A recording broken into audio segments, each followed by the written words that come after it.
Chapter 1. Earth 2032. After an interminable wait, the first generation of biological augmentation chips, which has brought immense joy to all of humanity, has finally emerged.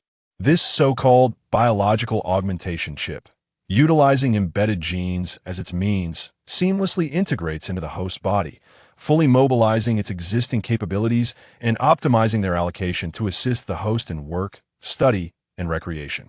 Of course, to prevent the chip from becoming overly intelligent and overshadowing the host, this first generation of chips does not feature complete artificial intelligence, but rather possesses only basic data storage and analysis functions, enabling it to aid the human brain in tasks that require extensive and laborious data calculations, thereby alleviating the mental burden of the host.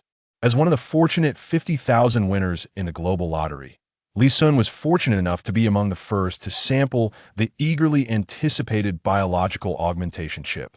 At home, Lee Sun opened the outer packaging and retrieved the coveted biological augmentation chip that all his friends envied. To be honest, the advancements in high technology have been nothing short of revolutionary. This so-called biological augmentation chip is far from the antiquated implanted crystals of old, but rather a milky white sphere the size of a capsule. After ingesting the sphere, Lee Sun followed the instructions in the manual, lying flat on his bed and patiently awaiting the final outcome. The white sphere disintegrated into smaller biological cells within Lee Sun's body, gradually permeating his life system and embedding itself into the genetic fragments of Lee Sun, thus merging completely with him. Soon, the biological augmentation chip took over and replaced certain sensory functions of Lee Sun, becoming an indispensable part of his existence. However, while the other users around the world reveled in the refreshing sensations of their enhanced experiences, Lee Sun, a data enthusiast, was preoccupied with connecting the chip to the internet. Yet, just as he was brimming with confidence and poised to experience the exhilarating rush of data streaming, the moment the biological augmentation chip encountered the vast network of the new age, a tumultuous wave of data engulfed Lee Sun's fragile consciousness. This is a chilling and foreboding magical swamp. The thick fog hangs heavily in the air. Even during the day, the brilliant sunlight is unable to penetrate the low-hanging clouds and oppressive mist, leaving this place devoid of any warmth associated with the human realm. Murky and foul, stagnant pools are scattered throughout, with little water, yet teeming with bizarre creatures. Whenever a stranger trespasses, this silent and desolate wasteland metamorphoses into a paradise for carrion-feeding, bloodthirsty beasts. Blood-sucking vines, carrion crows, swamp giants, and grotesque hags resembling drowned corpses, each one a terrifying creature that traders of old would avoid at all costs. Nevertheless, at the center of this uninhabitable swamp stands an eerie tower soaring 100 meters high. This is a stone tower. Its base is constructed entirely of thick, dense green stone, and as night falls, the entire tower emits a faint, cold luminescence that is particularly favored by vengeful spirits. Perhaps due to a lack of necessary maintenance, the tower's lower sections are entwined with wildly growing magical vines, adorned with gleaming wooden spikes. Should an ordinary person become ensnared by these magical vines, they would be drained of their blood within moments, becoming yet another addition to the thick, white bones at the roots of the vines. As darkness descends, candlelight ignites within the tower. The dim glow from the narrow windows fails to provide even a modicum of warmth, instead instilling a chilling sensation deep within. Recently turned 15, Glim sat at a rickety wooden table, a hefty tome of spells spread open before him, diligently transcribing its contents. Although he had been in this new world for 2 years, the discomfort in his soul still manifested as intermittent headaches. In moments of mental disarray, vivid scenes from his past life on Earth flickered before his eyes, causing him to falter, leaving a large blot of ink on the coarse parchment. Damn it, another failure. Glim furrowed his brow tightly, unable to suppress his desire to shout in frustration. Yet after enduring for a considerable time, he ultimately subdued the anger within. This was no longer the familiar Earth this body once belonged to a wizard's apprentice named Glim. To be precise, he was merely an interloper who had seized a moment of Glim's untimely demise. Traversing from a low magic Earth to a high magic world rife with monstrous creatures and dominated by wizards was an arduous adjustment that left Li Sun in despair. Fortunately, the remnants of memories from this body allowed Li Sun to acquire basic language and writing skills upon merging otherwise. The bizarre grammar and completely alien script of this world would have tormented him to no end. Yet even so, the occasional headache continued to plague him deeply. In this realm, he dared not reveal his true identity and could only struggle to survive under the guise of Glim's name within the wizard's tower. Though being a wizard's apprentice under Master Anderson was an esteemed position that many envied, only those who lived within this tower understood that it was not a mark of honor, but rather the most dreadful form of torment and torture. As apprentices, their primary duties revolved around diligently attending to the daily needs of the illustrious Master Anderson, cleaning magical experiment equipment, maintaining the tower's cleanliness, caring for the magical flora and fauna outside, and serving as subject for Master Anderson's experiments. While such occurrences were rare, when the supply of slaves or condemned prisoners was delayed, the irritable Master Anderson would occasionally command an apprentice to act as his temporary test subject. It was said that Mary from Ant County had luckily become a collaborator in one of Master Anderson's magical experiments just last month. Although she did not perish in the experiment, her body was severely contaminated, leading to some terrifying mutations. Ever since she emerged from the laboratory, she had donned a heavy cloak and remained hidden in her room, refusing to come out. Many apprentices whispered in private that Mary might have already perished in her chamber. But Glim knew that Mary was still alive. For every night, during the stillness, he could hear the muffled sounds of her pain and despair from the adjacent room, alongside the horrifying sounds of claws scraping against the stone walls. Consequently, whenever the night grew quiet, he would secretly throw the food he had smuggled back into her room. Although Glim's own existence was fraught with uncertainty, a flicker of compassion within him compelled him to perform small acts of kindness within his limited means. Today, this unwelcome migraine chose the most inopportune moment to strike, interrupting his transcription. To make matters worse, it wasted a sheet of parchment. Do not underestimate this crumpled scrap of parchment. Its base value is 2 silver coins. In this magical world, the most commonly used currency is the wizard's gold coin. A single wizard's gold coin can be exchanged for 10 silver coins, while 1 silver coin can be exchanged for 10 copper coins, and 5 copper coins can provide a commoner with a day's worth of sustenance. Thus, by this calculation, a seemingly ordinary piece of parchment is a small fortune for the lower classes. Yet here, it is merely discarded rubbish that a wizard's apprentice might casually toss aside. In the wizard's tower, nothing is ever free.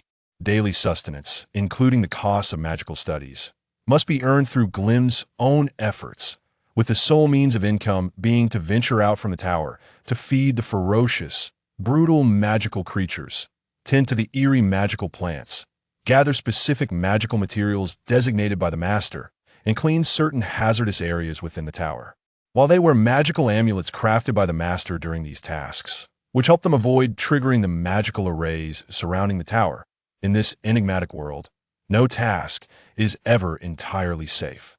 Every couple of months, a few unfortunate souls either perish while tending to magical creatures or mysteriously die from magical radiation while cleaning a specific area. Consequently, many of the relatively leisurely tasks within the tower are monopolized by the more experienced apprentices, leaving the weaker ones to tackle the more perilous jobs to barely earn enough money and knowledge points to continue their magical studies. Money is, of course, used to purchase various biological supplies, while knowledge points constitute a value system specifically devised by the master for acquiring knowledge. Inside the tower's library, every spellbook is clearly marked with different knowledge point values, and borrowing books only accepts knowledge points, not money. Apprentices must diligently earn knowledge points to borrow the books they require within a limited time frame. However, this brief period is utterly insufficient for them to fully grasp all the knowledge contained within the tomes, leading the majority of apprentices to cultivate the habit of transcribing the texts. Every tome of sorcery borrowed is fervently transcribed by the apprentices, who strive to extract the knowledge they need as swiftly as possible, preparing for their future studies. This transcription process necessitates ink and parchment, which are not without cost, requiring monetary expenditure for procurement. Of course, should a particular wizard apprentice hail from a wealthy background, they may exchange substantial sums of gold for knowledge points, with the conversion rate standing at 1 knowledge point equating to 100 gold coins. For instance, the volume on enchanted creatures that Grylam borrowed today demands 3 knowledge points, while the borrowing period is a mere half-day. Given Grylam's transcription speed, it is estimated that he would need to borrow the book at least 3 times to fully transcribe it. In total, this amounts to 9 knowledge points, necessitating Grylam to venture out of the tower for 2 consecutive weeks to amass such points. Thus, while the occurrence of a mild headache renders the loss of a single parchment regrettable, it is the 2 hours of wasted transcription time that truly incites his ire. As Grylam endeavored to suppress this surge of anger, striving not to let it affect his subsequent transcription efforts, a familiar ding suddenly resonated in his mind. Ding! Biological energy levels have reached the threshold. Biological auxiliary chip number ZXJ9521 is commencing activation. Grylam gasped in astonishment. The biological auxiliary chip. Once upon a time, during the arduous early days of his journey, Grylam had envisioned himself wielding a powerful artifact, traversing realms as a formidable deity. He imagined striking down foes with ease, leaving none unscathed. Regrettably, this wretched chip, now integrated with his very being, had only bestowed upon him intermittent headaches until today, when it finally stirred to life. As the cacophony of calibration subsided, a melodious, somewhat neutral female voice echoed in Grylam's consciousness. Host detected data modeling in progress. Please wait. Ah, it can even quantify his current form? This is indeed an exciting prospect. After all, he finds himself in a high magic world where a mysterious substance known as elemental particles pervades the dimensional space. These elemental particles are categorized into fundamental particles such as earth, fire, water, wind, light, and darkness, based on the basic elements of the realm. A wizard typically exhibits varying affinities for these elemental particles, giving rise to numerous distinct factions. The divergence of the power systems here from those on Earth presents Grylam with the daunting challenge of standardizing and quantifying known data. After a protracted wait, the biological auxiliary chip finally completed its initial self-diagnosis. Soon, Grylam's fundamental attributes were projected within his mind. Name, Grylam. Race, human. Attributes, strength 4, agility 4, constitution 3, mental power 8. Alignment, lawful neutral. Profession, wizard apprentice beginner. Health points, 1111. Experience points, 614-1000. Status, healthy. Professional skills, scroll transcription, spell reading. Personal skill, burning hand. In their world, every normal human is born with certain basic physical attributes. Through the explorations and compilations of generations of wizards, these attributes have gradually been categorized into strength, constitution, agility, and mental power. The progression of all wizards essentially revolves around these 4 fundamental attributes. Strength quantifies a person's muscularity and physical robustness, proving particularly vital for melee-oriented wizards. This attribute influences the base damage inflicted with melee weapons and affects the accuracy of melee attacks. For an average individual, possessing 35 points of strength is considered normal, while 5 points indicates a robust adult. Agility measures hand-eye coordination, flexibility, reaction time, and balance. This attribute is crucial for warriors clad in light or medium armor, rogues in leather, and any aspiring archers. Constitution signifies a person's health and endurance. The Constitution modifier enhances a character's vitality, rendering it essential for all professions. Fortitude saving throws are employed to resist toxins and similar threats. Concentration checks are vital skills for spellcasters, relying on Constitution as a key attribute. The minimum Constitution for humans is 1. Any individual with less than 1 is destined to perish. In the realm of magic and martial arts, there exist 2 primary professions: the sorcerers who delve into the arcane arts, and the warriors who cultivate their martial prowess through the mastery of qi. The young maiden before me, adorned in her crimson mage robes, unmistakably signifies her as a fire element sorceress, while the 3 golden lines on her hexagram emblem denote her mastery level exceeding 30. As she gazes at Lin Feng, who exudes a rather roguish charm, she hastily introduces herself. I am Xin Xiaodang, and I have come to seek your counsel today. Lin Feng chuckles. Seek me? Could it be that you've fallen for me? Although Lin Feng possesses an audacious demeanor, he is not oblivious to his own limitations. He understands that his unrefined charm pales in comparison to a third-tier fireball spell. Thus, Mu Ling remains cautious. Never daring to approach the girl too closely to AT that moment, Lin Feng leans casually against the doorframe, a calculated position. Despite his frail physique, his speed is considerably enhanced by the amplification of qi, allowing him a strategic retreat into the safety of his abode should matters turn hostile. Xin Xiaodang, taken aback by Lin Feng's brazen demeanor, finds herself at a loss for words as he speaks with such audacity. Lin Feng leisurely appraises the girl, noting that her anger only adds to her allure. He muses to himself, though she may be young, her figure is undeniably captivating, possessing the right curves in all the appropriate places. Xin Xiaodang, oblivious to Lin Feng's salivating gaze, after all, he is merely a 14-year-old boy, fails to recognize the tumultuous thoughts swirling in his mind. Hemph, I am Lin Ao's cousin. You have harmed him, and you must provide me with an explanation. Or else, Xin Xiaodang asserts her purpose, brandishing her small fist in a show of defiance. Yet, Lin Feng hardly perceives her gesture as a threat. Oh, how frightful. He feigns, his expression exaggeratedly dramatic, since his arrival in this world. Lin Feng has maintained a facade of indifference for survival, but in the presence of this innocent sorceress, a glimpse of his true nature begins to surface, with a playful spark in his eye. Lin Feng remarks, So, Xin Xiaodang, you have come to seek retribution for your brother. Xin Xiaodang, still reeling from Mu Ling's earlier taunts, simply nods in agreement. At your age, it would hardly be honorable to bully the weak. We are all civilized individuals, and resorting to violence is hardly appropriate. Lin Feng grins mischievously, suggesting, How about we engage in a little game?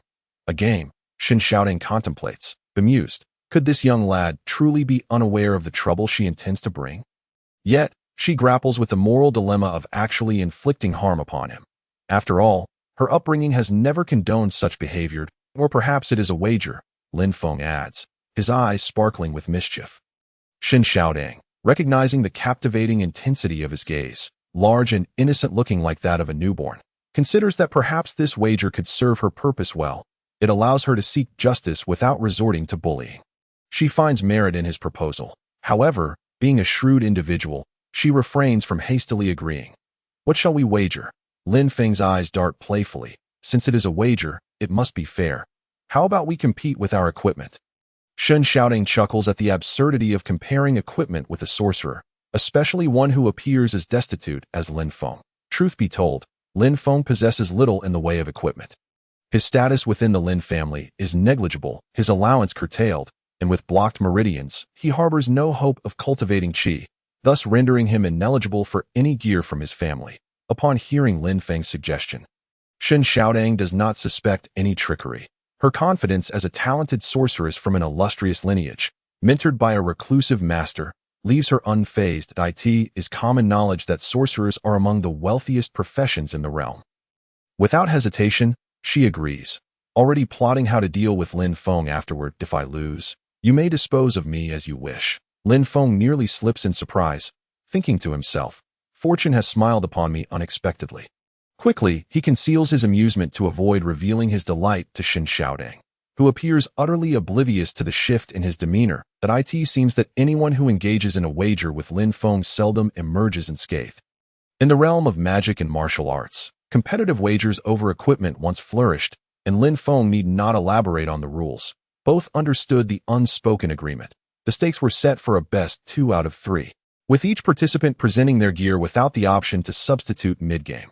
Xin Xiaodang reveals a ring, a defensive item, along with her wand for ranged attacks and a short dagger for close combat. Though she typically eschews physical weapons, her extensive collection instills her with confidence. What about you? Surely you have something. Xin Xiaodang questions, bemused by Lin Feng's empty hands. Lin Feng grins. There are no judges here. And I cannot trust anyone from the Lin family. Let's head to the auction house, where we can have a professional appraisal. The auction house, with its expert appraisers, offers an impartial assessment, and Xin Xiaodong, eager for an excuse to visit home, readily agrees that in the city, numerous auction houses abound. But the most prominent and reputable is the Radiant Auction House, backed by the church, the preeminent power in the realm. It surpasses even royal authority, boasting countless followers and churches in major cities, a testament to its formidable influence. The Radiant Auction House in Luo City is conveniently located near the Lin residence. Lin Feng, though never having visited, is well aware of its existence due to its renowned reputation. Upon entering the auction house, Lin Feng and Xin Xiaodong promptly locate an appraiser. The appraiser, appearing to be in his 30s, possesses considerable expertise despite his youth. After stating their purpose, the appraiser responds with a smile. This is quite straightforward. Not many are engaging in equipment wagers these days as they once did, while youthful. The appraiser demonstrates remarkable skill in his evaluations. After a thorough examination, he holds up Xin Xiaodong's red feather, declaring, "This is a feather from a 5th-tier magical beast. The fire feather beast, the IT, has been refined well. And the enchantment attached is a 3rd-tier magic, the fire resistance ring, a commendable defensive spell. The potency of equipment hinges first on its materials, then on craftsmanship, and finally on enchantments. Even equipment of lesser quality can be elevated significantly if it is imbued with powerful enchantments. If an alchemist employs extraordinary methods to enhance the gear, its value can multiply exponentially.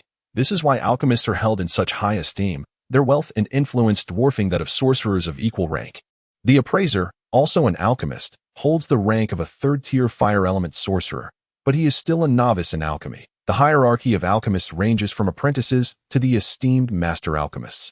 Xin Xiaodong raises an eyebrow at Lin Feng. The implication clear. This is the power of wealth, the essence of magical equipment. Lin Feng's eyes gleam with amusement as he thinks, "Let you savor your triumph for now. Soon enough, you shall weep." A jest. The most crucial aspect of a magical apparatus lies in its enchantment. Just moments ago, Lin Feng discreetly glanced at his secondary profession skills. Foundational skill, instant enchantment. The enchanting process is completed within a second, with higher skill levels facilitating swifter enchantments. Foundational skill, Qi enchantment. This involves consuming Qi to inscribe magical arrays. Equipped with these abilities, Lin Feng could enchant any skill he desired. The advanced spells were unquestionable, and he could effortlessly master any dark attribute magic below the 6th tier. Various magical arrays for dark spells were stored within Lin Feng's alchemical codex. This codex serves as a repository within the system, chronicling diverse knowledge related to alchemical enchantments. Although this information originated from the game, it has subtly transformed into the alchemical lore of this world since Lin Feng's arrival. Standing there, Lin Feng observed the young appraiser flaunting his alchemical knowledge, seemingly quite proud of his novice alchemist status. Indeed, this wand is exquisitely crafted, quite impressive that it contains a substantial amount of refined gold, enhancing its magical conductivity. However, being rather heavy, were I to enchant it, I would utilize mithril for inscribing the magical array. The appraiser spoke with an air of arrogance, as if he were already a master alchemist. Although his enchanting skills were mediocre, the wand bore a level 4 attack magic, Spear of Flames, adding considerable merit. Earning an overall score of 80 in a final act of boasting, the appraiser declared, "Had I performed the enchantment, this equipment would have garnered at least a score of 90. Xin Xiaodong's final magical dagger received a score of 60. The appraiser insisted that magical equipment follows a professional evaluation system, and while the scores are generally fair, he glanced at Lin Feng and teased, "What about yours? Are you conceding?" Lin Feng chuckled, "Not at all. Just watch. At last, he unveiled his mysterious bundle, which he had previously adamantly refused to show Xin Xiaodong. This revelation piqued her curiosity. Clang! 3 metallic items clattered onto the appraisal table, leaving Xin Xiaodong and the appraiser utterly dumbfounded. As they stared at the 3 kitchen knives, Xin Xiaodong had yet to utter a word when the appraiser erupted in fury. Pointing an accusatory finger at Lin Feng, he bellowed, "Are you mocking me?" His voice resonated loudly within the private appraisal room, though the surrounding staff seemed accustomed to the appraiser's outbursts, continuing their work with mild impatience. The appraiser's reputation in the auction house appeared less than stellar. "Is this what you've brought? A mere kitchen knife?" The appraiser felt his dignity affronted. Though he was merely performing his job in exchange for payment, he reacted as if someone had trodden on his tail. "Take this scrap and sell it for metal," he huffed, breathless. Had it not been for the auction house's protocols, he would have dealt with Lin Feng more harshly. Shen Xiaodong glanced at Lin Feng, believing his actions were merely a means to save face, a roundabout way of conceding. She quickly addressed the appraiser. "Please, calm down, sir." The appraiser, seemingly placated by her, waved his hand dismissively at Lin Feng. "Get lost. Refrain from coming here to cause trouble." Observing Lin Feng's calm demeanor, Shen Xiaodong remarked, "You've lost and I have no particular wishes. Just apologize to my brother and say you're sorry, and we can consider this matter settled." Unexpectedly, Lin Feng fixed his gaze upon the young appraiser, filled with disdain, and remarked, "The Glory Auction House is hardly impressive. I truly fail to comprehend the source of its renown." Upon hearing this, Shen Xiaodong felt a surge of anger. Was he unable to accept defeat? Suddenly, a hefty figure approached the appraisal table, swiftly seizing one of Lin Feng's knives, his eyes nearly glued to the blade. This rotund individual appeared to be in his 50s, with curly hair and striking blue eyes. Towering at an impressive height, his waist equally substantial, he was none other than Master Jean, the chief appraiser of the Glory Auction House, also a highly skilled master alchemist. Despite his unassuming appearance, even the lord of the city treated him with utmost respect. "Ah, Master Jean has arrived. This fellow is here to disrupt the proceedings." The young appraiser regarded the older gentleman with considerable reverence, having always sought to curry favor with the chief appraiser. Silence. Master Jin's face flushed with excitement, his breathing becoming labored. Drawn in by the young appraiser's earlier outburst, he initially intended to reprimand him, but upon entering and hearing Lin Feng's dismissive comments, he had shifted his focus entirely. Upon entering, Master Jin's gaze fell upon the 3 kitchen knives on the appraisal table. As the saying goes, an outsider sees the spectacle, while an insider sees the essence. The inexperienced young appraiser lacked discernment, but Master Jean recognized the true value. Cradling one of the knives, Master Jean turned to Lin Feng, speaking with unexpected deference. "Young man, from where did you acquire this knife? Rest assured, I mean no offense. The enchanting technique applied to this knife is exceptionally advanced, and I would like to know if you are acquainted with the enchanter." Master Jean quickly clarified, concerned Lin Feng might misinterpret his intentions. Lin Feng smiled. "No need for formality. I am also an alchemist, and this equipment is indeed my creation." Master Jean was momentarily taken aback, but quickly regained his composure. "Might you accompany me? I have a matter of great importance to discuss." The young appraiser stood in shock. Who was Master Jean? Even within the entire empire, he was a luminary in the alchemical field, and yet he sought counsel from this youth. The young appraiser assumed Master Jean had perhaps lost his faculties with age and exclaimed, "Master Jean, this boy is clearly here to create chaos. This worthless knife is hardly worth anything compared to that wand." Master Jean cast a dismissive glance at the wand. That pathetic stick is only marginally superior in materials. Its enchanting technique is utterly subpar. He then lifted the remaining 2 kitchen knives from the appraisal table, regarding the young appraiser as though he were a simpleton. "A mere kitchen knife. This is a premium enchanted item. Can't you see the magical array? This is called seamless enchantment." Shen Xiaodong was taken aback, realizing that the wand in question was indeed hers. She pouted. "Uncle Jean, that one belongs to me." At that moment, Master Jean finally noticed Shen Xiaodong, exclaiming, "Ah, is that you, Xiaodong? When did you return?" Although Master Jean was a master alchemist, his success stemmed from his relentless passion for alchemy. He was known for his fervor, having once gone an entire month without food or water while engrossed in research, earning him the moniker Crazy Jean. Upon witnessing the long-lost seamless enchantment, Master Jean became entirely engrossed, neglecting the presence of Shen Xiaodong. Realizing he had overlooked her, he felt a twinge of embarrassment and clarified, "Old Shun is in a meeting. Your father will be out shortly." The young appraiser, who had just been reprimanded by Master Jean, remained speechless. He never anticipated that this young sorceress was the daughter of Shen Feihong, the owner of the Glory Auction House, and his mind raced with thoughts of how to ingratiate himself with the young heiress. Lin Feng was equally astonished. The Glory Auction House belonged to her family. Yet, recalling Master Jin's remarks, he mused, "It seems there are indeed knowledgeable individuals within this auction house," while the knives were, in truth, ordinary. Under Lin Feng's seamless enchantment, they had transformed into formidable magical equipment, their value skyrocketing. Master Jean extended another invitation to Lin Feng, who, not wishing to refuse a kind overture, followed him into the private laboratory, leaving the young appraiser in a state of disarray. This was Master Jin's private laboratory, a space wherein no one could enter without his explicit permission, although one could force their way in. It would require a willingness to face dire consequences. Master Jean was not only a sixth-tier magician of immense power, but also a formidable master alchemist. The laboratory is filled with countless traps and magical puppets. Any practitioner below the third tier would undoubtedly succumb to the traps within 3 seconds of being attacked. Inside the laboratory, there exists a designated reception room, spacious and lavishly decorated, showcasing the alchemist's considerable wealth.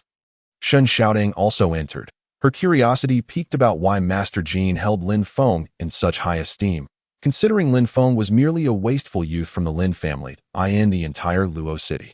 There were only a handful of individuals worthy of such respect from Master Jean. Master Jean and Shen Xiaodong's father were old friends, and since Shen Xiaodong was not a stranger, Master Jean had no objections. As for Lin Feng, there was even less reason for dissent, given that the entire opulent auction house belonged to Shen Xiaodong's family. Is this equipment truly enchanted by you? Master Jean inquired, his gaze piercing as he regarded Lin Feng. Lin Feng remained composed, responding with a smile. Indeed, I enchanted it. I have mentioned before that I am an alchemist.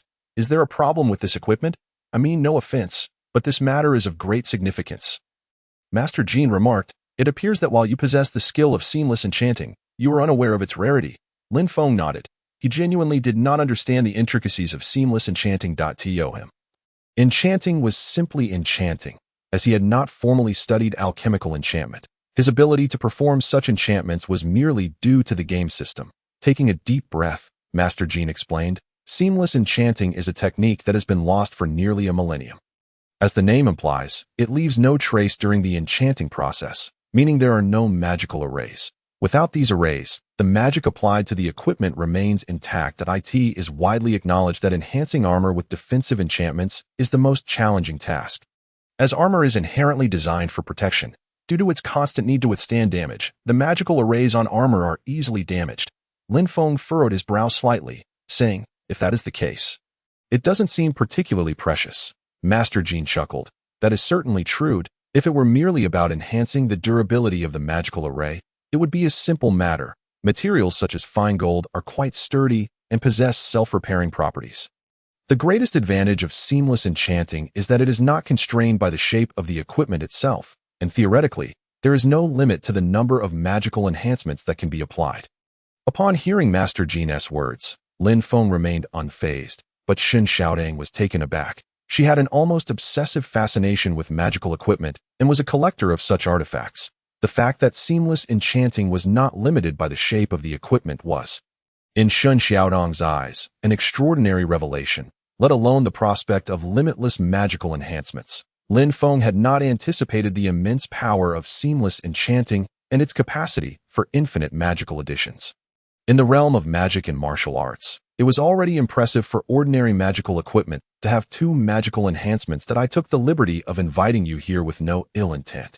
I merely wish to learn from you about alchemical knowledge, Master Jean stated, employing a respectful tone. In Master Jean's view, those who possess ability are worthy of being teachers, regardless of age, as long as someone excels in alchemy. They qualify to instruct him.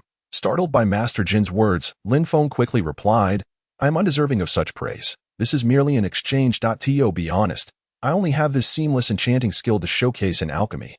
In other areas, you are the true master. I still wish to learn from you. Master Jean, upon hearing Lin Feng's humility, did not decline, saying, in that case, you must visit often. You may come and go from my laboratory freely. I spend most of my time here. As he spoke, Master Jean handed Mu Ling a black metal token. Shen Xiaodong nearly fainted at the thought of having unrestricted access to Master Jin's laboratory. Not only did this reflect Master Jin's trust in Lin Feng, but it was also a source of immense pride. Even Shen Xiaodong's father could not claim such privilege, despite knowing Master Jean for nearly 20 years. Lin Feng accepted the token, feeling its surprising weight. A palm-sized piece of metal weighed over 20 pounds. Thankfully, Lin Feng had already reached the 2nd tier, and although his physique was relatively weak, the amplification of his fighting spirit allowed him to exert considerable strength. For an ordinary person, this token might be a burden, but for Lin Feng, it was merely a trifle. Suddenly, Lin Feng recalled something, glancing at Shen Xiaodong and then at Master Jean, stating, Master Jean, what do you think of this knife? Shen Xiaodong understood that Lin Feng's intention was to reassure her. Master Jean examined the knife with a mix of amusement and exasperation, declaring, "To call this knife magical equipment is a stretch. As its material is far too cheap, it is essentially an ordinary kitchen knife. However, it is indeed enchanted, so conceptually, it qualifies as magical equipment. If I am not mistaken. The enchantment applied is the 6th-tier dark attribute magic dark corruption, correct?" Master Jean smiled. "Indeed, it is dark protection," Lin Feng confirmed. Although the knife's material was inadequate, the enhancement from the 6th-tier magic elevated it to legendary-grade equipment. Master Jean elaborated, "In the realm of magic and martial arts, equipment is typically classified into ordinary, spirit-connecting, legendary, epic, and divine. Spirit-connecting equipment refers to what we commonly call magical equipment, which has undergone enchanting, while legendary equipment is the finest among enchanted items. Judging for oneself is one thing, but having it validated by an authority like Master Jean is entirely different." Hearing Master Jin's words instilled Lin Feng with newfound confidence regarding his future in generating wealth. He had never anticipated that, relying on this system, he could mass-produce legendary-grade equipment. Upon hearing Master Jin's assessment, Shun Xiaodong's perception of Lin Feng shifted dramatically. Previously, she had viewed him as a somewhat handsome boy who enjoyed bullying others. Now, however, he had transformed into an alchemical master capable of crafting legendary-grade equipment, and he was merely 14 years old. Shin Xiaodong had always believed herself to be strong among her peers, yet she now recognized that at 14, she could not compare to Lin Feng. Not one to back down from a bet, Shin Xiaodong looked at Lin Feng, saying, "I accept my defeat. As I said, I will not go back on my word." Lin Feng felt a sense of perplexity, thinking to himself that this was her territory. What could he possibly do? Nonetheless, he found Shin Xiaodong to be quite fair-minded. Her earlier insistence on an apology seemed to have been influenced by her cousin Lin Ao's trickery. "Very well," Lin Feng replied. "As long as you do not cause me trouble in the future, that will suffice." To Lin Feng's surprise, however, Shin Xiaodong regarded him with a look of regret. "You possess extraordinary talent. Having already become a 2nd-tier warrior at such a young age, along with formidable enchanting skills. However, you must remember that those who act unjustly and bully the weak will never become true strong individuals." Master Jean chimed in, casting Lin Feng a peculiar glance, as if he were indeed a villain of great malice. "Truly, those who engage in wrongdoing will bring about their own downfall. You are still young, and it is not too late to amend your ways." Rubbing his forehead, Lin Feng chuckled, "All right, it seems you have been quite misled by your cousin. You must be new to Luo City, right? Bullying the weak? Have you heard of the wasteful Lin Feng?" Master Jean suddenly interjected. "You are the one from the Lin family, the one with blocked meridians who is bullied daily." Lin Feng felt a wave of embarrassment, finally managing to utter, "It seems Master Jean is quite well informed." He then recounted the events that transpired. After a lengthy pause, Shin Xiaodong finally grasped the situation, exclaiming, "Are you saying I was deceived by Lin Ao?" Master Jean added, "Xiaodong usually studies in the capital and rarely returns. She has been misled this time. Lin Feng, do not take it to heart." Lin Feng waved his hand dismissively. "Why would I compete in equipment with her otherwise?" Only then did Shin Xiaodong realize that Lin Feng had chosen to compare equipment with her to spare her feelings, knowing full well that he could enchant 6th-tier magic. In a gesture of expressing her apology, she immediately declared her intention to break Lin Ao's other arm and proclaimed that Lin Feng would henceforth be her friend. Lin Feng found this amusing. He had never expected Shin Xiaodong to genuinely break Lin Ao's arm. Ironically, this only fueled Lin Ao's resentment towards Lin Feng, leading him to hire assassins to eliminate Lin Feng during the upcoming genius competition. This series of events ultimately culminated in Lin Feng's blood sacrifice, allowing him to slay a 5th-tier opponent and gain renown in the capital. Certainly, that is merely a prelude. After clarifying the matter, Lin Feng engaged in extensive discussions with Master Jean regarding alchemical knowledge. Utilizing the wisdom documented in the alchemical codex within his system, Lin Feng managed to leave Master Jean momentarily astonished. Master Jean, a man of vast erudition, provided Lin Feng with invaluable guidance, resulting in Lin Feng reaping considerable benefits in the realm of alchemy. Upon returning to the Lin family, however, Lin Feng did not immediately make his way back to his secluded courtyard. Instead, he proceeded to the family's library. The Lin family, renowned for their prowess in combat energy, boasted numerous descendants and an extensive collection of combat texts. The library was grand, consisting of 4 floors, each with several spacious rooms. the elder in charge of the library was a venerable old man with snowy hair. Yet his formidable strength was evident, as he was a level 69 warrior, verging on the realm of the saint. Lin Feng arrived with a specific purpose. As a dark knight, he cultivated dark attribute combat energy. Yet he found his martial skills lacking. Although he possessed powerful class skills, their consumption of combat energy was equally substantial. While he had an abundance of explosive skills, his foundational martial techniques were a significant weakness. Most importantly, the Dark Knight class, though skilled in both magic and martial arts, could only unlock and learn dark magic after reaching level 30. Therefore, Lin Feng's visit to the library was also to seek out some elementary spellbooks. Despite the Lin family's fame in combat energy, there were indeed many who pursued the arcane arts. Upon entering the library, Lin Feng was greeted by the elder in charge. The elder, slightly surprised upon registering Lin Feng's combat energy level, remarked, "At such a young age, you've already reached level 20 in combat energy. Quite impressive." Young one. Lin Feng respectfully replied, "Thank you for your praise, elder." The elder smiled and continued, "I am not merely complimenting you. You truly are remarkable. How is it that I have never encountered you before? With such talent, you should be well known within the family that I cannot recall hearing of you." Lin Feng replied with a smile. "I am Lin Feng." To his surprise, rather than ridicule or astonishment, the elder sighed and said, "Ah, you hail from the Lin Yu branch. It is only natural for you to possess such talent. A tiger father does not produce a dog son. However, you must not emulate your father, for a single misstep can lead to eternal regret." Regarding the elder's mention of his father, Lin Feng wondered if his father was indeed formidable, and what the elder meant by a single misstep. Since his arrival in this world, Lin Feng had not seen his father, who was said to have gone missing long ago. Eager for information, Lin Feng inquired, "Elder, do you know anything about my father?" The elder sighed once more and replied, "You are still young. Just remember that your father was once the strongest in the Lin family. Loyalty is commendable, but I cannot divulge more, speaking only partially." The elder's reticence was irksome, yet Lin Feng, being perceptive, held little interest in his father's matters. After exchanging formalities with the elder, Lin Feng proceeded to explore the library. The Lin family's library was divided into 4 levels corresponding to 10 levels of combat energy. Thus, first-tier warriors could only access the first floor, and second-tier warriors could ascend to the second floor. Adhering strictly to these regulations, the Lin family wielded considerable influence, and their rules were equally stringent.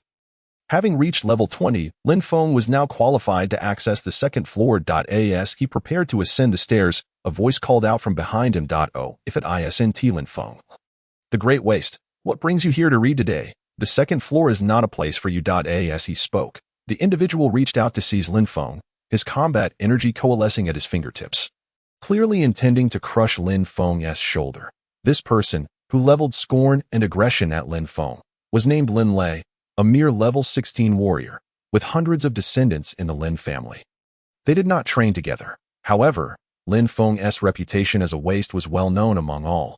Lin Lei, being 4 years older than Lin Feng and not particularly strong among his peers, had often been bullied. And upon spotting Lin Feng, he seized the opportunity to retaliate. Lin Feng furrowed his brow, a glint of coldness flashing in his eyes as his right hand shot out like lightning, with no formal technique. He relied purely on brute strength and speed to overwhelm his opponent. Had Lin Feng been any slower, Lin Lei would have had numerous ways to defend himself. Alas, Lin Feng's speed eclipsed Lin Lei's by tenfold. Although Lin Feng's physical strength was relatively weak, when his dark attribute combat energy surged into his arm, his power and speed erupted, reaching the level of a 30-tier warrior. The elder, witnessing Lin Feng's swift motion, was momentarily taken aback but chose not to intervene.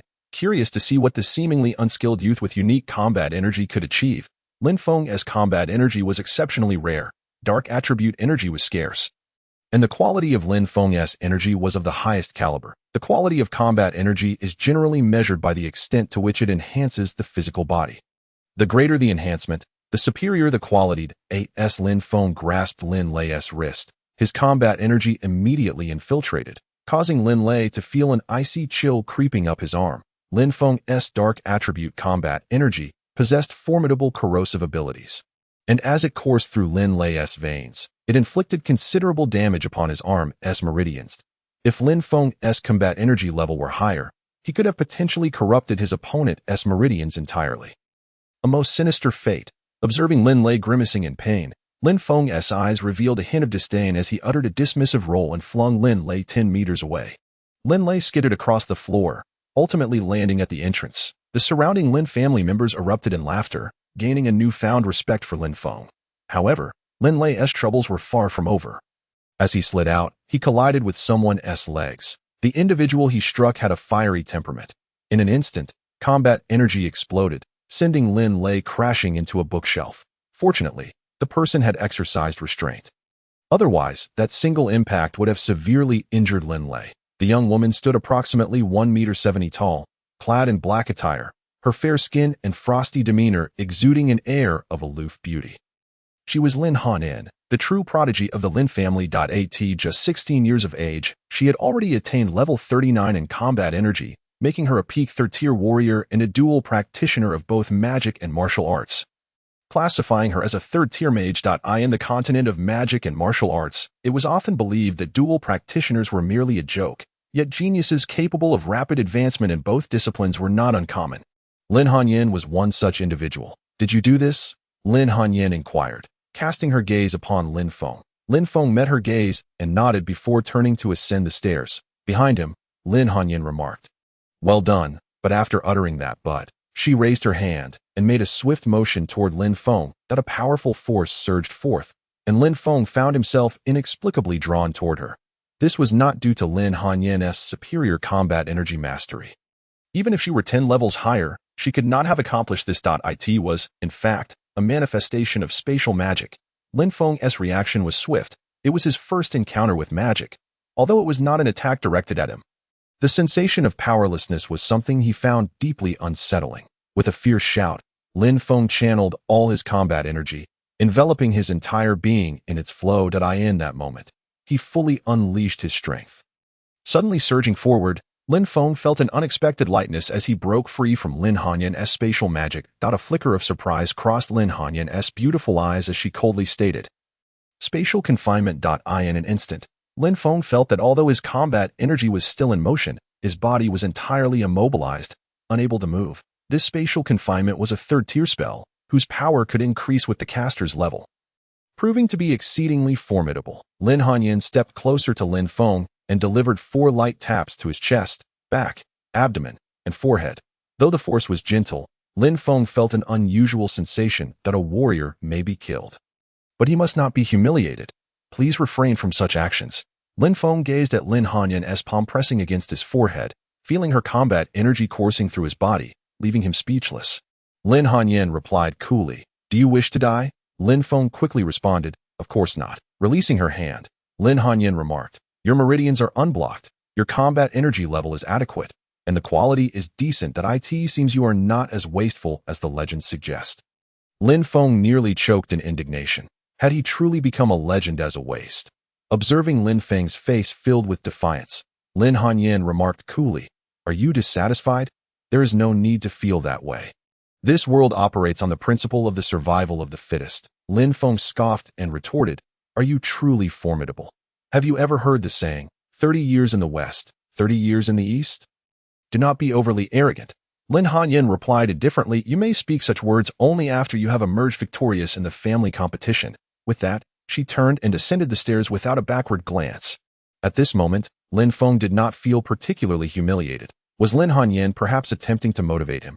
He found himself pondering this question. Perhaps all so-called geniuses were indeed strange, even though he was restrained by another. Lin Feng did not perceive it as a profound disgrace. After all, victory and defeat are commonplace in battle, and it was merely a matter of lacking skill. Nevertheless, the feeling of powerlessness was something he never wished to experience again. "Little girl, I shall defeat you in the competition. Remember, do not be too arrogant." Lin Feng suddenly shouted up the stairs. He was aware that with Lin Hanyin's prowess, she would undoubtedly hear his words. An invigorating sense of purpose surged through him, providing a new direction. With merely half a month remaining until the competition commenced, Lin Feng knew that no matter how talented he might be, it was impossible to catch up to those who had trained in martial arts since childhood in such a short time. Moreover, he was not a true genius. His greatest advantage lay solely in the system he possessed.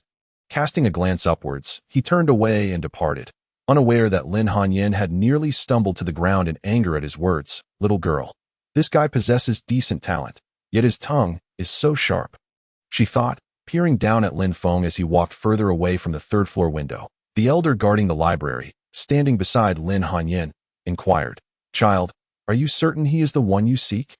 Lin Hanyin replied, "After searching for so long, he is the most suitable choice that I truly did not expect that the one chosen would be the former waste of our Lin family. It seems we have indeed paid him insufficient attention." The elder chuckled. A blocked meridian is typically deemed an incurable ailment. However, the sudden unblocking of his meridian and the remarkably pure fighting spirit he possesses are indeed peculiar. Lin Hanyin responded calmly. "That is of little importance. Time is short. If we cannot reinforce the seal within 10 years, the opening of the Abyssal Gate will bring devastation to the entire continent. Every few years, forces such as the Holy See secretly select young individuals with exceptional attributes for training. Yet few know the reason behind this. Lin Hanyin and the elder were among the few privy to this secret. Upon leaving the library, Lin Feng found himself immensely intrigued by magic, having just discovered its formidable power. Despite the considerable distance, he had been rendered immobile by Lin Hanyin, illustrating the strength of magic alongside her own abilities. After all, a first-rate mage and a second-rate healer, Lin Feng chuckled, returning to his room. He hurried to the cabinet nestled in the corner. A long, narrow box lay within, covered in a thick layer of dust. Inside rested a standard heavy sword, rather unremarkable. This sword was the standard equipment for the disciples of the Lin family. Regardless of their talent, all were uniformly equipped with this heavy sword for practicing fighting spirit and standardized wands for learning magic. "Haha, my grand plan relies upon you," Lin Feng exclaimed, rubbing his hands together in excitement as he gazed at the heavy sword. With a thought, a shimmering screen appeared before him, and he quickly located the icon for the alchemist profession before clicking on it. Opening the narrow wooden box revealed, to his astonishment, a heavy sword. The box itself was plain and ordinary, but the sword contained within was anything but. Ordinary individuals, even low-level alchemists, would fail to recognize anything special about this sword. However, to Master Jean, it was an entirely different matter. Those outside the field may simply observe the spectacle, but insiders discern the intricacies. Master Jin's fingers lightly tapped the sword's blade, and with a smile, he declared, "A fine sword. For 6th-tier dark attribute spells." Although the sword's own quality is average, the seamless enchantment inherently enhances the equipment's quality by the continent's universal standards. This sword can be classified as a premium item among epic-grade equipment. Of course, the most significant factor is your seamless enchantment. The standard evaluation of equipment considers the materials used, the crafting process, the enchantments applied, and the cultural references associated with it. In Lin Feng's case, the materials and craftsmanship were quite ordinary, with the only standout feature being his seamless enchantment. Indeed, a unique aspect in the magical martial continent over the past millennium. Master Jean remarked, "Were it not for my acquaintance with you, I would certainly purchase this item. Rest assured, grant me 3 days to operate, and I guarantee you a high price." Lin Feng mused, "Why does it feel so odd that you guarantee me a good price in the following 3 days? Master Jean spared no effort in promoting and packaging the sword, as pre-auction operations can be quite beneficial. In no time, all of Luo City was abuzz with news of the continent's sole seamless enchanted equipment to be auctioned at the illustrious auction house. The owner of the illustrious auction house, Shun Feihong, had remarked that had there been more time, the sword could have fetched at least 3 times its price, with connections to the Holy See and immense influence. It would not be beyond his capabilities to exert power in such matters. The Lin family soon caught wind of this development, and the entire Luo City erupted with excitement. Various factions, both overt and covert, dispatched their agents to disseminate the news through diverse means. The illustrious auction house also welcomed a surge of powerful experts in preparation for the auction. This auction, the largest in Luo City in nearly a millennium, was finally set to commence today. Members of prominent families, various factions, and numerous well-known wandering cultivators gathered, including orc nobles who had traveled from afar. Had it not been for the disdain of the Dragon Clan towards such affairs, in the tense relations between the undead and humans, one might have even spotted dragons and undead among the crowd in Luo City. In truth, there was a possibility that spies from the undead empire might appear.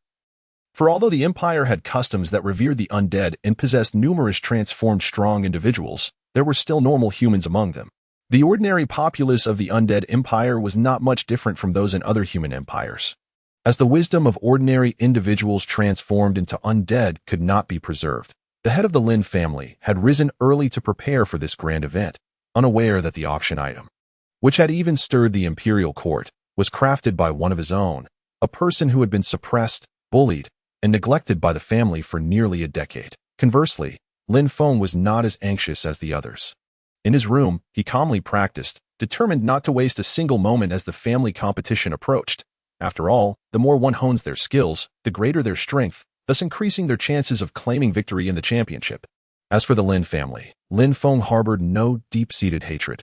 Rather, he felt a sense of indifference. He was not the original Lin Feng, but a transmigrator, adopting the perspective of an outsider. Of course, he never indulged the foolish members of the Lin family who sought trouble without cause. Ever since Lin Feng had decisively incapacitated more than 10 young challengers from the Lin clan, they finally recognized that he had changed. Not only had his strength grown, but his character and demeanor had become significantly more resolute. The auction was set to commence at 4 in the afternoon. With only an hour remaining until the grand event began, Lin Feng stealthily exited the Lin residence and arrived at the back entrance of the glorious auction house. Master Jin had already been waiting there. And to Lin Feng's surprise, Shen Xiaodong had come along to escort him. Observing Lin Feng's dazed expression, Shen Xiaodong chuckled and said, "What are you standing there for? Come in, Master Wuhan." In preparation for this promotional event, through the scheming of the cunning Master Jin and Shen Feihong, they had concocted the persona of the Master Wuhan. The Master Wuhan, a mysterious powerhouse from the sacred realm, was a gifted alchemist who had mastered the ancient art of Wuhan enchantment from the primordial ruins of the north. Tales of the Master Wuhan circulated throughout Luoqing, and even with Lin Feng's thick skin, he felt his cheeks flush at the absurdity of it all. Upon entering the designated VIP room, Master Jin flashed a mysterious smile at Lin Feng and remarked, "Today, we are set to auction a divine sword at an astronomical price. The imperial family, noble beast men, the bishop of the church, clan leaders from the various families of Luoqing, and many influential figures, known and unknown to Lin Feng, would be present." Lin Feng felt a wave of dizziness wash over him. The excitement was overwhelming. The 4 6th-tier dark magic spells, Dark Erosion, Dullness Curse, Shadow Mist, and Shadow Blade, were formidable even among 6th-tier magic. Lin Feng placed the heavy sword upon the table. His plan was straightforward. He aimed to secure a ranking in the family competition and perhaps even defeat Lin Hanyan. Relying solely on martial skills would be insufficient, as mastering such techniques required immense effort.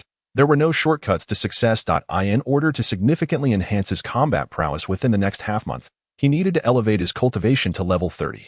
Upon reaching level 30, Lin Feng could undergo a job change to become a Death Knight, allowing him to cultivate both magic and martial arts. This would not only grant him access to powerful spells but also unlock formidable martial techniques available at that level.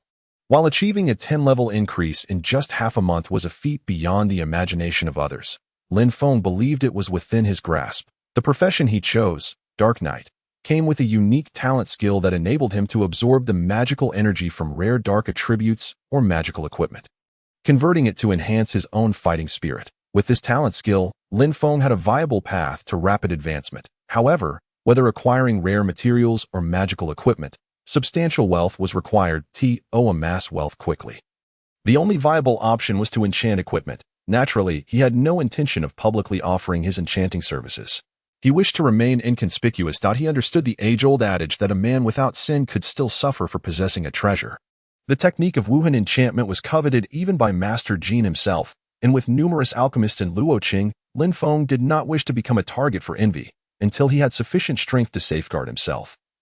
Lin Feng resolved not to reveal his Wuhan enchantment abilities to outsiders. To earn money safely, auctioning enchanted equipment was a viable route. Lin Feng was well acquainted with Master Jin of the glorious auction house, making anonymous auctions a straightforward endeavor. With connections at the auction house, the selling price of his equipment would be significantly high. After all, the more lucrative his sales, the more profit the auction house would reap. Lin Feng meticulously selected 4 skills, not due to a lack of other enchantments, but because he had previously conducted experiments in Master Jin's laboratory. He discovered that the quantity of additional spells using the Wuhan enchantment method was indeed far greater than that achieved through conventional methods, albeit not without limits. His research indicated that the number of additional spells was inversely proportional to their level, and directly proportional to the material strength of the enchanted equipment. After careful calculation, Lin Feng determined that enchanting this heavy sword with these 4 dark attribute spells would be perfect. It would neither overwhelm the equipment with excessive spells nor diminish its integrity, thus maximizing its potential. While enchanting the 3 kitchen knives previously was manageable, the quality of this heavy sword far surpassed that of the knives. During the enchantment process, Lin Feng expended all of his fighting spirit after only 1 spell. Seated cross-legged on his bed, Lin Feng began to meditate, restoring his fighting spirit. Although the quality of his fighting spirit was commendable, allowing for relatively swift recovery, relying solely on conventional training would require at least 6 months to break through to level 30. In truth, this pace was already impressive. Lin Hanyin, the Lin family's top genius, had reached the peak of level 3 at the age of 16. Given Lin Feng's training speed, he would undoubtedly surpass level 4 before reaching 16. Each time Lin Feng performed enchantments, he depleted all of his fighting spirit, and he would immediately begin enchanting again once he regained it. Driven by the motivation instilled by Lin Hanyin, Lin Feng's ambition was exceptionally strong. After completing the 6th-tier spell Shadow Blade enchantment, dawn broke outside. Although Lin Feng felt entirely drained of fighting spirit, he experienced no fatigue. Rather, the repeated cycle of depleting and restoring his fighting spirit had accelerated its recovery rate. Suddenly, Lin Feng realized that this might be an excellent method of cultivation. While the rate of increase in his fighting spirit remained unchanged, the recovery speed had improved significantly. The speed at which fighting spirit replenished itself was a crucial attribute often overlooked. Noticing that it was still early, Lin Feng continued to meditate in bed, and this time, the recovery rate of his fighting spirit noticeably quickened. Within just over an hour, his fighting spirit returned to peak condition. After hastily consuming a light meal, Lin Feng secured the enchanted heavy sword in its case and swiftly departed the Lin residence. Heading to the glorious auction house, the staff recognized Lin Feng. And with his close association with the owner's daughter and the esteem held by Master Jin, they treated him with deference. Navigating the familiar path to Master Jin's laboratory, no one dared impede his progress. Instead, they greeted Mu Ling with smiles, to which she reciprocated. It must be said that Lin Feng was quite adorable. A 14-year-old boy, not particularly tall, with fair skin and striking eyes, naturally endearing to those around him. Upon reaching Master Jin's laboratory, Lin Feng produced the token given by Master Jin and waved it at the metallic door. The door creaked open, revealing Master Jin not engaged in experiments but rather enjoying tea in the living room. Upon seeing Lin Feng, Master Jin smiled and said, "It's been a while since we last met. I have something I wish to consult you about. There's a question that has puzzled me for many years, and I believe your expertise in Wuhan enchantment might provide the answer." Lin Feng thought to himself that it hadn't been long at all. He had just arrived the day before. However, knowing the importance of seeking assistance, he replied, "Please, feel free to share your inquiry. I shall speak candidly." Master Jin grinned and presented his long-standing dilemma, prompting Lin Feng to ponder. Although his knowledge of alchemy was merely superficial, he had read extensively on the subject and was able to comprehend the matter at hand. After a moment of silence, Lin Feng suddenly slapped his thigh and exclaimed, "Of course, it's the fighting spirit. That's it." Master Jin's eyes gleamed with excitement upon hearing Lin Feng's revelation, recognizing the intensity of Master Jin's gaze. Lin Feng elaborated, "Enchanting with fighting spirit differs from magical enchantment. The latter involves inscribing magical arrays, while the former directly alters the internal structure of the equipment." Master Jin, being a perceptive individual, grasped the concept immediately. After a moment of excitement, he turned to Lin Feng and remarked, "You must have come for a specific reason today." Lin Feng smiled and replied, "Master, you are indeed astute. I shall be direct. I am here to sell an item." "Sell an item?" Master Jin's eyes sparkled with intrigue. Lin Feng continued, "An epic-level piece of equipment." Ultimately, he lost consciousness, yet curiously, in his dream, he found himself in the Qin kingdom, even more absurdly, as the king of that realm. Even within the confines of his dream, he deemed it ludicrous and wished to awaken swiftly.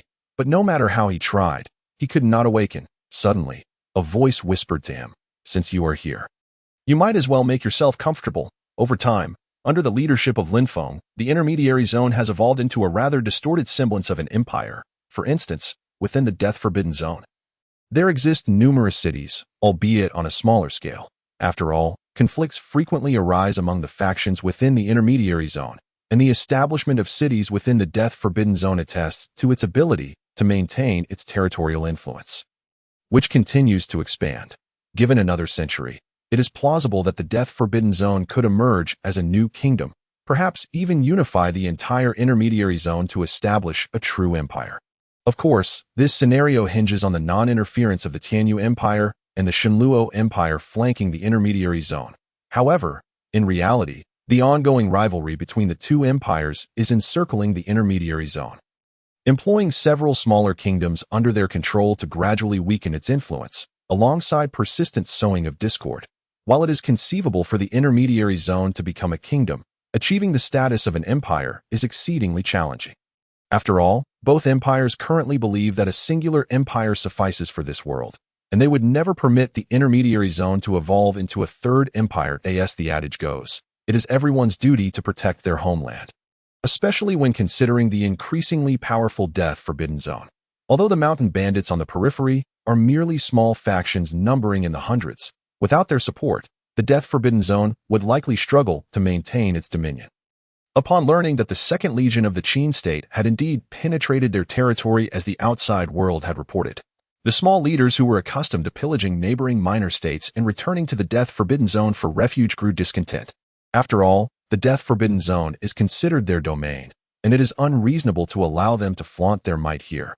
Thus, they disregarded the potential traps that might be laid. Indeed, while the death-forbidden zone may lack in many aspects, it boasts an abundance of desperate individuals whose combat prowess is hardly inferior to that of elite soldiers. In other words, even if they might fall slightly short in an environment like the death-forbidden zone, such individuals have long since vanished. General, the scouting team lost contact half an hour ago, and the second team of scouts sent by the desperate have also gone silent. It is estimated that there are no fewer than 10,000 mountain bandits ahead. Please issue orders to send in the vanguard to suppress them. At this moment, a junior official from a neighboring state timely reported the situation to his general. Meanwhile, the same intelligence reached the members of the 5 inspection teams. Although their information was evidently more detailed than what possessed, approximately 100 miles ahead of the Second Legion, over 100,000 mountain bandits had gathered, and their numbers were still increasing. Clearly, the lords of the death-forbidden zone intended to provide the soldiers of the Second Legion with a real combat lesson. Even Master Jean found himself at a loss regarding this situation. Thus he resigned himself to the actions of the death-forbidden zone, as long as they refrained from launching a frenzied assault on the cities of the Qin state. What, you ask about attacking villages? Master Jean had not contemplated this issue, for in his view, as long as the Qin state retained control of its cities, it could effectively govern the entire nation. As for Lin Feng, he felt a twinge of guilt for the people living in the border villages. After all, as the ruler of a nation, failing to protect his subjects weighed heavily on his conscience. Nonetheless, he was acutely aware of the significant position held by the death-forbidden zone within the intermediary zone, that a misstep could easily jeopardize relations with the intermediary zone, which would be exceedingly unwise for the Qin state. Thus, despite the multitude of sentiments of guilt within Lin Feng, he could only opt for maximizing benefits. After all, he was the steward of this nation, regardless of how others judged him. He understood what actions would best serve the nation's interests. And regarding his guilt, he could only choose to ignore it, for sometimes such decisions must be made. However, regarding the actions of the death-forbidden zone, other factions within the intermediary zone appeared to adopt a stance of watching the conflict unfold from a distance. After all, in the past decade, the influence of the death-forbidden zone had steadily expanded, causing considerable unrest among the other factions, should the armies of the Qin state engage in battle with those of the death-forbidden zone. Regardless of the victor, it would likely bring a period of calm to the death-forbidden zone for several years. After all, the death-forbidden zone is not a nation, although it possesses several moderately sized cities. Its population remains relatively sparse, indicating that the intermediary zone's demographic issues have yet to be resolved. If the various kingdoms were to form a tacit agreement to blockade all routes leading to the intermediary zone, it would face inevitable decline within just a few years due to internal strife and other issues unless it struck outwards. Yet precisely because the intermediary zone is aware of this reality, it exercises a degree of restraint towards more dominant kingdoms, avoiding excessive provocations. Of course, this premise necessitates that your merchant convoy is escorted by no fewer than 5,000 troops. Otherwise, they cannot guarantee that some reckless or overly ambitious individual will not disregard your authority. General L, please issue an order to clear the mountain bandits ahead. With the official's second reminder, El jolted back to reality from his cascade of worries. After all, the sudden emergence of at least tens of thousands of mountain bandits was a revelation that was difficult to fathom. Up until now, the Second Legion had only entered the Death-Forbidden Zone for 3 days, and in such a brief span, the leaders of the Death-Forbidden Zone had not only become aware of this situation, but had also demonstrated a recruitment speed that even El found alarming. The efficiency with which they summoned their troops was something that the Qin state could not replicate. Typically, the Death-Forbidden Zone operates as a loose organization, with its leaders convening only once a year to address internal conflicts and issues with external factions. In simpler terms, their soldiers are merely bandits dispersed across various regions of the Death-Forbidden Zone, akin to the challenge that the Qin state would face in gathering its garrison soldiers from all corners of the state within 3 days. Given that even the Qin state struggles to mobilize tens of thousands of troops in such a time frame, it is no wonder that El felt astonished. Only someone who understands the difficulties of assembling local military forces could grasp the implications of this.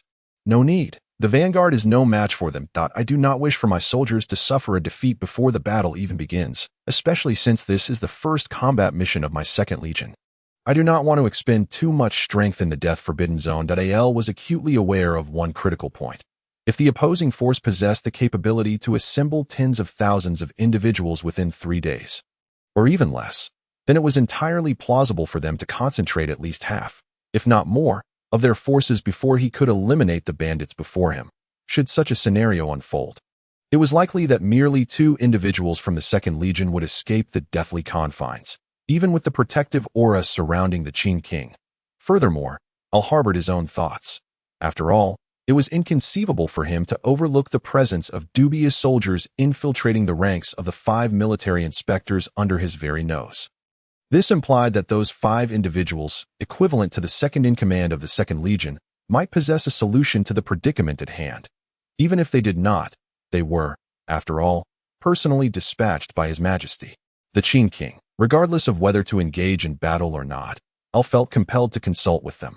They essentially represented Lin Feng, the Qin king, within the Second Legion, should he make a decision without considering the potential consequences. It would undoubtedly jeopardize the trust Lin Feng had bestowed upon him following his surrender. Although it was not absolute trust, the mere fact that Lin Feng had allowed him to lead the Second Legion alone was a testament to the significant level of confidence he held in Al.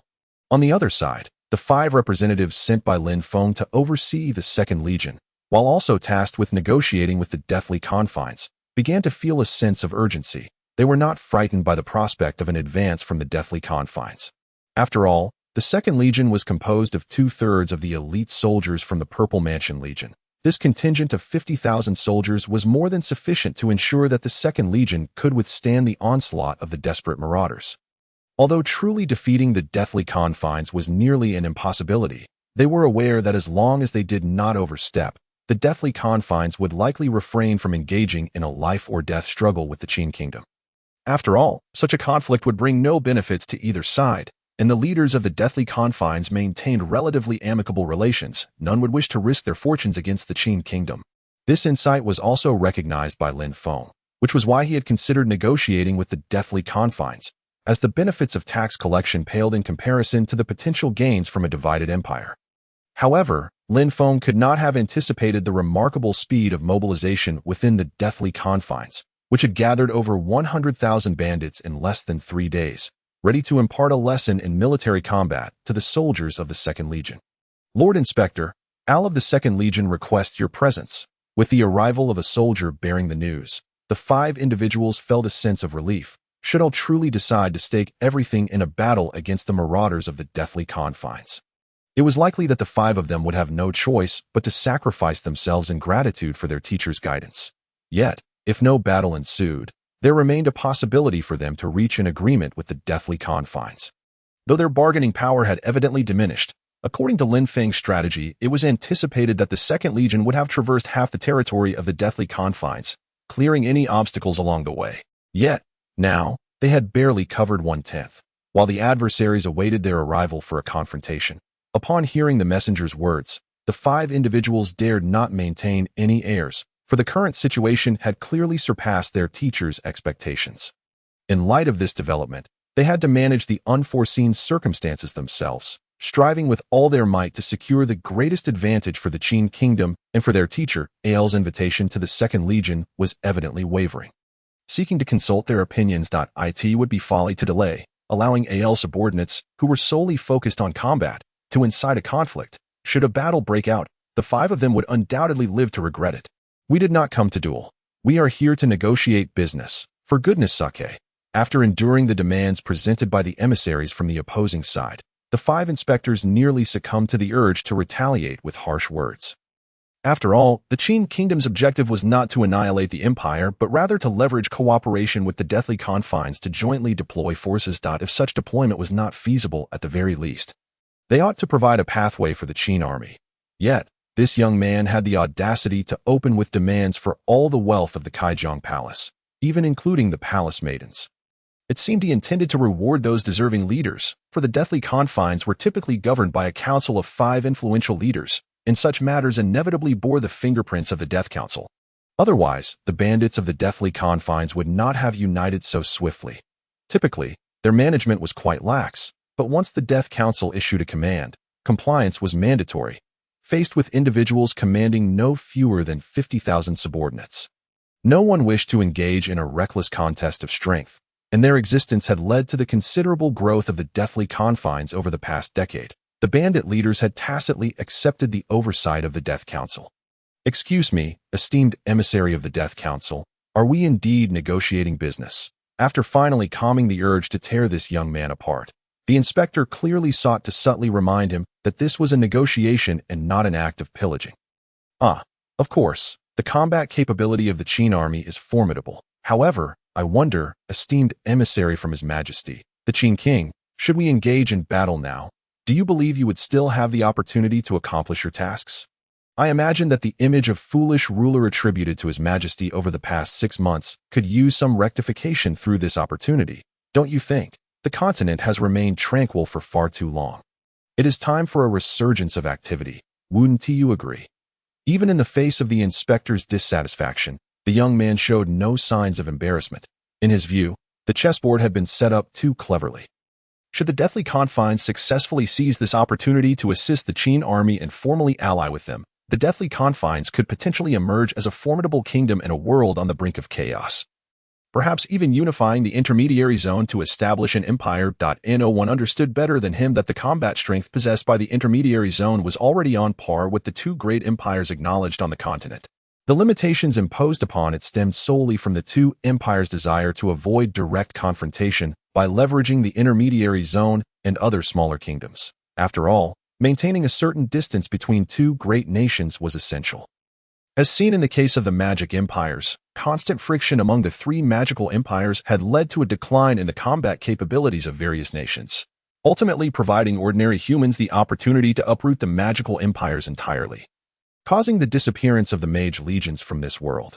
Both the Ziyun and Tianyu empires were acutely aware of this, which is why they had always permitted the existence of the intermediary zone.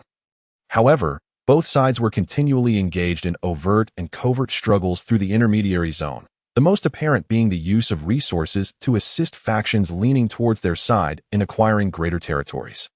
Yet, everyone understood that such actions could not be excessive. Otherwise, it would only serve to empower the intermediary zone. Ultimately, despite attempts to weaken it, the intermediary zone had gradually begun to take on the semblance of a nation, evidently on the verge of breaking free from the mutual control of the 2 empires. Humph! The wisdom of my teacher is beyond your comprehension. It is evident that the inspector was quite displeased with the young man's reference to Lin Feng as a foolish monarch. Otherwise, he would not have voiced his discontent so openly. Yet, this also highlights a flaw on Lin Feng's part. Perhaps he often instructs his students to maintain composure in challenging situations, but due to his fear of betrayal, he has instilled in them a belief in the necessity of fiercely protecting their own honor. This detrimental mindset has now manifested itself.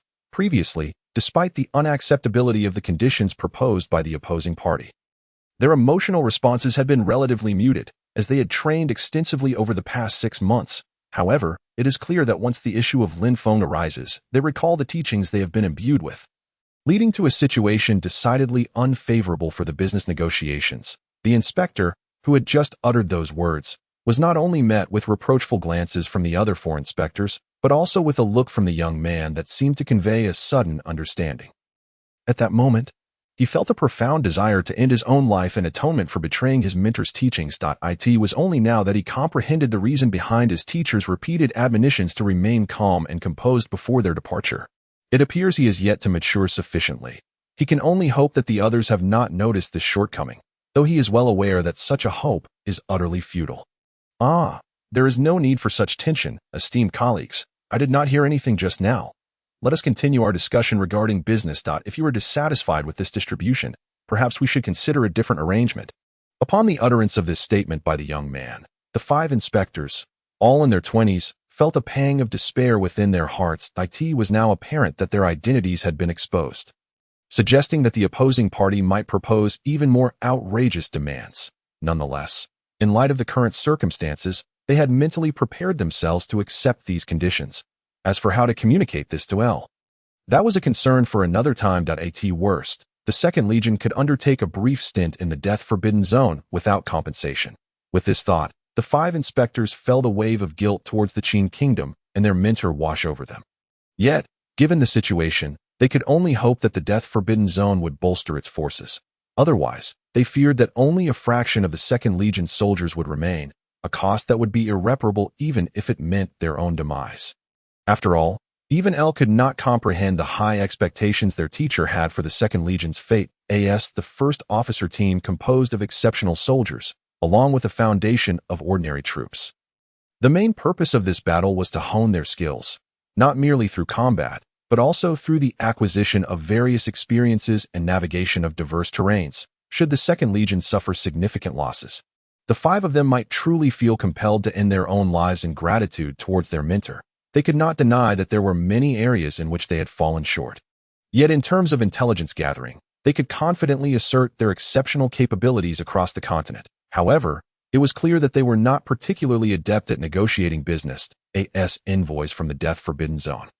I believe you may state your demands directly, provided they are not excessively unreasonable. The Qin Kingdom will do its utmost to accommodate you. However, I also hope the death-forbidden zone possesses the wisdom to avoid courting disaster. Despite the earlier incident where one of his companions had momentarily lost control of his emotions, revealing certain intelligence, the remaining individuals appeared largely unaffected. After all, if chaos were to ensue before any combat had commenced, Lin Feng would not have dispatched all 5 of them. From the outset, Lin Feng had recognized their lack of proficiency in business negotiations, yet he found himself with few individuals he could fully trust. Shen Xiaoteng was certainly one such individual, but Lin Feng could never allow his ailing partner to partake in such matters. In that case, it would be more prudent for Lin Feng to handle it himself. Moreover, Master Jean had now transitioned from a martial general to a civil servant and was currently tasked with managing numerous affairs for the Qin Kingdom. He would then delegate the matters that required Lin Feng's decision-making. Thus, the pool of suitable candidates was limited. Let us not forget that while the First Legion had not engaged directly in combat, the border between the Qin Kingdom and the Empire could not be left entirely to the Beastman Kingdom due to its declaration of war against the Empire. After a night of contemplation, Lin Feng had to admit one undeniable truth. He truly had very few capable individuals suitable for this mission. In the end, he could only summon the few individuals who possessed a natural talent for intelligence work. Aware of their shortcomings in negotiations, Lin Feng had even contemplated the possibility of relinquishing all benefits from the expedition to the imperial capital, if necessary. It sufficed for the death-forbidden zone to promise not to undermine the Second Legion of the Qin Kingdom. It was precisely this consideration that led Lin Feng to grant those 5 individuals the authority to make certain commitments on behalf of the Qin Kingdom when deemed necessary. However, while Lin Feng, as the monarch, could afford to make such concessions, the 5 of them, as subjects and students, were hesitant to readily agree to any overly demanding conditions, let alone relinquish such a substantial portion of the capital of Kaijiao. The disparity in their respective statuses inherently influenced their perspectives on matters. Lin Feng was primarily concerned with how to embroil all neighboring nations of the Qin Kingdom in conflict over the next 3 months. Thus, he was not overly preoccupied with trivial gains. Yet, as subjects and students, they were focused on how to secure the greatest advantage for their king and mentor. In truth, our demands from the death-forbidden zone are quite simple. We seek the friendship of the Qin Kingdom and hope for a future of mutual support. As for the wealth of the imperial capital, Aside from requiring all women, the rest is to be determined by your esteemed nation. Inspector, I trust you grasp my intent. Having already discerned the magnitude of this chess game, Ruxic would undoubtedly seize this opportunity, for regardless of the true nature of the Qin king behind the scenes. For the Death Forbidden Zone, and for Ruxic himself, this would yield the utmost honor and prestige, which held significant importance for him. He chose to remain in the Death Forbidden Zone rather than seek opportunities elsewhere solely because it provided enough chaos to allow him the space to showcase his talents. In contrast, the other kingdoms and the two empires were bound by the ancient rules established a millennium ago, making it unlikely they would initiate conflict lightly. This meant that many of Ruxic's ideas would remain forever unutilized. For someone like Ruxic, whose strategic acumen was as essential as sustenance, this felt akin to imprisonment. However, due to his arrival, the territory of the Death Forbidden Zone expanded within just 2 years, surpassing what had been amassed over the prior decade. Yet, this still fell far short of Ruxic's aspirations, for even now, only a few leaders recognized his name, while the masses remained oblivious. Are you suggesting that the Death Forbidden Zone is unafraid of being dragged into the abyss by the Qin kingdom? The current predicament of the Qin state is far from the optimistic perception held by the envoy. N01 understands the implications of the Death Forbidden Zone's demands better than these 5 individuals. Should the Death Forbidden Zone form an alliance with Qin, as per the Master's strategy, it is highly likely that in the future, the Death Forbidden Zone will face an endless array of adversaries, possibly even from various kingdoms. After all, the Death Forbidden Zone serves as a representative of the intermediary region. If they ally with Qin, it would mean that Qin acknowledges their equal standing with the kingdoms. Although this is an undeniable truth, the various kingdoms have yet to acknowledge it, considering that both the Death Forbidden Zone and other forces in the intermediary region cannot guarantee their financial sources. As long as cooperation exists among the nations, the eradication of the Death Forbidden Zone is not an impossibility, albeit at a significant cost. However, when the time is crucial, Lucic knows that the two colossal empires on either side of the intermediary region will not allow the Death Forbidden Zone or the entire intermediary region to attain sufficient strength to withstand even one of the empires, even if it were only temporarily. It seems that the esteemed inspector has underestimated the vast number of bandits in the Death Forbidden Zone. The Death Forbidden Zone does not seek much. It merely hopes for the friendship of Qin that if the 5 could acquiesce to this condition, the Death Forbidden Zone could mobilize 200,000 to assist installing the Imperial reinforcements for 3 months. Lucic candidly revealed his bargaining chip after a recent change of heart. He is not a native of the Death Forbidden Zone, having lived here for several years, yet he has never felt a sense of belonging. Nevertheless, emotions prevail, and when he reflects on the attitudes of the leaders of the Death Forbidden Zone towards him, Lucic cannot bring himself to betray them. Moreover, over time, Lucic has sensed the shifting circumstances of the continent and no longer considers it safe to remain in the Death Forbidden Zone. At this juncture, the Qin state, rather than fortifying itself, has been perpetually instigating various disputes, coupled with the fact that the Qin king, initially viewed favorably by Lucic, has now been reigning for half a year as a foolish monarch. An abundance of perplexing events has transpired during this period that even Lucic struggles to comprehend. However, with the Second Legion of Qin, under the banner of that foolish monarch, coming to subjugate the Death Forbidden Zone, and with Qin recently declaring its support for its ally, the Orc Kingdom, in a united assault against the Empire. These occurrences may not seem particularly alarming when viewed in isolation. Yet, Lucic possesses a broader perspective, recognizing that whatever the motivation behind Qin's series of unusual actions, it cannot be divorced from the influence of those two titanic powers. At this moment, Lucic naturally needs to choose a faction to align himself with. The Death Forbidden Zone may appear formidable now, but only Lucic understands that such strength is ever vulnerable to defeat. Should a reshuffling war arise, the power that the Death Forbidden Zone has developed to avoid disputes between the two great empires will undoubtedly become a battleground for their conflict, with the Death Forbidden Zone and other forces likely becoming casualties in the process. After all, the majority of the Second Legion consists of Lucic's former subordinates, and none wish to suffer excessive casualties before fulfilling their mission, lest the entire Second Legion be rendered ineffective in the Death Forbidden Zone. However, the 5 envoys of the inspection team, who had acquiesced to many of Lucic's conditions, now harbor concerns if their master, the current Qin king, were to discover that they had agreed to these terms. Would he not be infuriated? Indeed, on the surface, it appears that the Death Forbidden Zone has suffered significant losses, even working for Qin for free. Yet, in reality, the mere promise made on behalf of Qin to allocate 1/5 of the Empire's territory to the Death Forbidden Zone after its complete defeat represents a considerable loss for Qin. After all, the alliance between Qin and the Orc Kingdom is fundamentally centered around Qin, implying that Qin could potentially claim 3/5 of the Empire's territory. Now, having to relinquish 1/5 to the Death Forbidden Zone indicates that many may perceive Qin as not truly benefiting from this arrangement. This is merely one aspect. Another stipulation is that in 2 months, the Death Forbidden Zone will dispatch representatives to formally ally with Qin. This effectively signifies Qin's acknowledgement of the Death Forbidden Zone's comparable status to that of a kingdom, while also exposing Qin to the possibility of opportunistic nations declaring war.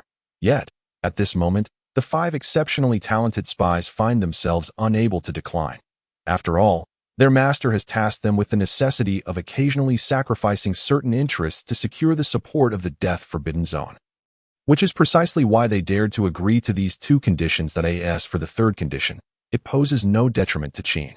This stipulation was entirely proposed by Lusik himself. It is quite simple. When the inspection team returns to Xianyang to report to their master, the Qin king, they are to bring Lusik along, as he wishes to meet the king.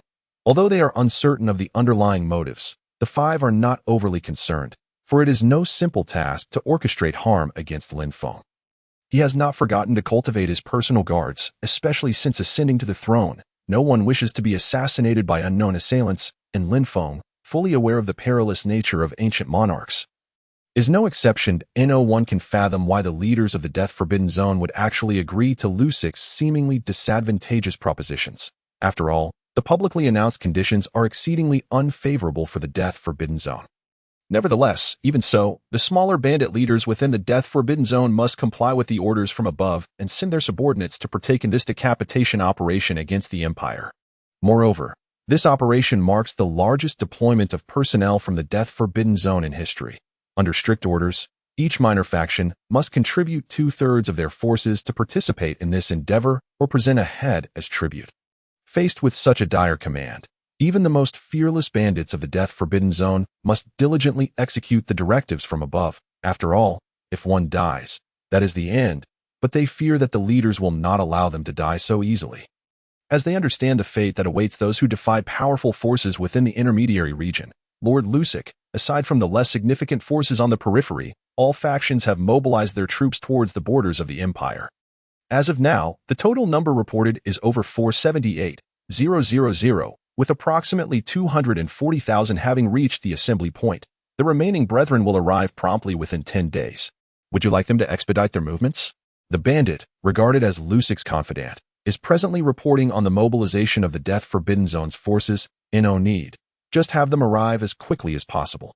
Although Lusik has already resolved to seek refuge with another faction, he does not wish for the Death Forbidden Zone to incur excessive losses during this decapitation operation, as the number of combatants from the Death Forbidden Zone will not exceed 200,000.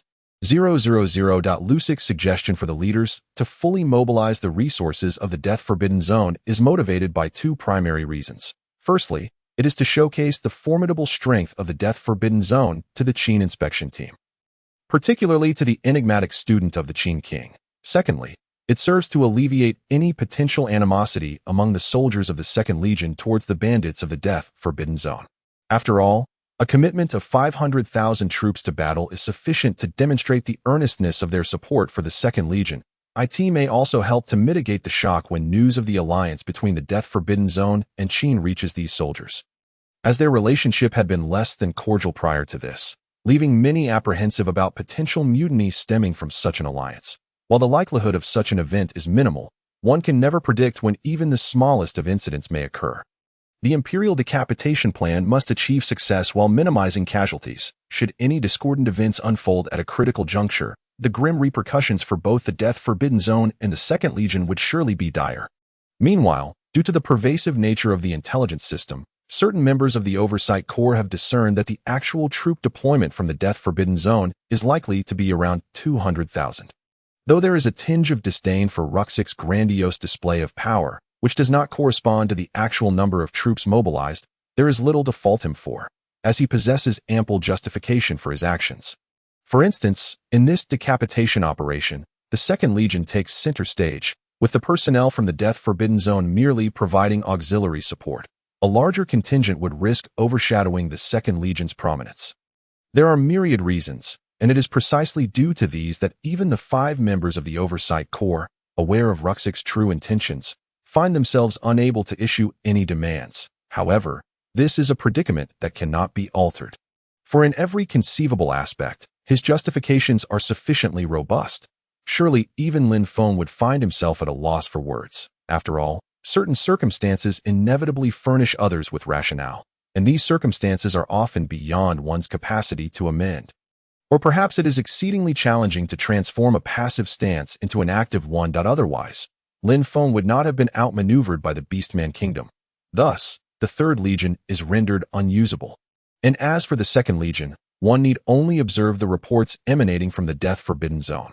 The Second Legion is currently embroiled in a fierce confrontation, struggling for survival, and requests for reinforcements grow increasingly urgent by the day. Are they to be commanded to retreat at this juncture? After Lin Feng thoroughly explained the current deployment of the Qin army, the envoy from the Orc Kingdom suddenly realized that the Qin military was indeed quite occupied. The First Legion was preoccupied with assisting the recently formed Fourth Legion in training its soldiers and officers, leaving no time for battlefield engagements. As for the nominal Fifth Legion, it had yet to make its presence known. And the Second Legion was too busy finding a wife for this foolish monarch, or rather, one might say, competing for a wife, to concern itself with external matters. Moreover, the Qin state had shown considerable goodwill. Having declared war, they were hastily mobilizing local forces for combat. Ultimately, the envoy could only gloomily resolve to relay these observations back to the general dispatched by the Orc Kingdom. In summary, according to Lin Feng, the Qin forces were exceedingly busy, barely managing their own affairs, and it was quite generous of them not to request reinforcements from the Orc Kingdom. However, under pressure, Lin Feng could only express his best efforts to expedite the assembly of local troops, assuring that he would not hinder the Orc Kingdom's expeditionary forces. Yet, upon hearing this, Zhang Fei and Master Jin could only respond with exasperation. They had already recognized Lin Feng's humorous manner of speaking and his thick skin. However, they had not anticipated that Lin Feng had stooped to such a level as a monarch to disregard his own dignity. Indeed, while the Second Legion was busy, Master Jin, having learned about its actual military objectives and the cooperation with the Death Forbidden Zone, did not believe that the incessant requests for support were genuine. As for the First Legion, it was indeed engaged in training soldiers and officers, but not for the Fourth Legion. Rather, it was for the newly established Fifth Legion. Thanks to the Empire's numerous provocations against Qin, coupled with the declaration of war by Qin, the recruitment speed for the Fifth Legion had increased severalfold. This was largely due to Lin Feng instituting a rank system within the army, whereby soldiers with merits could attain ranks, even if they could not immediately become officers. Every soldier had the potential to earn a rank through their efforts and achievements, including those in the Logistics Corps. Holding a rank not only conferred a striking symbol of honor, but also brought with it a series of benefits that could ignite enthusiasm among commoners and newly freed slaves aspiring to elevate their status. For soldiers, the most coveted rewards remained beauty, treasures, and honor. For the sake of a lady's smile, kings throughout history have engaged in battles, and soldiers have fought valiantly for a fleeting smile. Throughout the ages, countless soldiers and generals have perished in the name of honor, making it one of the most prevalent causes of death. It was by chance that Lin Feng recalled this excellent method of enhancing soldiers' access to honor. After all, prior to this, it was quite challenging for a soldier to attain honor, which was typically associated with legions and their commanders. For instance, Lin Feng's father in this world, based solely on his illustrious military achievements, had garnered the unwavering loyalty of 500,000 soldiers from the Purple Mansion Legion, willing to follow the young marshal without conditions. This illustrates that the pursuit of honor in this world is not significantly different from that of Earth's medieval era. In fact, it may even surpass it. The introduction of the rank system instantly connected individual soldier honors to that of their legion. Even if one was not a general, the rank one held could place them on par with their fellow soldiers, even if they could not ascend to officer status. Furthermore, the implementation of the rank system provided opportunities for soldiers of the highest rank to ascend in the event of a commander's demise. While they might only serve as acting commanders during battles, they could also ascend to officer status, ensuring that their rank would not be lost. it was well understood that excelling in performance could easily lead to the removal of the acting title. After all, those who attained high ranks undoubtedly possessed the requisite skills, or they would have perished long ago on the battlefield. All this serves to illustrate the immense allure of the rank system for soldiers, particularly for commoners and newly liberated slaves eager to enhance their status. Now, let us turn our attention to the 4th Legion, which is currently commanded by Lin Feng to disperse into smaller units. They are scouring the entirety of Qin for any individuals or factions with treasonous intentions. And once identified, those individuals can expect devastating consequences from the 4th Legion. The 4th Legion has but one commander, unlike the other 3 legions which each have a commander and a deputy. The 3rd Legion refrains from appointing a commander to prevent being co-opted by the Orc Kingdom, while the 4th Legion is directly under the command of His Majesty Lin Feng, King of Qin. Enjoying the fruits of dictatorship, Lin Feng naturally has no need for subordinates at the moment. Moreover, after more than a year of learning, he does not believe that he is incapable of managing a legion alone. The effective military management system in place ensures that even in the absence of a supreme commander, the legion can maintain operational readiness, despite Lin Feng's apparent indifference to the frontline battles. His continuously expanding intelligence network keeps him informed of the rather grim situation at the front. After all, this is not a domestic conflict. Although the Orc Kingdom's warriors are formidable, victory in battle does not solely rely on individual strength.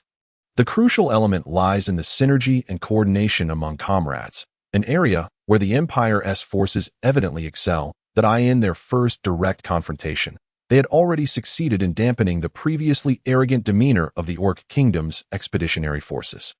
However, due to the superior quality of the Orc soldiers compared to those of the Empire, they managed to stabilize their ranks, albeit with some disarray. This explains why the Orc Kingdom has been persistently urging its nominal allied forces to deploy troops. Yet, it never occurred to them that Lin Feng had no intention of engaging the Empire's commanders in direct confrontation from the outset. The wise men of the Orc Kingdom clearly misjudged Lin Feng's commitment to his promises. After all, the Orc Kingdom's decision to send troops was motivated by the prospect of profit, and should Qin truly adopt a hands-off approach, it would not be surprising if the Orc Kingdom sought an armistice with the Empire. Regardless, Rand mobilized the originally reserved force of 200,000 Imperial troops to the vicinity of the Death-Forbidden Zone, augmenting the existing guard force of nearly 100,000, resulting in over 300,000 troops at the entrance of the Death-Forbidden Zone. While these may not be elite forces, they should not be underestimated. Rand harbored no fear of the 2nd Legion, which was ostensibly engaged in courting, as he had previously rooted out numerous spies from the 2nd Legion, leading him to conclude that the overall combat capability of the 2nd Legion was significantly inferior to that of the 1st Legion. However, Rand appeared to have forgotten that circumstances are constantly evolving. Although the 2nd Legion still lagged behind the 1st, the soldiers had bolstered their collective sense of honor with the assistance of the former Purple Mansion Legion soldiers. And the implementation of the rank system had steadily enhanced the 2nd Legion's combat effectiveness. The assignment of this execution mission to the 2nd Legion also served as an acknowledgement of their capability. Of course, only by successfully completing this mission could the 2nd Legion truly earn the title of elite force. After all, 6 months prior, the emergence of several traitorous soldiers within the 2nd Legion had effectively branded them with a label of weak combat power, and naturally, they were reluctant to bear such a stigma, especially with 1/3 of the soldiers sourced from the Purple Mansion Legion. Furthermore, the commander of the 2nd Legion, Ire, had consistently intensified the training of its soldiers, aiming to elevate his standing in Lin Feng's eyes. As a former surrendering general, Ire faced immense pressure. Although Lin Feng seemed unlikely to pursue past grievances, it was evident that if Ire were to displease Lin Feng, the position of commander of the 2nd Legion would likely attract many contenders. Yet Ire remained firmly seated in his position, not merely due to his ability to read situations and his ties with Zhang Fei, the actual head of the military, but also because he possessed a genuine method for training troops. A fact that even Lin Feng could not overlook, and he had publicly expressed his admiration for Ire. Thus, it is clear that attaining an official position is relatively straightforward, provided one has connections and a modicum of capability. However, ascending to a prominent position is considerably more challenging, as it encompasses a plethora of knowledge and the intricate management of relationships between superiors and subordinates, not to mention the unpredictable variables at play. Rand contemplated the possibility that the Death Forbidden Zone might seize the opportunity amidst the chaos to profit from the Empire. However, he did not anticipate that Lin Feng harbored similar ambitions. Aiming for nothing less than the complete obliteration of the Empire, such aspirations are exceedingly rare on the continent, where internal strife might lead to a change in a nation's rulers. Yet to instigate a war to annihilate another country equates to a brazen challenge to the world order that has prevailed for a millennium. This explains why, when Lin Feng's Purple Mansion Legion vanquished the royal family of the 5 Degrees Kingdom and took their place, other nations refrained from exploiting the situation. After all, the nearby Tianyu Empire is not to be trifled with. Especially given its renowned military prowess, No1 wishes to provoke the ire of this formidable power. Thus, even those with intentions of gain dare only to engage in minor schemes. Subsequently, prior to the establishment of the Qin Kingdom, the relentless reclamation of those regions compelled several kingdoms to relinquish their minor advantages. In fact, there were territories from which the Qin Kingdom gained considerable benefits at the expense of other nations. Naturally, the aggrieved kingdoms could not voice their grievances openly, resorting instead to secretly cursing the Qin royal family's longevity. Ambassador of Ruzek.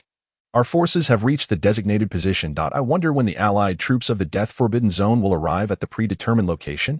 According to the intelligence I have received, approximately 200,000 troops have recently been mobilized from the imperial capital to the border, evidently to thwart any opportunistic moves from the Death Forbidden Zone. I assume Your Excellency is aware of this. Although privately, Ruzek has conceded to several conditions. During this period, the 5 members of the Supervisory Commission have been continuously learning and growing. While it may seem that there has been little tangible progress, they have nonetheless prepared ample advantageous conditions for the Second Legion, alleviating concerns over the Death Forbidden Zone's commitment. Rest assured, esteemed Supervisory Commissioner, the warriors of the Death Forbidden Zone are not significantly inferior to those of the Qin Kingdom. The renowned will arrive punctually at the designated site, creating sufficient distraction to afford the soldiers of the Second Legion ample time to breach the Empire's defenses and achieve your objectives. Likewise, as allies, we shall dispatch an elite force of 10,000 to accompany you on this assassination mission. After all, we are allies. It would be remiss for the renowned to allow the soldiers of the Second Legion to feel they are fighting alone. Would it not? While this appears to be a favorable condition, the 5 individuals are acutely aware that it stems from Ruzek's lack of confidence in the Second Legion, fearing they might indulge in burying treasures on site. Should the Death Forbidden Zone refrain from sending personnel alongside, it is indeed difficult to guarantee that AI Air would not allow the soldiers of the Second Legion to act in such a manner. Ultimately, the character of the general reflects the nature of the soldiers, and the general's disposition is contingent upon Lin Feng, the leader of the Qin Kingdom, as someone who seldom concerns himself with face. It is entirely plausible that Lin Feng might, by oversight, forget certain treasures, and since the Second Legion has not acquired those treasures, the Death Forbidden Zone cannot reasonably demand a share from them, can they? Moreover, it is entirely plausible for individuals to bury those truly valuable items directly beneath the imperial capital, as the Death Forbidden Zone, due to its unique circumstances, is utterly incapable of exerting thorough control over regions such as the imperial capital. After all, although various kingdoms dread the reckless assaults of the Death Forbidden Zone, should their fundamental limits be genuinely breached, it is likely they would no longer endure the situation, for the Death Forbidden Zone would not wish to become the target of collective ire. In order to ensure that the Death Forbidden Zone retains some advantages and resources after his departure, Ruzek naturally hopes that this beheading operation maximizes the interests of the Death Forbidden Zone. Thus, dispatching 1,000 elite troops to expedite the Second Legion's task, primarily overseeing and assisting the Second Legion and the logistics corps of the Qin Empire in transporting treasures, seems prudent. While the latter is indeed the primary objective, no one can predict the surprises that await them in the imperial capital, especially considering the Orc Kingdom's earlier success was significantly attributed to fortune. However, the Empire may not be so fortunate, as there has been no indication thus far of any mage teams participating in the conflict with the Orc Kingdom. This implies that Ruzek and Lin Feng, along with their 5 students who have gradually matured, are more acutely aware of the implications than others. As the Death Forbidden Zone actively prepares for the impending beheading plan, Lin Feng begins diligently composing an educational tome within the city of Xianyang. Nothing is more terrifying than the control of thought. Those unfortunate souls on Earth who unwittingly joined pyramid schemes serve as a prime example. Through relentless brainwashing, they ultimately deceive even their own kin. Often devoid of any feelings of guilt, illustrating the extent to which their minds have become distorted. Lin Feng, not being an educator by nature, would certainly refrain from imparting any extreme ideologies in the primary text for the schools he intends to establish for free within the Qin Empire. However, this does not imply that Lin Feng would propagate notions of democracy and republicanism in nations still transitioning from slavery to feudalism. Such ideas would undoubtedly be rejected by these people. Much like how individuals in a society that has transitioned to capitalism would be unlikely to accept the concept of slavery, a system that fundamentally disrespects human rights. The content of this book spans a variety of age groups, including fairy tales for children, which Lin Feng has slightly adapted to better suit the Qin context. It also addresses various social classes, yet regardless of the specifics, the book subtly promotes a sense of nationalism, instilling in the people of Qin the notion of their identity as Qin citizens. All individuals residing under Qin's dominion are its citizens, whose rights and lives will be safeguarded by the royal family and the Qin military. Should their rights be infringed upon by other nations, the royal family and the military, commanded by the monarchy, will spare no effort in defending their interests, including the potential use of force, by continuously emphasizing the principle that beneath heaven, all lands belong to the king, and all subjects are his ministers. Along with Lin Feng's deliberate increase in the frequency of terms such as Qin, royal family, military, and rights throughout the text, he is convinced that as long as he possesses the capability to establish free educational institutions across the 12 delineated provinces and cities, totaling 111 locations, including the imperial capital of Xianyang, within the next 2 decades, the Qin Empire shall no longer find itself in a predicament of lacking talent, akin to the earlier beheading operations where no capable individuals were available.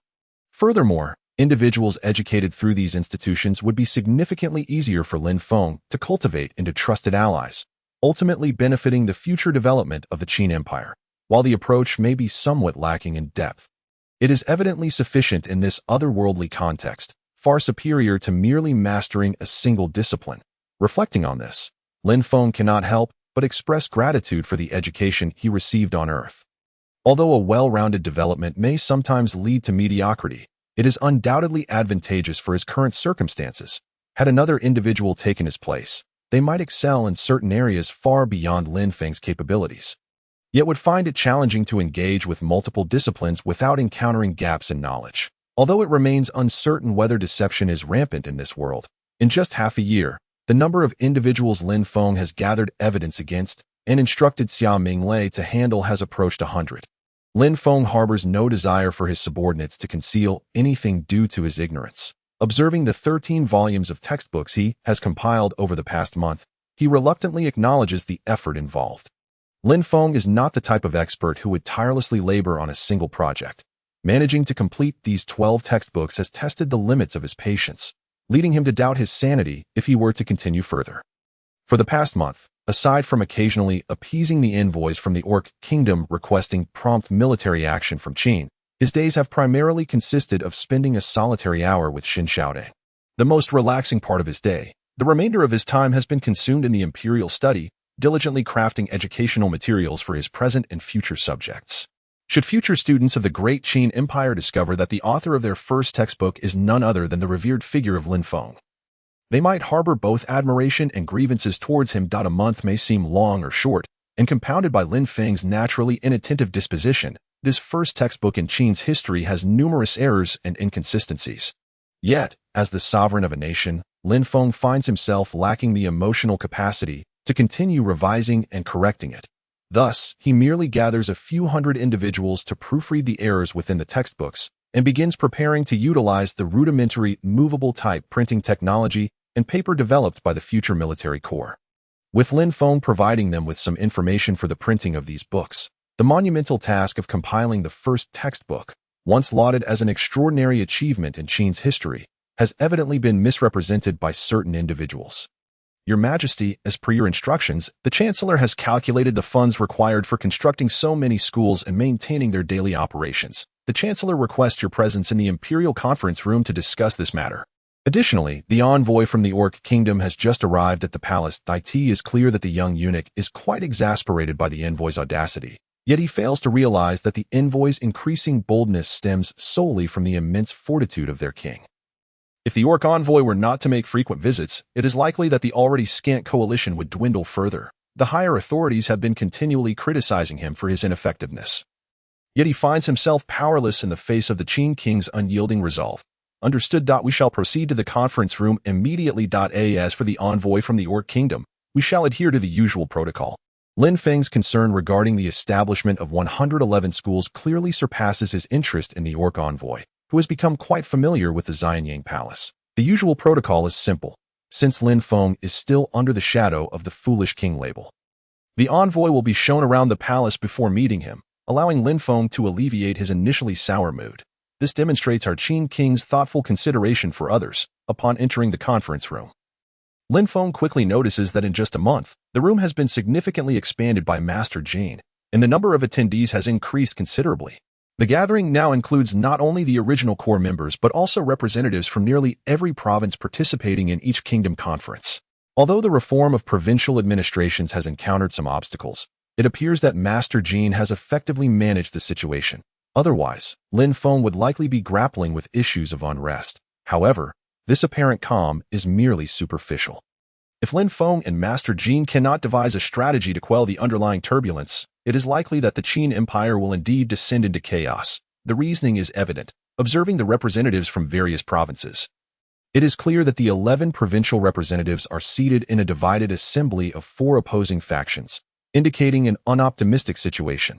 Beyond these 4 factions, there exists a 5th force, the most powerful of which is represented by Zhang Fei, Master Jin, and others, centering around the Qin Empire's central authority in Xianyang. As for Lin Feng, he stands as the supreme leader among all factions, whether it be the military represented by Zhang Fei, the central authority represented by Master Jin, or the local provincial powers. Lin Feng is undeniably the foremost authority. Anyone daring to contest this should inquire with the 4th Legion, which is actively apprehending and executing individuals nationwide. Your Majesty, regarding the establishment of schools and the provision of free education for our subjects, I, along with the other ministers and representatives from the provincial administrations, have deliberated on this matter more than once. We unanimously agree that this is indeed a beneficial initiative for the nation and its people. However, I am concerned that the royal treasury may not possess sufficient funds to support such an endeavor. When the kingdom was founded, Your Majesty ordered a 1-year tax exemption for the entire nation. Thanks to some initial accumulation, the treasury's pressure is not yet severe. However, with the establishment of the 5 major military corps, additional logistics corps, and the future military corps, the treasury can only sustain expenditures until the next year. Master Jin's intentions are clear. While establishing schools is undoubtedly a commendable initiative, it is contingent upon the availability of funds. Clearly, the Qin Empire is currently impoverished, and it would be prudent to refrain from further expenditures. This matter has indeed eluded my consideration, but fret not, for the Empire shall bear the financial burden. Shall it not? My esteemed Chancellor may proceed with the establishment of schools in accordance with the educational plan. As for other concerns, my Chancellor need not worry. I shall devise a solution to prevent the state of Qin from spiraling into a fiscal crisis. Furthermore, the expenses for founding these institutions could be managed through collaboration with local slave owners and large landholders. Once the schools are established, I can grant them the rights to conduct business in the vicinity. Regarding tuition fees, I suggest my Chancellor collect a modest amount to avoid imposing a long-term financial strain. This is merely a notion of Lin Feng, yet unbeknownst to him, countless individuals have labored tirelessly for over 6 months on this endeavor. These plans were proposed long before Lin Feng was labeled a foolish monarch. Yet it has taken a full half-year to amass this information, underscoring the considerable challenges involved. Lin Feng, due to his lack of foresight, has seen the initial plan for free education derail, and he finds himself reluctantly imposing tuition fees. Should the death-forbidden land truly be willing to invest its resources to assist the Second Legion? Lin Feng cannot help but harbor doubts about whether the death-forbidden land might turn against the Second Legion at a crucial moment. Although the state of Qin has engaged in the campaign against the Empire, it must navigate the complexities of warfare among various nations for numerous reasons. Deep down, Lin Feng is reluctant to confront the Empire or any other kingdoms, while the 5 major legions of Qin remain incomplete and lack combat readiness. Thus, the success or failure of the Second Legion's assassination plan significantly influences the potential gains and timing of future conflicts for the state of Qin. As for the strategist from the death-forbidden land, Lusik, who can discern the intricacies of this scheme, Lin Feng adopts an attitude of either fully recruiting him or eliminating him if that proves impossible. After all, there are undoubtedly countless individuals in this world who possess greater intelligence than he does.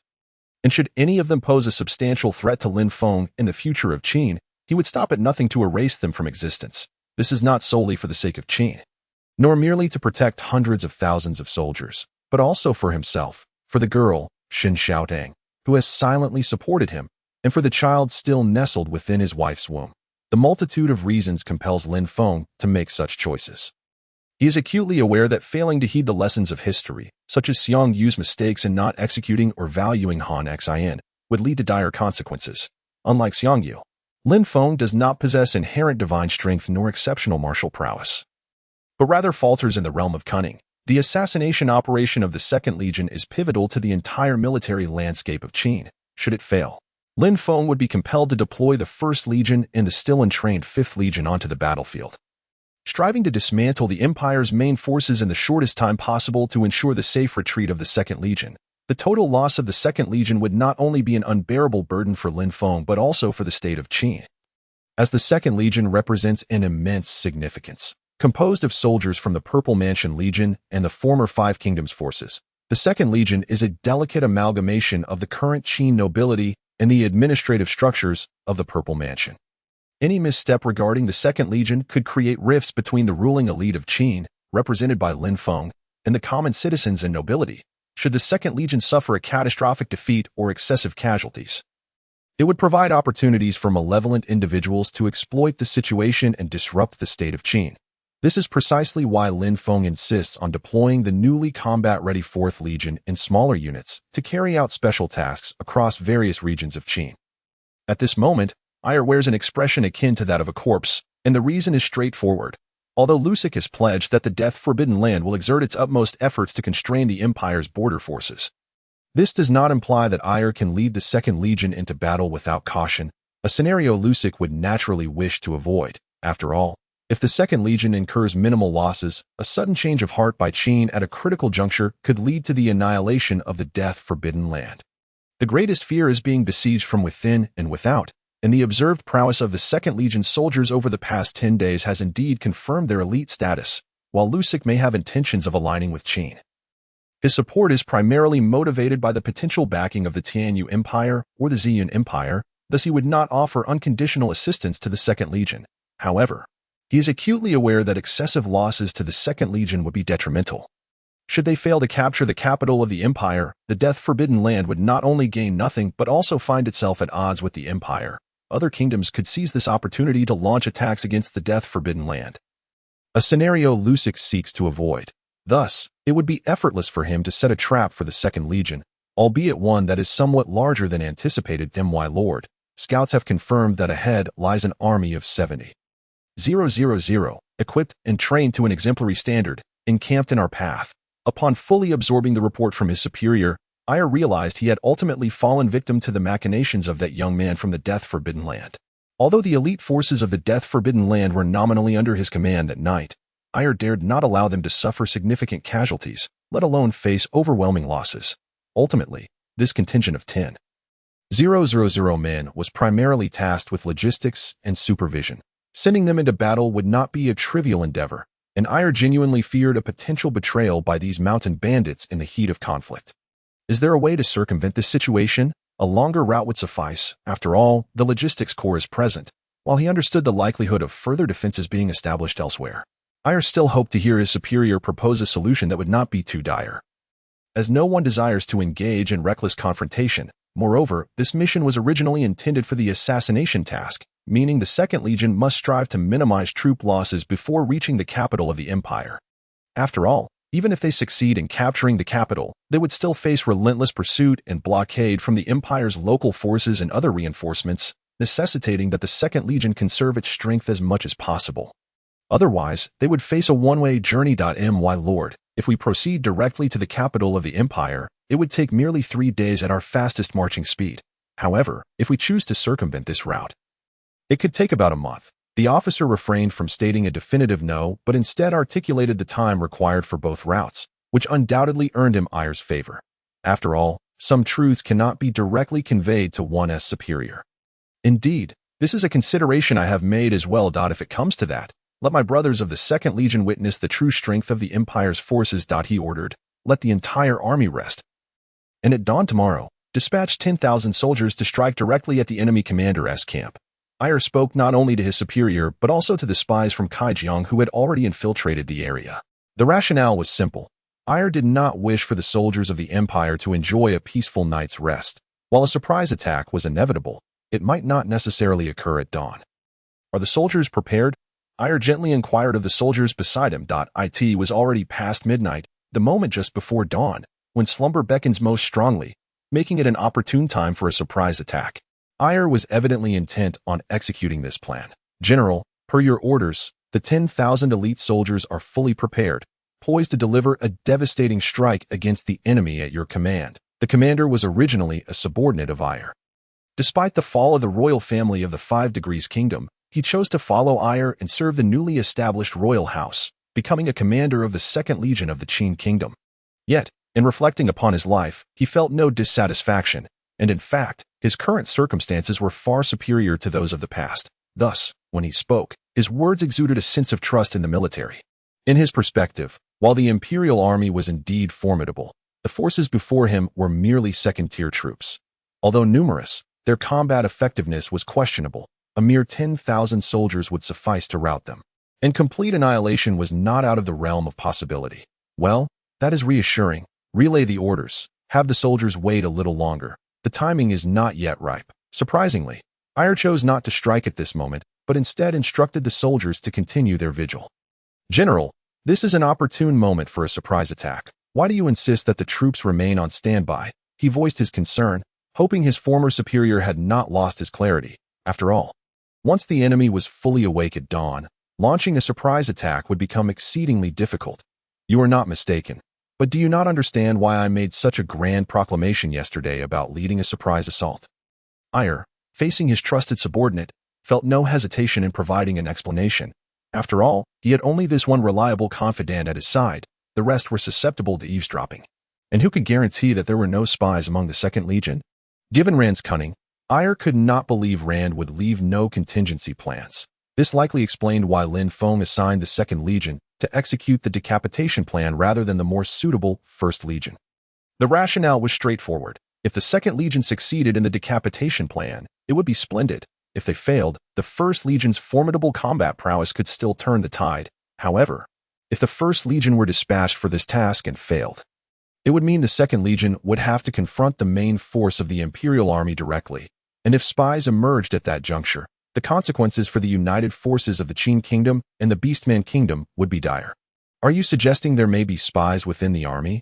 Upon hearing Ayer's words, even those of lesser intellect could deduce the implications, not to mention the astute commander before him. After all, someone deemed a trusted ally by Ayer. A master of interpersonal relations could not merely be loyal. There was more to it. If that is the case, General, you likely seek more than just a surprise attack, do you not? Having seen Ayer acknowledge his earlier statement, he posed the question that had arisen in his mind. Although incredulous at the answer, he struggled to conceive another plausible explanation. Enough with the wild speculations. You should take your leave and rest well. I wish to be alone for a while. Ayer did not validate his subordinate's conjectures, for some matters were best left unspoken, and he trusted his subordinate understood this.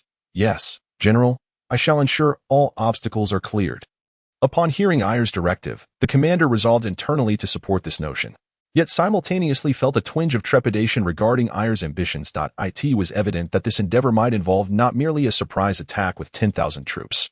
It was highly conceivable that the entire 2nd Legion would mobilize, taking advantage of the enemy's recent awakening and the anxiety instilled by Ayer's announcement of a surprise attack, regardless of whether the enemy believed it. Many soldiers and generals likely had restless nights. Although this moment appeared ideal for an assault, the enemy would be most alert if they were aware of an impending attack, should an actual surprise be attempted. It was likely that the attacking forces would suffer considerable losses. After his subordinate departed, Ayer closed his eyes, mirroring the earlier speculation of the officer. Indeed, Ayer harbored ambitions to annihilate the 70,000 Imperial troops in one fell swoop. For only then could the Imperial local forces before them be compelled to flee. This strategy aimed to minimize casualties within the Second Legion and enable the Qin kingdom to swiftly vanquish the Empire, a nation that had long coveted its territory. Likewise, to establish credibility among surrounding kingdoms, the Qin kingdom must leverage its conflict with the Empire, where the territorial disparities were not substantial. Although the last monarch of the Five Degrees Kingdom had shown no ambition for expansion, his subordinates still commanded a formidable military, which had prevented the Empire from reaping significant rewards. Espionage was rampant, and while the Five Degrees Kingdom had refrained from engaging the Empire in war, initiating hostilities could prove detrimental. However, all of this changed with the rise of Lin Feng's ruling faction. The assassination plot within Xianying City had failed, leading the core figures of Lin Feng's regime to perceive the Empire as an enemy. While they were indeed adversaries, their vigilance had intensified. Who would have thought Ire, would have the opportunity to participate in such a grand conflict in my lifetime? It is a testament to my unwavering loyalty to my king. In this battle, Ire vowed not to disappoint the kingdom or the high expectations of His Majesty the King of Qin for himself and the entire Second Legion. Everything was for the kingdom. For His Majesty the King of Qin, Ire, who had longed to achieve great deeds on the battlefield, felt the fervor of his early military days rekindle within him. A man should perish on the battlefield, a hero wrapped in the hide of his steed. Upon learning of the Qin army's impending night raid, although skeptical of the news, he nonetheless hoped for their arrival. The Imperial Army was in dire need of a victory to reignite their sense of honor as soldiers. Only then could they hope to withstand the onslaught of the opposing forces, which numbered over 200,000. That after all, the disparity in morale between an inspired army and a demoralized one was significant. Yet, disappointment loomed, for as the hours passed into the early morning, the Qin army did not materialize. This was the most opportune moment for a surprise attack. The absence of the Qin forces suggested that the previously received information was likely false, or perhaps a deliberate ruse intended to exhaust his troops in anticipation of a potential night raid. Though he had gradually come to accept this notion, years of military instinct told him that there were no idle words in the army. Spies were undoubtedly embedded within the Empire, and he did not believe they would dare deceive him. The only plausible explanation was that the Qin army was likely waiting for him to lower his guard. However, as the sun began to rise, the Imperial soldiers were already completing their morning routines. While rotating with the previous watch, even he began to suspect that this might indeed be a feigned tactic by the Qin forces. Attack! As the resounding cries of slaughter reverberated through the heavens, he was astonished to see the banners of the Qin army simultaneously materializing before him, as well as to his flanks. The Qin forces, having advanced perilously close, were on the verge of breaching the camp. He had not anticipated that the meticulous preparations of the Qin army were not mere ambush tactics or ploys to exhaust his troops, but rather a cunning strategy that exploited his fears of a surprise attack. This deception had afforded the Qin ample time to maneuver to his sides, placing his central camp, which he had fortified to inflict heavy losses on any would-be attackers, in imminent danger of collapse. To embolden the Qin forces to assault his central encampment, he had withdrawn the majority of his soldiers to the left flank, choosing to remain at the heart of the camp. His resolve was not solely born from a sense of camaraderie with his men, but also from the understanding that, should the Qin launch an attack, the seemingly precarious position of the central camp would actually be safeguarded by the flanking troops. With sufficient swiftness, he could even turn the tide against the advancing Qin forces, rendering their efforts futile. However, despite his meticulous plans, he was ultimately no match for Ire.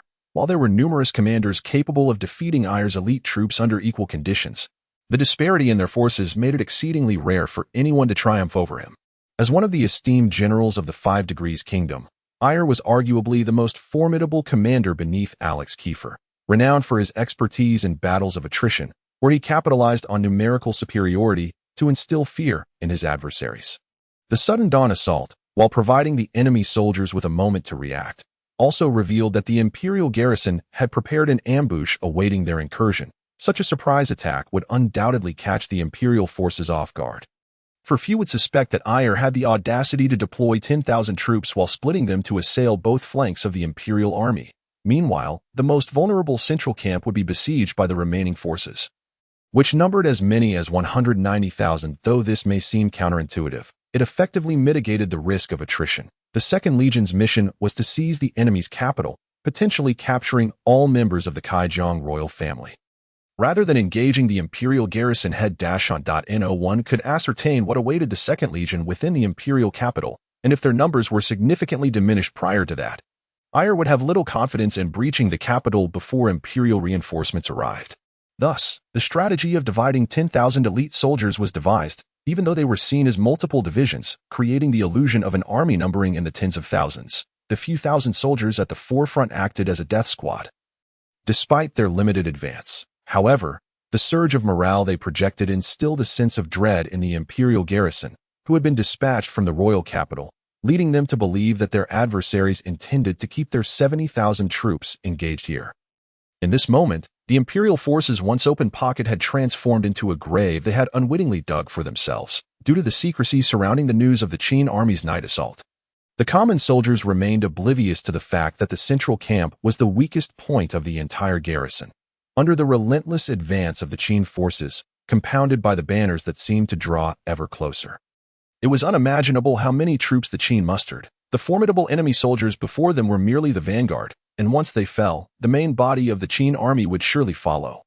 And it would spell doom for their ranks. Amidst the information blackout, many lower-ranking imperial officers began retreating towards the central camp, and as one fled, so did many others, signaling a trend of organized withdrawal among the garrison forces. Even those senior commanders who recognized that the few thousand soldiers before them were likely mere feints began to contemplate their escape. After all, the opposing force boasted a staggering 200,000 troops, and the spies embedded within the 2nd Legion had accurately reported the total strength of the mobilized forces. Such news, however, cast a pall of despair over the imperial garrison. What if these were not merely feints? As a member of the royal family, did he truly wish to perish here? Watching the Qin forces grow increasingly ferocious, a general from the Kaijiang royal family felt a surge of fear. Indeed, he had come merely to secure his claim to the throne, not to die heroically on this battlefield. His death would only earn him a fleeting reputation, while the power and riches would be claimed by his brothers. Numerous reasons urged him to consider retreating towards the central camp, which now appeared to be the safest haven. The Qin forces numbered merely 200,000, yet the sight of their banners and the fervent soldiers charging forward led him to believe he faced an assault of at least 70 to 80,000. With only 30,000 troops at his disposal, he realized he could not withstand the onslaught. Moreover, these forces had originally been positioned to counter a potential ambush against the central camp, leaving them ill-prepared to construct proper fortifications. Should the rest of the Qin army surge forward, he had no desire to perish alongside these lowly soldiers. The two generals on the left, in a show of tacit understanding, also led their troops in retreat, leaving behind fewer than 5,000 soldiers to stall the advancing enemy. With the imperial royal members already withdrawing, what reason had the others to remain? After all, a moment's inattention could lead to a dire fate.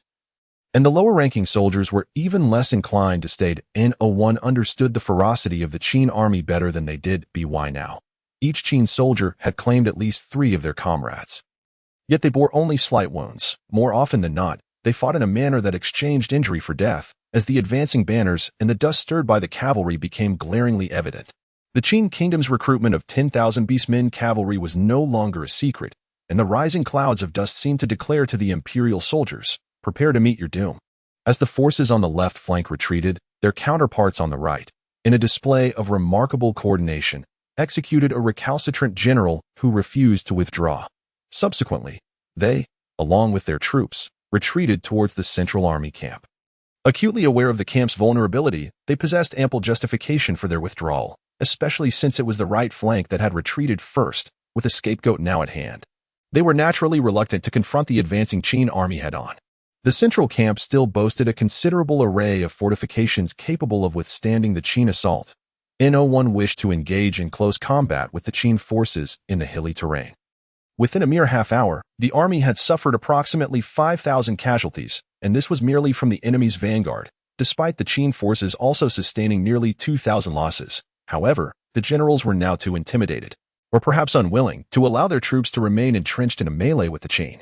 Whether it was a ruse or a genuine large force lurking behind, retreating to the central camp seemed indisputably prudent.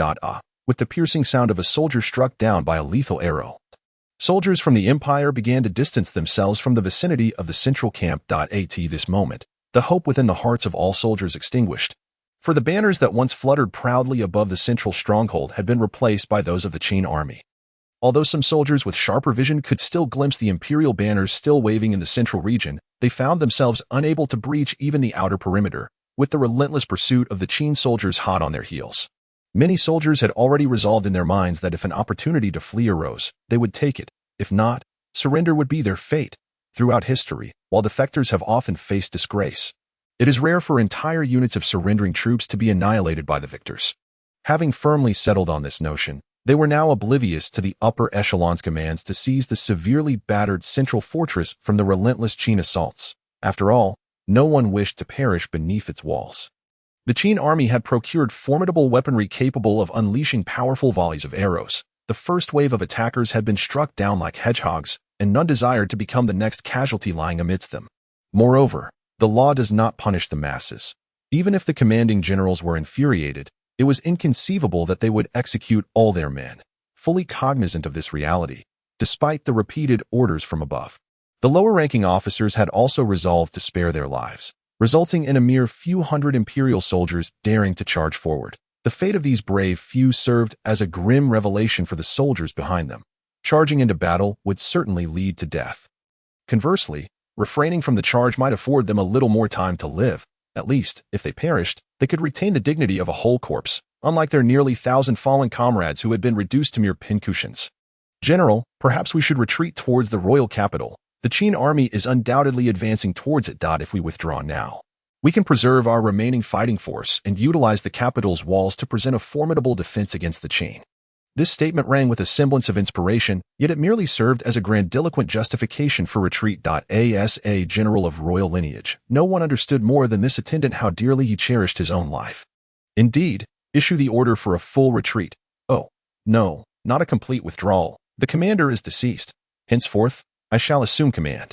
Let us leave 20,000 troops to obstruct the Qin army's advance and cover the main body of our forces as they relocate. Though enveloped in profound trepidation, this general, hailing from the royal lineage, has come to realize how to leverage his noble status to safeguard his own life. Although he is acutely aware that the commander of the Grand Army is undoubtedly still alive, the prospect of rescuing him seems exceedingly daunting. Thus, he resolves to assume the commander is deceased, trusting that his fellow generals will concur with his course of action. After the messenger successfully navigates the chaotic ranks of the army to relay the new commander's orders to several leading generals.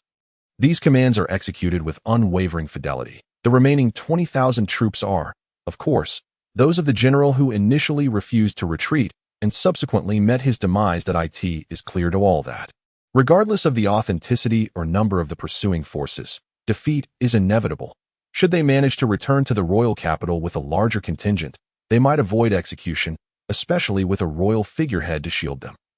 Now, they cling to his coattails, fervently hoping to escape this hellish locale expeditiously. As the soldiers of the Empire have observed, it has been roughly 2 hours since the Qin army commenced its assault. Yet, thus far, they have only managed to capture all peripheral positions. While the Imperial Central Command remains unbreached, it must be noted that the troops stationed at the central camp are indeed the elite of this 70,000-strong army.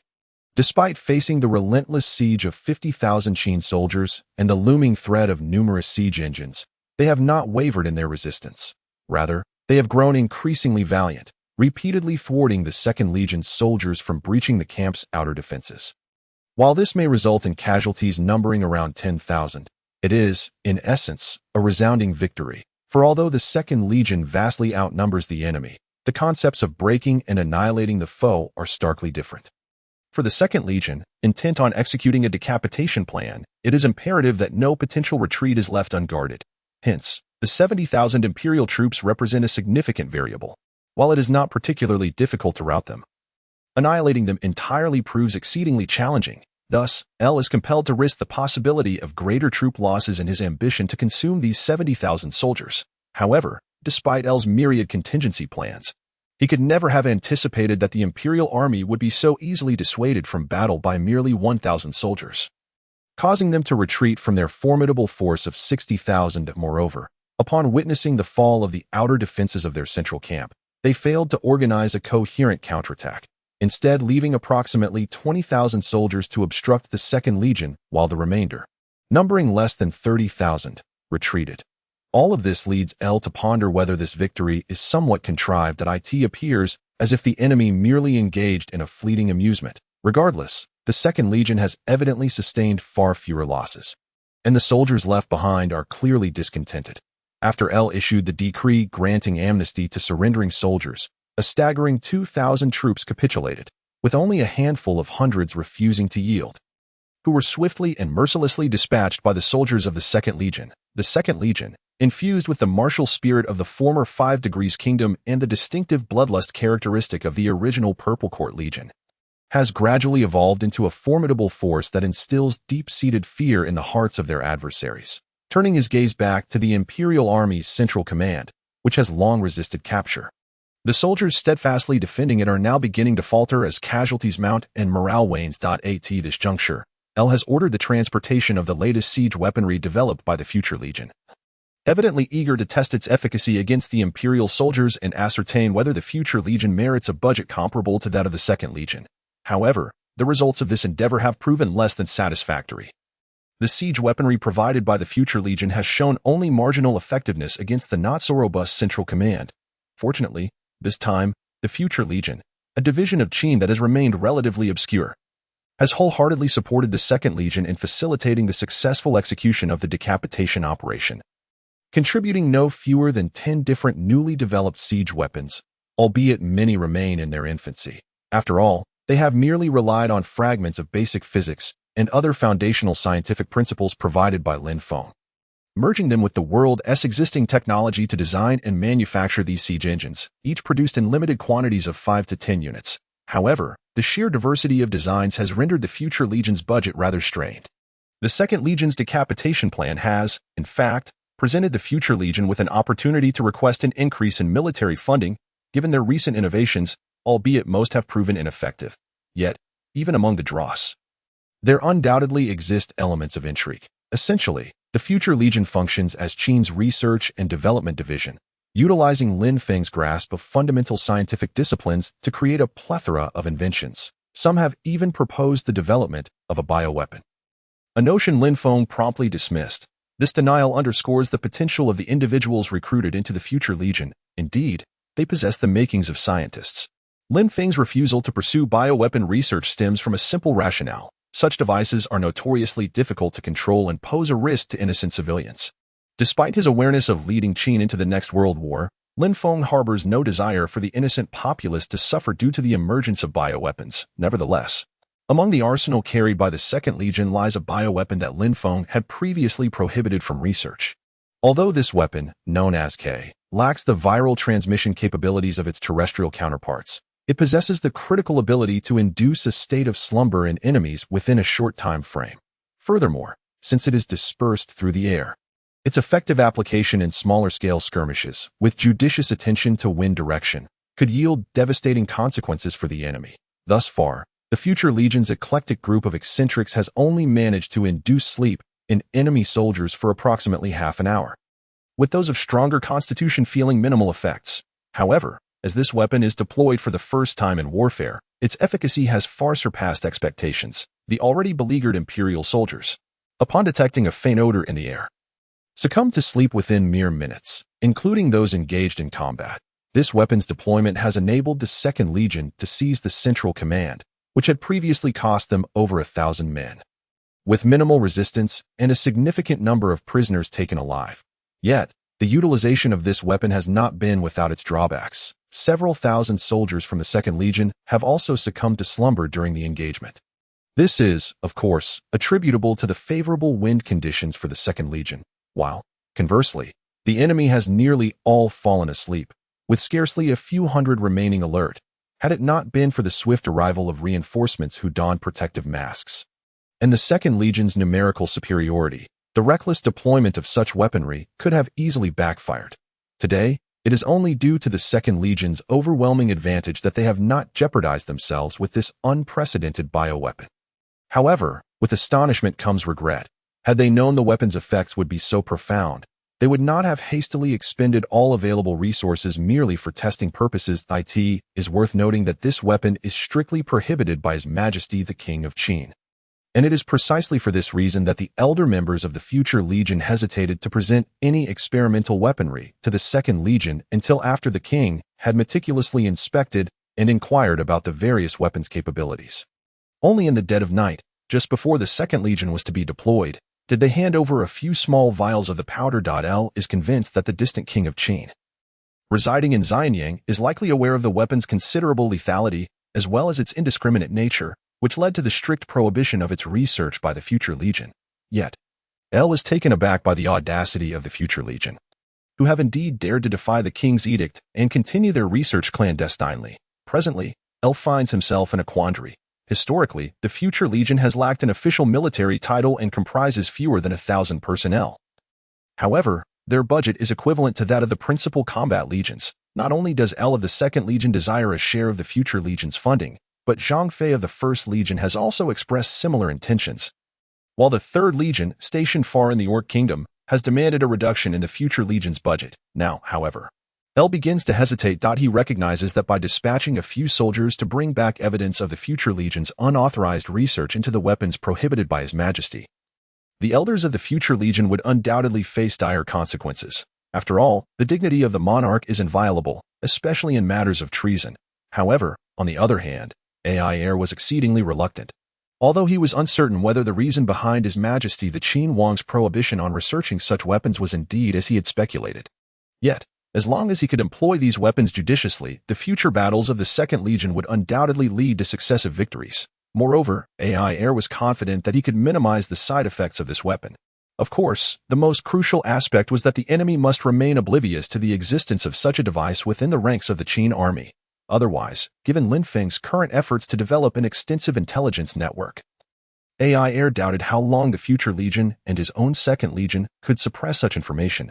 Should it come to light, it was likely that his life would be in jeopardy. Faced with this difficult choice, AI Heir finally comprehended the intentions of the elders within the Future Legion. Clearly, they were aware of his and Zhang Fei's aspirations to carve out a piece of the Future Legion's resources. But their numbers were woefully insufficient. Despite their various expenditures, the stark reality remained that they occupied a budget equivalent to that of a regular army of 200,000, despite their meager numbers.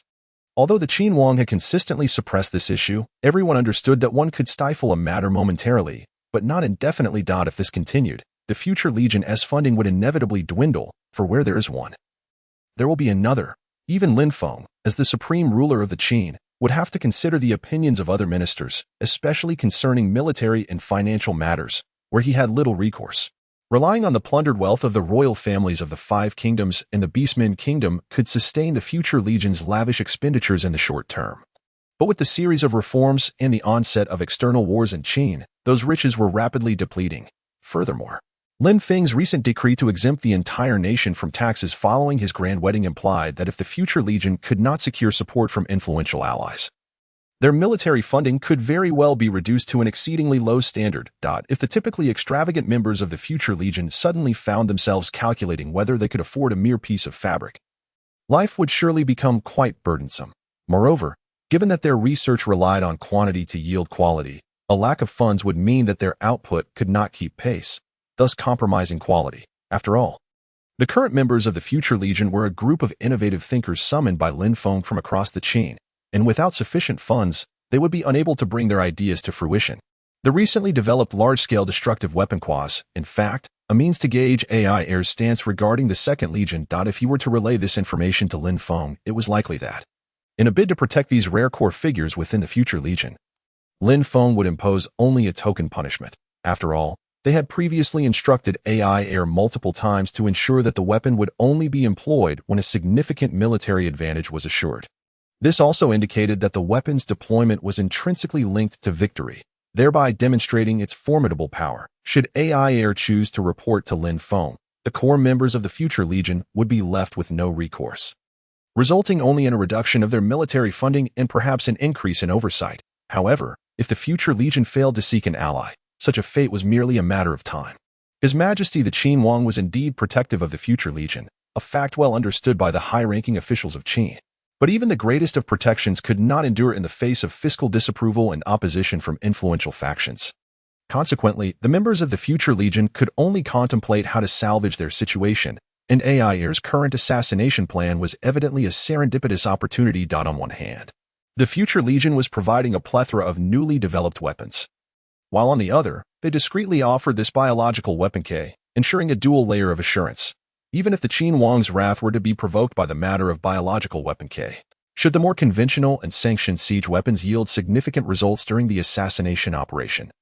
It would serve to atone for their transgressions, and the core members of the future Legion would likely escape the threat of execution. After all, they were researchers who had interacted extensively with Lin Feng, and they had seemingly adopted his knack for strategy, at least in future conflicts. There would be no need for the entire Legion to engage.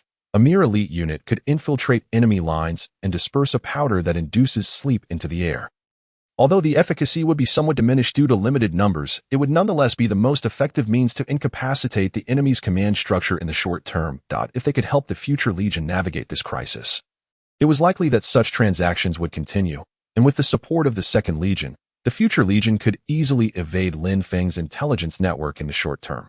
After all, the future Legion was exceedingly small in number, and Lin Feng regarded them merely as a research institution. The reason for designating them as a legion was merely to placate any dissenting voices, as there were virtually no research institutions in this world. Even if there were nascent forms of such institutions, they were predominantly organized by civilians, with little involvement from official bodies. If Lin Feng wished to prevent them from halting their research due to financial constraints, they would have to be labeled a legion. Although this legion was not large, at least it would ensure that their funding would not face excessive issues. Lin Feng was merely playing a word game. And it was precisely for this reason that AI Air and others contemplated reducing the funding of the future Legion, which was evidently not a combat unit. After all, if one faction received a lesser share, the remaining factions would not necessarily see an increase in their funding. However, should a fiscal crisis befall the kingdom, the funding for these regular legions would at least gain some measure of security. Meanwhile, the 40,000 troops hastily dispatched under AI Air's command met the retreating forces of the Empire, who were in disarray at this juncture. Any tactical maneuvering held little significance.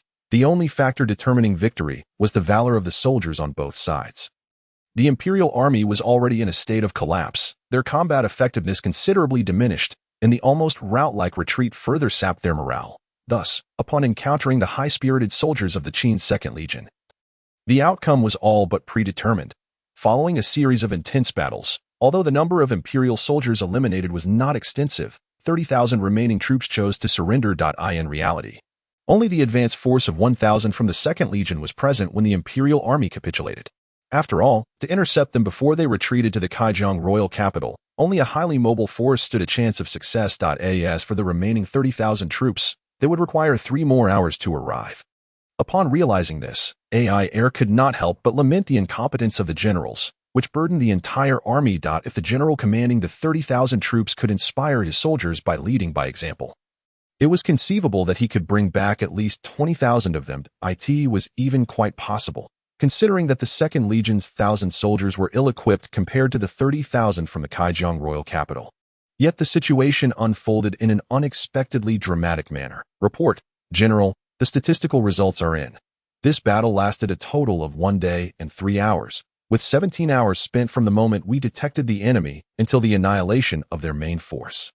The remainder of the time was primarily devoted to securing the captives. The planned number of participants from the Second Legion's 200,000 was 20,000, while the actual number engaged was 70,000 soldiers, resulting in the elimination of over 13,000 enemy troops. We captured over 50,000 enemy soldiers, including 5 generals and 1 member of the Kaijiang royal family.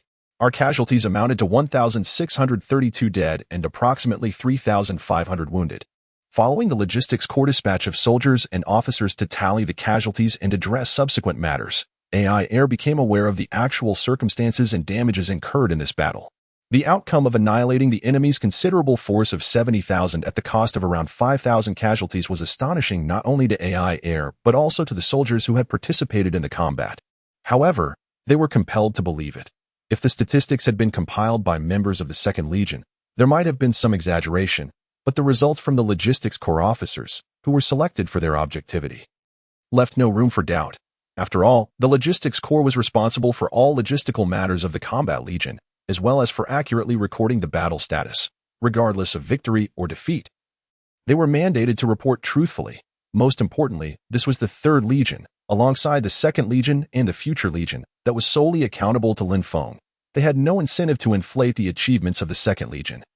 Thus, this battle could be deemed a significant victory, showcasing the might of the Qin's Second Legion.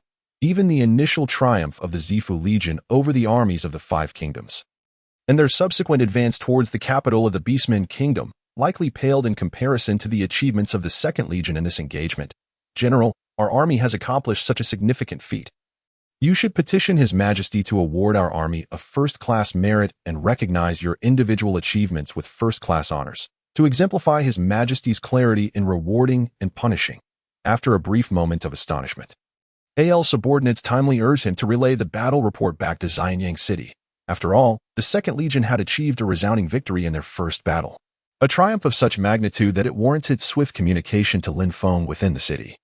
Regardless of the underlying motives, well, that seems reasonable. All the generals performed admirably this time. However, as for the matter of commendation, I believe we should wait until our forces successfully complete the beheading operation before discussing it further in the capital of Kaijiang. What do you all think? Surprisingly, Al did not acquiesce to this proposal, which could have significantly elevated the reputation of the Second Legion within the Qin territory. Instead, he preferred to document this military achievement for the time being and submit it collectively after the beheading operation's success. The general's decision was indeed well considered. It was merely the eagerness of his subordinates that led them to desire immediate recognition. Upon hearing AL's subsequent remarks, the generals, who had initially been perplexed by AL's reluctance to report this achievement, began to comprehend his rationale. AL was essentially purchasing an insurance policy for the beheading operation. Although a significant victory had been attained, the success of the upcoming beheading operation remained uncertain. Should the credit for this accomplishment be reported prematurely, only to face setbacks in the beheading endeavor, it was likely that the Qin king would experience a furious backlash after his initial joy, making life particularly difficult for the Second Legion, especially for Al. However, by delaying the report, it would only require some leniency from the logistics corps, and those individuals would likely be accommodating. Thus, even if the beheading operation faced challenges, the impending report of a significant victory prior to any setbacks would spare the Qin king from excessive embarrassment. AL's foresight in this matter was commendable, as a successful beheading operation would render this great victory an embellishment. The rewards would undoubtedly be far more generous than if reported at this moment. It must be said that AL's talents extended beyond military prowess. His political acumen was equally formidable.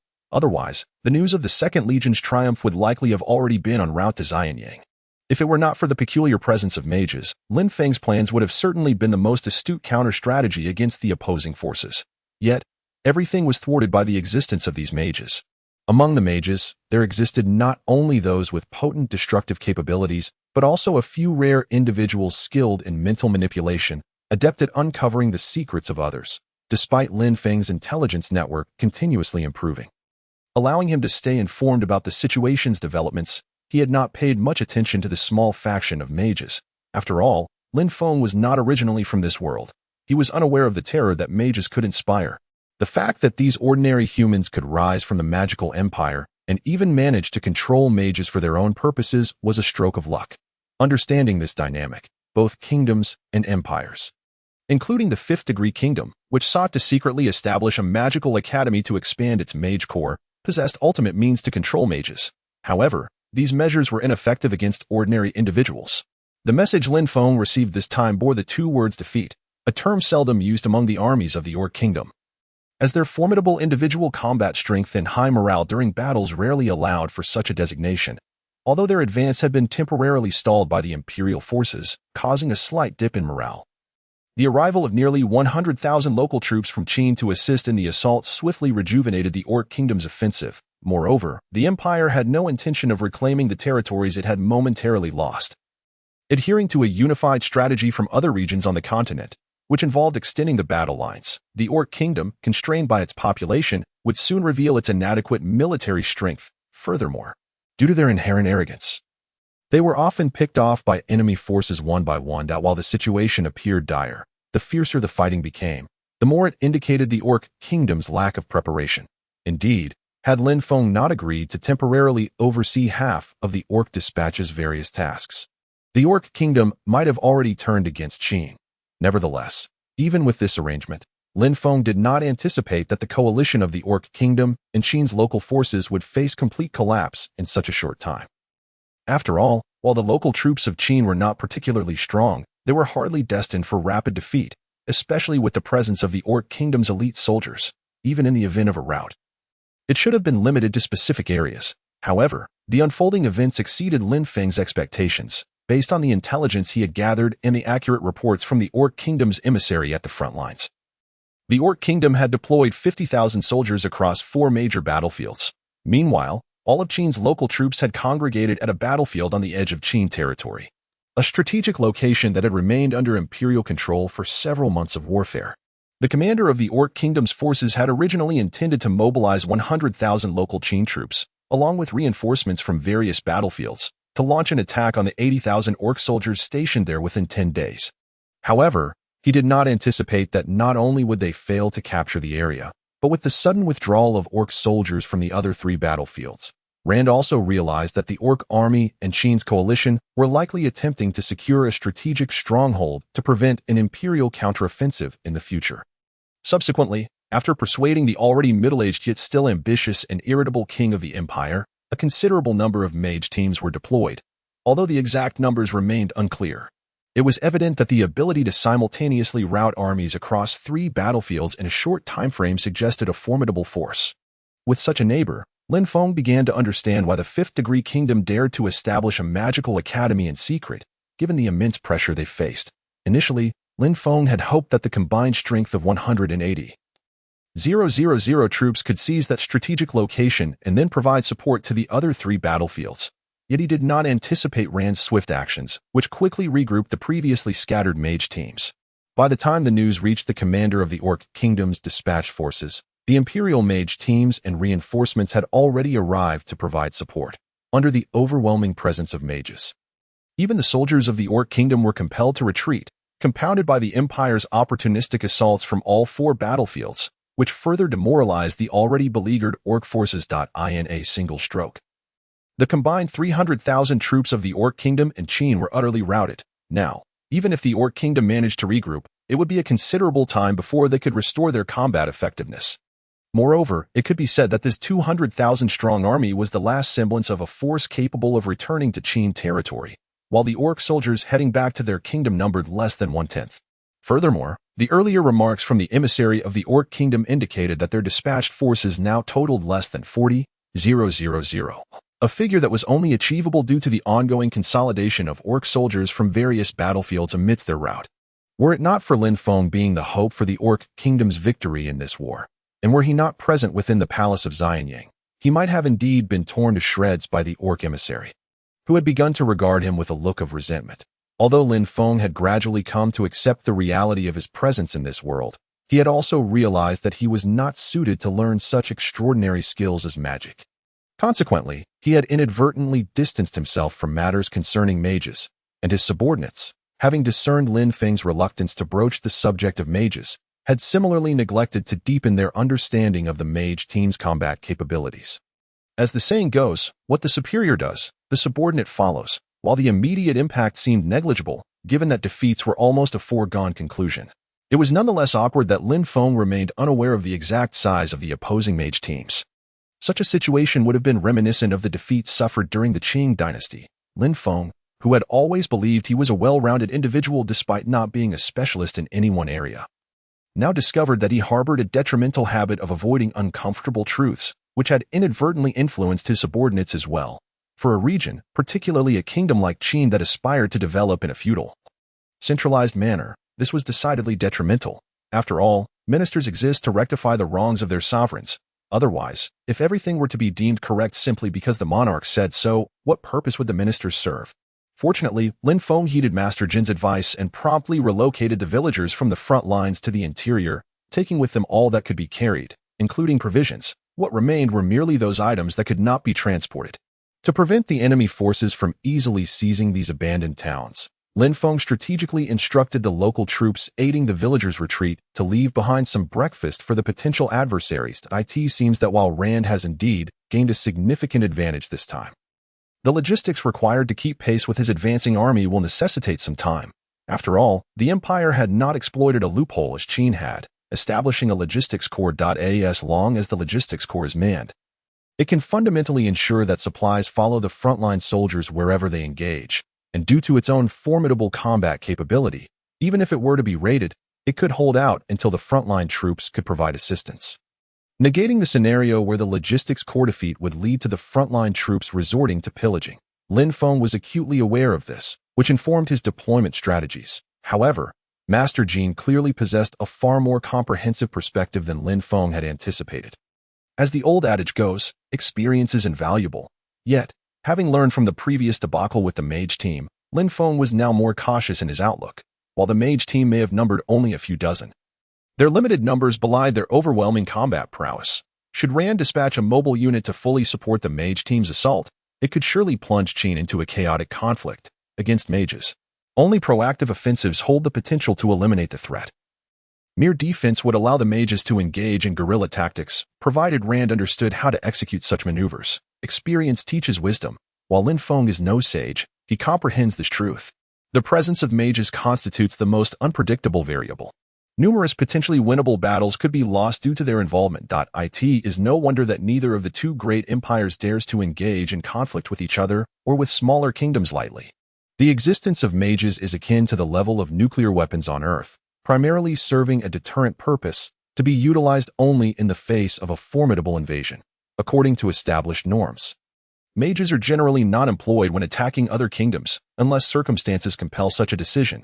Lin Feng is also aware of the origins of this general consensus, as it is intended to provide greater security for one's own territory, and arises from the acknowledgement that certain regions are simply too powerful to ignore. However, after enduring so long, Lin Feng no longer believes that those who conspired against him 6 months prior would adhere to any code of ethics. Of course, Lin Feng seems to have forgotten that he himself is not one to champion morality. His so-called principles are predominantly espoused to his own people. Thus, he initially intended to dispatch the 1st and 5th Legions, accompanied by a logistics corps of 60,000, to confront the enemy. However, considering the considerable length of the border between Qin and the Empire, he feared that should the forces be scattered in their attacks, they might once again fall victim to the Empire's mage team, which could orchestrate another magical onslaught. He worried that, aside from the 1st Legion, which consisted entirely of soldiers from the Purple Mansion Legion and would likely not falter, the 5th Legion, which had only recently been assembled and lacked significant combat experience, might collapse entirely. Such large-scale routes occurring consecutively would have dire repercussions within Qin. The previously quelled remnants of the 5 Degrees Kingdom could seize the opportunity to rise again, posing a direct threat to Lin Feng's ruling coalition. This outcome was utterly unacceptable. Although previously it was stated that the local forces of Qin had all been defeated, it must be noted that the populace of Qin, particularly those within Xining City, attributed this to the lack of combat prowess among the local troops, which were primarily composed of remnants from the former 5 Degrees Kingdom, due to a shortage of elite soldiers. Lin Feng had not even made a symbolic effort to draw soldiers from the Purple Mansion Legion into the local forces. He merely shuffled their positions to create mutual checks. The reason the news of the complete rout did not incite widespread panic upon reaching Xianyang was due to the continued training of the newly organized 5th Legion by the 1st Legion, renowned as the Iron Army of Qin. This indicated that the regular army had not yet engaged in battle, and the Beastmen Kingdom had been defeated before, albeit not as severely as this time. However, since the 1st Legion, originally the Purple Mansion Legion, entered the 5 Degrees Kingdom, its record of victories has instilled confidence in the people of Qin that the 1st Legion possesses the capability to vanquish the Empire's forces. After all, the 5 Degrees Kingdom had successfully repelled multiple incursions by the Empire, even if some territory was lost in the process.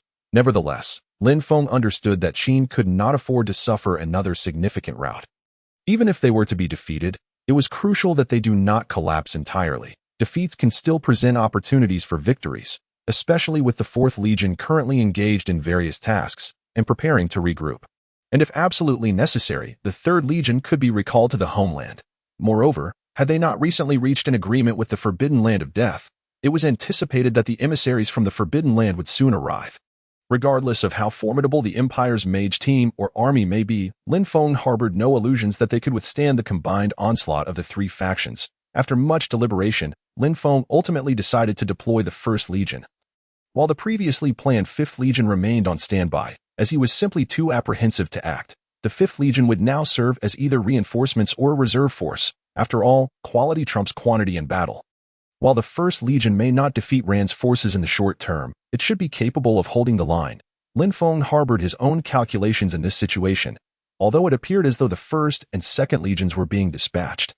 Indicating that nearly all of the Purple Mansion Legion's core forces were in play, Lin Feng did not intend to expend his manpower in a direct confrontation with the Empire.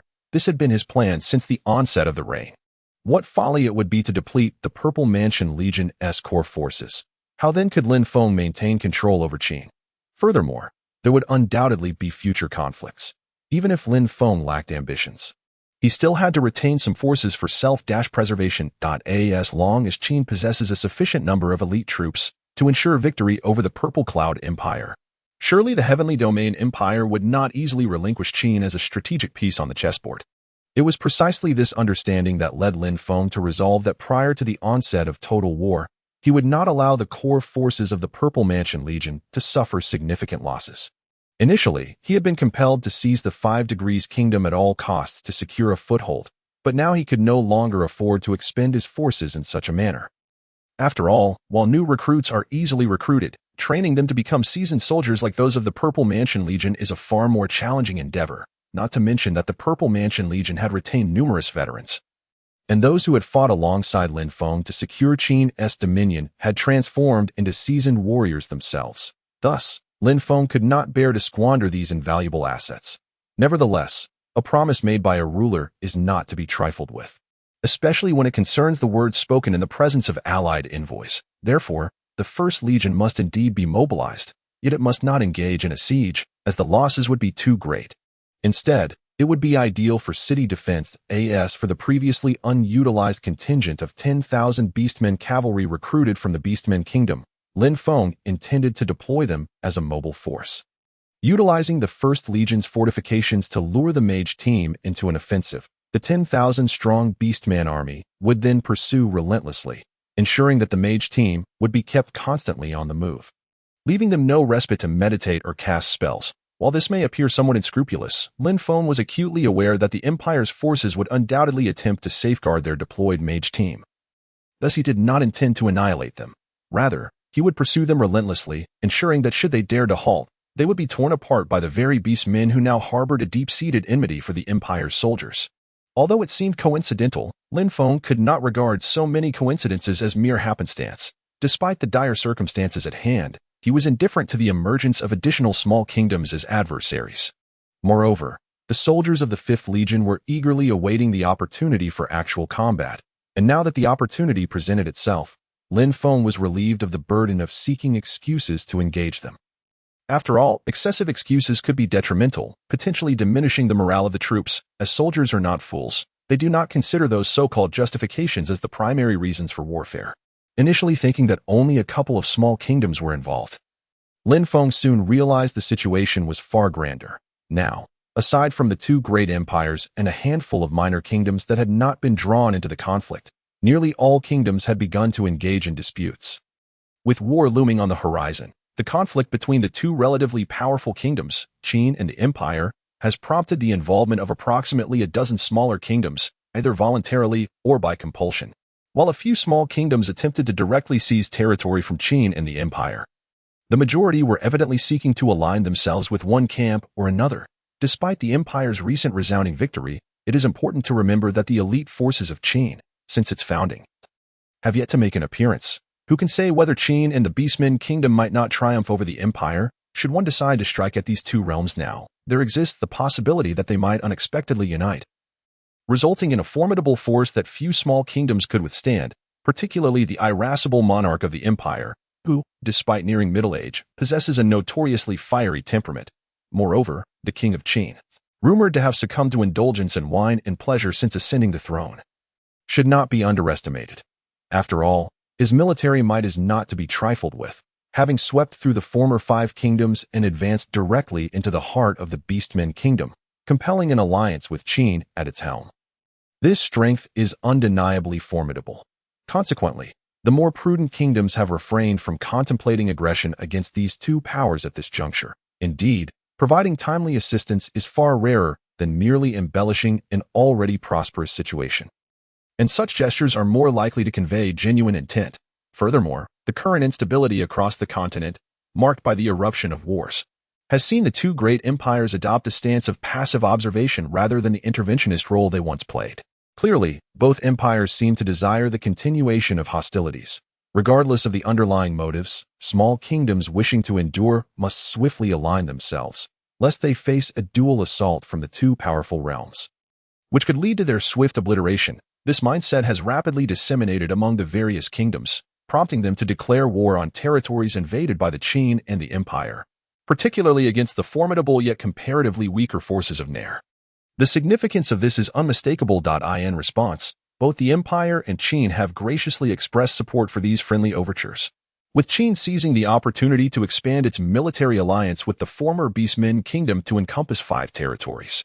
This move not only acknowledges the strength of the newly allied kingdoms but also consolidates them under a unified front alongside Qin. The Empire, too, has garnered numerous supporters, maintaining a historical precedent of military expeditions that has led several nearby regions to align themselves with the Empire, albeit without overt displays of intimacy. No one dares to guarantee that the tempestuous king will not strike treacherously from the shadows. In contrast, Qin, having been established not long ago, possesses substantial strength, augmented by the overshadowing presence of the so-called foolish monarch, Lin Feng.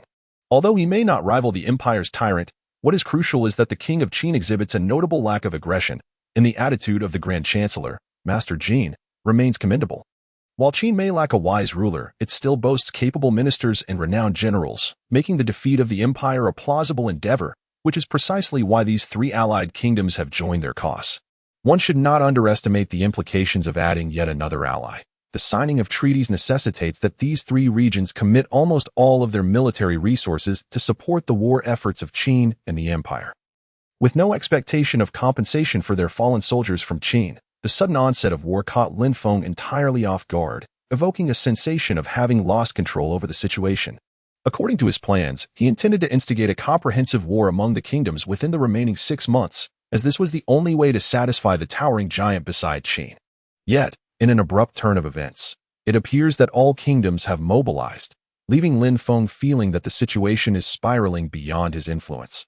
The cause of this upheaval undoubtedly lies with the 2 empires, which merely need to dispatch a token force to mediate, as almost no kingdom dares to proceed further. The taciturnity displayed by these 2 empires is unmistakably telling. It is evident that both great empires are vying for dominance, with the empire being significantly closer to the Xian Empire, suggesting the potential backing of that realm. Meanwhile, Qin is assuredly shielded by the Tianyu Empire, both empires, preoccupied with their respective underlings vying for control over each other's territories, are disinclined to intervene. After all, should one faction emerge victorious, such interference would thwart their own opportunities for expansion. Embracing this notion, 2 empires astonishingly chose to observe from afar amidst the extensive warfare between the Empire and the Qin state. On the other side, between the kingdoms, a large-scale conflict also erupted, compelling one to admire the intensity of the clandestine struggles between the 2 realms. Lin Feng even posited that the designation of the Purple Mansion Legion as traitors undoubtedly diminished the assistance extended by the Tianyu Empire. Leveraging the ambitions of the Crown Prince, success was still conceivable if orchestrated adeptly. Regardless, the 2 safest havens on the continent now appeared to be the 2 great empires for the intermediary zone.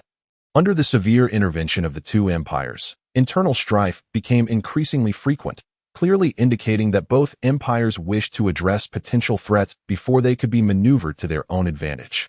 At this tumultuous moment in the intermediary zone, the Qin state unexpectedly announced its military alliance with the Death Forbidden Zone, which undoubtedly signified that the Death Forbidden Zone now shared a status akin to that of the Qin state.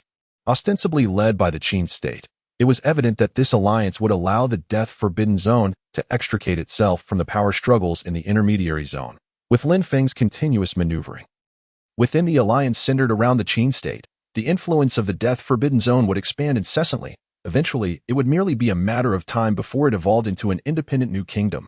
All of this transpired in less than a month. One could not help but marvel at the rapid changes in the world. Perhaps, one moment, one is the most familiar lover, and the next, the most familiar stranger. Once local interests clash severely, coupled with both parties' unwillingness to restrain themselves in the absence of mediators, a grand conflict is bound to erupt swiftly. The nascent Qin state evidently lacked the capacity to simultaneously organize such a large-scale war, especially when compared to the empire, which had long been devoted to territorial expansion. It was apparent that the Qin state was at a disadvantage. However, The inclusion of the death-forbidden zone tilted the balance back toward equilibrium. Initially lacking funds for continued infrastructure expansion, King Linfeng audaciously borrowed a substantial sum labeled military expenses for war preparation from his allies to bolster the infrastructure within the Qin state.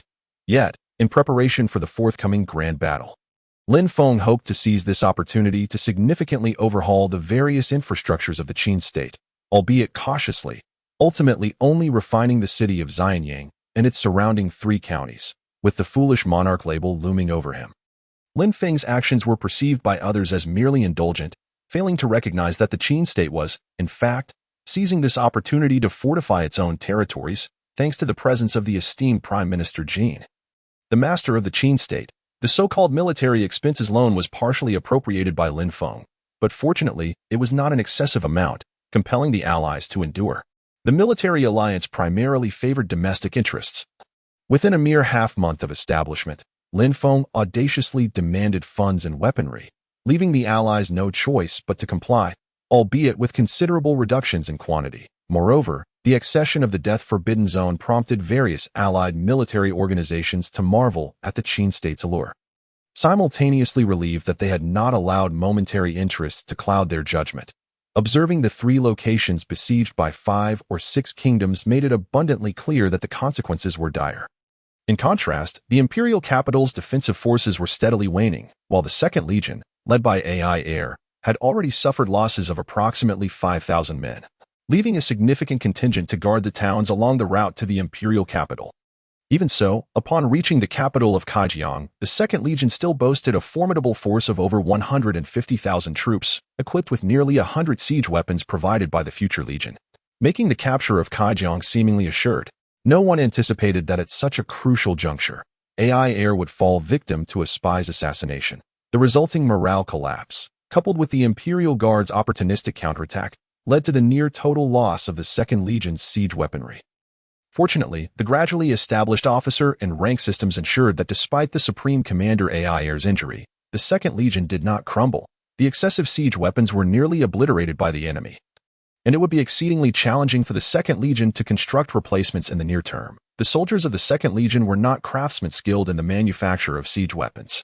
Nevertheless, despite the remaining forces within Kaijiang being fewer than 50,000, each was an elite soldier, starkly contrasting with the local troops engaged in combat with the death-forbidden zone. The Empire's leader, known for his temper, managed to train his troops effectively. Had it not been for Linfeng's establishment of the Qin state, which supplanted the former 5 Degrees Kingdom, it was likely that the 5 Degrees Kingdom would have gradually succumbed to the Empire, potentially rising to become a formidable kingdom, second only to the 2 empires. All of this shifted with the arrival of Linfeng and the Purple Mansion Legion. The current strength of the Qin state was on par with that of the Empire. And overall, the Empire exhibited greater competitiveness. The nearly 60-member mage team, now confirmed, represented a formidable fighting force. While the Qin state's lack of mages resulted in a significant disparity in high-end combat capabilities compared to the Empire, fortunately, numerous weapons developed by the future Legion proved invaluable for both siege and defense, leading both sides to tacitly halt further hostilities after some initial probing, merely augmenting their troops at the front lines. The Second Legion of the Qin state remained a force in which Linfeng placed considerable hope. Capturing the capital of Kaijiang would not only undermine the Empire's current arrogance, but also, if the irascible king could be apprehended, render the Empire's allies unreliable. The royal members scattered across various battlefields might seize the opportunity to usurp power, thereby granting the Qin state's allied forces the chance to eliminate them one by one. With AI Air's injury, circumstances began to unfurl unfavorably for the Qin state. Supported by a logistical core of 40,000, the supplies of the Second Legion had diminished significantly from their initial abundance. As the objective was to seize Kaijiang with utmost speed, yet achieving this goal now appeared exceedingly difficult. The Empire shared this sentiment, with the Second Legion still encircling the capital but refraining from assaulting it. The irascible king was hesitant to recall frontline troops, fearing that a numerical disadvantage against the Qin state's allied forces could jeopardize the hard-won advantages on the battlefield. The Second Legion, boasting a strength of 150,000, was no longer a consideration for this king. No one understood better than he the vast distances to traverse through the death-forbidden zone, especially after his past encounter with the bandits of that realm. However, This knowledge also indicated to him that the Qin state had undoubtedly paid a considerable price to ally with the Death Forbidden Zone. The distance from the Death Forbidden Zone to the capital of Kaijiang was not trivial, and the sheer number of the Second Legion would inevitably lead to a shortage of supplies. Without siege weaponry, the prospect of capturing the capital within a month was nothing short of a pipe dream. Numerous factors led everyone, even Lin Feng, to despair over the Second Legion's decapitation mission. Indeed, as anticipated, after 3 days of continued encirclement of Kaijiang, the slightly recovered AI heir ordered a full retreat. Events unfolded as everyone had predicted, prompting Lin Feng to contemplate whether the First Legion should take the initiative and leverage numbers for an advantage. To everyone's astonishment, on the very first night after the Second Legion's soldiers departed, the previously lax defenses of the Kaijiang capital were met with an unexpectedly fierce assault, resulting in a surprise counterattack from the Second Legion that reclaimed the entire outer city. Consequently, the Second Legion incurred casualties exceeding 40,000, yet they simultaneously eliminated over 20,000 defenders within the capital. The remaining nearly 10,000 elite soldiers were left with no choice but to retreat and fortify the palace, at which point the pathways between Kaijiang and the outside world were completely sealed. Meanwhile, the frontline imperial forces received news that the siege of Kaijiang had been lifted and did not dispatch troops for rescue. Only the Second Legion had infiltrated, and even with their siege weaponry, they doubted the feasibility of breaching the capital within a month. Furthermore, without their claws, they were akin to wolves rendered toothless at long last. We shall not disappoint our king's expectations. Today, the Second Legion shall cleanse the shame of the past. As the outer city of Kaijiang, the royal capital, fell into their hands, standing atop the city walls with wounds still fresh, Ire exclaimed with palpable excitement. This audacious night raid had taken everyone by surprise. Even the soldiers of the Second Legion, who had previously despaired of ever breaching the defenses of Kaijiang. TOC's a royal capital guarded by tens of thousands of elite troops, without any siege weaponry, seemed akin to a fantastical dream. Everyone had anticipated failure, which ultimately allowed for the success of this unexpected assault. However, the ingenious plan was not Ire's own. It had been pinned by the cunning youth, Ruzik, a month prior when Ire departed the Death Forbidden Zone. At that time, Ruzik had merely instructed Ire to open the pouch upon the army's retreat from the Empire, revealing no further secrets. Ire could not help but admire Ruzik's astute foresight, as he had foreseen the likelihood of the Empire destroying the siege weaponry carried by the Second Legion. Thus, without their siege equipment, the Second Legion resembled a clawless wolf, forced to retreat while simultaneously exploiting the opportunity to lull the defenders of Kaijiang into complacency. This was the key to the success of the night raid. Furthermore, should the Second Legion manage to conquer Kaijiang, it would undoubtedly take considerable time, allowing local and frontline imperial forces to arrive at the now vulnerable Kaijiang. With the Second Legion's retreat, no one anticipated that it would make a sudden return, allowing them to claim significant achievements regardless of the outcome of the decapitation operation, thus gradually shifting the war's advantage towards the Qin kingdom. General, our forces have completely taken control of Kaijiang. Only the nearly 10,000 troops within the palace continue to resist. I propose we employ arson to turn the royal members of Kaijiang into roasted fowl. A commander, having secured the alleyways of Kaijiang, presented this suggestion to Ire. This commander had long been a follower of Ire and now served as the officer of the Qin kingdom. Deep down, he harbored considerable discontent regarding the previous fiery destruction of the 5 Degrees Palace by the Purple Mansion Legion, a sentiment he himself had not fully recognized. His proposal to set fire to the Kaijiang Palace was a manifestation of this inner dissatisfaction, a subconscious influence on human behavior. Ire was unaware of this. Evidently, he did not wish to proceed in such a manner. While this could expedite the capture of the Kaijiang Palace, it would likely diminish support for a faction that so readily resorts to burning palaces. No, there are many promises to be delivered to the allied maidens of the Death Forbidden Zone within the palace. This course of action may not guarantee success. Furthermore, our soldiers of the Second Legion are more than capable of engaging in a hard-fought battle. If the Empire's volatile king wishes to continue his stubborn defense, let us use the sword in my hand to pry open his turtle shell, despite articulating several reasons against setting fire to the palace. The core of Ire's conviction lay in his understanding that the Qin Emperor, watching from Xianyang, would not simply wish for the decapitation plan to swiftly conclude the war. He likely also desired to incorporate the Kaijiang royal capital into the Qin realm. Ire knew that if the palace were indeed set ablaze today, it might seem effortless and reduce soldier casualties. Yet he also understood that any future annexation of Kaijiang into the Qin kingdom would likely face severe resistance. Furthermore, territories recently integrated into the Qin realm might also suffer repercussions from such extreme measures. The empire's king may have a temper, but that does not equate him to the foolishness of the king of the 5 Degrees kingdom. A fiery assault might inadvertently allow them to escape.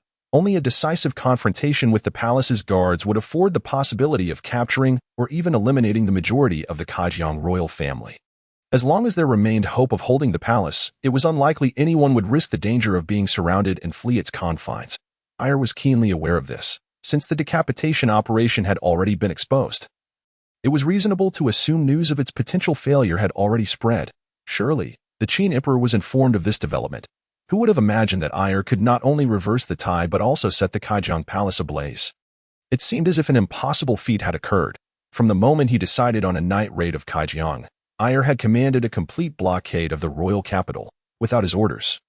Not even a rabbit could hope to escape the encirclement of the Second Legion, such was the meticulousness of the siege.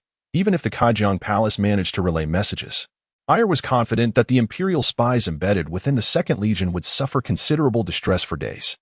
With just a day's time, Ayr believed he could capture the Kaijiang palace. In other words, if it were not secured by then, employing arson would still be an option. Surely, precious treasures and jewels would not be so easily reduced to ash. Though it would be a pity for the invaluable artifacts housed within the palace. As time elapsed, the 50,000 soldiers engaged in the assault on the Kaijiang palace began to suffer substantial casualties. By now, the fourth wave of troops had ascended. Each siege attempt involved merely 5,000 men. Yet after numerous fierce battles, over 3,000 soldiers had already fallen at this juncture. Even Ayr began to harbor concerns. 10 hours had passed, and the palace's defenders had yet to be vanquished, having already left behind 1,000 corpses. This ratio was disheartening, as Ayr realized that continuing in this manner would inevitably dampen the hard-won morale. With so many lives lost, even the palace's battlements had yet to be breached. This situation sparked thoughts of arson among many commanders. Within the span of an hour, 5 generals had successively proposed to Ayr the idea of setting fire to the palace.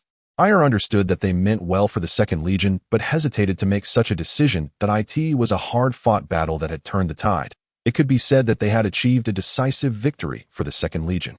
Should they fail to capture the palace and resort to arson, one could only speculate whether Qin King Linfeng would be displeased. Moreover, the commanders of the First Legion might not perceive the Second Legion as particularly formidable.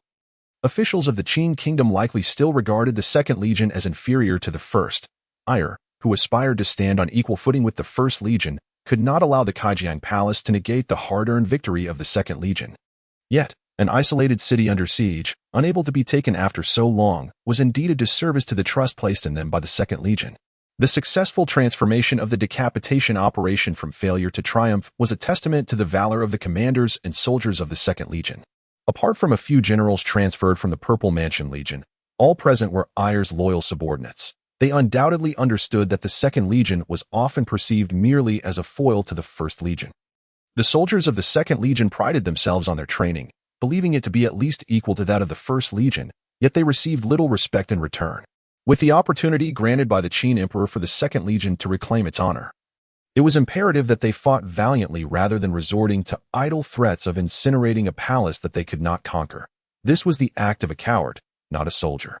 I shall now organize a team of commanders. All generals, please accompany me as we charge alongside the fourth wave of siege troops. By setting an example, our soldiers will surely fight bravely, and the Kaijiang palace will undoubtedly fall tonight.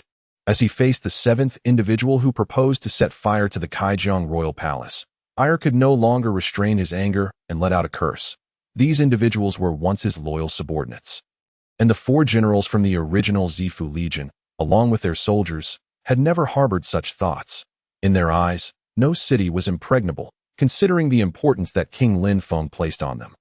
Ayr understood that he absolutely could not allow the original soldiers of the Zifu Legion to suffer excessive losses, lest he be branded by malicious individuals as someone weakening his rivals, which would surely make Ayr's life exceedingly difficult. Ayr also recognized that he could not preserve their strength by sidelining the soldiers of the Zifu Legion, as this would lead the other soldiers of the Second Legion to believe that Ayr was exploiting their lives to pave the way for his own future accomplishments. In this execution operation, Ayr relied on a select group of elite soldiers from the Zifu Legion, combined with newly trained officers and elite soldiers from the 2nd Legion to unexpectedly capture the outer city of Kaijiang. However, he could no longer employ the troops of the Zifu Legion. Their losses from the night raid were significant, and it was time for his old subordinates to step up. Yet, at this critical juncture, Ayer found that these men still lacked some ferocity, a quality that could only be honed through battle. It was with this consideration that Ayer ultimately decided to personally lead his old subordinates into the siege. For he could not allow the generals and soldiers from the Zifu Legion to witness their folly.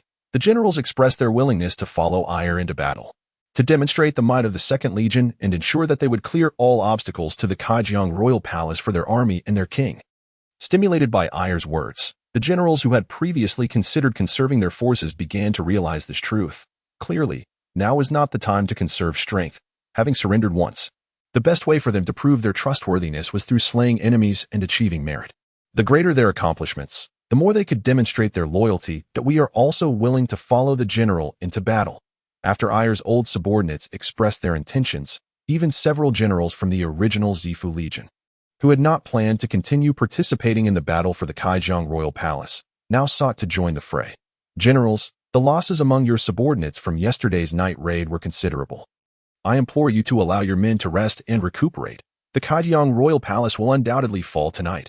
Rest assured, General. Uncertain as to why these astute generals from the Zifu Legion suddenly sought to fight, Ayer was not naive. They were all under the direct command of King Qin, and who would dare to let them suffer significant losses? With so many injured, who knew if that lord would harbor thoughts of retribution upon their return?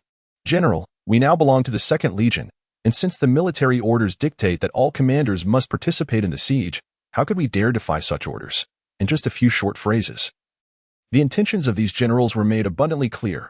Ayer had long been wary of employing the commanders and soldiers from the Zifu Legion, fearing that doing so would lead to severe losses among their ranks, while also avoiding the appearance of alienating the direct line of King Qin. As a result, the soldiers from the Zifu Legion within the 2nd Legion had not suffered significant casualties. However, these generals understood that this was not beneficial for the soldiers.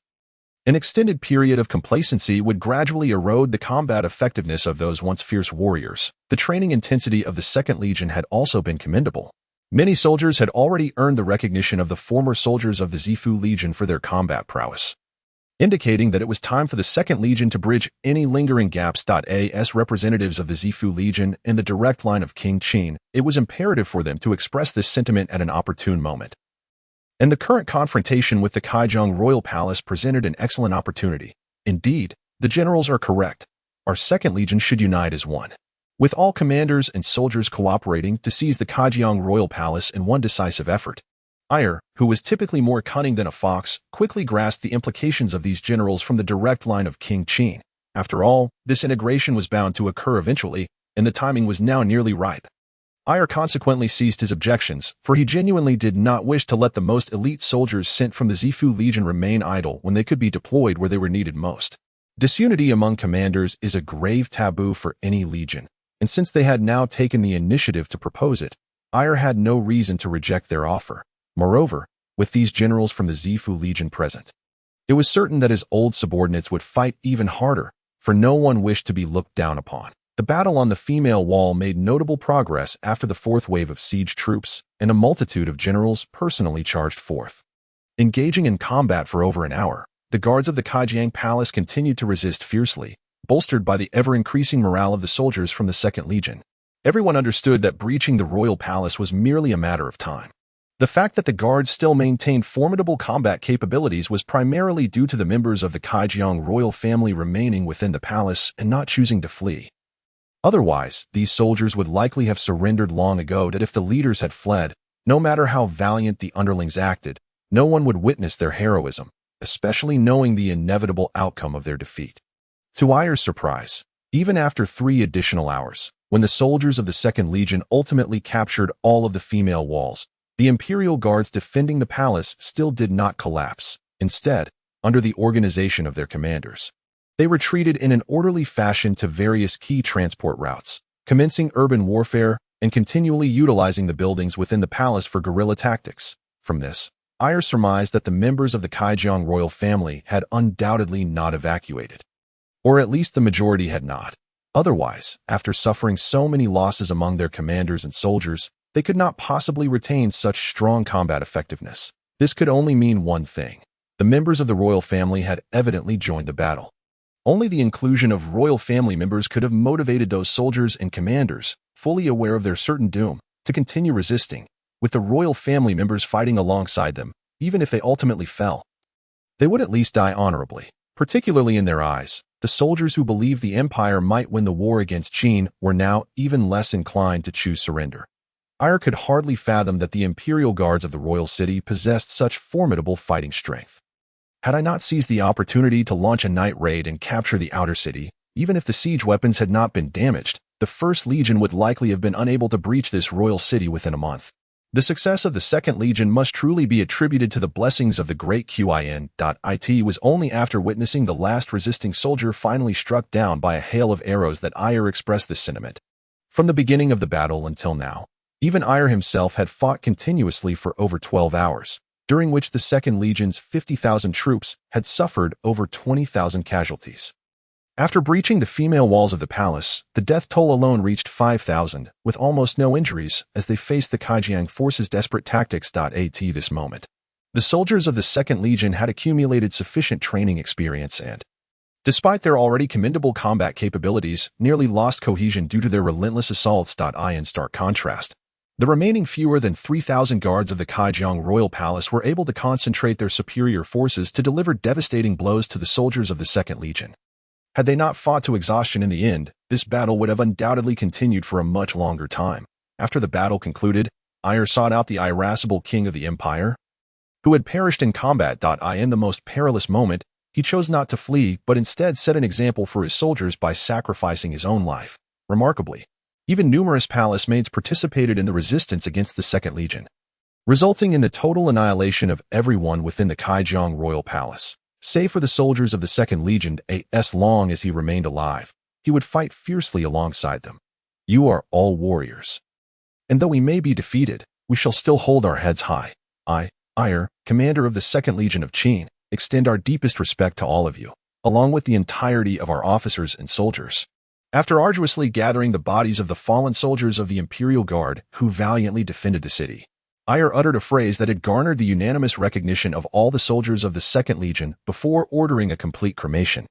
Even the tens of thousands of logistical soldiers, responsible for collecting the remains, could not help but admire their courage, regardless. The success of the decapitation operation served as a significant morale boost for the warriors on the front lines of the Qin kingdom, instilling confidence in those kingdoms or principalities that had already allied with Qin. Ire could not guarantee the complete demise of the members of the Kaijiang royal family during this operation. He believed only a few had survived, and the ensuing struggle for power would likely keep them occupied for quite some time. Moreover, it remained uncertain whether the newly appointed king of Kaijiang possessed the same cunning as his hot-tempered predecessor. The general, along with the logistical troops and the soldiers dispatched by our army, had roughly assessed the treasures within the Kaijiang royal palace, estimating that these riches alone could sustain our military expenditures for an entire year. However, scouts reported that a force of approximately 50,000 soldiers would arrive in the capital of Kaijiang in about 3 days, should our army commence an immediate retreat. A logistics officer began to report the situation to Ire, hoping for a decisive choice. Over the past 5 days, they had nearly plundered the entire treasury of the Kaijiang royal capital, and it was time to consider withdrawal. 50,000 soldiers were not an overwhelming number, and attempting to ensnare the enemy as they had done with the pocket formation was evidently unfeasible, especially since the Second Legion had secured food supplies in the Kaijiang capital and could not linger on the empire's territory for long. This contingent of 50,000, even if composed entirely of elite troops, posed a risk. The soldiers of the Second Legion were also elite, and there was no telling if there might be another force of 50,000 lurking nearby. It was unfortunate that they could not seize more wealth, yet Ire remained confident that it would eventually belong to Qin. One day, the soldiers of the Second Legion would once again stand at the gates. Unable to empty the Kaijiang royal capital of its treasures, Ire reluctantly chose to retreat, just as the officer had feared. While the 50,000 reinforcements were not particularly daunting, the real concern lay in how many such forces remained. At present, the combat effectiveness of the Second Legion had suffered significant casualties, and the logistical troops were still somewhat under strength, coupled with the need to transport a plethora of treasures back. Ire was compelled to deploy an additional 50,000 soldiers temporarily to serve as porters. With the logistical corps of 40,000 soldiers and the 10,000 who were originally assigned as porters, the total number of soldiers responsible for transporting the treasures of the Kaijiang royal capital astonishingly reached 100,000. This starkly highlighted the vast accumulation of wealth by the empire over the years compared to the relatively modest resources of the former 5 Degrees Kingdom.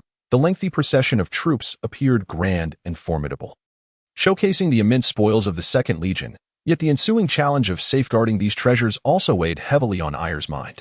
Due to the necessity of overseeing more than 30,000 imperial captives and attending to the casualties and wounded from the battle, Ayer found himself with merely around 30,000 combat-ready troops by the time of their anticipated return. According to the original strategy, if siege weapons were employed, the operation might require a considerable amount of time, and casualties would undoubtedly be halved. The night assault had inflicted severe losses on the officers and elite soldiers of the Second Legion, and the subsequent confrontations in the Kaijiang royal capital resulted in losses far exceeding expectations. A miscalculation in assessing the wealth of the Kaijiang capital left Ayer with less than 30,000 movable soldiers at his disposal. Initially, the estimation of the wealth in the imperial capital had been based on the previous wealth of the 5 Degrees Kingdom. Yet Lin Feng had not anticipated such a significant disparity between two kingdoms that appeared comparable in strength. However, this discrepancy was understandable. The 5 Degrees Kingdom had long been subjugated by the empire. Even the last king, who indulged in luxury, had to allocate substantial resources to build his forces and secretly establish a magical academy.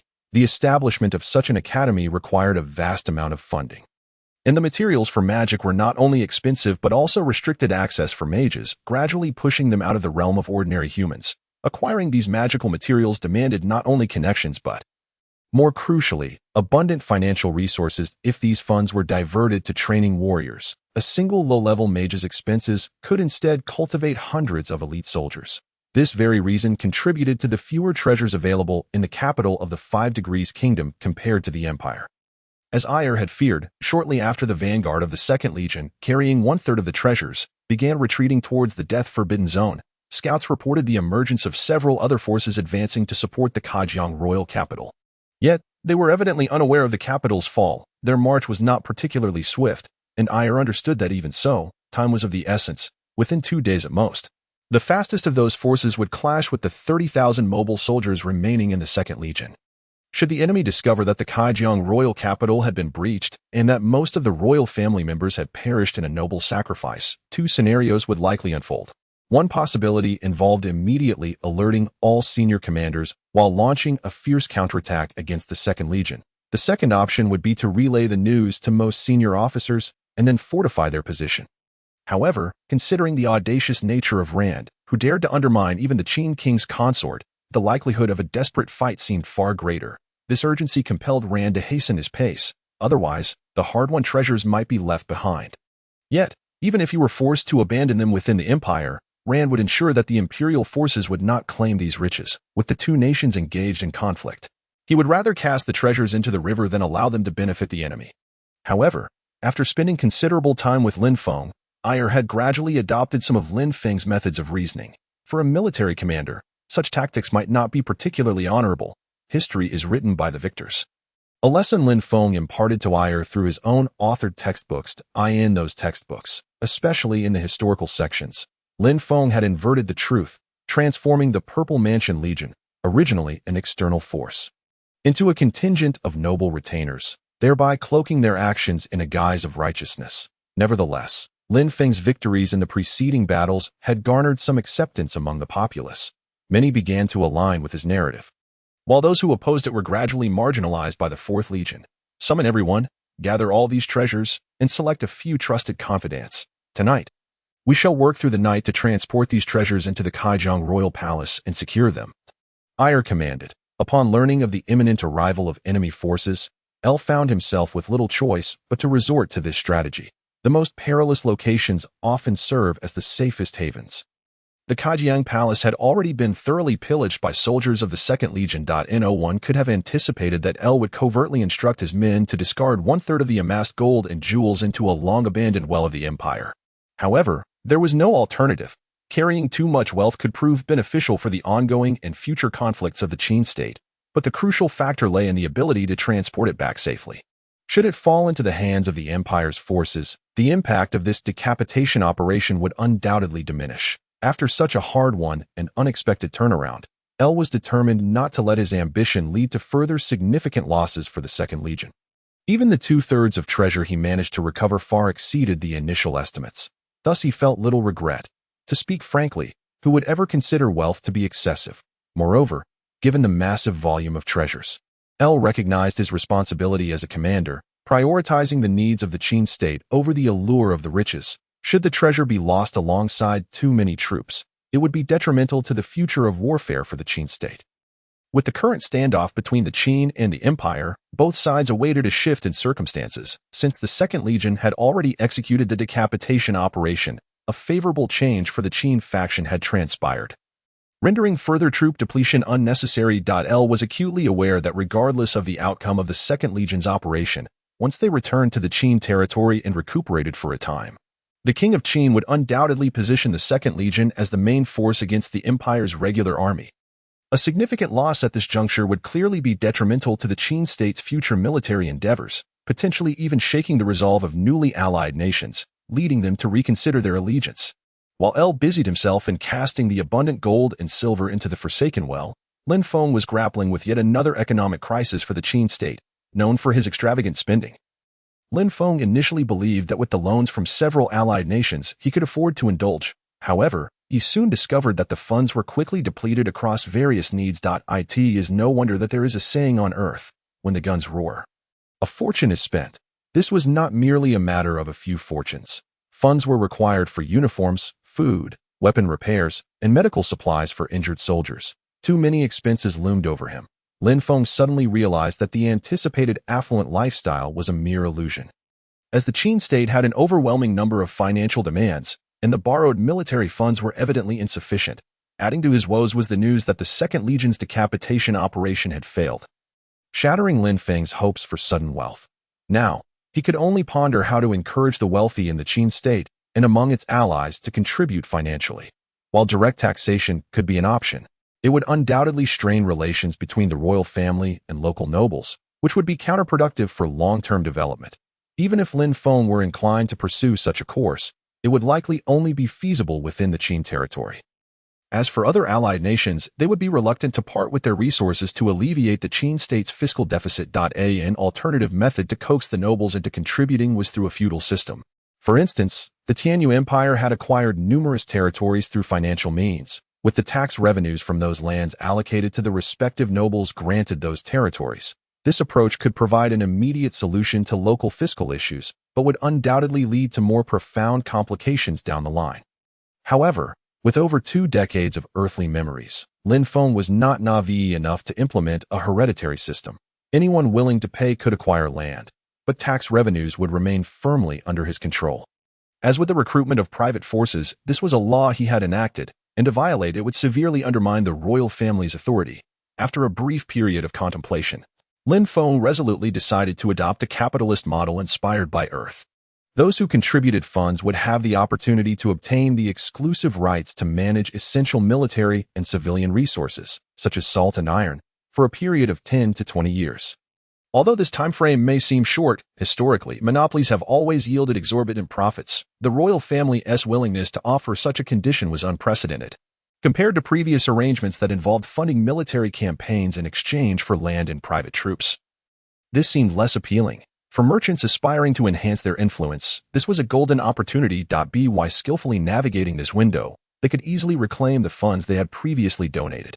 Lin Feng's economic reforms mandated that all businesses register with the government. In some regions, certain areas were off-limits for trade.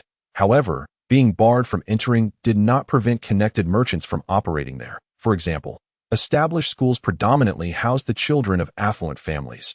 Opening a luxurious restaurant or entertainment venue there would undoubtedly yield substantial profits. Initially unaware of this, many merchants who had pooled resources to build schools soon regretted not securing the entire funding for the project. Once Lin Feng meticulously arranged the details of the agency rights and quickly instructed officials to disseminate the announcement across various counties. The excitement in Xianyang, the capital, was palpable as merchants vied for the singular opportunity. Only one quota was available, awarded to the entity that provided the most substantial military funding in each city. This news implied that to secure the spot, one had to invest significantly. Otherwise, they risked wasting their money with no tangible benefits. Masters Jean and others, aiming to mitigate this risk, added auxiliary conditions to Lin Feng's decree, stating that the top 10 contributors would receive certain commercial incentives. As this information circulated, an increasing number of merchants joined the fray to support the war effort, believing that even if they did not secure the agency rights, the commercial incentives for being among the top 10 would still be worthwhile. The current central royal authority was markedly different from that of the former Wudu kingdom.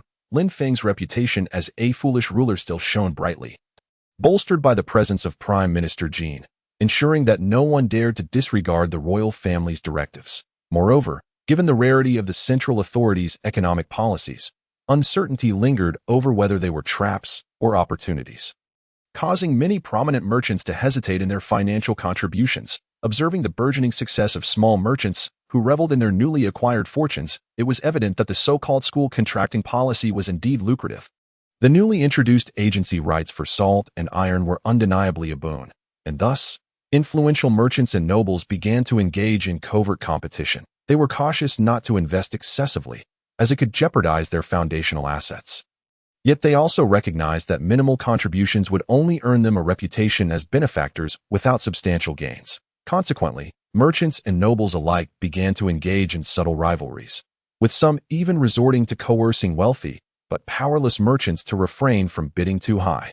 However, Lin Feng, who had initially sought to raise military funds and resolve the national treasury crisis, anticipated this scenario and sent envoys to convey his dissatisfaction to those nobles engaged in underhanded tactics. Yet, he was wary of taking extreme measures against these influential nobles, as they formed the bedrock of his rule. Although Lin Feng aspired to alter this dynamic, he understood that immediate changes were not feasible. For the foreseeable future, the Qin state would rely on the financial support of these powerful nobles. Without their backing, how could they develop local regions, conquer territories, and protect the people of Qin? However, AI Air harbored no regrets regarding this decision. The injured soldiers who had obeyed orders to remain within the empire were thus spared from the ravages of war, should the Qin state indeed succeed in annexing the empire in the future. The clandestine support of these seasoned veterans from the Second Legion would undoubtedly prove advantageous for Qin's subsequent governance. Although their numbers were limited, this was the maximum contingent AI Air could dispatch. If further reinforcements were to be sent, it might jeopardize the Second Legion's capacity to provide adequate protection for the retreating forces back to Qin. AI Air had always maintained a vigilant stance towards the death zone, recognizing that the tangible benefits to be gained from it were quite limited. While the inevitable losses in strength were starkly evident, the hundreds of thousands of border guards of the empire were formidable adversaries, primarily composed of local troops, and it was clear that the death zone would not be unscathed in a confrontation. The death zone was merely one of the few powerful factions within the intermediary region, and any direct engagement with the empire would necessitate a strategy to entangle the empire's guard forces, which would likely incur significant casualties. Nevertheless, as the saying goes, one should not harbor ill will while remaining vigilant. Despite the fact that several inspectors and Lucy Ku had already embarked towards Xianyang City to negotiate an alliance with the Qin king, no one could guarantee that the allure of wealth would not sway the death zone's resolve. AI Air was determined not to let the precious treasures he had painstakingly acquired be squandered due to a moment's carelessness, jeopardizing the efforts of the Second Legion. However, in this regard, AI Air had indeed underestimated the situation. While the treasures were considerable to the death zone, they fell short of enticing it to forsake its alliance with Qin.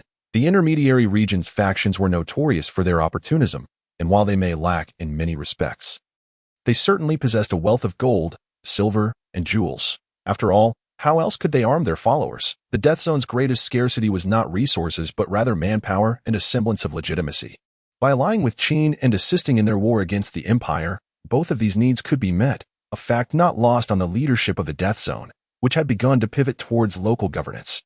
Following the empire's declaration of war against Qin's coalition, the death zone launched a fierce offensive against the previously formidable but now somewhat weakened local guard forces of the empire, marking a significant turning point.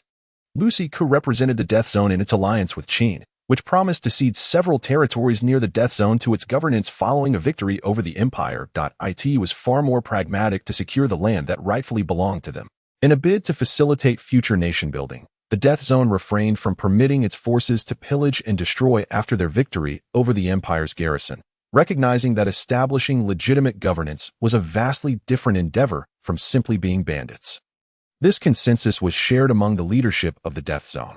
Meanwhile, AI Air, not fully apprised of the Death Zone's recent maneuvers, gleaned substantial intelligence from the 10,000 soldiers who served as both monitors and logistical support, thus enabling him to boldly execute his plans for internal sabotage. Otherwise, he would have hesitated to place even a single soldier within the Empire's borders, should the Death Zone's ambition swell to the point of desiring to consume Qin as well. AI Air would certainly ensure that its elder leaders understood that not everything was fair game. At the very least, the Second Legion could inflict significant losses upon the Death Zone.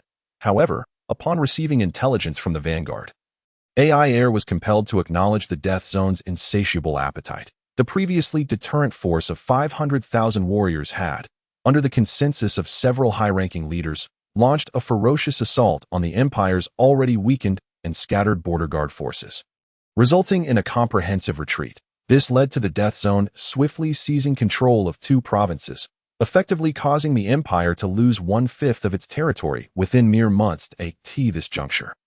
Rand, commanding the frontline forces and intent on delivering a decisive blow to the Qin allied coalition, finally received word from a trusted confidant. The capital of Kaijiang had fallen, and not only that, but the royal family was all but obliterated, with the exception of a few members stationed at the front lines. "General, this is the ideal moment for you to expand your ambitions," suggested several of Rand's close advisors.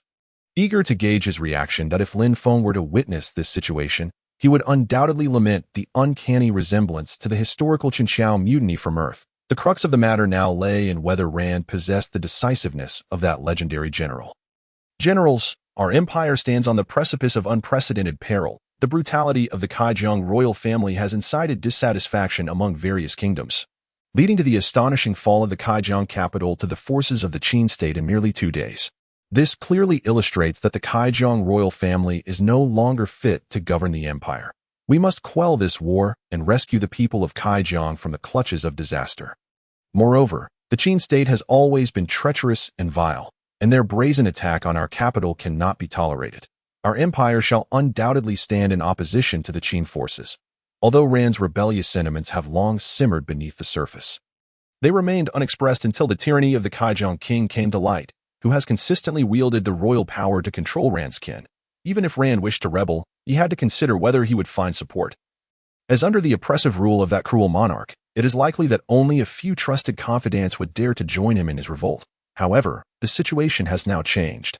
The successful execution plan by the Second Legion of Qin has alleviated Rand's concerns, allowing him to cast aside any lingering guilt. Furthermore, most members of the Kaijiang royal family have perished, leaving only a handful of royal members, which poses little challenge. It is a jest that within Rand's domain, the royal family must reluctantly acquiesce to his authority, thus allowing those royal members to gild themselves with his power. Now that the Kaijiang palace has been breached by the Second Legion, dealing with them becomes increasingly feasible. Rand would undoubtedly prove to be no lesser than the infamous figure who surrendered power over a mere cup of wine. In fact, he might be considerably more formidable. Following his clear declaration, the Imperial Coalition, which had already appointed officials at various levels, unexpectedly experienced a significant internal conflict, resulting in nearly 1/3 of the commanders perishing in this strife. Rand felt a pang of sorrow at this outcome. These commanders were not only formidable in combat, but also possessed exceptional leadership abilities. Yet, their allegiance to the Kaijiang royal family compelled Rand to take such drastic measures as for the remaining 3 members of the Kaijiang royal family. Rand decided to deal with them last, first eliminating their wings, and then utilizing overwhelming force to compel those royal members to submit, thereby acknowledging Rand as the new king of the empire. No matter how great one's prestige, a compelling justification for ascending to power is indispensable, otherwise, it would be challenging to command respect. Rand, however, overlooked one crucial detail. The empire had placed numerous spies within the Second Legion of Qin and other factions apart from the First Legion. In return for the high regard shown to him, Lin Feng had naturally left Rand with a plethora of gifts.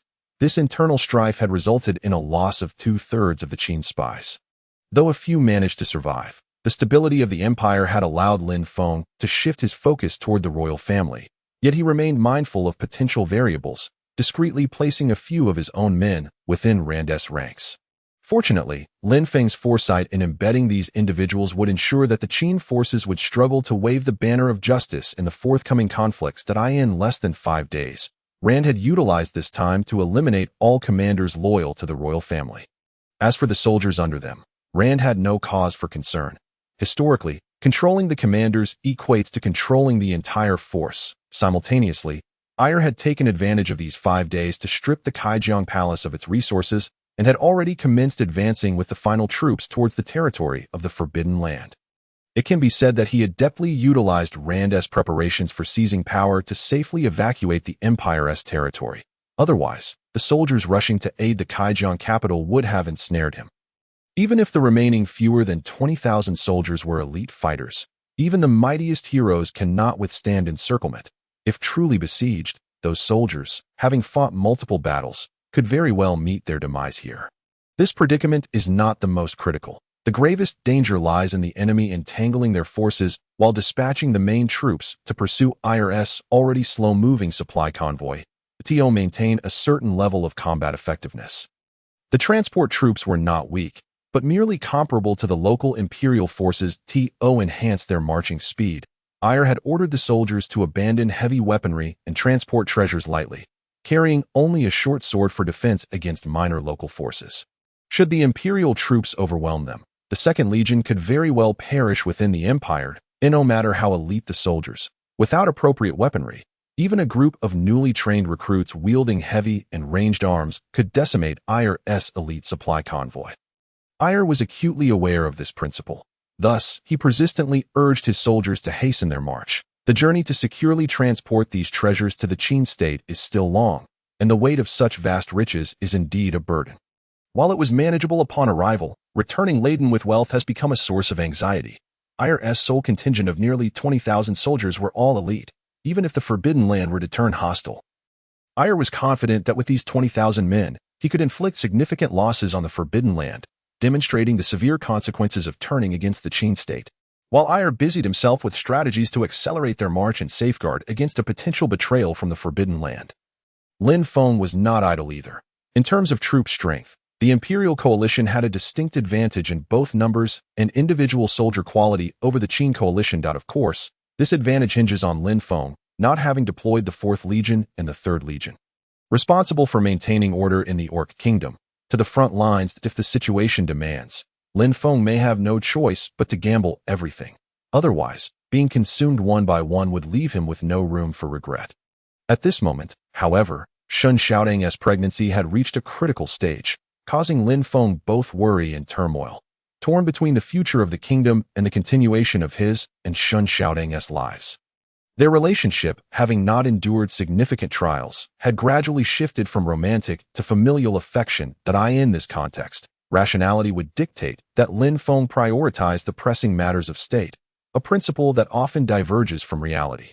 He adeptly adhered to this understanding, delegating most responsibilities to Chancellor Jin. However, Lin Feng was also cognizant that prolonged absolute authority corrupts even the most steadfast of individuals, and Chancellor Jin was no exception.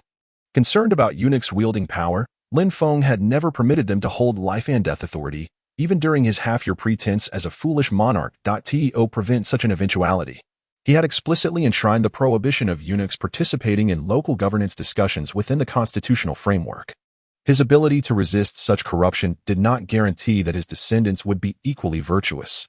He had no desire to produce an otherworldly version of Zhao Gao, lest the Qin state mirror history in a most alarming manner. Today, Lin Feng, who had been devotedly tending to Shun Xiaodang's pregnancy, dramatically donned court attire, his previously carefree demeanor replaced by an aura of unassailable authority. The reason for this transformation was straightforward. A few of his students, accompanied by Ruzek, had finally arrived in Xianying from the Forbidden Land. Aware of Ruzek's exceptional capabilities, Lin Feng had resolved from the outset to recruit him if possible, should recruitment prove unfeasible. He had no qualms about slightly disrupting the otherwise commendable order within Xianying after solidifying an alliance with the Forbidden Land.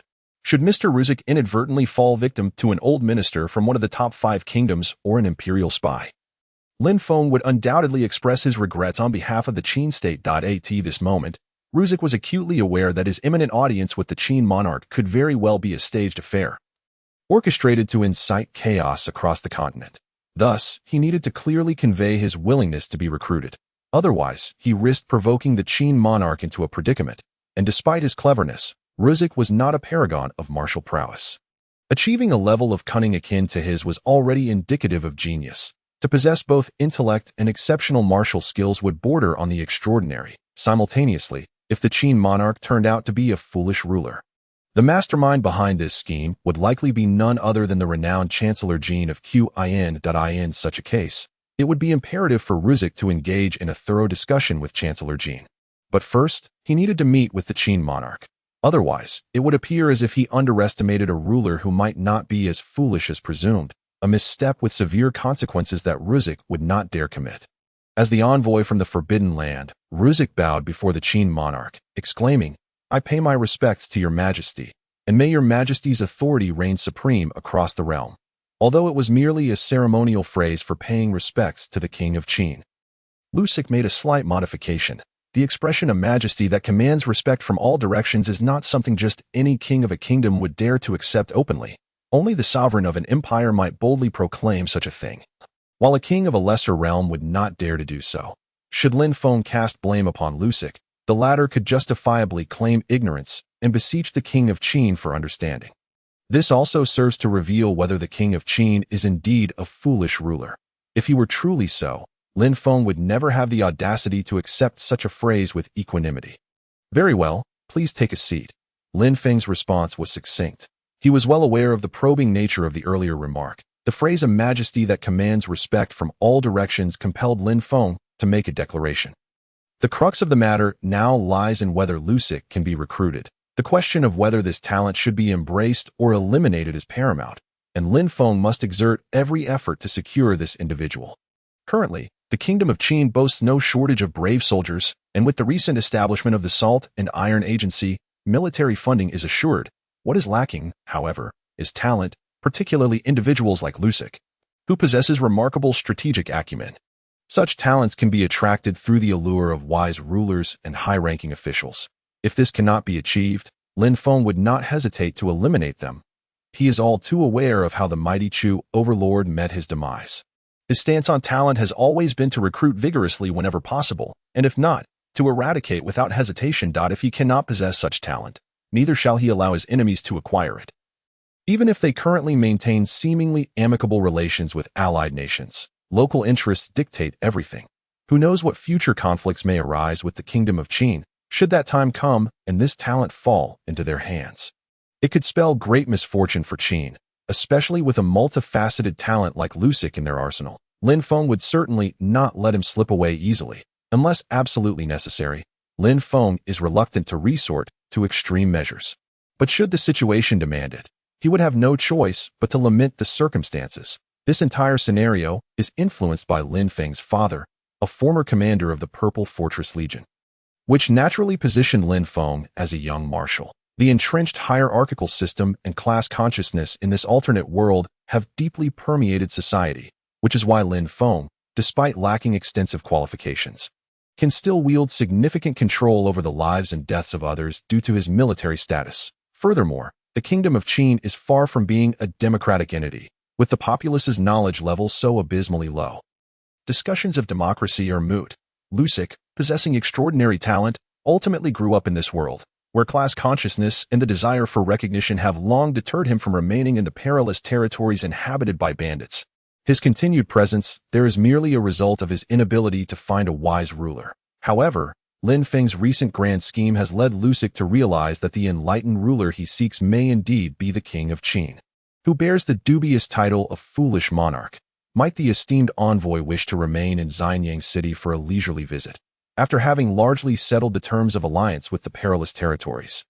Lin Feng embarked upon his recruitment strategy. In his earlier dialogue with Ruzek, Lin Feng discerned that the latter's intellect was undoubtedly on par with that of Master Jin. However, unlike Master Jin, who is a chancellor and military commander, Ruzek is not primarily a diplomatic talent. For Lin Feng's Kingdom of Qin to emulate the historical Qin strategy of distant alliances and nearby offensives, an exceptional diplomat is indispensable. such talents often have their own aspirations. Lin Feng cannot guarantee that what Lusik desires is not already found within the perilous territories. Nevertheless, based on the intelligence he has gathered, it is evident that Lusik's commitment to the perilous territories is not as unwavering as it once was. At least, from the earlier exchange, Lin Feng perceived that Lusik did not dwell excessively on minor issues but rather symbolically expressed his viewpoint, often remaining introspective. This attitude is certainly not indicative of one wholly dedicated to serving the perilous territories. Should His Majesty the King of Qin deign to provide me with a humble abode in Xianyang City, I believe the city's charm would attract many. Having inferred from the earlier phrase a majesty that commands respect from all directions that Lin Feng harbors grand ambitions, Lusik could naturally discern the implied invitation to remain. However, Lusik sought to confirm that Lin Feng's willingness to accept him did not equate to granting him an exalted position. Thus, he expressed his concerns. Haha, esteemed envoy, there is no need for worry. Within Xianyang City, aside from the Chancellor's and Grand General's residences, you may freely choose a place to dwell. I shall ensure that the craftsmen work with utmost diligence, allowing you to fully enjoy your stay. With this statement, Lin Feng conveyed his respect for Lusik while simultaneously underscoring the importance he placed on him. Yet, it was also evident that he intended to communicate to Lusik that he should not presume to assume a position of unparalleled authority upon his arrival. Lin Feng greatly admires Lusik's talents, and Lusik has expressed his willingness to remain in the Kingdom of Qin. However, all matters require a process. If Lin Feng were to unilaterally elevate Lusik to a position of supreme authority, it would not only cause him unease but likely provoke discontent among the seasoned ministers, such as Master Jin and Zhang Fei. Thus, Lusik humbly expressed his gratitude for the king's benevolence. Lin Feng elucidated that the position of Lu Shika would be subordinate to the esteemed Chancellor of the Great Qin and the formidable General Zhang Fei of the Qin state.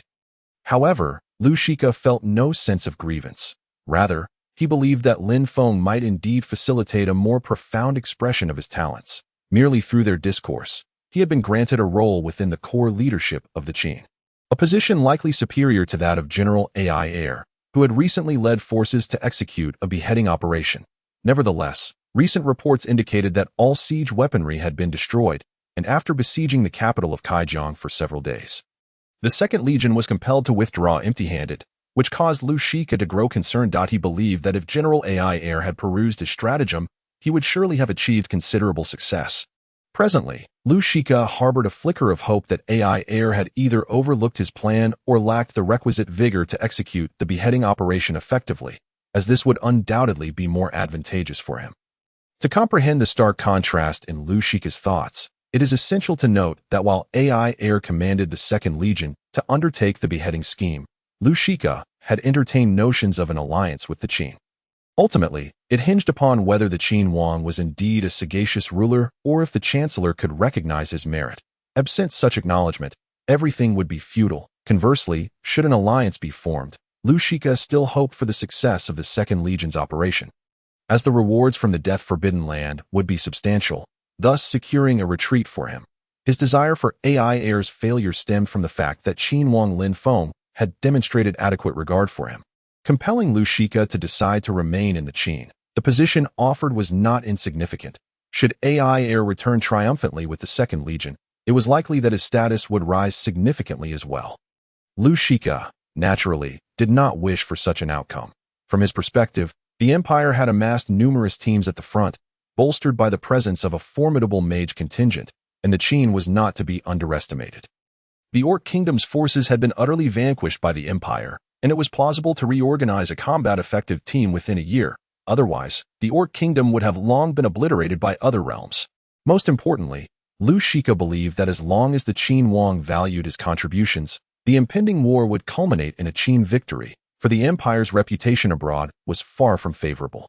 If Lu Shika ardently campaigned for support from other kingdoms, the Empire would inevitably face the threat of being besieged, and in such a scenario, it would undoubtedly fall to the Qin coalition. In this context, the success or failure of Ai Air's beheading operation would not significantly impact the overarching war dynamics. If it succeeded, however, it would undoubtedly bring glory to the Second Legion and Ai Air, boosting the morale of the coalition and hastening the defeat of the Empire's forces. While pondering these matters, Lin Feng was concurrently reflecting on the Second Legion's affairs. Given Ai Air's character, If the beheading operation had indeed failed, he would likely seek to secure a resounding victory before returning to the Qin to preserve the Second Legion's reputation. Yet, more than a month had elapsed since news of the operation's failure had surfaced, and Lin Feng had not received any intelligence regarding the Second Legion, causing him to grow increasingly anxious. The Second Legion boasted a considerable number of elite soldiers from the Purple Mansion Corps, and its other soldiers had previously demonstrated commendable combat prowess. However, their weaponry paled in comparison to that of the Purple Mansion Corps, and the absence of rigorous training had resulted in the Kingdom of Wudu's forces disintegrating into disarray after their main force was routed by the Purple Mansion Corps. Nevertheless, the Second Legion's progress over the past 6 months had been nothing short of remarkable. In their quest to match or surpass the First Legion, their training had become even more stringent than that of the renowned First Legion. It was precisely due to this understanding that Lin Feng had chosen to dispatch the Second Legion for the beheading operation. However, should the Second Legion be lost, Lin Feng would likely regret employing such a tactical approach that was only effective once. Ironically, during these days of distress over the Second Legion's plight, he had scarcely found the inclination to engage romantically with Xin Xiaodong. Just as he grappled with these concerns, emissaries from the death-forbidden land, including Lu Shika, finally arrived. The prospect of an alliance with the death-forbidden land and the opportunity to recruit a prodigious talent like Lu Shika alleviated Lin Feng's earlier anxieties, though matters were far from resolved. And it appeared as though everything had been predetermined. The soldier dispatched by the Second Legion to deliver military intelligence finally stood before the revered Qin Wang, having long admired him, regardless of the circumstances. The Qin Wang's influence within the ranks was undeniably enduring, and this soldier had been granted the rare opportunity to meet him due to AI Air's commendable performance on the battlefield. The significance of the sole military report from the Second Legion since its inception warranted careful handling, and this was why the soldier was afforded an audience with Lin Feng. Minister AI Air have been commanded by our king to personally lead the entirety of the Second Legion along with 40,000 logistical troops through the death-forbidden land. The report I bring, penned by AI Air himself, is nothing short of exhilarating. In it, he candidly acknowledged Lu Shika's contributions and explicitly expressed the hope that Qin Wang would consider recruiting him, even suggesting that, if necessary, a military rank of general or higher could be promised. The admiration for Lu Shika was conveyed quite candidly, marking this report as one of rare forthrightness. Furthermore, the detailed account of the conflict within the Kaijiang royal palace highlighted the bravery of the empire's palace guards, while the achievements of the Second Legion were briefly mentioned, seemingly lauding others. Yet Lin Feng understood all too well that AI Air was speaking to him in a different capacity. This implied that AI Air no longer believed the Second Legion's combat capability to be inferior to that of the First Legion. AI Air's own accomplishments were treated as mere footnotes, akin to the historical feats of Zhang Fei, and he had not only emulated them, but had also introduced several innovations. The fervent depiction of the bravery exhibited by the palace guards of Kaijiang and the strategic insights attributed to Lu Shika regarding the empire's destruction of siege weaponry were all veiled compliments. In truth, they subtly underscored the martial prowess and achievements of the Second Legion. The description of the enemy soldiers' tenacity contrasted sharply with the Second Legion's ability to overcome them, demonstrating that the soldiers of the Second Legion were far superior to their foes. The success of the night raid on Kaijiang's king was attributed to Lu Shika's stratagem. Had it not been for AI Air's adept leadership and the Second Legion's fearless soldiers, even the best-laid plans would have been futile. It was a well-known adage that a battalion of lambs, no matter how skilled in tactics, could not hope to defeat a pack of ravenous wolves. AI Air's intent was evidently to assert his own accomplishments. Yet, amidst the seemingly unflattering report that extolled the enemies, Lin Feng realized that the Second Legion's standing required serious contemplation. AI Air had refrained from articulating any demands, which only compounded Lin Feng's indecision. Failing to grant rewards would allow the foolish monarch aura surrounding Lin Feng to persist. Given the turmoil he had caused, it was clear that the time had come for him to shed this image, especially once news of the night raid on Kaijiang reached the public. For Lin Feng, the Qin's supreme leader, the advantages of such a revelation were self-evident, as Master Jin had increasingly been perceived as a political figure. While Zhang Fei was hailed as the foremost martial general, this particular beheading operation had not been orchestrated by him. The sole individual involved in this successful endeavor, AI Air, could likely redeem his previous ignominious history. Lin Feng, as the Qin Wang, could also use this victory to dispel the foolish monarch label that had clung to him throughout his half-year of recluse. Meanwhile, Rand had finally regained control of the situation. Although several commanders harbored discontent regarding his earlier internal strife, they had no means to oppose him openly. When the news of the Qin army's successful breach of the Kaijiang royal capital and the near-total annihilation of the Kaijiang royal family reached the front lines, the generals comprehended the rationale behind Rand's recent decisive purges. Those who had previously doubted Rand's courage to confront royal family members now found themselves gripped by fear. Rand's influence had grown to unprecedented levels.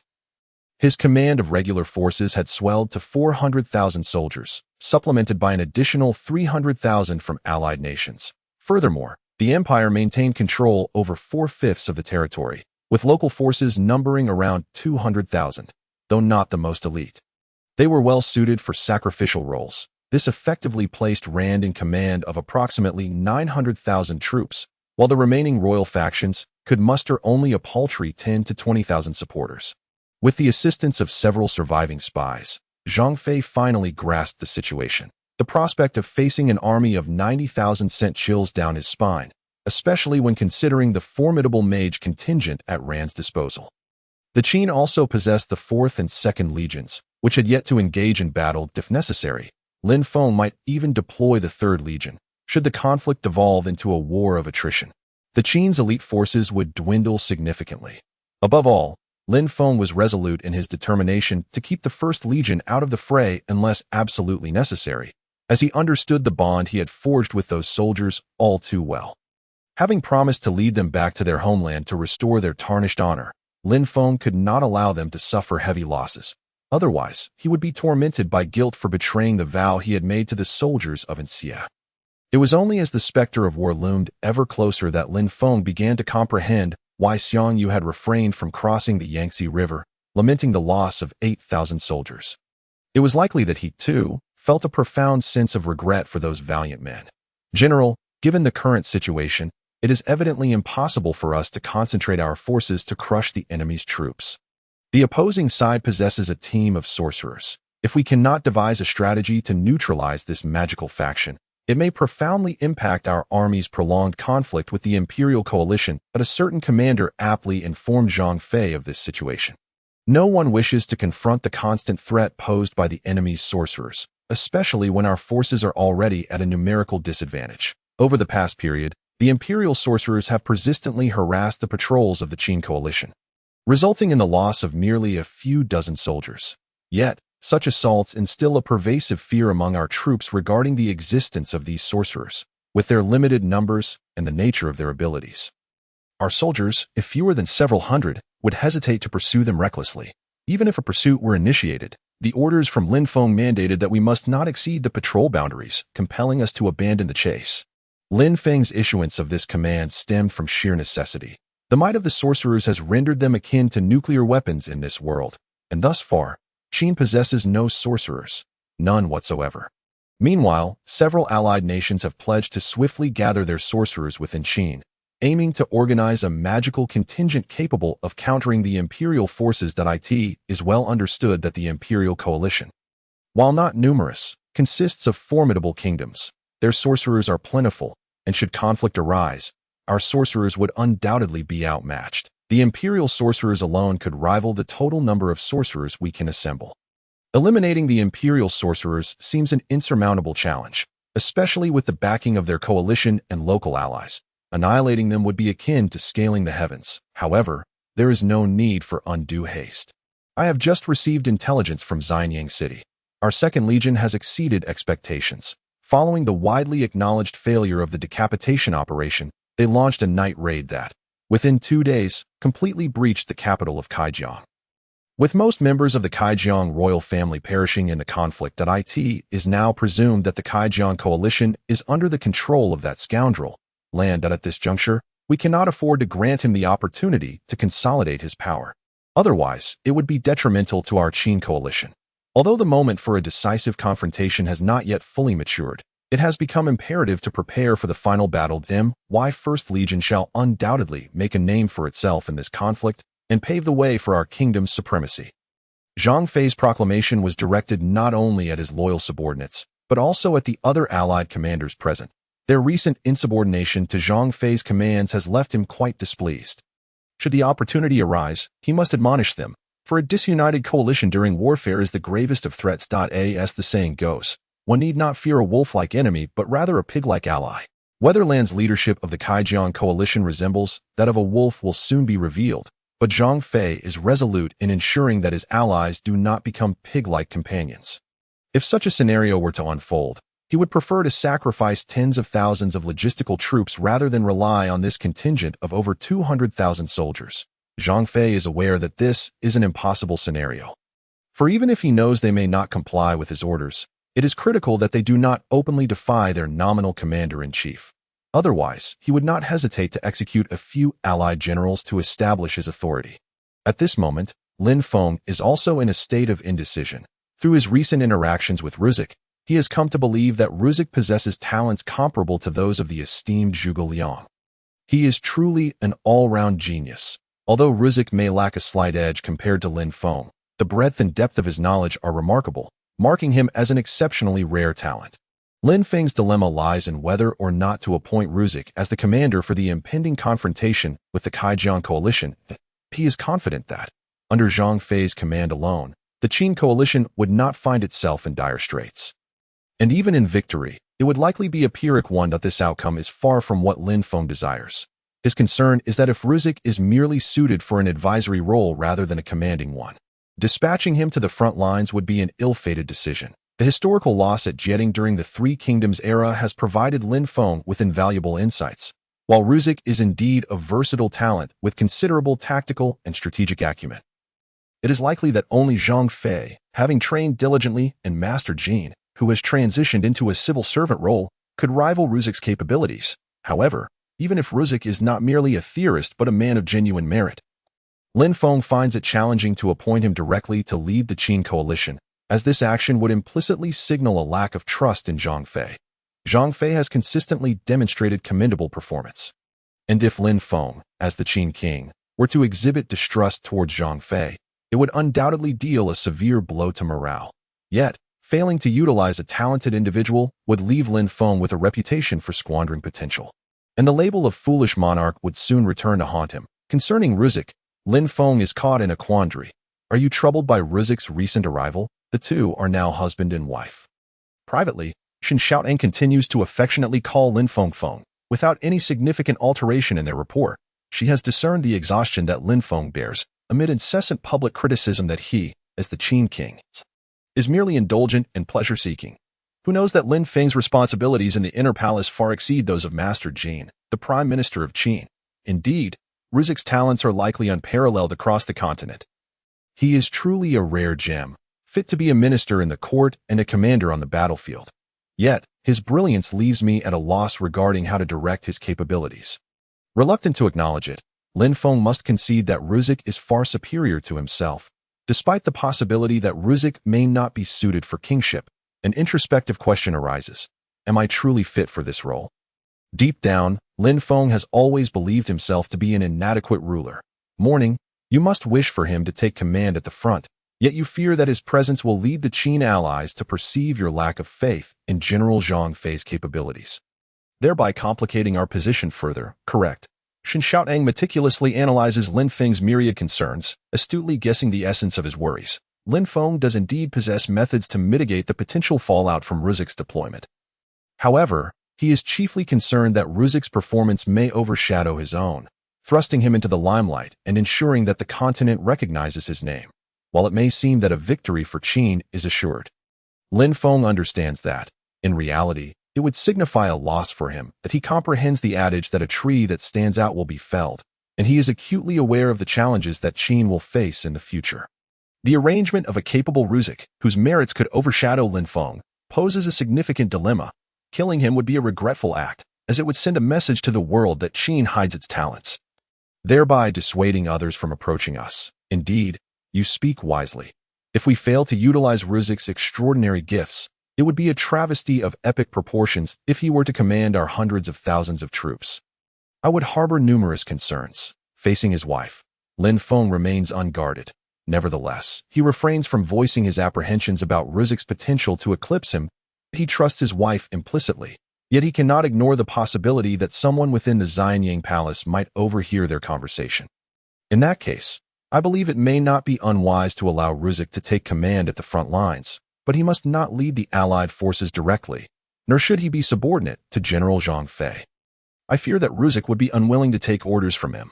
Perhaps we could assign him the command of the 10,000 beastmen cavalry currently safeguarding the capital, allowing him to establish a force to deliver an unexpected blow to the enemy. The words of Xiaodang Shun were unspoken.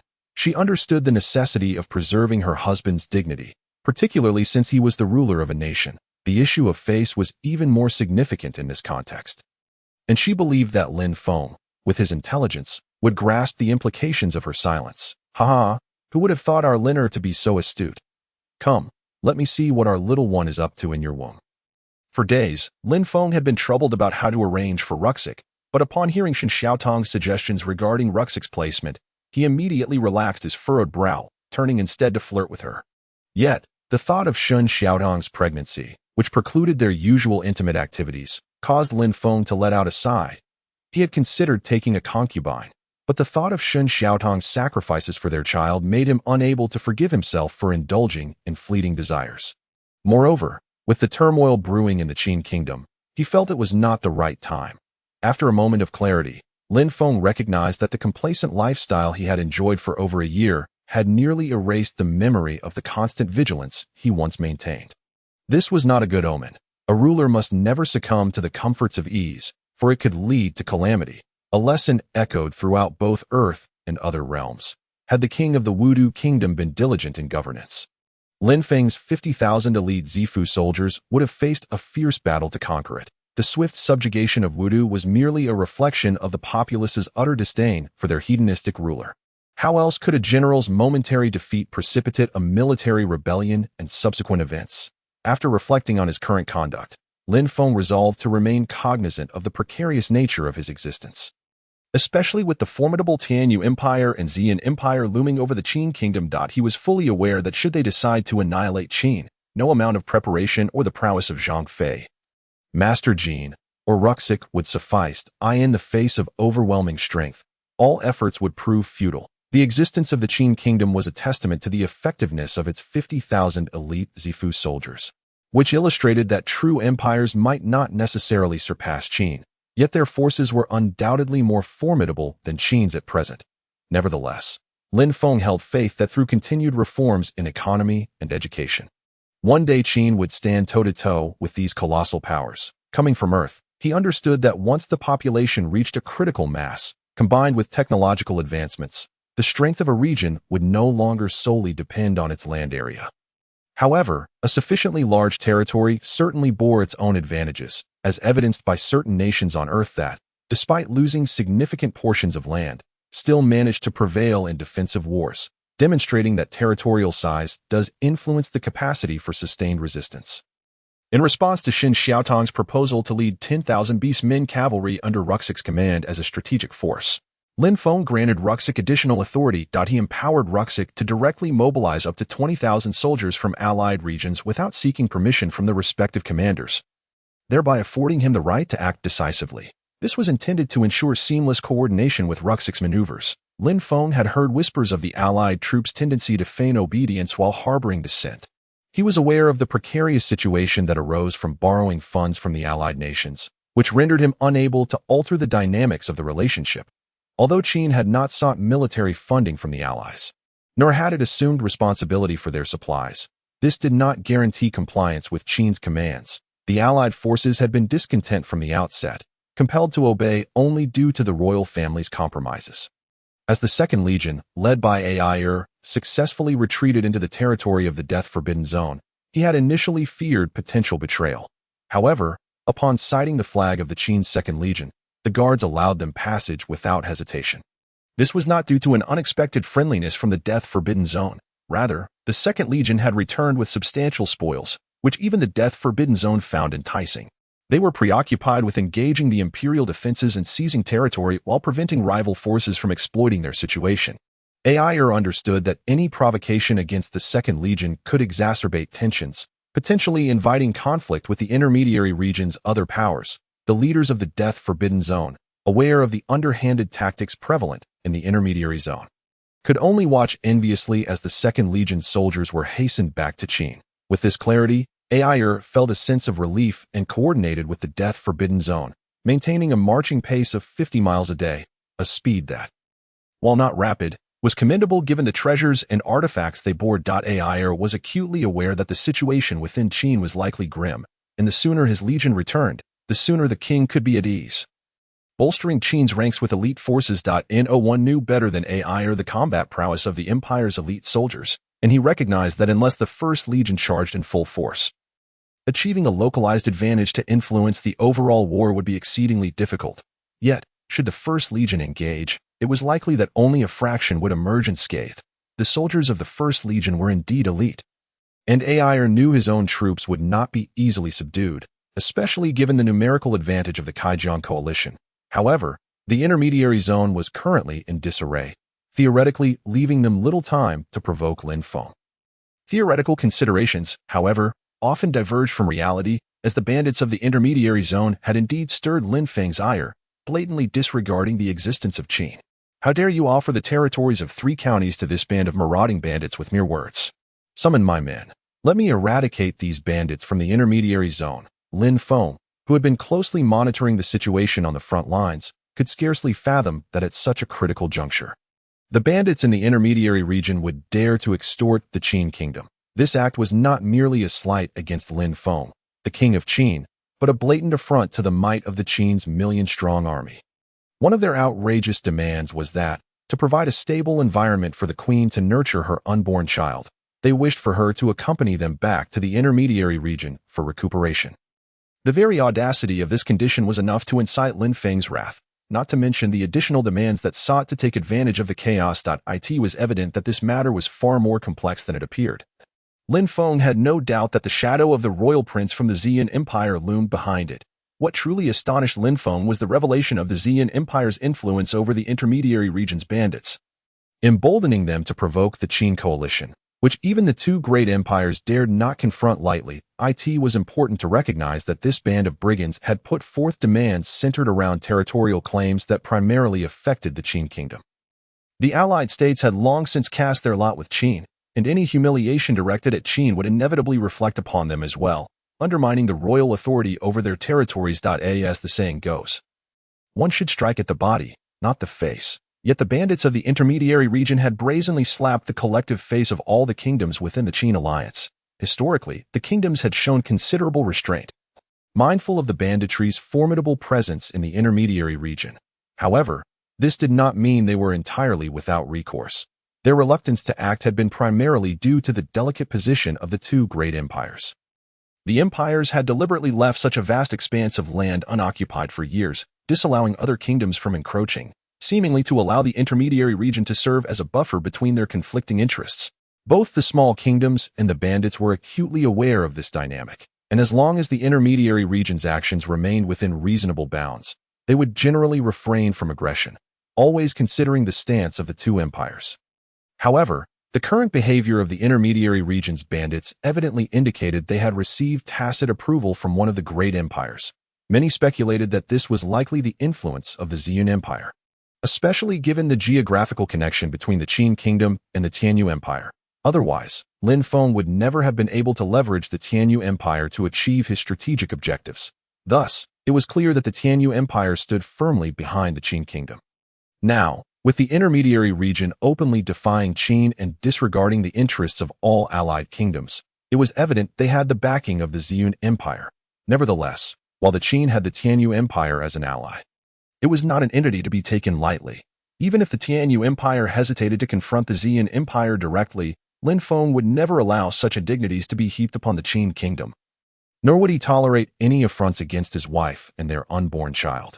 The fury of an ordinary man may spill blood over a few steps, but the wrath of a king can bring forth rivers of blood and mountains of corpses. Lin Feng was now thoroughly incensed. Not only he, but also the representatives of the provinces in the Death Zone who had formally joined the Qin alliance were equally enraged. The envoy from the Death Zone was particularly incensed, having just signed a treaty with the Qin kingdom less than a month prior, only to witness such flagrant disrespect. Compounding the insult, The clever strategist Mr. Luxic from the Death Zone had been poached by Qin. This was already a considerable affront. Now, with the bandits audaciously insulting both the Qin kingdom and the queen, the consequences were all too clear. An edict was issued, by the decree of the Qin king. The army shall be expanded to 3 million soldiers. I care not what methods you employ, even if it means capturing slaves. Within a year, I demand the Qin forces reach this number, and their combat capabilities must not fall short of those of the 3rd Legion. Having dismissed the envoys from the other allied states, Lin Feng turned to Master Jin and the others, resolutely declaring his intent. He had no desire to concern himself with the so-called Continental Accord any longer. If a band of brigands could muster a force of several 100,000, then why should the Qin kingdom be limited to a mere 100,000? No more words are necessary. My resolve is firm. Furthermore, relay to General Zhang at the front lines. Regardless of the means employed, I expect a grand celebration in the capital of Kaijiang within 6 months. Master Jin and others, in their pursuit of stable development, would undoubtedly restrain themselves. Lin Feng did not give them the opportunity to speak.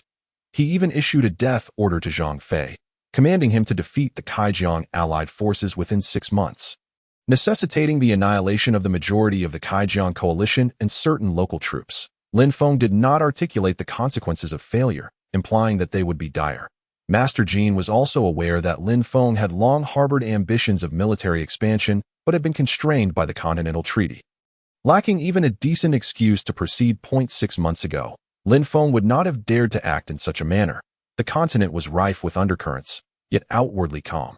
Had Lin Feng's Qin team exceeded the limits expected of a kingdom at that time, they would have faced a concerted attack from other kingdoms and perhaps even 2 great empires. However, the current global situation has shifted dramatically, with the 2 great empires preoccupied with their own conflicts, leaving them little time or capacity to address these matters. Moreover, the Qin kingdom, in name, is a vassal of the Tianyu Empire, which would likely turn a blind eye to its actions. The Ziyun Empire, capable of influencing numerous bandit factions in the intermediary zone, would recognize that any attempt to intervene in the affairs of the Qin kingdom would signal open war against the Tianyu Empire. Presently, both empires are unprepared, allowing for chaos, yet they must ensure they can secure the greatest advantage amidst the turmoil. It is unexpected that His Majesty has grown to this level, utilizing a deliberate humiliation from the Ziyun Empire to his advantage. Even if engaging in battle with the Empire's forces, he lacks sufficient justification or excuse for military expansion, cleverly using this incident as a convenient pretext. It is likely that the Ziyun Empire's eldest prince will come to regret this move painfully. Having finally devised a means to embarrass the highest commander of the rebellious Zifu Legion, he must also be mindful of the Tianyu Empire's stance. Thus, employing the bandits in the intermediary zone to humiliate Lin Feng and his established Qin kingdom seems the most fitting strategy. The intermediary zone is currently in disarray. Should Lin Feng dare to send a team, even the soldiers of the Zifu Legion would find it exceedingly difficult to escape unscathed. However, he has evidently underestimated that the Qin kingdom now possesses 2 elite teams. While their numbers may not yet match the original Zifu Legion, these elite soldiers have been trained by the Qin kingdom itself. This implies that, given sufficient time, the Qin kingdom can thoroughly prepare its forces to compete with the elite units of the Ziyun Empire. Furthermore, with Master Jin and Zhang Fei, who have a clear understanding of the Ziyun Empire's main elite forces, in the mix, the dynamics shift dramatically.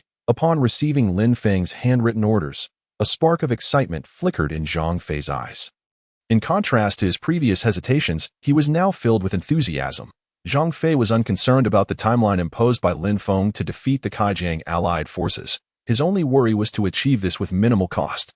This hinged on the methods employed. If minimizing costs was the objective, Zhang Fei knew he had to carefully strategize, which would require meticulous planning. Determining the optimal strategy would render Zhang Fei unable to guarantee the duration of the conflict. The only assurance he could offer was that the Qin coalition would triumph over the imperial forces with minimal expense. If time constraints were imposed, the task would become significantly simpler. With Zhang Fei and his First Legion, they could efficiently navigate through the imperial coalition's ranks. While leveraging additional teams for support, complete victory over the imperial coalition could likely be achieved within 3 months. However, Zhang Fei harbored genuine concerns about Rand, who dared to undermine his leader. With Lin Feng's command to seize the empire and its allies at all costs within 6 months, Zhang Fei understood that Lin Feng would prefer not to suffer significant losses among the elite soldiers of the Zifu Legion. If Zhang Fei were to proceed with his earlier strategies, the First Legion might indeed sustain severe injuries, an outcome that would be unfavorable. Otherwise, one could not predict whether a celebratory banquet would be held in the capital of Kaijiang. Alas, has the long-quiet continent begun to descend into chaos once more? So be it. Let the Tianyu Empire unify this land. This moment, an elderly man, who had been studying a map of the continent, slowly uttered these words. He was none other than the Chancellor of the Tianyu Empire, a position second only to the Emperor. The assistance that Lin Feng and the Zifu Legion received in their campaign against the Yundu had been sanctioned by him. For the Tianyu Empire, the Zifu Legion had posed a considerable threat, and now that he was aware of the unfolding events, he would not allow the Zifu Legion to engage in a destructive confrontation with the Tianyu Empire. The ambitions of the Ziyun Empire's eldest prince were likely aimed at using the Tianyu Empire to eliminate the Zifu Legion, thereby weakening the Tianyu Empire through forces beyond his control. One could argue that the prince's schemes were hardly inferior to those of the elderly chancellor. However, as the saying goes, experience trumps youth, and this principle, while not universally applicable, certainly holds true here. The old chancellor not only refrained from opposing the Zifu Legion, but even agreed to provide them with 20 days' worth of supplies. This presented an opportunity for Lin Feng and the Zifu Legion. Should they defeat the Five-Degree Kingdom or other kingdoms within that span, the Legion could be preserved. Otherwise, the Chancellor would undoubtedly command the elite forces of the Tianyu Empire to encircle the Zifu Legion. A hungry wolf is unpredictable, and he could not guarantee that a few morsels would prevent it from biting. Yet, he could never have anticipated that under Lin Feng's leadership, the Zifu Legion would not only swiftly subdue the formidable Five-Degree Kingdom, but also repel the incursions of the Beastman Kingdom. Even signing several unequal treaties with them, was precisely due to Lin Feng's and the Qin Kingdom's remarkable performance that the Tianyu Empire began to contemplate supporting the Qin Kingdom. The ambitions of the Ziyun Empire are evidently well known, and the Tianyu Empire would prefer to avoid substantial losses in future confrontations. The actions of the royal family of the Five-Degree Kingdom had genuinely displeased the elderly man. Various factors allowed Lin Feng and the Qin Kingdom to establish themselves securely, and after the order for military expansion was communicated, despite a few smaller kingdoms vocally calling for a united front against the Qin Kingdom, none were foolish enough to join them in their protests. The military constraints placed upon the Qin Kingdom blatantly violated the Continental Treaty, and even the neighboring Tianyu Empire remained silent. Does this not indicate a tacit approval of the situation? This attitude evidently tacitly condones the Qin state's demands and actions to expand its military. The silence of the Ziyun Empire can be attributed solely to the presence of the Tianyu Empire observing from the sidelines. Since the latter harbors no concerns, the Ziyun Empire, being the adversary, would naturally not be so benevolent as to squander its resources on confronting the Qin coalition. Reports suggest that during their initial confrontation with the Imperial Coalition, the Qin coalition suffered considerable losses. Under the current circumstances, the most prudent course of action is to observe from a distance, as the situation on the continent has descended into chaos. In this milieu, it is highly unlikely that any kingdom would genuinely mobilize forces to assault the Qin state. They are preoccupied with preserving their own troops and would hardly be inclined to commit their elite forces to uphold that treaty, especially when both empires have remained silent, implying that the Qin's decision has been implicitly approved by both. Everything appears poised for upheaval, as not only are skirmishes erupting between kingdoms without intervention from the two empires, but there also seems to be an inclination for matters to escalate further. Many individuals are beginning to ponder which empire to align with in the event of widespread turmoil. However, Lin Feng is acutely aware that, despite the seeming disorder, a localized war between the two empires would require time to ignite, let alone a broader conflict. Neither empire possesses the certainty of gaining the upper hand in mutual confrontations. Thus, the current chaos serves as a strategic maneuver for both empires to expand their sphere of influence among potential allies or vassals. Only in times of turmoil are territories likely to yield to the might of these two great empires. Otherwise, the smaller kingdoms, while wary of the empires, are not particularly fearful of their arbitrary aggression. The multitude of kingdoms and principalities combined would undoubtedly pose a significant challenge for either empire. They could even suffer substantial losses in the face of the other empire's presence. Such myriad concerns exist, leading both empires, despite their formidable strength, to hesitate before launching attacks against the smaller kingdoms. particularly with their old rival poised to capitalize on any misstep. Nevertheless, Lin Feng remains clear-headed. While he contemplates expanding the military to 3 million, he understands that the true value of a force lies in its quality rather than sheer numbers. However, attaining a strength of 1.5 million is indeed imperative. Furthermore, the time has come to implement the conscription system he has long envisioned. As Lin Feng's various reforms take shape, the immediate outcomes may not seem particularly striking.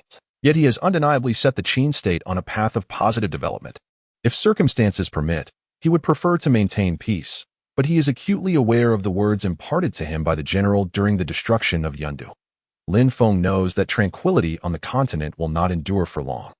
Hence, he has devoted a vast amount of energy to the construction of his forces. Numerous civilian facilities have been established, and when the time comes, Lin Feng is certain they will provide the necessary preparations for the Qin's military endeavors.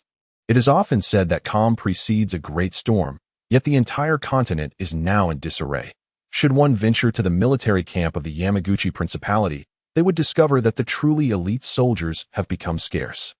In their stead are numerous mages, albeit of low rank, which does not diminish the fact that they are indeed mages. Remarkably, one of the 3 legions of the Yamaguchi Principality has nearly 1,000 mages, a number that rivals even the total mage count of both empires combined.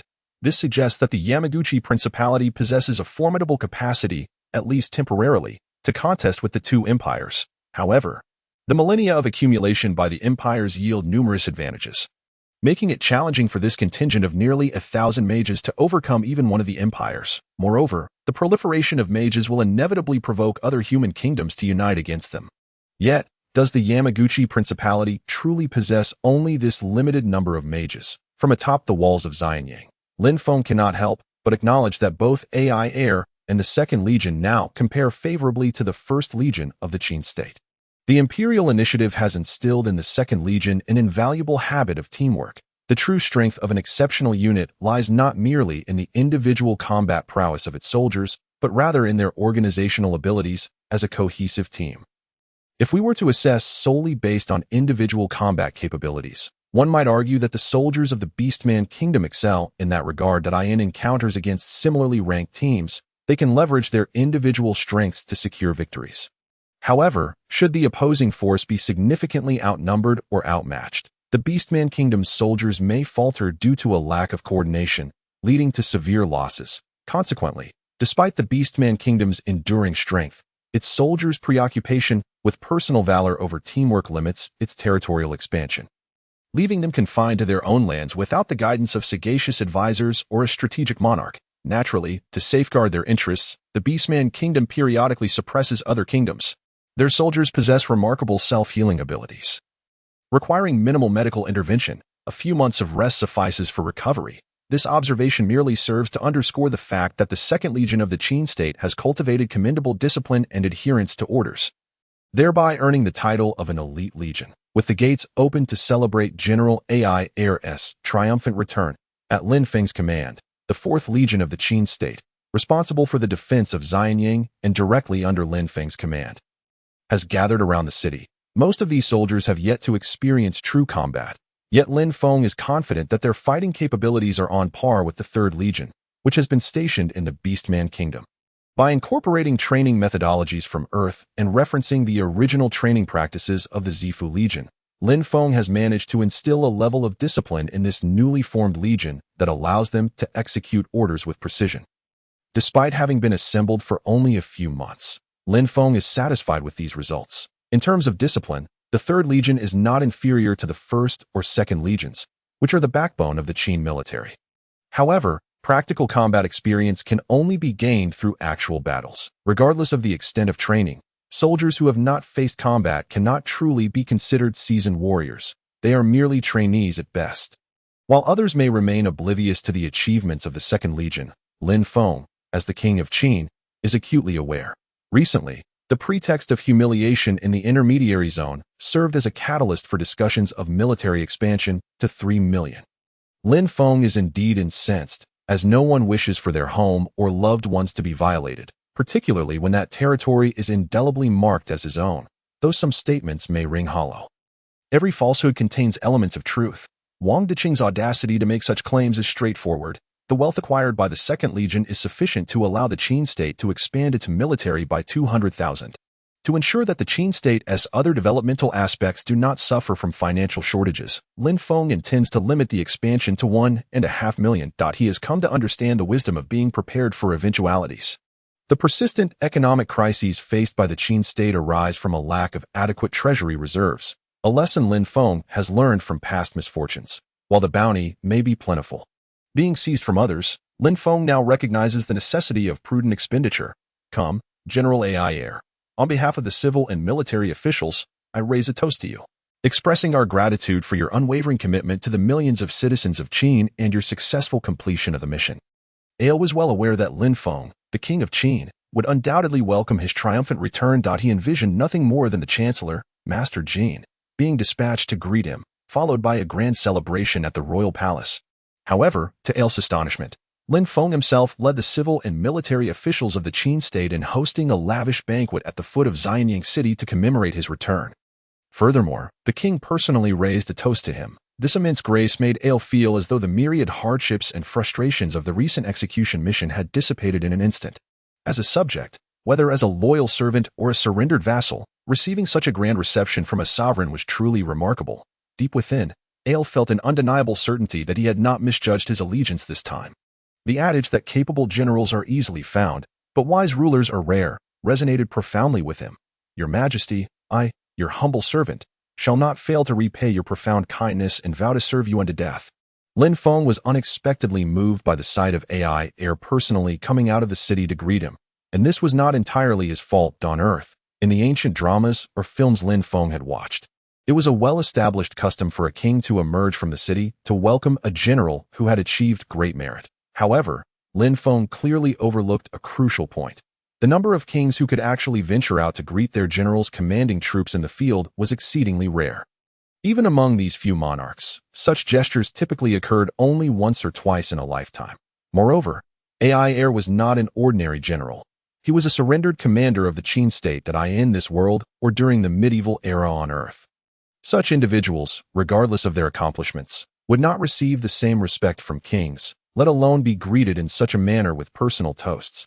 This explains why AI Heir had acted with such caution ever since he led the Second Legion in executing the decapitation plan, striving to minimize any losses within his ranks.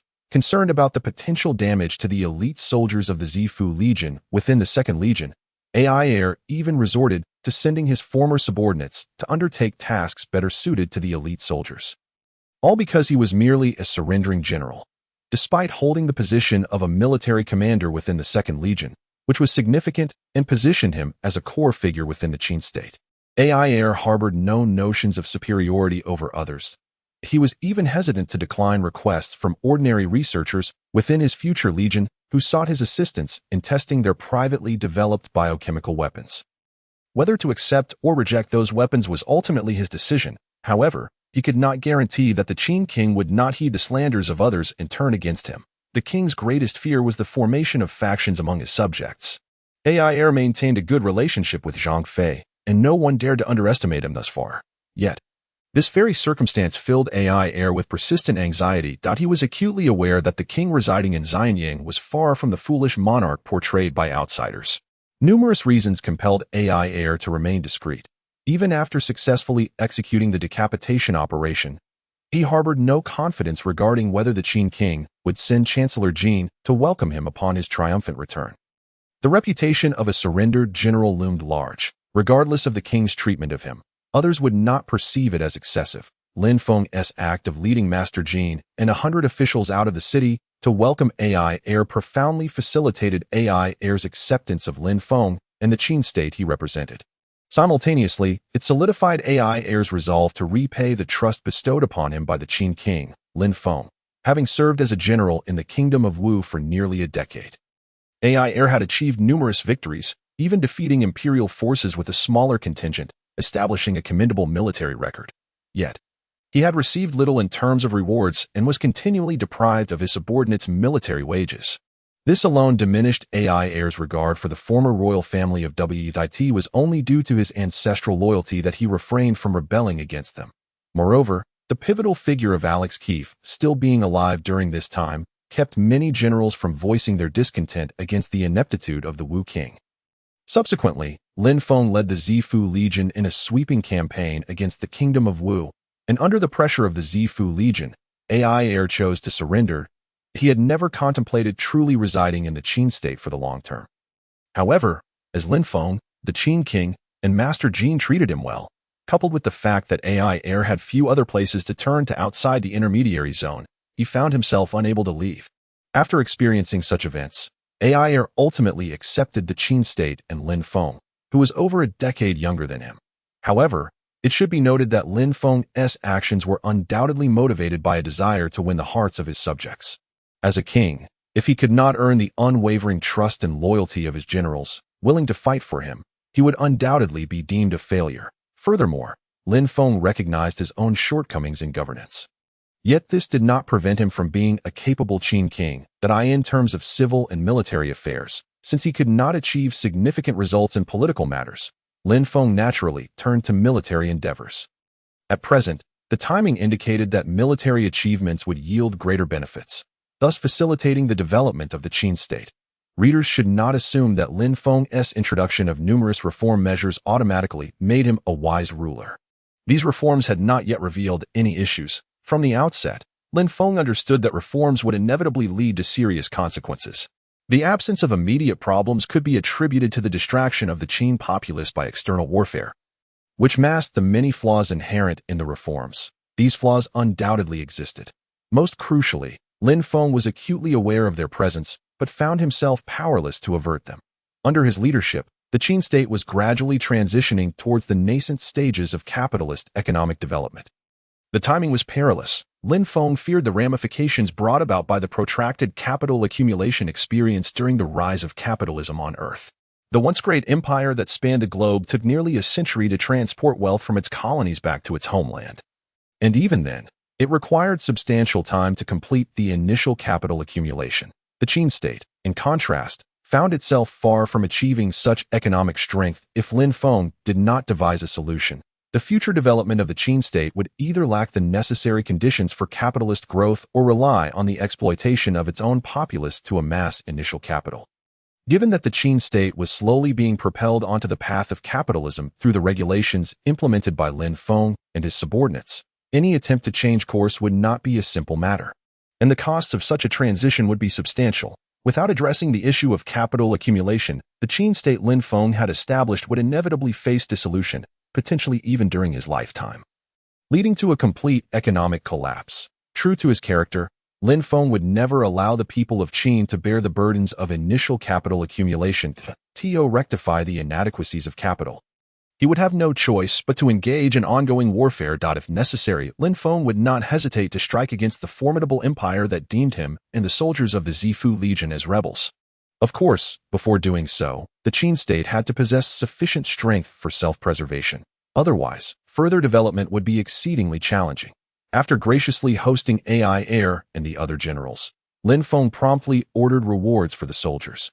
The risks associated with this decapitation operation were undoubtedly comparable to those of a frontal assault against the empire. Should any unforeseen incidents occur, what initially appeared to be a relatively straightforward task could potentially lead to the annihilation of the entire Second Legion. Lin Feng would exert every effort to rescue them. But how many could truly be saved? The Second Legion would ultimately exist in name only. Lin Feng harbored deep gratitude for these soldiers. The mere thought that his singular idea, one that seemed unlikely to succeed, had placed over 200,000 soldiers in peril weighed heavily on his conscience, filling him with regret that he envisioned that if successful, not only could it deal a significant blow to the empire, but it could also allow for the acquisition of imperial wealth to equip Qin soldiers, prompting Lin Feng to make this decision. However, upon learning of the failure of the Second Legion's decapitation operation, Lin Feng began to regret his choice. Failure was inconsequential, as long as AI heir could bring back the Second Legion to the greatest extent possible. Lin Feng would hold no grudge against him, and would, in fact, reward him. After becoming aware of the power of the mage team, Lin Feng could hardly fathom the outcome had the Kaijiang royal family not been so arrogant and confident. Upon learning of the failure of the Second Legion's decapitation operation, Lin Feng did not experience significant emotional upheaval. Rather, he felt a sense of relief that the Second Legion had not encountered the Empire's mage team.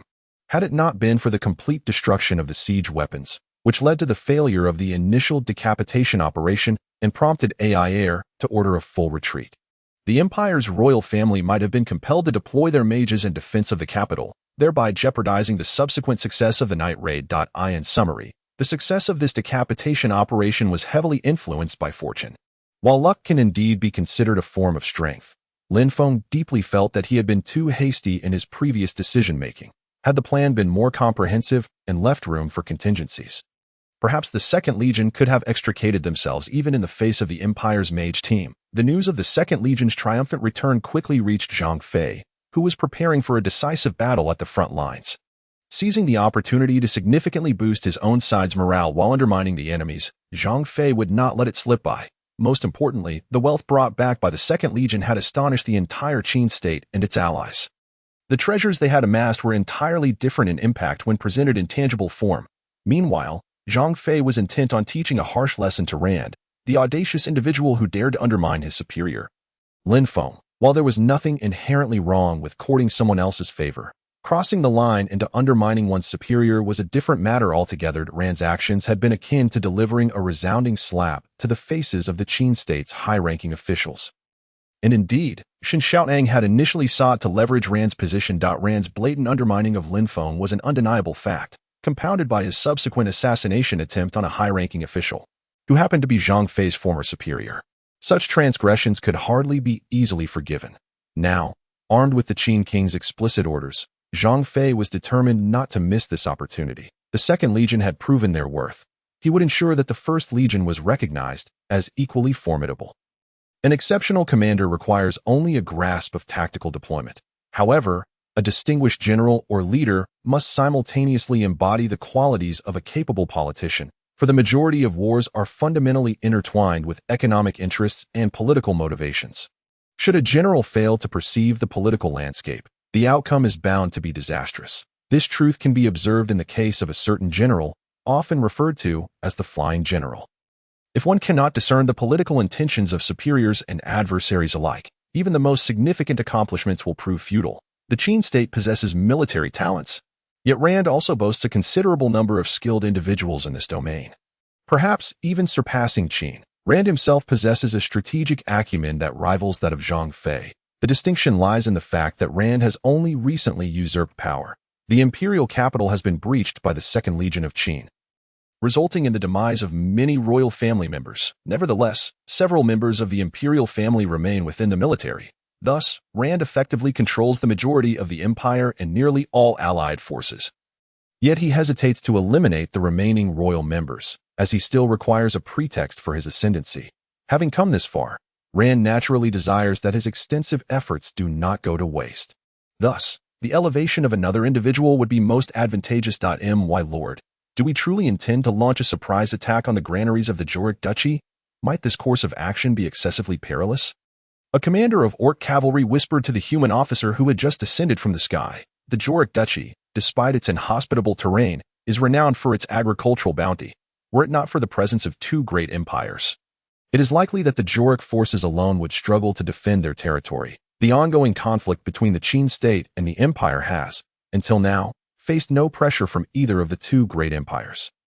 This news has prompted the ruler of Joric to feel a growing sense of unease. Consequently, upon the empire's public call for allied forces to jointly combat the Qin allies who conspire with the bandits of the Mediator region, the Joric Duchy swiftly chose to align with the empire and willingly took on the responsibility of transporting military provisions. Though the Joric Duchy may lack in other resources, its grain production is exceptionally high. With a relatively small population, Joric often finds itself with a surplus of food each year. Nevertheless, they refrain from selling these provisions indiscriminately, for apart from the two great empires, they are uncertain which kingdom would provide a safer market. The limited populace on such fertile land undoubtedly attracts the covetous eyes of numerous kingdoms. Even the weakest kingdom could assert its ability to subjugate the Joric Duchy within a month. For nearly a millennium, the two great empires have safeguarded the Joric Duchy while simultaneously restricting its population, as no one wishes to cultivate another formidable rival. Collectively, these factors have rendered the Joric Duchy a plump lamb. Surrounded by wolves eager for its flesh, yet under the watchful gaze of two fierce lions, allowing it to enjoy an unprecedented era of comfort over the past 1,000 years. Not only the royal family members but even the common folk live quite well here. Now, Ruzek leads a contingent of 10,000 orc cavalry, originally intended to guard the city of Xianyang, to the borders of the Jorik Duchy. This development signifies the commencement of a new phase of upheaval on the continent, which has remained largely tranquil for nearly a millennium. The Ziyun Empire and the Tianyu Empire emerge as the primary players in this reconfiguration. Even the Qin state and the empire itself may only partake in this reshuffling with the consent of these two major powers. It is evident that the ultimate victor in this round of upheaval will be one of these two empires. Lin Feng is acutely aware of this reality. He has never envisioned the Qin state rising to rival the two great empires, as the difficulty is insurmountable. Instead, Lin Feng has set a goal for himself: to elevate the Qin state to a position of formidable strength, one that even the victorious Tianyu or Ziyun empires would hesitate to engage in conflict with. Indeed, we only possess 10,000 cavalry, but I trust the warriors of the orc race are valiant and battle-hardened. What you lack is merely the synergy of coordination. This will be your prime opportunity to cultivate effective collaboration, he stated. The total army of the Jorik Duchy numbers fewer than 200,000, with nearly 50,000 stationed in the royal capital and around 100,000 dispersed throughout various locations. Our true opposition consists of merely 40 to 50,000 soldiers. This time, I require you to eliminate all of these soldiers and transport the bodies of the fallen Jorik soldiers to the Imperial Coalition's camp under cover of night.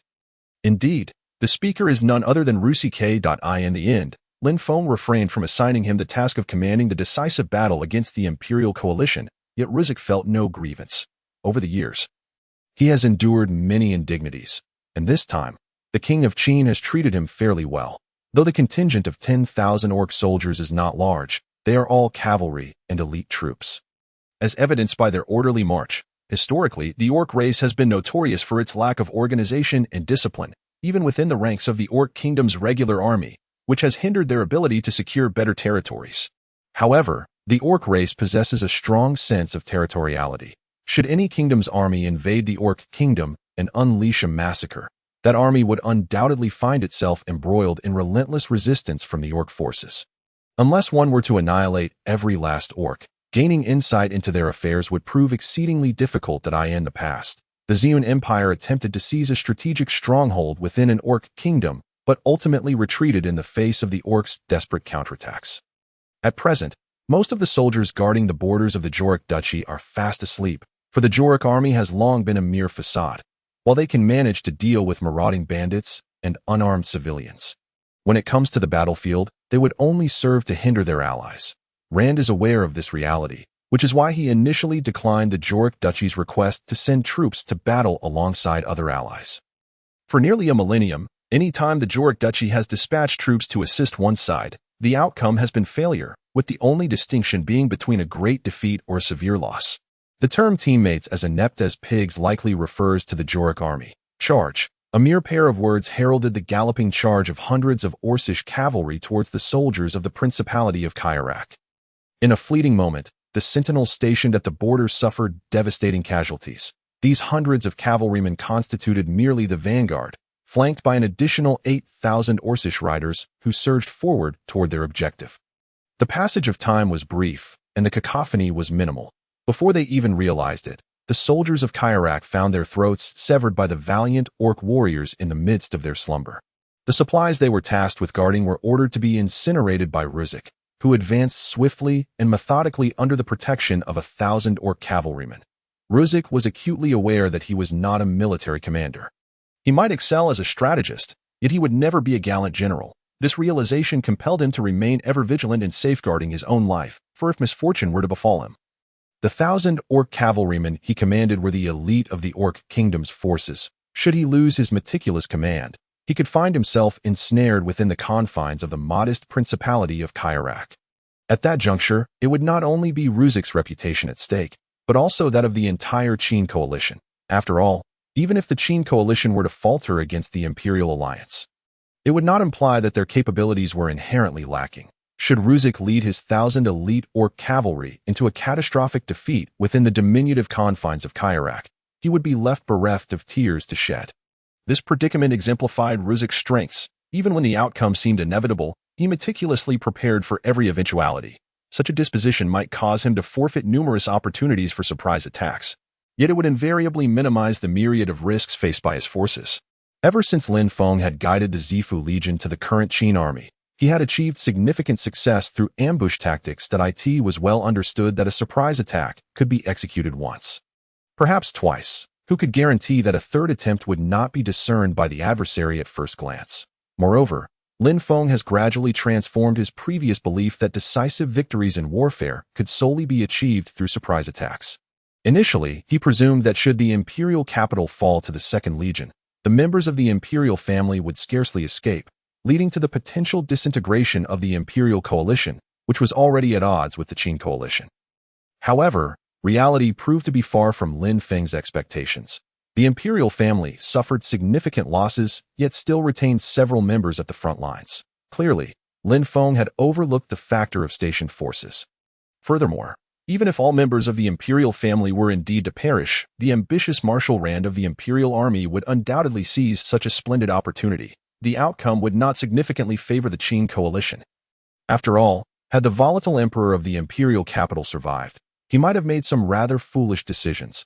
Albeit the likelihood of that was slim, it was not impossible. Currently, the imperial coalition, largely under Rand's control, found it challenging to voice any dissent. Unless Rand himself made a grave error in judgment, this war would inevitably culminate in a direct confrontation between the Qin and the Empire, with the victor emerging as the ultimate champion. The empire they represented would consequently gain a formidable ally in its quest to vanquish another empire. The Second Legion's decapitation operation yielded considerable gains overall. Prior to departure, Ruzik had already been apprised of the Second Legion's triumphant return, which naturally intensified the pressure he felt. Should he fail to leverage his contingent of 10,000 beastmen cavalry to achieve remarkable feats, his future standing would likely be relegated beneath that of the surrendered general. Unlike other high-ranking officials in the Qin, Ruzik had always adhered to his own principles, which led him to resolutely forfeit what appeared to be a favorable position in the land of death when the opportunity arose for him to be reinstated by the Qin. Regardless, the Qin was, after all, a legitimate kingdom, bolstered by the might of the powerful Celestial Domain Empire, coupled with the strategic gambit laid out by King Qin, which provided Ruzik with ample rationale to align himself with the Qin. Subsequently, Lin Feng's personal audience and the trust he expressed in Ruzik became pivotal in Ruzik's decision to remain. As for the former general of the 5 Degrees Kingdom, Ruzik harbored little affection. After all, the success of this decapitation operation bore much of Ruzik's contribution. However, circumstances had changed, and Ruzik was naturally reluctant to have King Qin reward him for accomplishments he had achieved prior to becoming a vassal of the Qin. A man of unwavering integrity, Ruzik would certainly refuse such accolades. Hence, he directed his 10,000 beastmen cavalry to circumvent the Duchy of Kairak, intending to make a significant impact there. Was not Zhang Fei, the foremost general of the Qin, diligently preparing for a decisive battle? Ruzik aimed to secure some military achievements before that confrontation. The cavalry's greatest advantage lay in its mobility and formidable striking power, which was distinctly demonstrated by his 10,000 beastmen cavalry. Their discipline, however, was still lacking and was not significantly superior to that of the local forces of the Qin. With astute application, Ruzik could potentially wreak havoc upon the imperial coalition, which numbered around 900,000. Ruzik also possessed temporary authority to mobilize no more than 50,000 coalition soldiers, which further enhanced the conditions for his operations. On the other hand, Lin Feng had allowed the soldiers of the Second Legion to rest in the military camp near Xianyang, while also reallocating numerous soldiers from the Third Legion to bolster the ranks of the Second Legion. These reinforcements from the Third Legion would be distributed among the various units of the Second Legion, while an equivalent number, or even more, would be recruited to replenish the Third Legion's forces. Although the Third Legion seemed devoid of training opportunities, the sporadic small rebellions and uprisings in the Beastmen Kingdom had caused considerable distress among the officers stationed in the major cities. According to treaty stipulations, the Third Legion was obligated to assist the Beastmen Kingdom in quelling these rebellions, and Lin Feng's original intent in stationing the Third Legion there was to hone the soldiers' skills. After all, through continuous training, it would be relatively easier for them to become competent soldiers, while attaining elite status would necessitate experiencing several major battles, akin to the First and Second Legions. The disparity between actual combat and merely suppressing civilian uprisings was indeed vast. At this moment, Rand was also preparing for the decisive battle against the Qin coalition that he regarded his own forces as substantial, looking down upon the allied coalition, barring the imperial regulars that in his view. As long as he could utilize the imperial regular army to defeat the Qin's First Legion, which was said to have conquered the entirety of Qin, the outcome would be effectively assured. Though he had not personally witnessed the combat prowess of that legion, the absence of traitors among the First Legion soldiers, despite his previous temptations, indicated that they were indeed formidable. Nevertheless, Rand was not overly concerned. As the majority of the imperial regulars were his loyal troops, whose combat capabilities were not to be underestimated, if a confrontation were to ensue, it was likely that the First Legion of Qin would not necessarily be his match. Rand's sole apprehension lay with the whereabouts of the Second Legion of Qin that he had already ordered a significant number of temporarily conscripted soldiers to prioritize the defense of the imperial capital. As no one could guarantee whether that legion had returned to Qin or was still lingering in the Land of Death, poised to launch a pincer attack when he least expected it. Rand did not fear engaging the elite forces of Qin head-on, for he understood that as long as the imperial capital remained intact, he need not worry about logistical issues. The Second Legion had departed in such haste that many strategic resources had not been destroyed in time. As for provisions, Rand had no concerns with the Duchy of Kyarak, a recently allied granary, ensuring that for the foreseeable future, the nearly 1 million coalition troops would not face shortages. The greatest concern for the Duchy of Kyarak was the threat of the Land of Death and the Qin army potentially seizing the imperial capital once more. After all, facing enemies from both flanks, regardless of how elite Rand's forces were or how capable he might be, it would be exceedingly difficult to reverse a disadvantageous situation. Moreover, he held a deep impression of the opposing commander. Zhang Fei, who had once fiercely pursued him for the sake of the Qin queen, now married to King Qin. With such a formidable opponent, Rand was understandably averse to any complications. Thus, even though he knew the Duchy of Kyarak should be quite secure, he nonetheless issued an order for an additional 100,000 elite imperial troops to immediately march to garrison the Duchy of Kyarak. While the absence of these 10,000 elite troops would complicate the war considerably, Rand was unwilling to risk any unforeseen events, as Kyarak served as the coalition's granary. With only 20,000 poorly organized troops stationed in Kyarak, he felt deeply uneasy. Prior to this, Lin Feng had not anticipated Rand's capabilities to be so formidable. It was likely that even Chancellor Xia Minglei had not possessed such wisdom at Rand's age. Rand was adept at commanding troops, and his ability to win hearts and minds was not significantly inferior to Lin Feng's own methods of persuasion. Indeed, upon learning of Ruzik's 10,000 beastmen cavalry encountering Rand's elite forces, Lin Feng felt as though Rand were the true protagonist. The mantle of heroism seemed to rest solely upon Rand. Young, handsome, talented, and with a multitude of soldiers willing to betray the imperial family for him. Countless reasons compelled Lin Feng to admire Rand's character and formidable capabilities. Nevertheless, while Rand's troops arrived in a timely manner, preserving the majority of the food supplies, they found themselves powerless against Ruzik's 10,000 cavalry. After all, the troops sent by Rand were entirely infantry, no matter how swiftly two legs might run.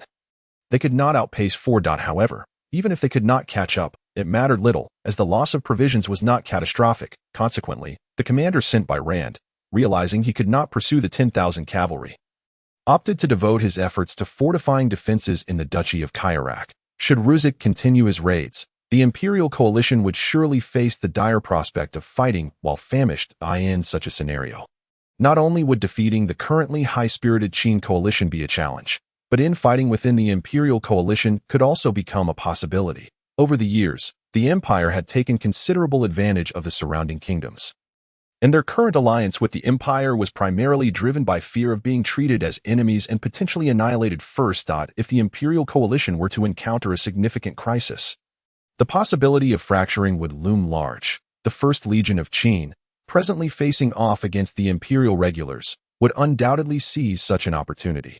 Thus, regardless of the reasons, the most critical task for the general at present was to diligently follow Rand's orders and safeguard the Duchy of Kyarak. The coalition's granary. Since Ruzik had already led his forces far afield, it was unlikely he would return anytime soon, and hence, the general dismissed the notion of pursuing him. After all, encountering an ambush would be anything but pleasant. Ruzik was not easily dissuaded. Facing the elite forces dispatched by the Empire head-on might lead to victory, yet it would only suffice to defeat their vanguard, should the main body arrive in a timely manner. Ruzek and his 10,000 Beastmen cavalry could very well meet their demise. Ruzek did not believe these Beastmen cavalry could achieve the theoretical feat of 1 against 10, perhaps in a direct duel. They might succeed, but the critical question remained. Would their adversaries engage in one-on-one combat? The answer is evidently negative. If that is the case, Lusik ought to hastily flee. Otherwise, it would surely be a strange turn of events. It is also unfortunate that this general lacks an understanding of the methods previously employed by Lusik in the death-forbidden zone. Otherwise, he would likely lead tens of thousands of troops in relentless pursuit of Lusik. Perhaps in terms of battlefield prowess, Lusik may not match the likes of Zhang Fei and Aier, but when it comes to strategy, Lusik's skills could be deemed vastly inferior in comparison. Having received guidance from a sage, and subsequently gaining ample practical experience amidst the chaos of the death-forbidden zone, it can be asserted that Lusik is currently experiencing the most illustrious period of his life. Yet, it is also the most perilous time. His cautious nature enables him to employ the most appropriate methods to secure victory in battle. In the prime of his life, he is poised to realize his ambitions, and with his prudence comes a plethora of novel ideas. Unlike Lin Feng, who favors the use of unexpected tactics to achieve victory, Lusik prefers to gradually wear down the enemy's strength. To ensure the continuous growth of the death-forbidden zone within the intermediary region, fleeting victories gained through surprise attacks are utterly insufficient, if not entirely futile. After spending several years in the intermediary region, Lusik is acutely aware that the safest and most efficient approach is to systematically deplete the enemy's combat capabilities. Regrettably, the officer is unaware of the caliber of Lusik. After all, in recent years, there have been minor conflicts between the death-forbidden zone and the Empire, both sides exercising restraint, neither confident in easily subduing the other without incurring significant losses. The death-forbidden zone has also been wise enough not to provoke the Empire excessively, with Lusik consistently formulating strategies from behind the scenes. Consequently, many have attributed the death-forbidden zone's substantial growth to the influence of its most powerful leaders, remaining oblivious to Lusik's true identity. After a prolonged escape, Lusik soon realized that the enemy had evidently ceased their pursuit. Initially, Lusik intended to ambush them if the pursuers were few in number. Conversely, if they were numerous, he would lead them towards the encampment of the Qin coalition, while simultaneously maneuvering a contingent of 10,000 cavalry to flank them, ultimately encircling the pursuing troops. However, it was clear that the enemy was not so easily deceived, thwarting Lusik's initial plans. Lusik did not display any outward signs of concern. After all, if the adversary were too inept, he would genuinely consider entangling himself with them a waste of time. Moreover, detaining this army of 100,000 would not significantly aid the decisive confrontation against the Qin coalition. If he could incinerate the Empire's supply depots, the impact would be unmistakable. Relying on the vast granaries of the Kairak Principality, the Empire's coalition, aside from the regular army, had brought insufficient provisions for even 10 days. By now, it is likely that their supplies are primarily dependent on the Kairak Principality. Should Lusik succeed in demolishing this superlative granary, the victory for the Qin coalition would be virtually assured. No amount of cunning from Rand would suffice. After all, a skilled general cannot afford to have famished soldiers. Rand would be compelled to redeploy supplies from the Empire, a process that would take approximately 2 months to reach the front lines. The Empire lacks the specialized logistics core that the Qin possesses for transporting such materials, and 2 months could very well lead to a decisive shift in the war's dynamics at that juncture. Lusik's contributions would undoubtedly be substantial, perhaps not rivaling Zhang Fei, who personally commands the 1st and 5th Legions along with other coalition forces to secure ultimate victory, but certainly second only to Zhang Fei's accomplishments. It is conceivable that Lusik might receive even greater rewards. After all, leveraging a force of 10,000 Beastmen cavalry to secure a decisive advantage in this climactic battle would parallel Aier's successful assassination mission. All units, heed my command. The entire army shall be divided into 10 small detachments, each comprising 1,000 men. Your task is to incessantly harass the granaries throughout the Kairak Principality. Should any regular troops from the Empire pursue you, regardless of their numbers, you must retreat. Even if the enemy consists of merely 2 or 3 soldiers, you are to withdraw without hesitation. Disobedience will be met with severe consequences. We shall rendezvous here every 3 days. Regardless of your circumstances, I expect to see you at this location at this time in 3 days. Of course, should you encounter troops from the Kairak Principality, you are permitted to engage them appropriately. After thorough contemplation, Ruzek devised his own strategy, fully harnessing the high mobility of cavalry and the formidable attacking prowess unique to the Beastmen riders, instilling in the constantly fortifying Imperial Army a palpable sense of being surrounded. Faced with a formidable force of 100,000 elite troops, Ruzek was acutely aware of the daunting challenge ahead. However, the crux of the matter lay not merely in the difficulty, but in the essence of time. Both armies were ardently preparing for the impending decisive battle, and it was entirely possible that conflict could erupt in just a few days. History has seldom recorded wars that commenced only when both sides were fully ready. Often, even the slightest discord can spark immediate hostilities. Thus, Ruzek ordered his contingent of 10,000 Beastmen cavalry to divide into 10 groups, incessantly harassing the Imperial forces, explicitly forbidding them from engaging and eliminating any pursuing Imperial soldiers. The rationale behind this was singular: to dull the vigilance of the Imperial commanders, leading them to believe that Ruzek's intent was merely to create disturbances. After all, with a full 100,000 elite soldiers at his disposal, the Imperial general was brimming with confidence, unperturbed even by a 2-to-1 or 5-to-1 engagement. Moreover, how could a so-called elite army suffer such high casualty rates when these 100,000 troops represented a mere fraction of the 300,000 core forces under Rand's command? This clearly illustrated their loyalty and combat effectiveness. However, unbeknownst to him, Ruzek had gleaned from a distant observation that the combat capability of this 100,000-strong contingent was undoubtedly on par with that of the soldiers from the Qin Kingdom's 2nd Legion, dispatched for execution missions. Recognizing that the opposing force was elite, and that they had fortuitously arrived to establish defenses at this juncture, it was evident that Rand, who effectively controlled the Empire, had anticipated Ruzek's potential designs to strike here, prompting his deployment from the front lines. With this understanding, Ruzek promptly chose to retreat when confronted by a mere few thousand Imperial vanguard troops. The 10,000 elite Beastmen cavalry, though confident in facing 2 or even 3 foes, were still wary of such overwhelming numbers. The opposing force boasted not just 20 or 30,000, but a staggering 100,000 troops, equivalent to half a legion of the Qin Kingdom. Ruzek did not harbor illusions that his tactical acumen could bridge such a vast disparity in strength. Nonetheless, he did not abandon his ambitions towards the Principality of Chakra, for although 100,000 soldiers appeared formidable, their distribution to safeguard various granaries would render them insufficient. The Imperial commander could hardly be oblivious to this reality. Thus, it was likely they would partition their forces to defend several critical granaries while concentrating the bulk of their troops together, ready to respond swiftly should any granary come under threat. This strategy maximized their numerical advantage. Had Ruzek not appeared prior, there might have been an opportunity to exploit this gap, albeit a slim one. Therefore, Ruzek intended to exhaust the gathered Imperial forces. Even if the opposing commander discerned Ruzek's ploy and refrained from action, it mattered little. After all, the art of war teaches that what appears real may be illusory, and Ruzek would not engage in a prolonged game of hide-and-seek with the Imperial army. The seemingly disruptive maneuvers also served as an excellent opportunity for reconnaissance.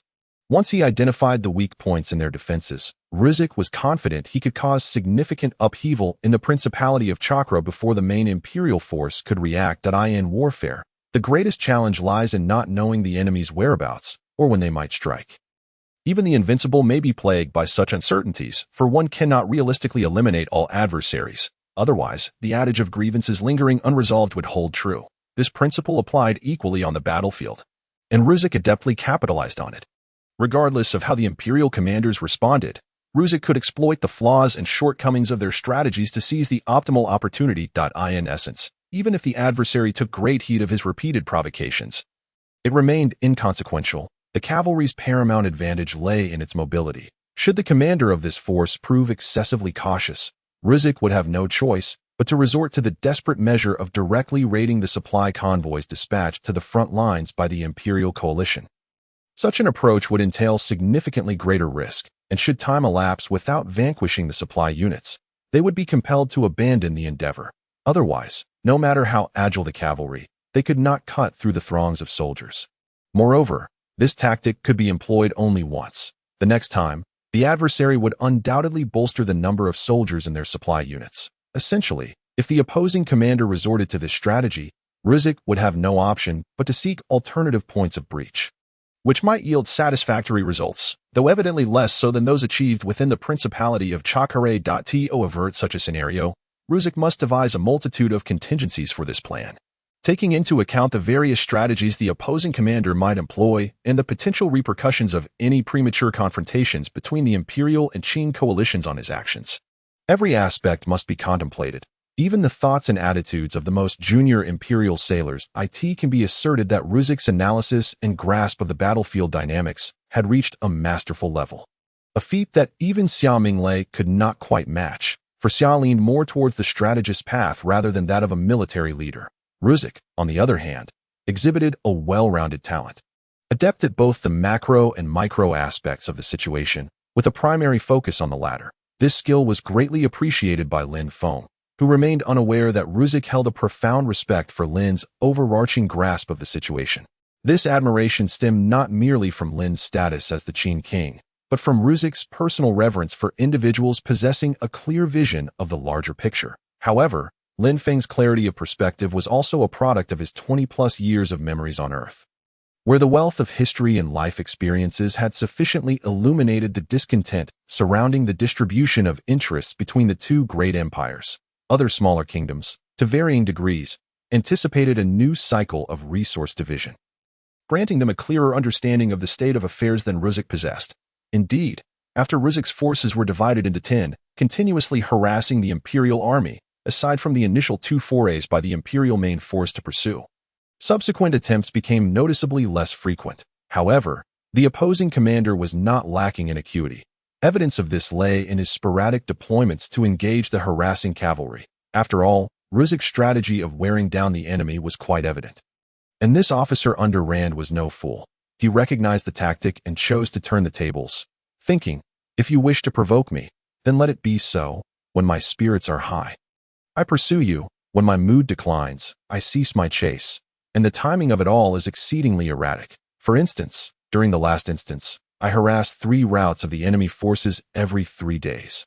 Yet now I have refrained from responding to the provocations of the Lusik troops for 5 days. However, Lusik does not perceive the enemy's inactivity as laziness. It was precisely such a lapse that once allowed a certain Beastman commander to lead his troops directly into the Duchy of Jorik, resulting in a near-total loss. That commander managed to escape, yet he was promptly executed by Lusik for disobeying military orders.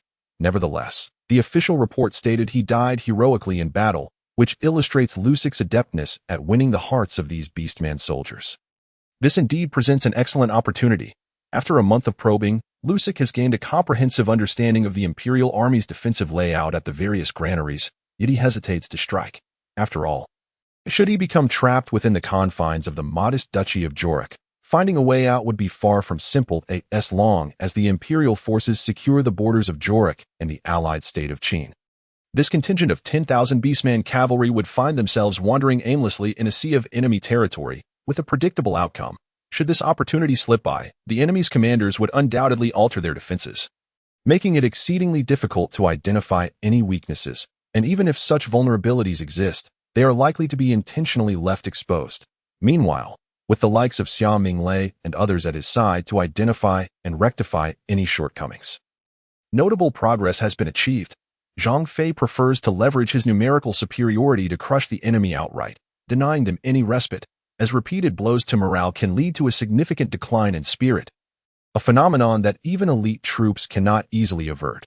Yet, it is precisely this caution that has allowed Lusik to maintain an undefeated military career, albeit at the cost of fewer victories against overwhelming odds.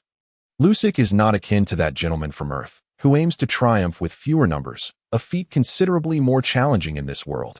Achieving such victories is indeed a rarity. Here, point one cannot guarantee that numerous allies or those who have just declared neutrality will not stab you in the back. Under such circumstances, to succeed with fewer resources would be akin to being a military sage. Having relinquished what may have been a fortuitous opportunity, Lusik must now seek a more favorable moment. Based on his insights over the past month, Lusik is well aware that the troops dispatched by Rand are undoubtedly his most capable subordinates. Otherwise, the defenses would not be so meticulously arranged. Even the flaw Lusic has identified seems likely to be a trap, as a competent general would not leave obvious defensive gaps. Hence, Lusic concludes that this defect may very well have been intentionally left by the enemy. Its significance is all too evident. Yet, entrenched in the situation, Lusic reasons that Rand's subordinates must possess a level of skill comparable to his own, leading him to believe that such an obvious defensive flaw could not possibly exist. Lusic, who has always held immense confidence in his own abilities, does not waver in his belief that he could not best the enemy. This mindset ultimately led him to miss a prime opportunity. However, it also reinforces a vital principle: to underestimate the enemy strategically while respecting them tactically. Lusic perceives the enemy commander as possessing abilities equal to his own, yet still doubts his capacity to overcome them. Reflecting a strategic underestimation of the opposing forces, by choosing to forego the potential opportunity presented by this defensive flaw, he may have erred. Nevertheless, this cautiousness demonstrates Lusic's tactical respect for the enemy. After all, maintaining an undefeated record without a clear overarching strategy and a prudent demeanor is a formidable challenge. Indeed, commanders like Lin Feng, who execute rapid blitzkrieg tactics to swiftly dismantle opposition, can accumulate numerous accolades. Although such strategies often yield victories akin to mechanized warfare, yet, should any unforeseen developments arise, they are likely to be among the first to face defeat. That it can be said that a commander's character significantly influences the honor and disgrace of their army. Lusic epitomizes an exceedingly cautious leader. Although he may not possess Zhang Fei's unparalleled martial prowess, he wields a unique charm. This personal charisma is paramount for commanding troops, as it largely dictates the loyalty of the army. Lin Feng's father in this world, known for his magnetic presence, successfully rallied a multitude of generals and hundreds of thousands of soldiers to follow him into battle for the sake of the old marshal's son. A truly exceptional commander capitalizes on the enemy's errors to deliver devastating blows. Lusic has evidently missed such an opportunity, as the enemy commander has swiftly identified and fortified this defensive vulnerability. Upon realizing this, Lusic does not dwell excessively on regret, understanding that had it been Ire or His Majesty the King of Qin at the helm, they would have undoubtedly established another remarkable achievement by now. He is acutely aware that while luck plays a critical role in warfare, otherwise, the adage that a soldier's health can influence the fate of a kingdom would not persist.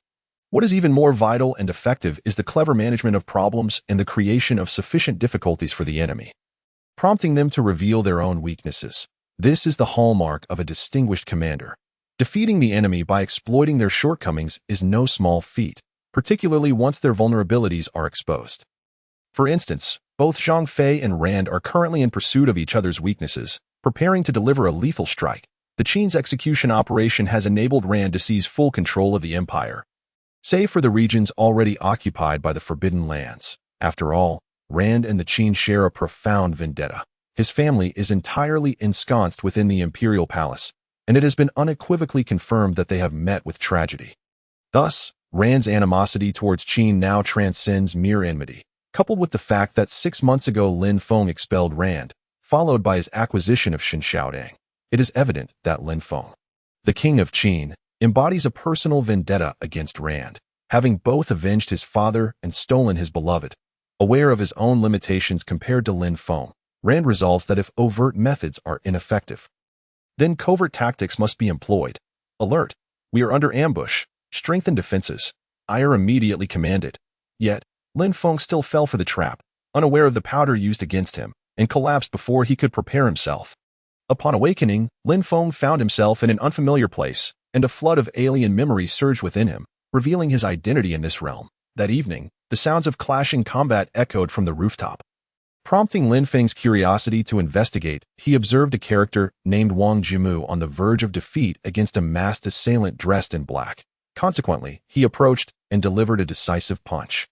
"Hey, you fellows from the Goose sect, is this all you've got?" Lin Feng scoffed at the unconscious figure of the masked man that moment. The mask shattered, unveiling the true visage of a gaunt man with pronounced cheekbones, rendering his face exceedingly harsh. Wang Jimu retracted his golden silk goo, unable to counter Lin Feng's claim. Knocking out a peak spiritual realm expert with a single blow was no small feat. And he knew that neither he nor his father, the Goose sect's Emperor Wang Zhiping, would easily accomplish such a task. Yet, This man before him had done so with remarkable ease that I told you. He isn't one of us from the Gu sect, Wang Jiamu muttered softly, approaching the fallen masked figure. Yet, even if the assailant were indeed a disciple of the Gu sect, resistance against Lin Feng was futile. Wang Jiamu could scarcely discern when Lin Feng had thrown the punch or when he had retracted it.tom. By the time he registered the event, Lin Feng had already halted his fist in midair, and the masked assailant's form had been forcefully driven into the ground. Lin Feng seized the masked man by the hair, lifting him off the ground, scrutinizing the individual before him. You recognize this man? Lin Feng casually tossed the man in the black cloak and mask at Wang Jiamu's feet. Wang Jiamu scrutinized the masked man's face for a long moment before shaking his head. I do not recognize this individual. He must be a rogue practitioner from the Miao region, adept at controlling insects. A true genius. Indeed, judging by his appearance, he appears to be around 30 years old. And yet he has managed to cultivate both the golden silk Gu and the heart-bewitching Gu without the support of a sect. If he were to join my Gu sect, he would undoubtedly be a tremendous asset. Upon hearing Wang Jiamu's words, Lin Feng scoffed. It is utterly absurd that a prestigious Gu sect cannot produce a practitioner of comparable skill to a rogue. Such a notion is laughable. Enough with the sarcastic comments. The situation in the Miao region is extremely tumultuous. The emergence of a grand sect like mine that unifies Gu practitioners is a rare feat. Perfection is hardly attainable. Are you not nitpicking? Anger flickered across Wang Jiamu's face as he retorted indignantly. Lin Feng shrugged, choosing not to continue the argument. Strictly speaking, the tasks undertaken by the Gu sect in the Miao region were indeed exceedingly difficult. The area was rife with a diverse array of practitioners, including many who specialized in corpse manipulation and also practiced Gu techniques, making it exceedingly challenging to maintain control. Yet, failing to exert control would only lead to further chaos. The actions of the Gu sect were still commendable, reflecting a righteous path, and Lin Feng had no intention of provoking them verbally. Take him back to your Miao Gu sect and investigate thoroughly. This individual is entrusted to you. Should any Miao individuals cause trouble in the Central Plains in the future, do not blame me for being merciless, Lin Feng said wearily, having chased this man all the way until nightfall. He glanced at the time and realized it was already 8 o'clock. Regarding the conflict between the Gu sect and these rogue practitioners, Lin Feng wished to remain uninvolved. Such matters were of no concern to him. What he truly cared about was the safety of his family. The masked man had posed a threat to Lu Yingying, indicating a potential danger to his loved ones, a fact Lin Feng could not tolerate. Wait a moment, Lu Yingying. Lin Feng furrowed his brow, suddenly realizing that something was amiss. If this were Lu Yingying's boyfriend, he ought to be of a similar age, under 20, possessing either an outstanding appearance or identity. Otherwise, how could someone of Lu Yingying's stature easily associate with other males? Yet, this masked man appeared to be in his 30s, devoid of any discernible charm. If one were to attribute any quality to him, it would be a chilling demeanor, utterly incapable of attracting a young lady like Lu Yingying. The one who harmed Lu Yingying is someone else, Lin Feng murmured. What? It isn't this guy. How is that possible? If it isn't him, why would he come after us? Wang Jiamu, watching the masked man lying on the ground, spoke with a face full of confusion. Lin Feng briefly shared his thoughts with Wang Jiamu, who nodded in agreement. Indeed, a woman of her caliber should only be with someone as refined as myself. How could she associate with such an old fool? At these words, Lin Feng couldn't help but chuckle softly. Wang Jiamu was indeed amusing, exhibiting both confidence and a lack of awareness in his statements. However, it was not without merit. Wang Jiamu was quite handsome and, as the prince of the Gu sect, held a prestigious position. He could be considered a young gentleman without exaggeration. Yet, hearing such words directly from Wang Jiamu added a touch of humor to the situation. Shaking his head, Lin Feng lifted the masked man from the ground and pointed towards his forehead. As Lin Feng extended his hand, an air of mystery enveloped them, causing Wang Jiamu to sense an unusual stirring. Hey, what are you doing? Wang Jiamu stepped closer, feeling the strange sensation intensify, even noticing a revitalization of his thoughts. This is Wang Jiamu exclaimed, and as his words fell, Lin Feng withdrew his finger. Let us go.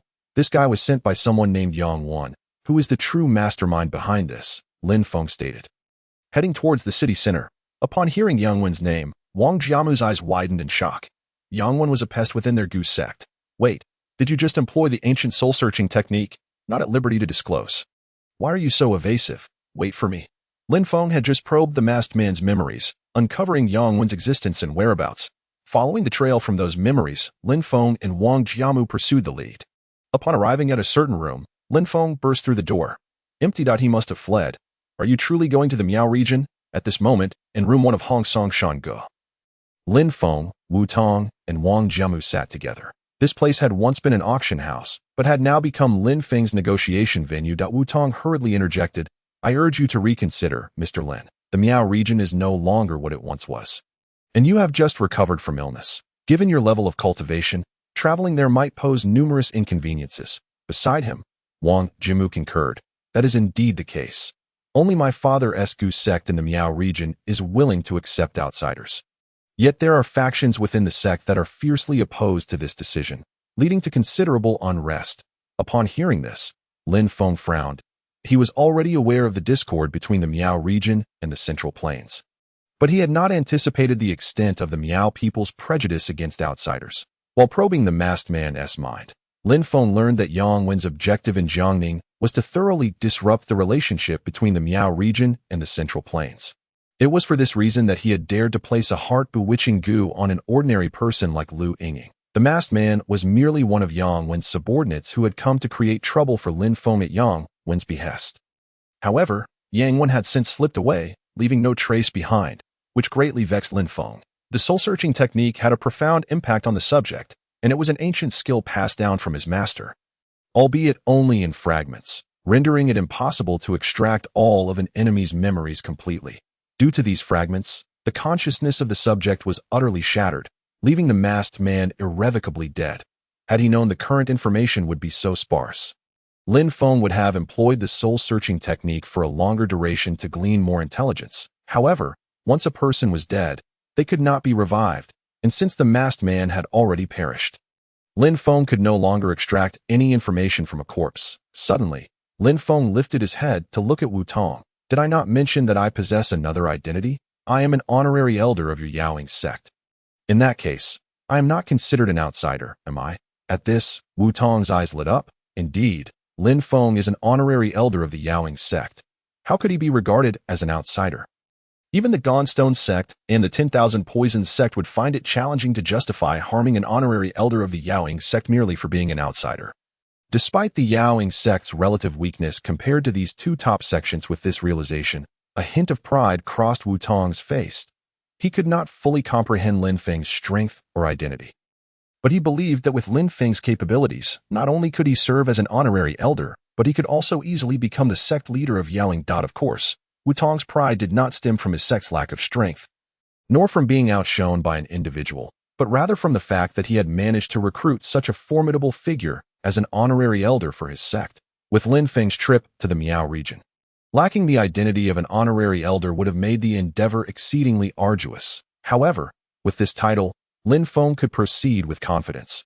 No one would dare to trouble him lightly. In this way, the bond between Lin Feng and the Yaoing sect would undoubtedly grow closer, proving immensely beneficial for the sect as well. I almost forgot about this identity of yours. Possessing it makes a journey to the Miao region entirely feasible.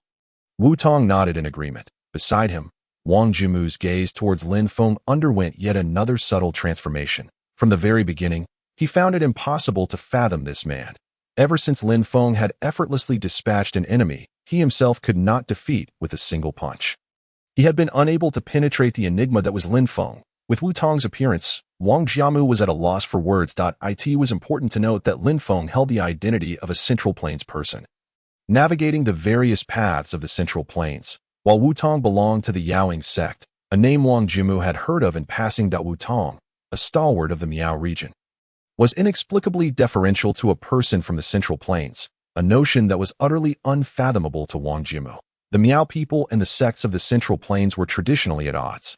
The sects of the Central Plains looked down upon the Miao sect's eerie practices and the methods of their masters, while the Miao people would ridicule the pretentiousness of the Central Plains. This sentiment was evident from Lin Feng's repeated mockery of Wang Jiamu. Wang Jiamu could not comprehend how a Yaoing sect elder, someone who held sway in the Miao region, could associate so closely with a youth barely in his 20s, even hinting at a dynamic of servitude. Although the Yaoing sect was not the foremost sect in the Miao region, it was certainly not obscure. Wang Jiamu, with his exceptional talent, had reached the pinnacle of the spirit realm at a young age. However, this did not imply that Wu Tong, who had only recently attained the Origin Mirror stage, was weak. An expert at the Origin Mirror level was already a formidable force. Moreover, Wu Tong's status as an elder of the Yaoing sect further complicated the notion of him serving Lin Feng. The only remaining possibility was that Lin Feng's strength was extraordinarily high. This fact was evident to both Wang Jiamu and Wu Tong. Without a doubt, Lin Feng's power was sufficient to render an Origin Mirror expert subservient. This was a terrifying realization. Contemplating this, Wang Jiamu felt increasingly that Lin Feng's origins were shrouded in mystery, and his mind began to wander. After gathering his thoughts, Lin Feng spoke in a tone that was resolute and left no room for contradiction. Wu Tong nodded and took his leave, mindful of the responsibilities awaiting him at home, particularly concerning his family. Moreover, entering the Miao region as a practitioner was not something to be taken lightly.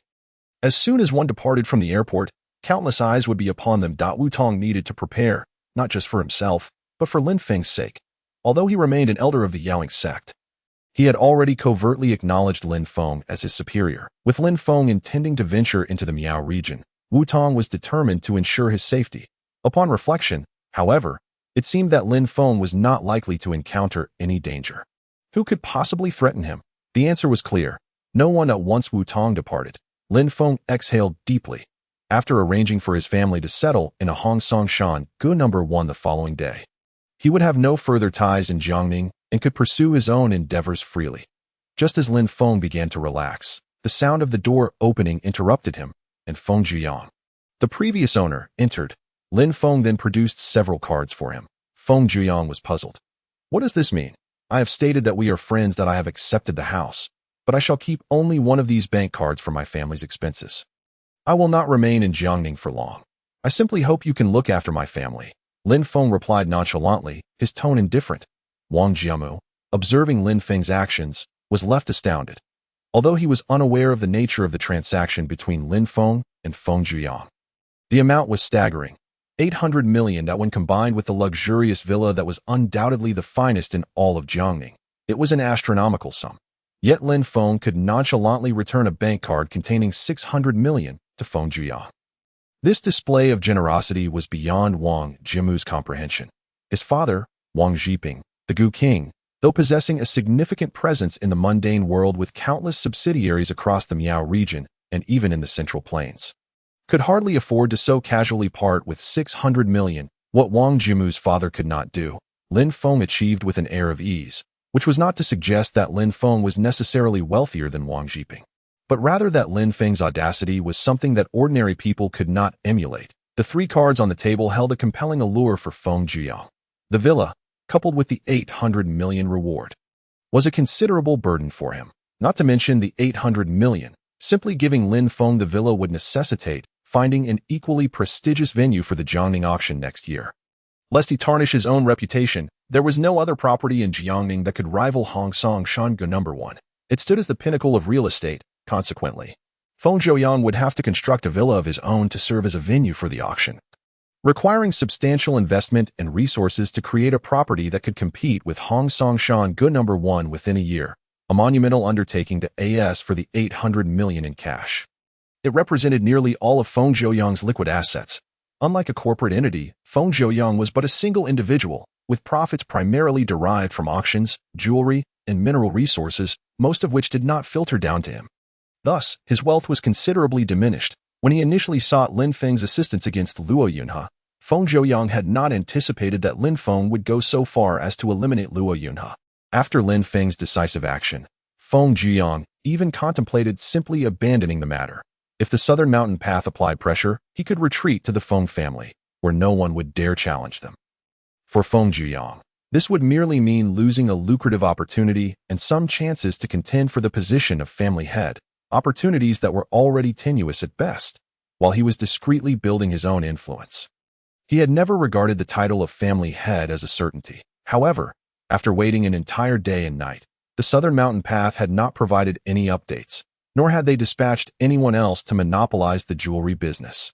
Furthermore, the business channels previously absorbed by Luo Yunhe had not been returned to their original owners, greatly benefiting Feng Zhiyang. In Jiangning, and indeed much of the southern province, few could compete in the jewelry trade.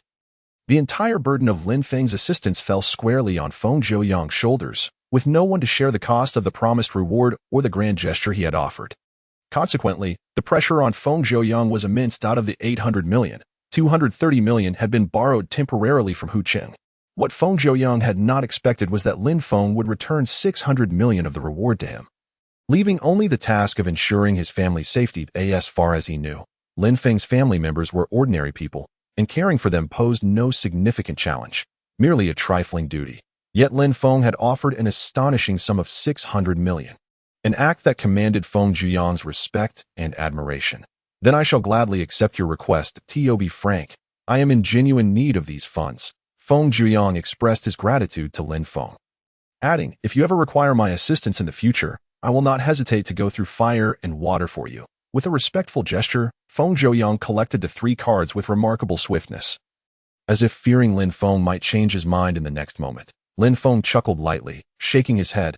Please help me hire a few housekeepers to tidy up the place. This house is too large for just a few of us to manage. Upon hearing this, Feng Zhuoyang nodded. Not a problem. I will arrange for these matters promptly for you, Mr. Lin. The conversation between the two was overheard clearly by Wang Jimu, who, as the heir of the Gu sect, was naturally aware of the reputation of the Feng family. Before arriving in Jiangning, Wang Jiamu had taken the time to familiarize himself with the various powers within the region, excluding the 4 great families that had been eradicated by Lin Feng. The most formidable force lurking in the shadows, remaining uninvolved in the conflicts among the various clans, was none other than Feng Zhuoyang. Although Feng Zhuoyang was not a direct descendant of the Feng family, his mere association with the clan demanded respect, even from Wang Jiamu, the prince of the Gu sect, who understood the importance of not provoking him lightly. Like Wu Tong, this individual treated Lin Feng with utmost deference, fearful of making the slightest misstep. Are you the lord of Jiangning? Why does everyone seem to lose their assertiveness in your presence? Wang Jiamu inquired softly, seated beside Lin Feng. His curiosity regarding Lin Feng's identity was palpable. Upon hearing Wang Jimu's question, Lin Feng's eyes sparkled with a peculiar light. Observing Wang Jimu's serious demeanor, Lin Feng boldly declared, I am indeed the lord, in a city where the 4 great families held enough power to dominate. Lin Feng had eradicated them without a trace of mercy, even compelling the heads of these families to kneel at his elder brother's grave for a full 7 days. This maneuver could be deemed as both lethal and psychologically tormenting. Feng Zhuoyang could hardly fathom the expression and mindset of the family heads upon learning that their clans had been utterly annihilated. The title of lord was undoubtedly befitting of Lin Feng. Lin Feng's words hung in the air. An awkward silence enveloped the atmosphere. Feng Zhuoyang found himself at a loss for words, while Wang Jiamu dared not utter a sound. After a prolonged pause, Feng Zhuoyang broke the silence. Mr. Lin, I shall arrange for tickets for tomorrow. We need 3, correct? Including the esteemed prince of the Gu sect and the venerable Wu Tong. Lin Feng waved his hand dismissively. Just book for me. They can sort their own arrangements. Seated beside him, Wang Jiamu felt a twinge of frustration. Though the cost of a plane ticket held no significance for him, Lin Feng's demeanor was infuriating, suggesting that Wang Jiamu, as the prince of the Gu sect, was of little consequence in Lin Feng's eyes, while Wu Tong, as Lin Feng's attendant, could handle his ticket on his own or have Feng Zhuoyang procure it. Wang Jiamu, despite his status, felt insulted by Lin Feng's treatment. Nevertheless, he dared not show his displeasure. He had witnessed Lin Feng's capabilities and lacked the courage to provoke him. Feng Zhuoyang, sensing the tension, managed a bitter smile, unsure of how to respond. Very well, I will arrange your itinerary now. With that, he rose to depart. Now, only Lin Feng and Wang Jiamu remained in Hong Song Shan Gu No. 1. Lin Feng slowly lifted his gaze to Wang Jiamu and, with an odd expression, asked, What are you still doing here? Go attend to your own matters. And if your feelings for my sister are insincere, keep your distance. I won't hesitate to break your legs. You? Wang Jiamu sprang up from the sofa, his face flushed with anger as he fixed a fierce glare at Lin Feng. What of it? Hurry up and leave. A cold glint flickered in Lin Feng's eyes, instantly extinguishing Wang Jiamu's fury. With a huff, Wang Jiamu strode out the door, unable to bear remaining any longer, for reasons unbeknownst to him. Lin Feng seemed to have a personal vendetta against him. Despite their lack of animosity, if it were merely a matter of regional rivalry, it would be excessively harsh. Once outside Hong Song Shan Gu, entering the city of Jiangning, Wang Jiamu muttered angrily to himself. What on earth is going on? I came here to accompany my girlfriend for dinner. and somehow it turned into a grand gathering for my future brother-in-law. How infuriating! As he spoke, an unsettling chill crawled down his spine, prompting him to glance back toward the direction of Hong Song-shan-gu. Although he could see nothing, he instinctively recoiled that it was only upon entering the city that he felt free to vent his frustrations. Fearful of being overheard by Lin Feng. It must be psychological. That guy really scared me. If I ever reach the divine realm, I will surely reclaim the dignity I lost today, Wang Jiamu muttered, a hint of anxiety betraying him as he looked around, relieved to find no sign of Lin Feng before he hastily departed. Naturally, Lin Feng did not hear Wang Jiamu's grievances. If he possessed such abilities, he would indeed be akin to a demigod. However, the extraordinary display Lin Feng exhibited that day had cast a shadow over Wang Jiamu's heart, leading him to frighten himself. Lin Feng, meanwhile, had no time to concern himself with Wang Jiamu's thoughts. He had returned home, where his family had already drifted into slumber. Taking out his phone, he found dozens of messages from Xin Xiaotang, inquiring about his whereabouts and why he had yet to return. Reading these messages warmed Lin Feng's heart. Regardless of his accomplishments or status in the outside world, a woman always stood behind him, waiting for his return home. Entering the bedroom, he saw Xin Xiaotang asleep. Cradling Fu Yisan, Lin Feng leaned down and placed a gentle kiss on Xin Xiaotang's forehead before quietly exiting the bedroom, closing the door behind him, and collapsing onto the sofa in the living room to sleep. As the night passed, with dawn just breaking, Lin Feng rose, washed up, and prepared a sumptuous breakfast. Uncle is cooking today. Fu Yisan was already awake, her little nose twitching. Lin Feng smiled broadly, lifting a piece of fried egg and presenting it to her on a plate. Here you go, little Yisan. The little girl accepted the plate with a sweet smile and eagerly began to eat with a pair of chopsticks. Lin Feng watched her with affectionate eyes. Fu Yisan was the sole bloodline of Fu Longxiang in this world. To Lin Feng, she was no different than a daughter, and he had vowed to protect her, ensuring she would never suffer harm again. He believed this was also the last wish of his elder brother. Fu Longxiang, before his demise as they played together, Xin Xiaotang, along with Lin Feng's parents, gradually awakened. Where did you go last night? When did you come back? Why didn't you tell me? I was worried sick. Xin Xiaotang pouted, her face clouded with displeasure. Lin Feng was taken aback by the sight of her. She was the same Xin Xiaotang he knew, yet somehow different. Wearing an apron, he wiped his oil-stained hands on it and grinned at her. I went out to prepare a surprise for you. Hurry and eat. After breakfast, I'll take you to see your gift. Upon hearing Lin Feng's words, Xin Xiaotang huffed in irritation, taking the plate he offered and biting into a piece of bacon with fervor, seemingly venting all her displeasure onto the meat as if it were Lin Feng himself. Watching Xin Xiaotang, Lin Feng couldn't help but smile. He had not anticipated that a mere just about gifting her a house would result in him actually doing so. Xin Xiaotang now even wondered if she expressed a desire for the stars, would Lin Feng pluck them from the sky for her? Between them, no excessive words were needed. Xin Xiaotang simply asked, how much did it cost? Lin Feng scratched his head and chuckled. It didn't cost anything. It was a gift from someone else.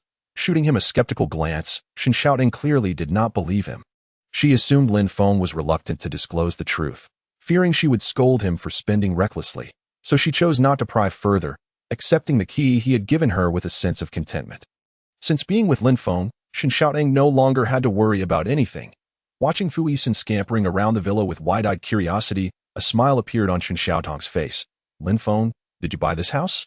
Lin Feng's father asked, trembling slightly as he grasped Lin Feng's arm. Lin Feng turned to his father and replied casually, it's assigned by the company. We'll be staying here for a while. Hearing this, Lin Feng's father felt a wave of relief wash over him. He had feared that Lin Feng had engaged in some illegal activities to acquire such a grand villa, but upon learning it was company property, he felt reassured. The company treats you well. Our family must have accumulated a great fortune over generations to be able to live in such a magnificent house. In Lin Fu's eyes, tears seemed to shimmer as he gazed upon the room, filled with joy.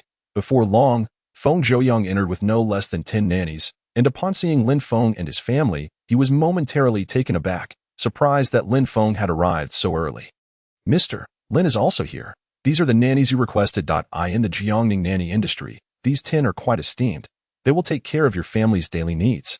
You may address them as Mr. Lin. Seeing Lin Feng, Feng Zhouyoung hastily approached him. The 10 nannies spoke in unison. Hello, Mr. Lin. Lin Feng nodded at the 10 nannies before him, realizing that with their presence, his family members would surely enjoy some respite. Meanwhile, Lin Fu tugged at Lin Feng's sleeve, inquiring, who are these people? Nannies assigned by the company, Lin Feng replied. A flicker of confusion crossed Lin Fu's face. Does the company actually provide such services? Noting Lin Fu's skepticism, Lin Feng cleared his throat and said, please familiarize yourselves with the rooms. We will be depending on you. The nannies responded in unison, it is no trouble at all. It is our honor to serve Mr. Lin.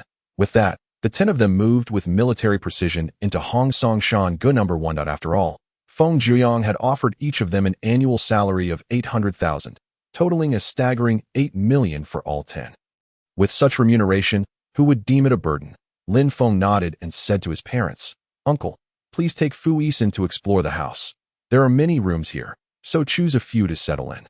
I have some matters to discuss with Xiao Tang. Lin Fu exchanged a knowing glance with Lin Feng, while Lin Mu, observing Lin Fu's expression, tightly grasped his ear and scolded, you old fool, what are you thinking? Hurry and go. Ouch, ouch, let go, dear wife. You're going to pull my ear off. Lin Fu exclaimed in pain as he followed Lin Mu and Fu Yisin out of Lin Feng's sight. Lin Feng watched his parents with a bemused expression, while Shen Xiaoting stifled a giggle beside him. Lin Feng, will we also be like uncle and aunt when we grow old? Shen Xiaoting asked, her big eyes fluttering at Lin Feng. Upon hearing her words, Lin Feng blinked and smiled, nodding. We certainly will. He. Shen Xiaoting replied with a sweet smile, seemingly striking a chord in Lin Feng's heart. He reached out and pulled her into his embrace, seeing Shen Xiaotong's flushed cheeks. Lin Feng slipped a bank card into her hand. This card contains 200 million. Take it and use it for household expenses. I need to make a trip to Miaojiang today and might not return for a while. Shen Xiaoting gasped, staring at the card in disbelief. She had never doubted the truth of Lin Feng's words, but couldn't comprehend how he had acquired such a fortune. You haven't really done anything illegal, have you? Shen Xiaoting asked, holding Lin Feng tightly and scrutinizing his eyes. Lin Feng chuckled wryly and shook his head. Your husband has quite the background. 200 million is merely pocket change. Hearing this, Shen Xiaotong's face flushed even more, and she playfully retorted, you only speak nonsense all day. They shared a smile, and after a moment, Shen Xiaoting asked, when will you marry me? Lin Feng was taken aback, feeling his heart race. Even as a seasoned soldier, his pulse quickened at her words. Very soon, he replied softly, his tone laced with affection. Darling. Shen Xiaoting playfully buried her head in Lin Feng's chest, joyfully calling out. That single word resonated deeply within Lin Feng. Though they had been together for some time, it was the first time Shen Xiaoting had called him darling. As they strolled along the paths of Hong Song Shan Ge, stopping occasionally to embrace each other, Lin Feng received a call from Wu Tong around noon. Wu Tong had arrived outside Hong Song Shan Ge to take him to the airport. Reluctantly, Lin Feng released Shen Xiaoting and bid her farewell before joining Wu Tong's vehicle. Before meeting Wu Tong, Zhang Yang had been Lin Feng's most trusted subordinate. However, after becoming acquainted with Wu Tong, the latter's significance in certain matters of the underworld had become increasingly prominent.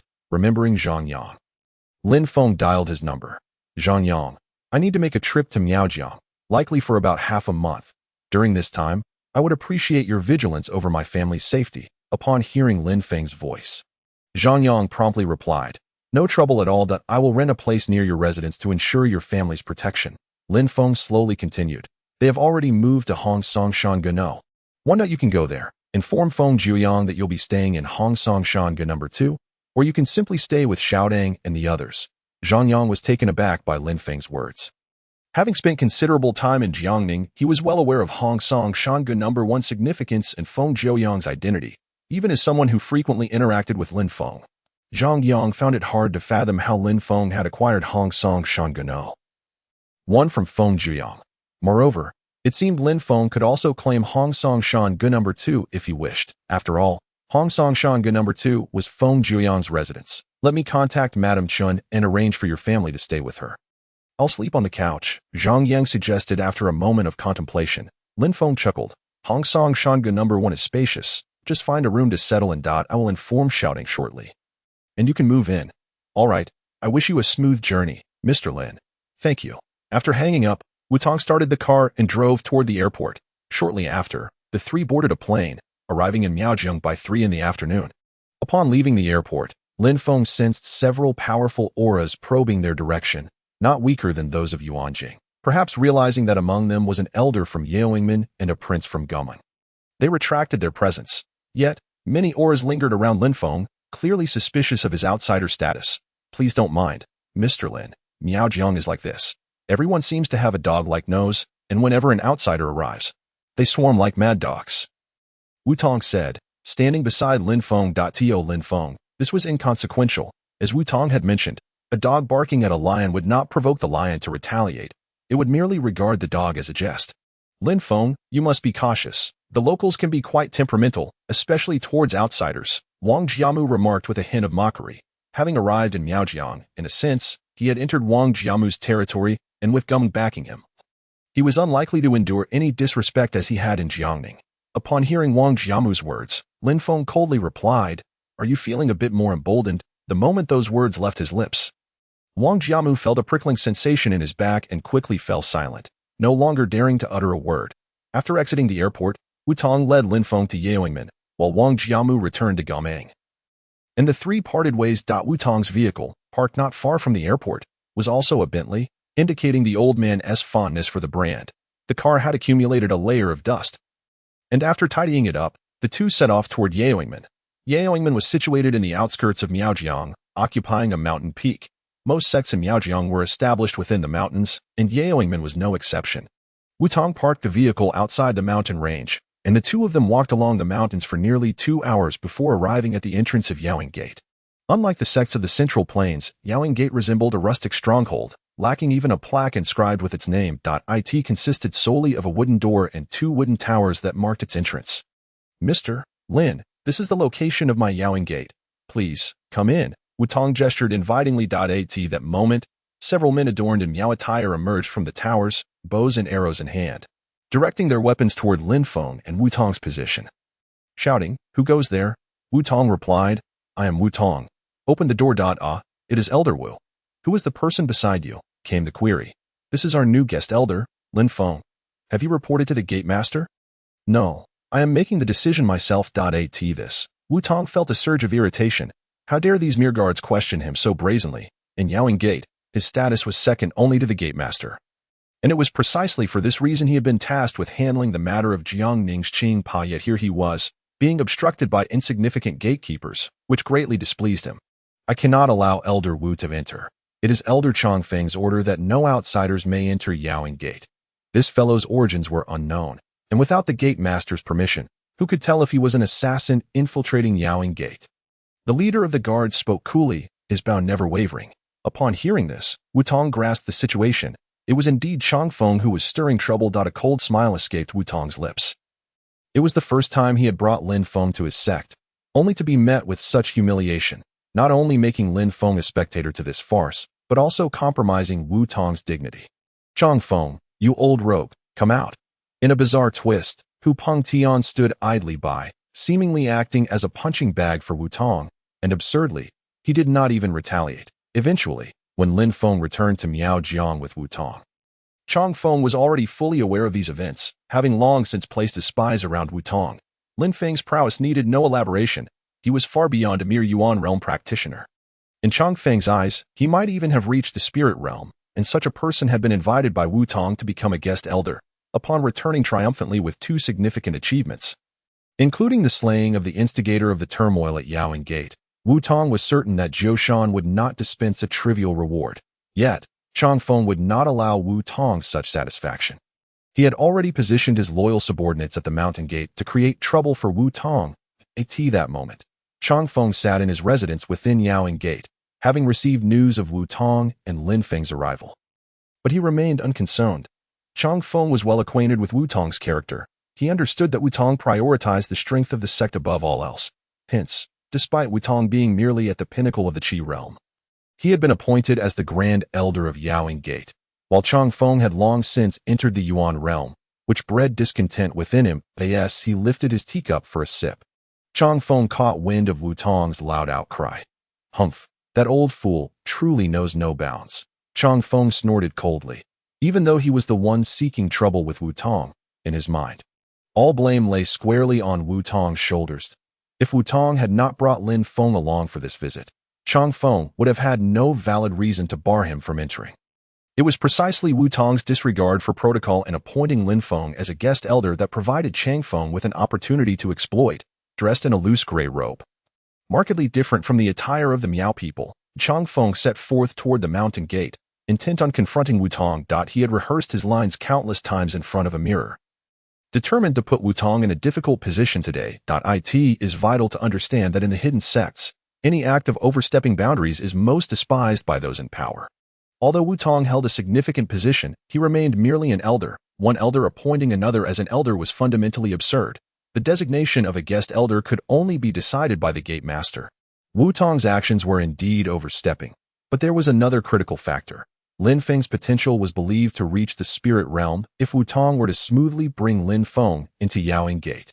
Considering his recent accomplishment of slaying Jing Qiupa, it was certain that Zhou Shan would not only overlook Wutong's transgression, but might even commend him greatly. At present, Yaoing Gate was at its weakest in nearly 50 years. Surrounded by enemies with intentions to swallow it whole, for Yaoing Gate, a master of the spirit realm was exceedingly precious. If Wutong were to successfully bring Lin Feng into the gate, Zhou Shan would undoubtedly not hold any grievances against him. Changfeng's actions were crafted to escalate the situation, ensuring that every disciple within Yaoing Gate would be aware of Wutong's overstepping.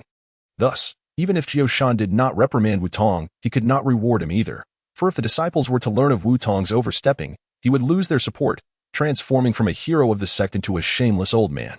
Though this course of action was detrimental to both parties, as long as Changfeng could witness Wutong's humiliation, he would feel that he had gained a victory. Of course, from the outset, Changfeng was mistaken. He believed Wutong was still the diligent elder, dutifully serving the sect, unaware that Wutong had already resolved to follow Lin Feng after breaking through to the Yuan realm.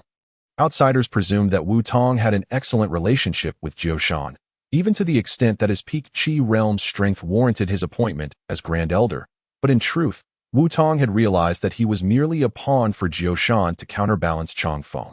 In those early days after becoming an elder, Wutong was full of vigor and dedicated to the sect, but as time passed, 5 years, 10 years, he remained at the pinnacle of the Qi realm, which was quite telling. An elder who devoted himself entirely to the sect had failed to advance from the peak of the Qi realm to the Yuan realm for over a decade. Was it due to a lack of talent? Not at all. Only Wutong knew that Zhou Shan had never provided him with the resources necessary for cultivation. In modern times, where resources were exceedingly scarce, how could he possibly break through on his own? Thus, when Lin Feng aided him in breaking through to the Yuan realm, Wutong's heart turned cold toward Yaoing Gate. For those who pursue martial arts, one's realm is everything. Naturally, Changfeng was oblivious to all of this. Shortly thereafter, he arrived at the mountain gate of Yaoing Gate, gazing at Wutong's figure. Changfeng sneered mockingly. What? Is this boy your illegitimate child? You think you can just bring him into the sect? Don't forget, you are merely a lowly elder. You have no authority to decide who becomes a guest elder. As he looked at Wutong approaching, Changfeng remained dismissive. Although he had placed spies around Wutong, he was unaware that Wutong had already broken through to the Yuan realm. At this moment, Changfeng still considered Wutong a weakling at the pinnacle of the Qi realm. With a casual flick of his hand, he swung a slap directly at Wutong, declaring, "Today, I will make you aware of the vast difference in our strength." Yet, just as Changfeng extended his hand, he was met not with the panic he anticipated on Wutong's face, but rather with an expression brimming with triumph. Boom! The energy within Wutong surged, evidently having reached the mid-Yuan realm, placing him on par with Changfeng's own realm. This is bad. Changfeng felt a sudden alarm in his heart, although it was merely a light slap in the fierce competition among experts. The difference often lay in the slightest of margins. This slap, which Changfeng could neither retract nor counter with a different technique to confront Wutong, left him helplessly watching as Wutong unleashed his most powerful move. Crashing towards him, a smirk curled at the corners of Wutong's mouth, brimming with pride, as he bellowed at Changfeng, "Today, I shall make you bow in submission." Wutong's fist was enveloped by a howling gale. Executing one of the secret techniques of the Yaoing sect, the fierce wind fist. This technique transformed the internal energy into a tempest that encased his fist, inflicting tremendous damage upon his adversary. Previously, that so-called master brother of Xiantian Cliff, despite wielding peak spirit realm strength to execute the lightning fist, was dispatched by Zhang Yang in merely a round, meeting his demise instantly. This was not solely due to Zhang Yang's boundless prowess. Indeed, his realm was merely peak spirit realm as well. The reason for his victory lay in the fact that the master brother of Xiantian Cliff had suffered from a deficiency in technique. Zhang Yang mastered the complete lightning fist, while the master brother only grasped its remnants, thus establishing a clear distinction between them. At this moment, Wu Tong was executing the most formidable technique he had acquired within the Yaoing sect. Even at the pinnacle of the Qi realm, Wu Tong had been incapable of manifesting such a violent storm upon his fist. Only upon reaching the Yuan realm could one proficiently wield the fierce wind fist. A technique with an exceptionally high ceiling that Wu Tong had begun to fantasize about the day he would cultivate to the spirit realm, unleashing a punch alongside a tempest. In this confrontation, Chang Feng, with his mortal hands, faced Wu Tong's fierce wind fist, and naturally, he would gain no advantage. With this one punch, Wu Tong could easily cripple one of Chang Feng's arms, serving as the perfect retribution for Chang Feng's earlier disrespect towards Lin Feng. Just as the gust from Wu Tong's punch was about to collide with Chang Feng's palm, a figure suddenly dashed out from the Yaoing sect, moving with a speed akin to flight. Arriving before Wu Tong and Chang Feng in an instant. Cough. Enough, Shanhe. Stand down. An aged voice resonated in the ears of both Wu Tong and Chang Feng, and with its utterance, the gale surrounding Wu Tong's fist dissipated. The newcomer was none other than the sect leader of the Yaoing sect, Jiao Shan. Having been aware of the events occurring outside the sect, Jiao Shan had refrained from intervening, harboring some dissatisfaction towards Wu Tong's overstepping behavior.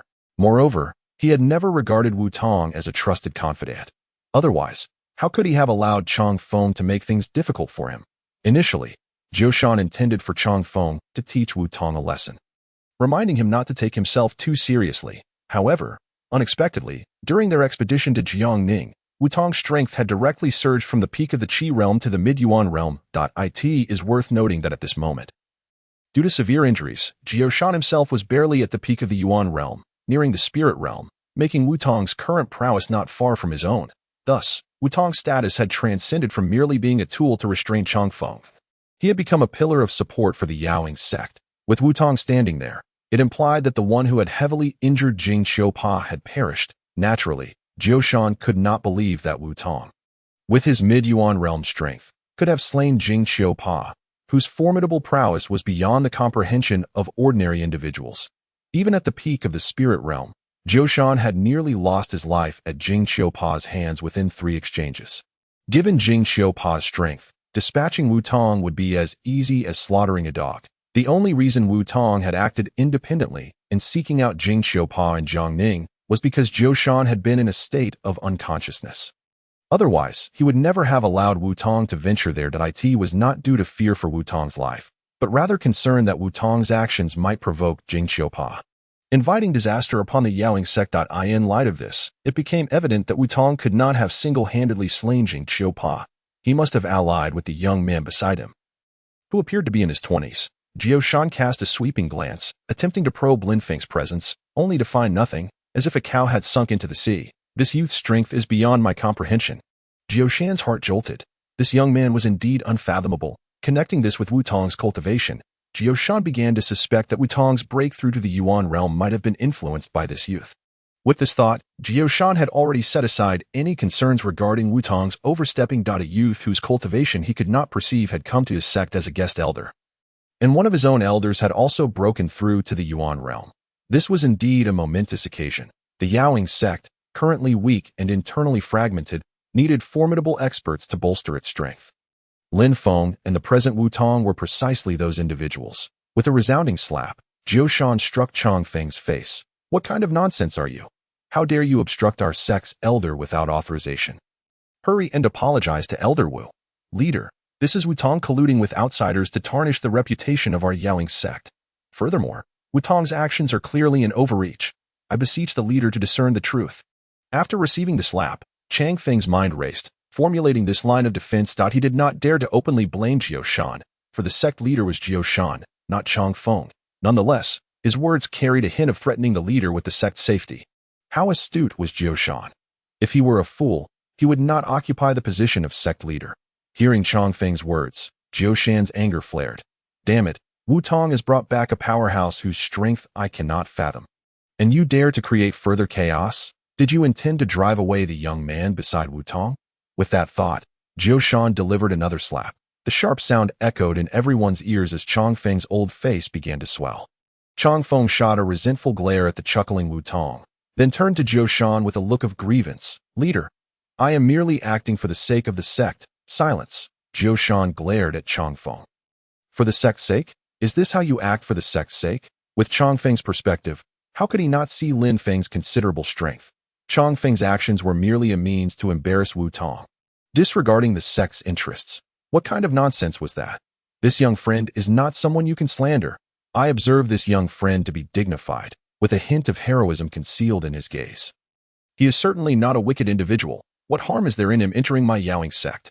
Henceforth, as long as I am not present, Elder Wu's words shall serve as an iron decree. If any of you dare to cause trouble again, do not blame me, Jiao Shan, for being merciless. With a sweeping gesture of his sleeve, Jiao Shan's voice, imbued with energy, resonated throughout the Yaoing sect.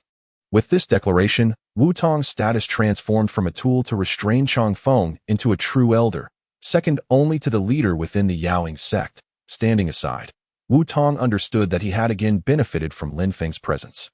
He could see that Jiao Shan's intervention in slapping Chang Feng was clearly due to Lin Feng standing next to him. With Lin Feng's mid-yuan realm strength, it was far from sufficient for Jiao Shan to act on his behalf. However, Lin Feng was different. His cultivation was as unfathomable as the SEAT, the pinnacle of the Qi realm. Wu Tong had speculated that Lin Feng might be a peak spirit realm expert. Yet even upon reaching the Yuan realm, he remained unable to discern even a fraction of Lin Feng's strength. A bizarre thought had taken root in his mind. Lin Feng could very well be a practitioner of the divine realm. Yet, this notion was too astonishing. How old could Lin Feng be? He could easily be Wu Tong's grandson. That a person of such youth reaching the divine realm was something Wu Tong had never heard of. Nor was it recorded in the ancient text of the Yaoing sect. If Lin Feng truly were of the divine realm, he would be unparalleled, the rightful number one in the world. Returning to the scene at the Yaoing sect, Wu Tong had already noticed Jiao Shan's gaze wandering over Lin Feng, indicating that Jiao Shan was wary of Lin Feng rather than merely showing Wu Tong any favor. Despite Wu Tong's high status within the Yaoing sect, regarded as a diligent elder by ordinary disciples, he understood well that Jiao Shan had never considered him a trusted confidant. Thus, where would the notion of showing him favor even arise? What instilled fear in Jiao Shan was merely Lin Feng. Nevertheless, this realization brought genuine joy to Wu Tong at this moment.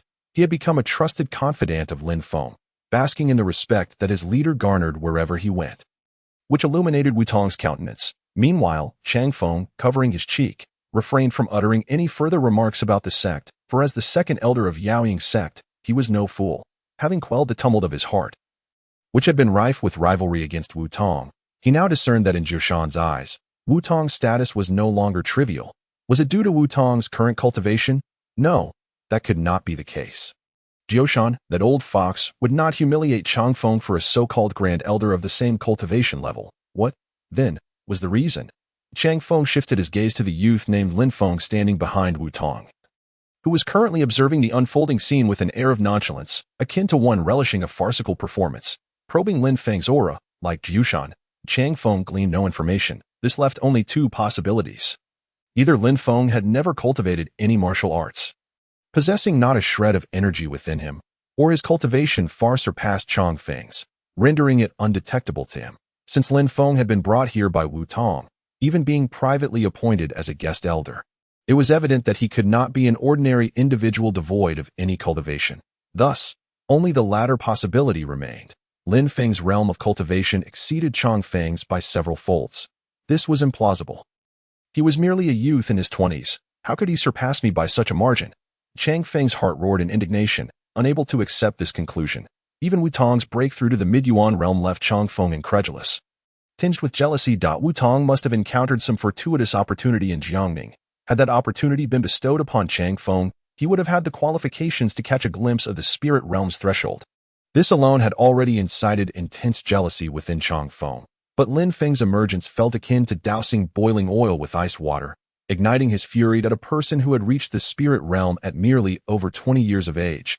Chang Feng knew of no less than a handful, yet he found it intolerable for such a genius to stand before him, especially knowing that this prodigy was discovered by Wu Tong. Seeing Lin Feng's demeanor, Jiao Shan's heart hardened. He raised his hand, delivering slap after slap across Chang Feng's face, causing him to cry out in agony. His resentment towards Lin Feng and Wu Tong intensifying.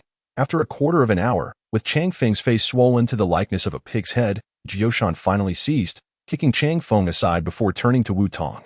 Elder Wu, the merits of this undertaking are deeply etched in my mind. Shortly, you may retrieve some medicinal pills for cultivation from the offering hall. Should you require any techniques, feel free to select as you wish. When you departed, I was indeed unconscious and unaware. With an elder Wu who is so devoted to the sect, willing to go to great lengths for its prosperity, how could Yaoying's sect fail to flourish? Jioshan's words rang with fervent enthusiasm, as though Wu Tong were his most trusted confidant. However, both were acutely aware that Jioshan's words were merely for Lin Feng's ears. After all, Lin Feng was brought by Wu Tong. By bestowing certain benefits on Wu Tong, Jioshan hoped to curry favor with Lin Feng. Yet, what Jioshan did not realize was that Wu Tong had effectively become Lin Feng's subordinate, and his current identity as the Grand Elder of Yaoying's sect was but a facade. In truth, from the very beginning, Wu Tong's position as Grand Elder was merely a guise. In certain respects, his authority was even less than that of Chang Feng, the second elder. Consequently, Wu Tong's loyalty to Jioshan was virtually non-existent. What he revered was merely the Yaoying sect itself, with no regard for Jioshan as the sect leader. Regardless, the fade of maintaining appearances had to be upheld. Glancing at Jioshan, Wu Tong clasped his hands and spoke. I express my gratitude for the leader's generosity. Jioshan chuckled, waving his hand dismissively as he turned his attention to Lin Feng. This youth was Jioshan's ultimate target to Wu Tong, after all, was merely an elder of the Mid-Yuan realm. In the path of martial arts, without entering the spirit realm, he could only be considered a mere fighter. Jioshan originally possessed strength at the pinnacle of the spirit realm, which was already quite formidable. Once he healed from his injuries and regained his former stature, a mere Yuan realm would not be of concern to him at all. That it could be said that prior to this, the Yaoying sect had been entirely reliant on Jioshan alone. Thus, Jioshan's obstinacy had led to the sect missing out on several potential spirit realm experts due to his personal whims. This was precisely why Wu Tong harbored disdain for Jioshan. For to Wu Tong, the title of Grand Elder held little significance. Even if he were merely a menial worker in the sect, he would still strive to assist in its endeavors. It could be said that Jioshan was a figure of disunity within the sect. His formidable power allowed him to dominate and unify the sect under his command. Therefore, Jioshan's severe injuries permitted Wu Tong to privately appoint Lin Feng as a guest elder, while Chang Feng could bypass Jioshan to establish regulations for the sect. All were awaiting Jioshan's demise in bed or a permanent inability to regain his strength. Wu Tong's expedition to eliminate Jing Qiupa was also aimed at consolidating support, while Chang Feng's obstruction of Wu Tong was a refusal to let him succeed. In Lin Feng's view, Jioshan was truly an incompetent leader, setting aside his actions regarding the sect, merely considering his cultivation. Although he stood at the pinnacle of the spirit realm, he was among the weaker practitioners within that realm. Not particularly noteworthy. Yet, Jioshan monopolized the sect's cultivation resources and still failed to advance his cultivation, revealing that he was indeed no prodigy. Nonetheless, as he once reached the pinnacle of the spirit realm, Jioshan's spiritual awareness had not diminished due to his injuries. Even so, he remained unable to perceive Lin Feng's cultivation, which was precisely why Lin Feng piqued Jioshan's interest. This young friend, may I inquire your esteemed name? Jioshan approached Lin Feng, inquiring. The moment Jioshan uttered these words, Chang Feng, still reeling from the slaps, felt a tremor within. Esteemed name. Such terminology was typically reserved for those of higher status or greater age. Why, then, was Jioshan exhibiting such deference towards Lin Feng? Initially, Chang Feng had presumed Lin Feng's cultivation to be at the spirit realm, beneficial to Yaoying's sect, but not indispensable. However, it now seemed that Lin Feng might surpass even Jioshan. Instilling a sense of caution in Jioshan, this realization sent a chill down Chang Feng's spine. After all, he had been relentless in his harassment of Wu Tong and Lin Feng. Should Lin Feng harbor any resentment, he might seek revenge, putting Chang Feng's life in jeopardy. Just moments ago, even without Lin Feng uttering a single word, Jioshan was willing to strike fiercely for the sake of a mere stranger. If Lin Feng were to openly declare his desire for Chang Feng's death, Chang Feng believed that Jioshan would not only refrain from intervention, but would secretly act against him afterward. Seeking to please Lin Feng, Chang Feng's complex thoughts eluded Lin Feng. To him, Chang Feng was but an insignificant insect, utterly inconsequential, hardly worth his attention. My surname is Chen, and my name is Lin Feng.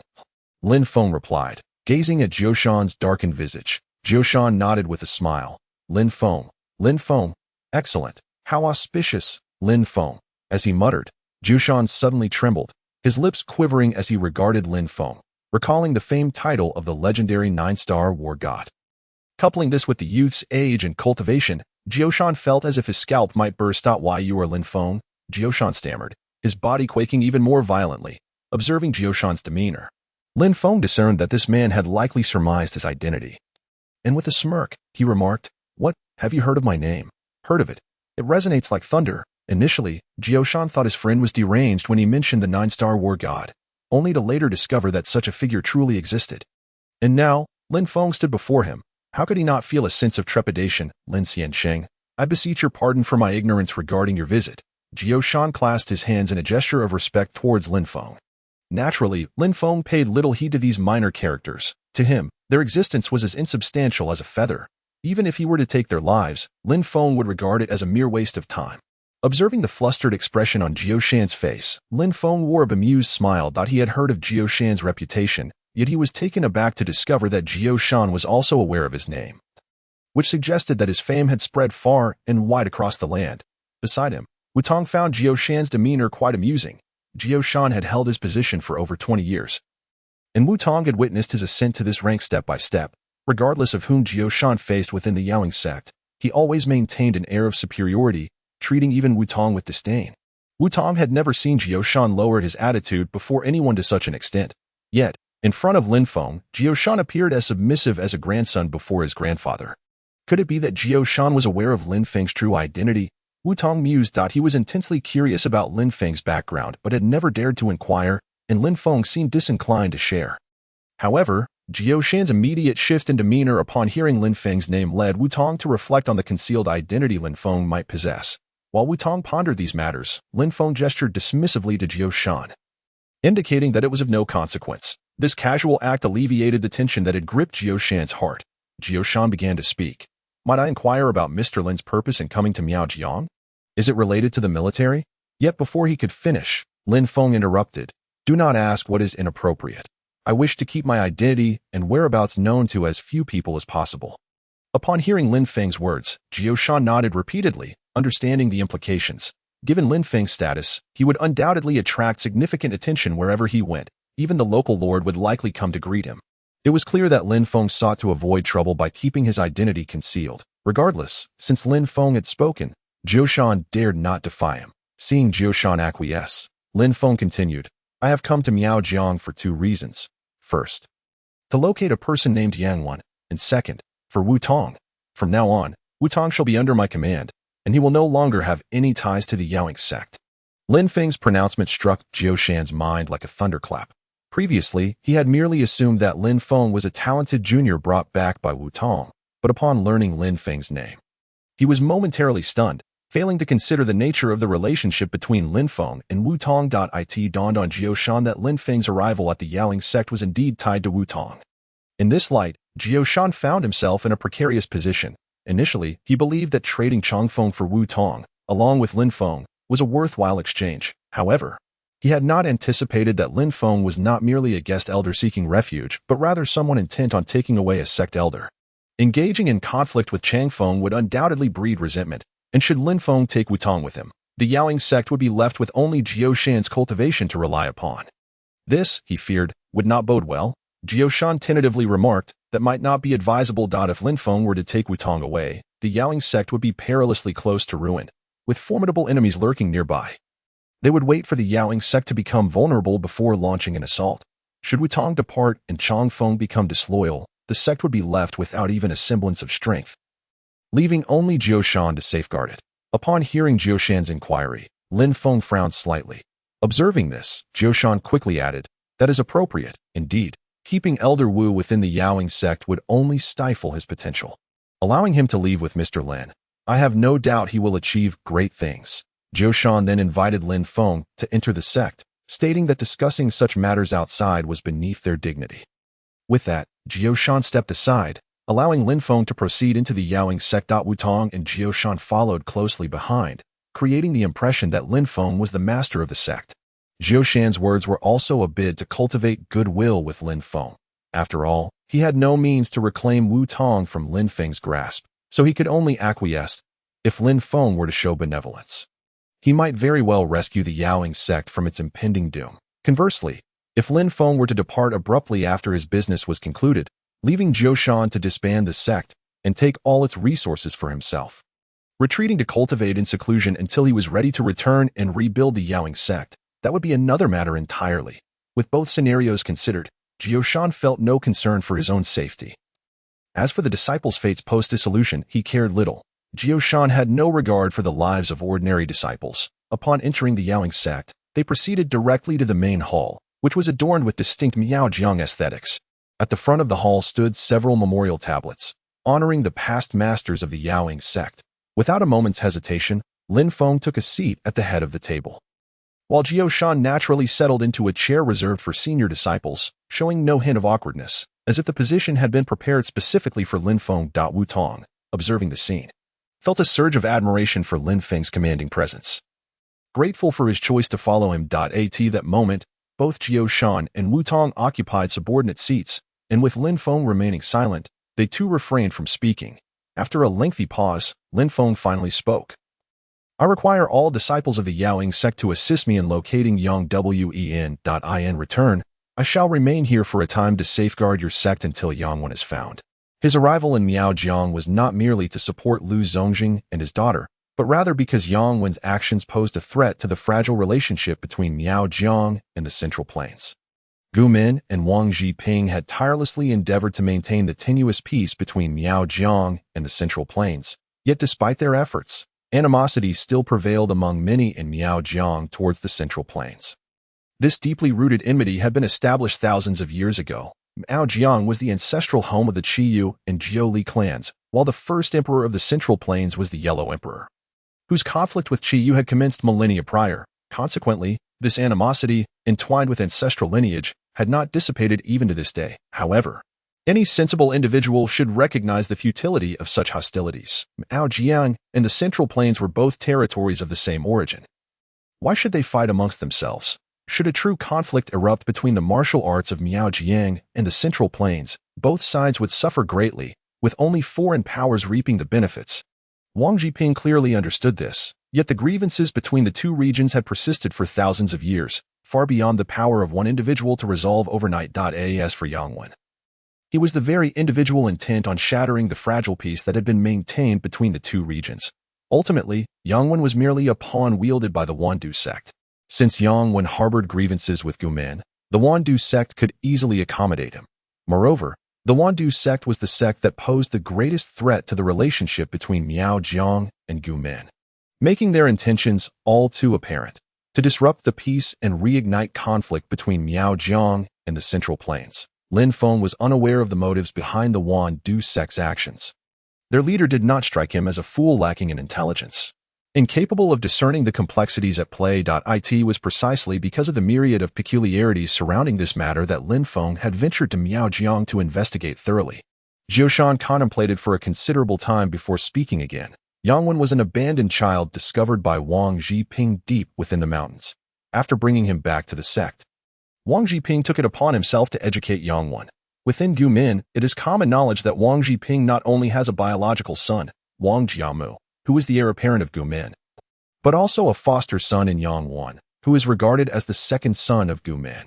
Yang Wen possesses remarkable talent in the art of controlling Gu, reportedly mastering the ability to command 8 high-level Gu insects simultaneously by the age of 10.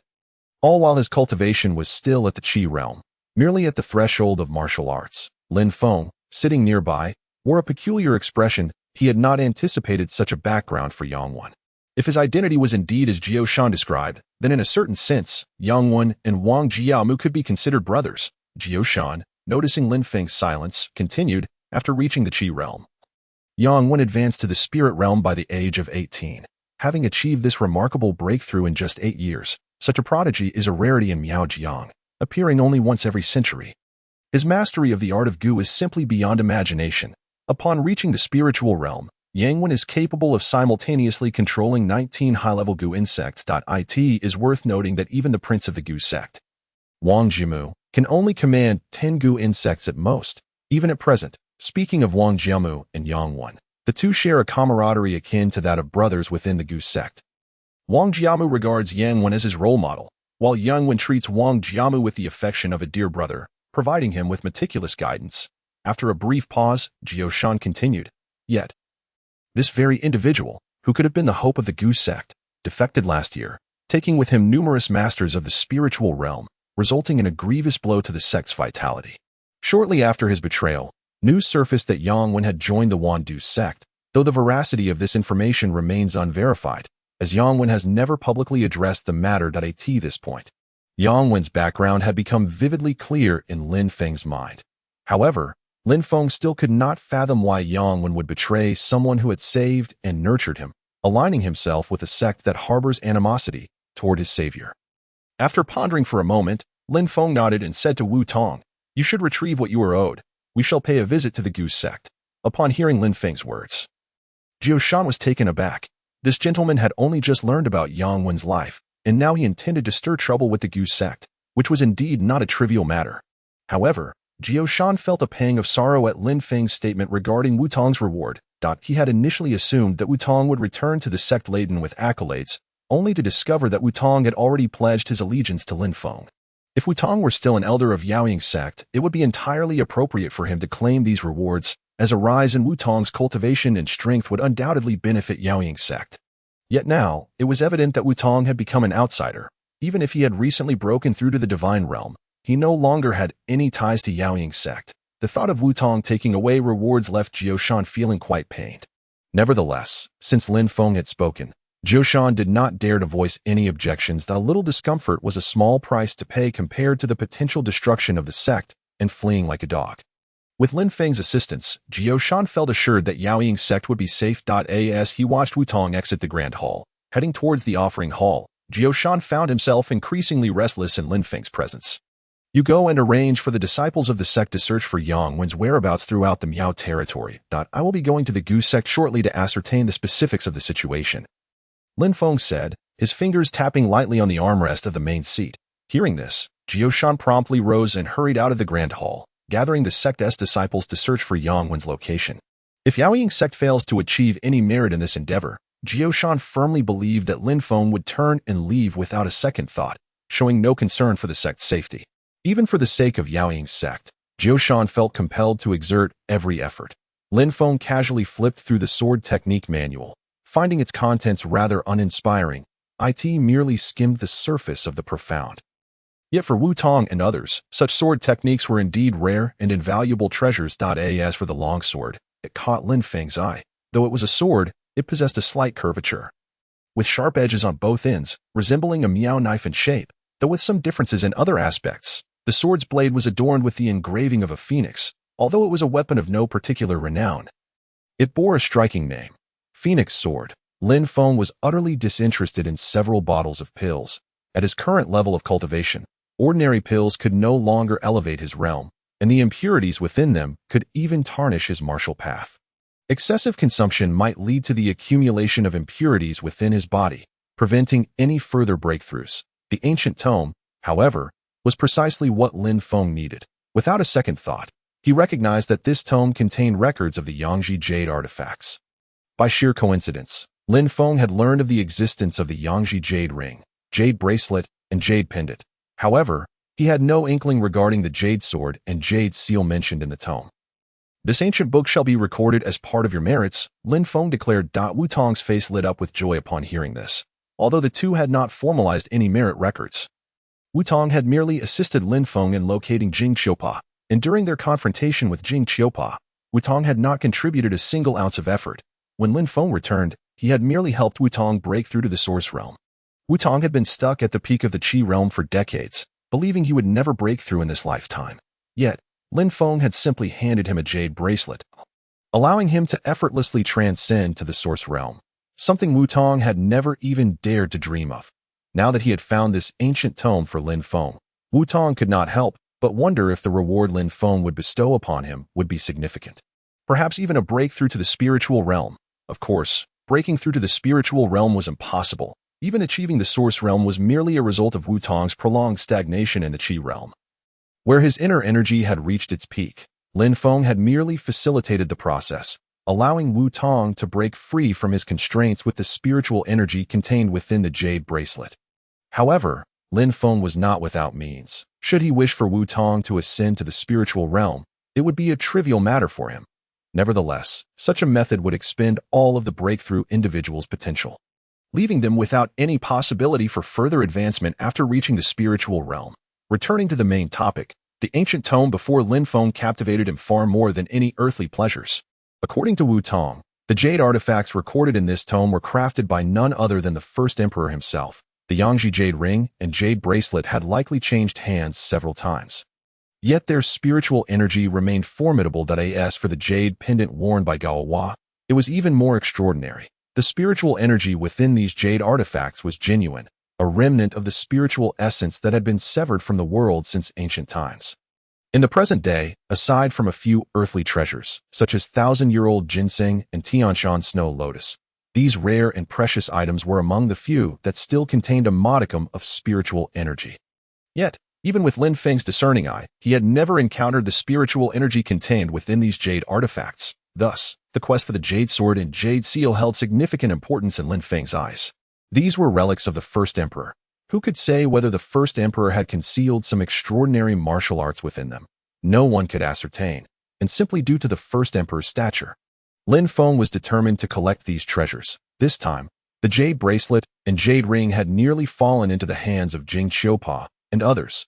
These ancestral heirlooms, if lost to foreign lands, would be nearly impossible to retrieve. This was not merely about the treasure's worth. It was a matter of pride, deeply ingrained in the blood and bones of his lineage.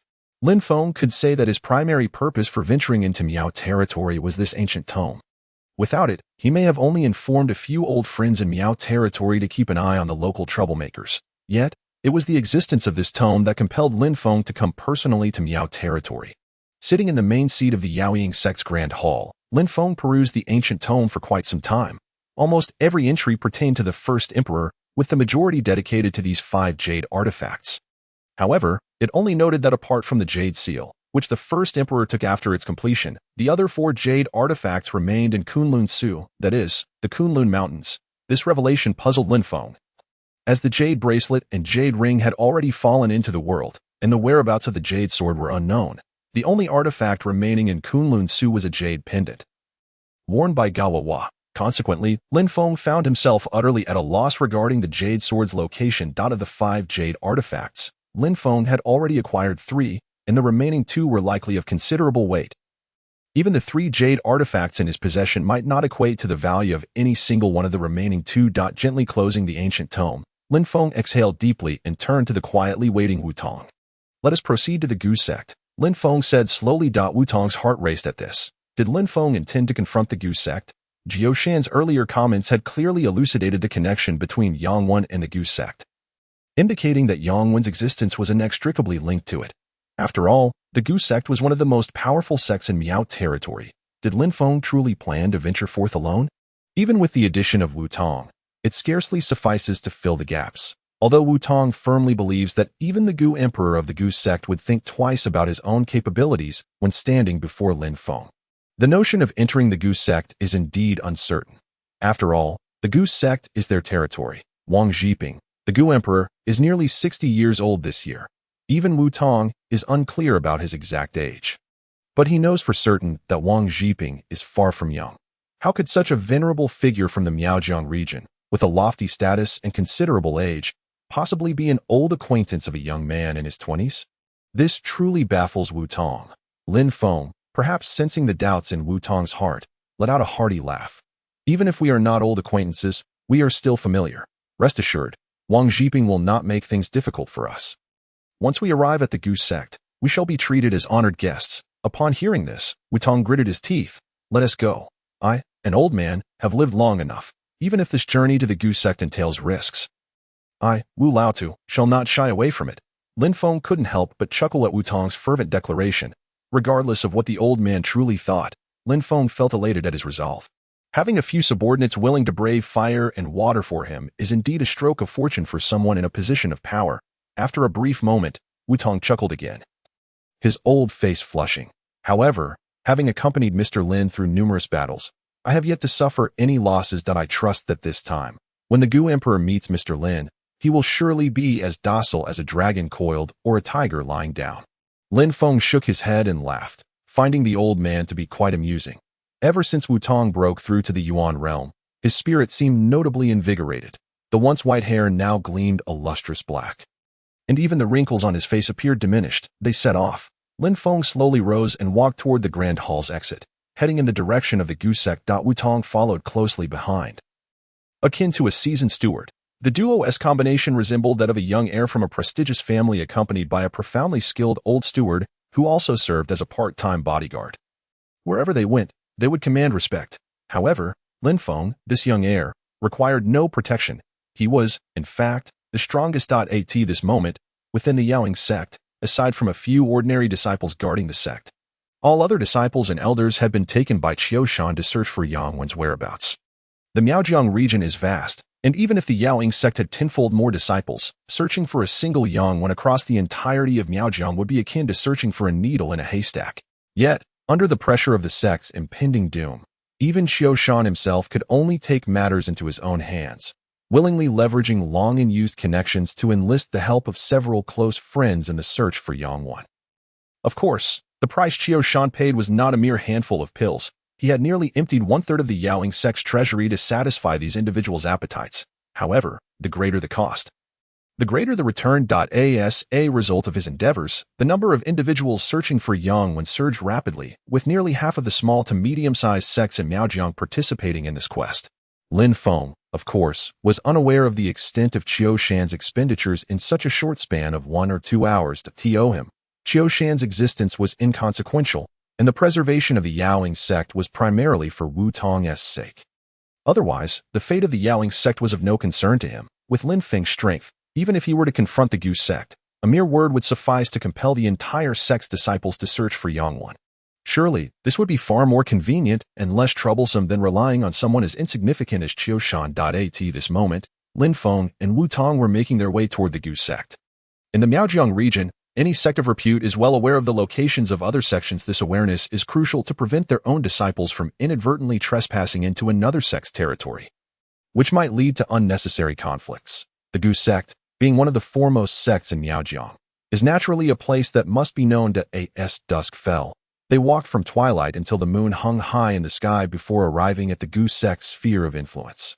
Nestled within a mountain range, the Gu sect had cast an illusionary array, causing ordinary individuals to lose their way upon entering. They would wander in circles for hours, only to return to their point of departure. Over time, this mountain range became known among the common folk of Miaojiang as the Ghost Valley, regarded as a forbidden area, which significantly eased the burden on the Gu sect's members, allowing them to focus on their cultivation without mundane disturbances. This is no exaggeration. It is said that in ancient times, there was a sect whose disciples were all ethereal maidens, yet due to one disciple inadvertently encountering a mortal male within the sect, the two fell in love at first sight and pledged their lives to one another. Following this incident, the female disciples became infatuated, emulating the example, and ultimately led to the sect's demise, as all the women fled in search of love. Such absurd occurrences indeed transpired, and it is precisely because the mundane cannot coexist with martial arts that nearly all reclusive sects establish themselves deep within the mountains, seeking refuge from worldly intrusions. While this illusionary array affects ordinary folk, it has little to no impact on Lin Feng. Guided by his instincts, Lin Feng arrived at the entrance of the Gu sect. A mere glance revealed the entire Gu sect resembling a colossal black beetle. Everywhere he looked, he saw hard, glistening black iron, exuding an imposing aura that deterred any would-be intruder. Just in terms of architectural style, the Gu sect's grandeur was starkly evident when compared to the Yaoing sect. It is no wonder that those from the Central Plains regard the Gu sect and similar sects as demonic. The very atmosphere surrounding the sect exudes a dreary, ominous aura, unmistakably indicating a divergence from the righteous path. As Lin Feng gazed at the Gu sect before him, a smile graced his lips as he recalled the terrified Wang Jiamu, who had been rendered utterly astounded by him, with energy coalescing in his throat. Lin Feng bellowed. Lin Feng has come to pay his respects to the Gu Emperor Wang Jiping. I implore you to open the mountain gate. The Gu sect undoubtedly ranks as the preeminent sect in Miaojiang, with its gatekeepers possessing the strength of the Qi realm. This alone completely eclipsed the Yaoing sect. Initially, Wu Tong only recognized the Gu sect's power, yet naively believed that if the Gu sect were to attack the Yaoing sect, they could at least hold their ground for a moment, provided the Gu Emperor did not intervene. However, standing before the Gu sect's entrance, Wu Tong finally comprehended the chasm between the Gu sect and the Yaoing sect. It was a stark contrast indeed. If the Gu sect desired, they could annihilate the Yaoing sect with ease, even within the span of a mere hour. It was precisely because of this understanding of the disparity between them that Wu Tong felt a sense of dread. Yet, his trust in Lin Feng ultimately outweighed his fear. At this moment, he could not help but believe that Lin Feng possessed the strength to contend with the giants of Miaojiang. Casting a glance at Lin Feng, he saw that Lin Feng remained unfazed, as if the entire Gu sect stood before him like mere air. He seemed utterly indifferent to the threats posed by the Gu sect's disciples. This was Lin Feng's absolute confidence in his own identity and strength. He believed that after his thunderous declaration, it would not be long before the Gu Emperor stood before him, and he had no fear of the threats from these Qi realm disciples. While it is true that a swarm of ants can indeed kill an elephant, should Wu Tong stand alone here, it would take but a moment for the Gu sect's disciples to turn him into a sieve. Yet for Lin Feng, even if faced with the Yuan realm or Ling realm, he would remain unscathed as anticipated. Lin Feng stood tall and proud, facing the multitude of Gu sect disciples atop the tower. The disciple who had been hurling insults at Lin Feng raised his crossbow, aiming it at Lin Feng's head, only to hear a thunderous command from behind. "Put that away." The voice seemed to penetrate the flesh, striking the very essence of the soul, resonating within the mind of the disciple from the Gu sect. Under some unseen influence, he lowered his crossbow, staring vacantly at Lin Feng. The owner of that voice was none other than Wang Jiping, the Gu Emperor of the Gu sect. Although Lin Feng and Wang Jiping had never met face to face, Wang Jiping, with his formidable strength, had long been aware of Lin Feng's existence through various connections. He had pinned several letters to Lin Feng, which traversed through layers of military networks before finally reaching Lin Feng's hands. The content of these letters revolved around the delicate balance between the regions of Miaojiang and the Central Plains. Lin Feng had perused Wang Jiping's correspondence but had never responded. For Lin Feng, despite the tumultuous relationship between Miaojiang and the Central Plains, there were far graver matters awaiting his attention, prompting him to temporarily set aside those letters. Not receiving a reply, Wang Jiping perhaps felt disheartened and ceased his attempts to contact Lin Feng, who then buried the matter in the recesses of his mind. Had it not been for the appearance of Wang Jiamu, Lin Feng might have entirely forgotten about Wang Jiping. Despite Wang Jiping's unparalleled prowess, Lin Feng had little inclination to remember such a figure. It was Wang Jiamu's emergence that reminded Lin Feng of the Gu sect in Miaojiang and his connection to Wang Jiping. To describe them as old friends would not be an exaggeration, albeit as unfamiliar acquaintances. Their relationship consisted solely of correspondence, with Wang Jiping being the only one to write letters, while Lin Feng had never replied. Nevertheless, Lin Feng's standing within the realm was such that he was regarded as one of the few exalted figures in the entirety of the realm. Anyone aware of Lin Feng would not dare impersonate him. He was the singular nine-star war god, a title that instilled fear in any who might consider deceit. Wang Jiping harbored no doubt that the figure standing outside the mountain gate was indeed Lin Feng, which is why he rushed over in such a fervent manner, even exerting his energy to compel his disciple to lower his weapon. Should the disciple's actions incite Lin Feng's ire, Wang Jiping would truly find himself in a predicament. Unable to voice his grievances. In mere moments, Wang Jiping stood before Lin Feng. Observing him, Lin Feng noted Wang Jiping's attire, a black robe that seemed to be a favorite among the Gu sect members. Yet it bore an ancient elegance reminiscent of classical long robes, adorned with a nine-headed serpent motif. This serpent was rumored to be the most powerful of all Gu worms, capable of shattering small mountains and reversing river flows. The black robe also symbolized the status of the Gu emperors through the ages. Wang Jiping stood approximately 1.85 meters tall, his figure lean and elongated, with a visage sharply defined as if carved from stone. His face was dark, accented by sparse facial hair, and his long black hair cascaded down to his waist. Though he appeared somewhat disheveled, there lay beneath that exterior a sharpness akin to a peerless sword.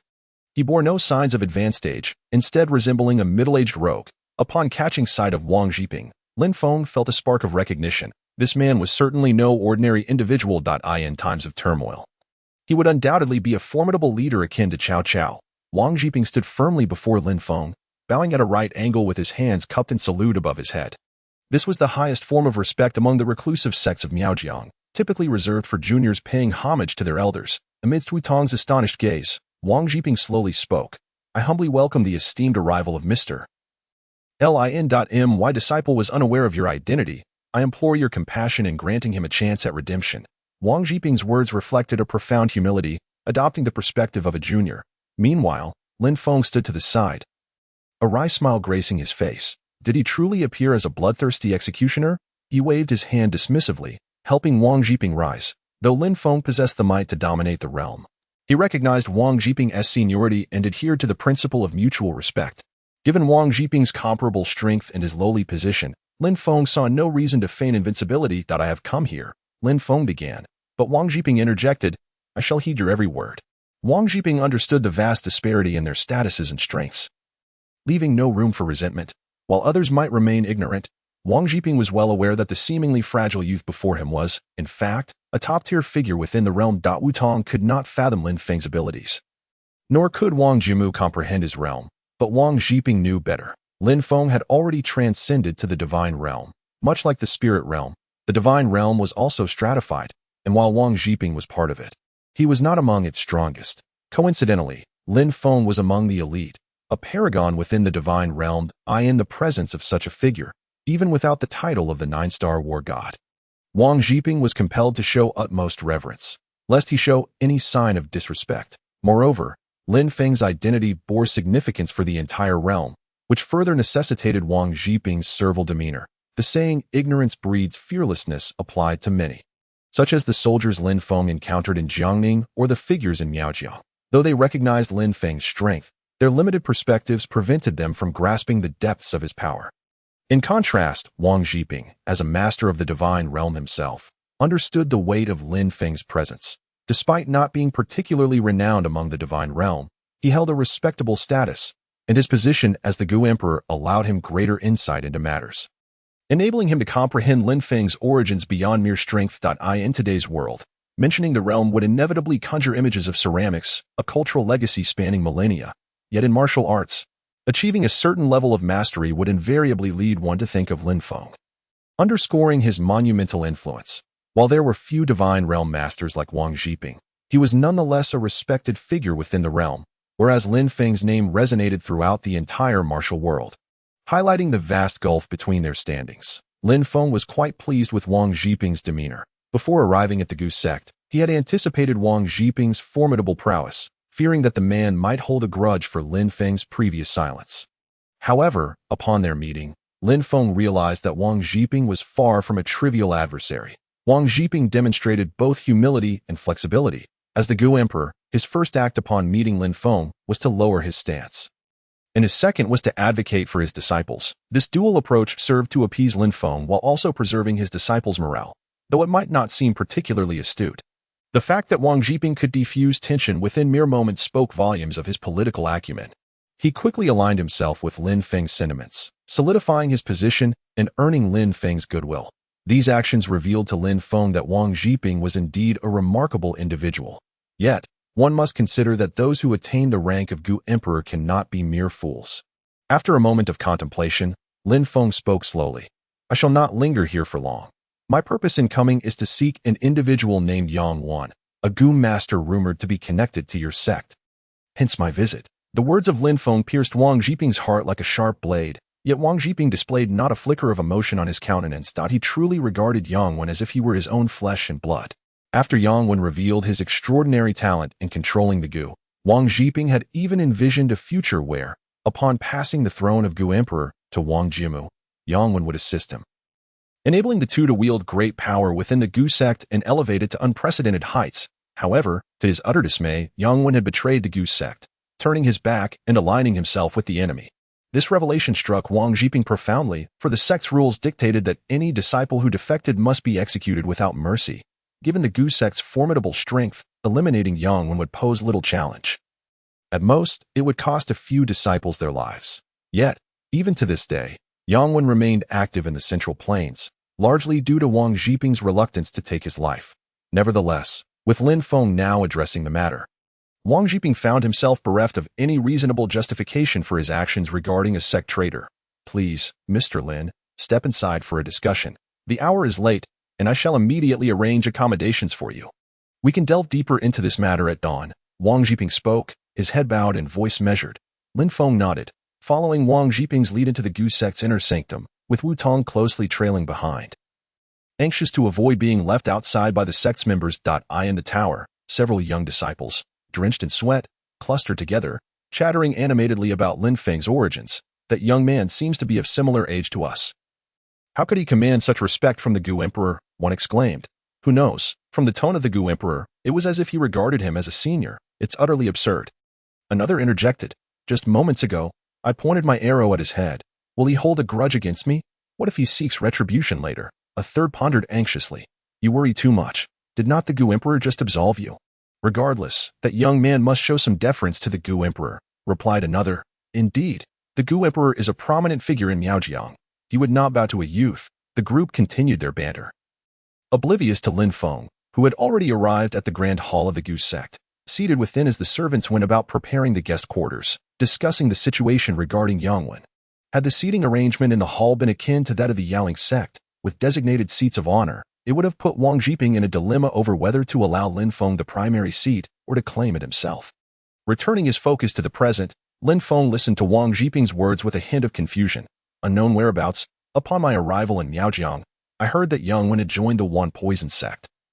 How can he be untraceable? Is this news false? Wang Jiping wore a bitter smile and shook his head. Mr. Lin, you may not be aware, but this news has circulated widely among the martial community in Miaojiang, leading everyone to believe that Yangwen betrayed our Gu sect to join the One Poison sect.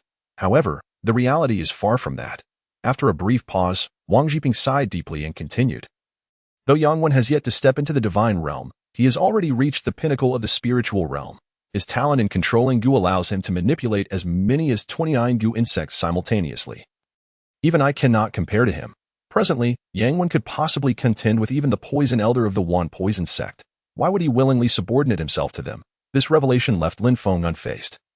But on the side, Wu Tong was taken aback by Wang Jiping's remarks. The notion of simultaneously controlling 29 Gu insects was staggering.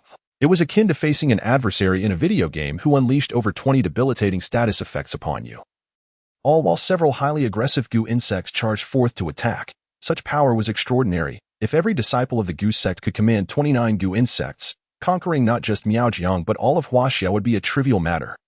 Not a just at all.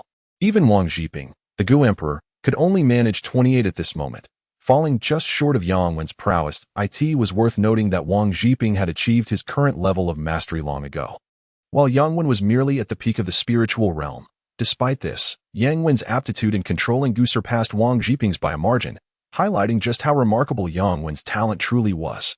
In all the years since the establishment of the Gu sect, not a single prodigy had emerged to rival him. Why would such a genius betray the Gu sect and vanish without a trace? This conundrum perplexed Wu Tong. Wang Jiping sighed once more. There are rumors that Yangwen has joined the Shadow Organization. What?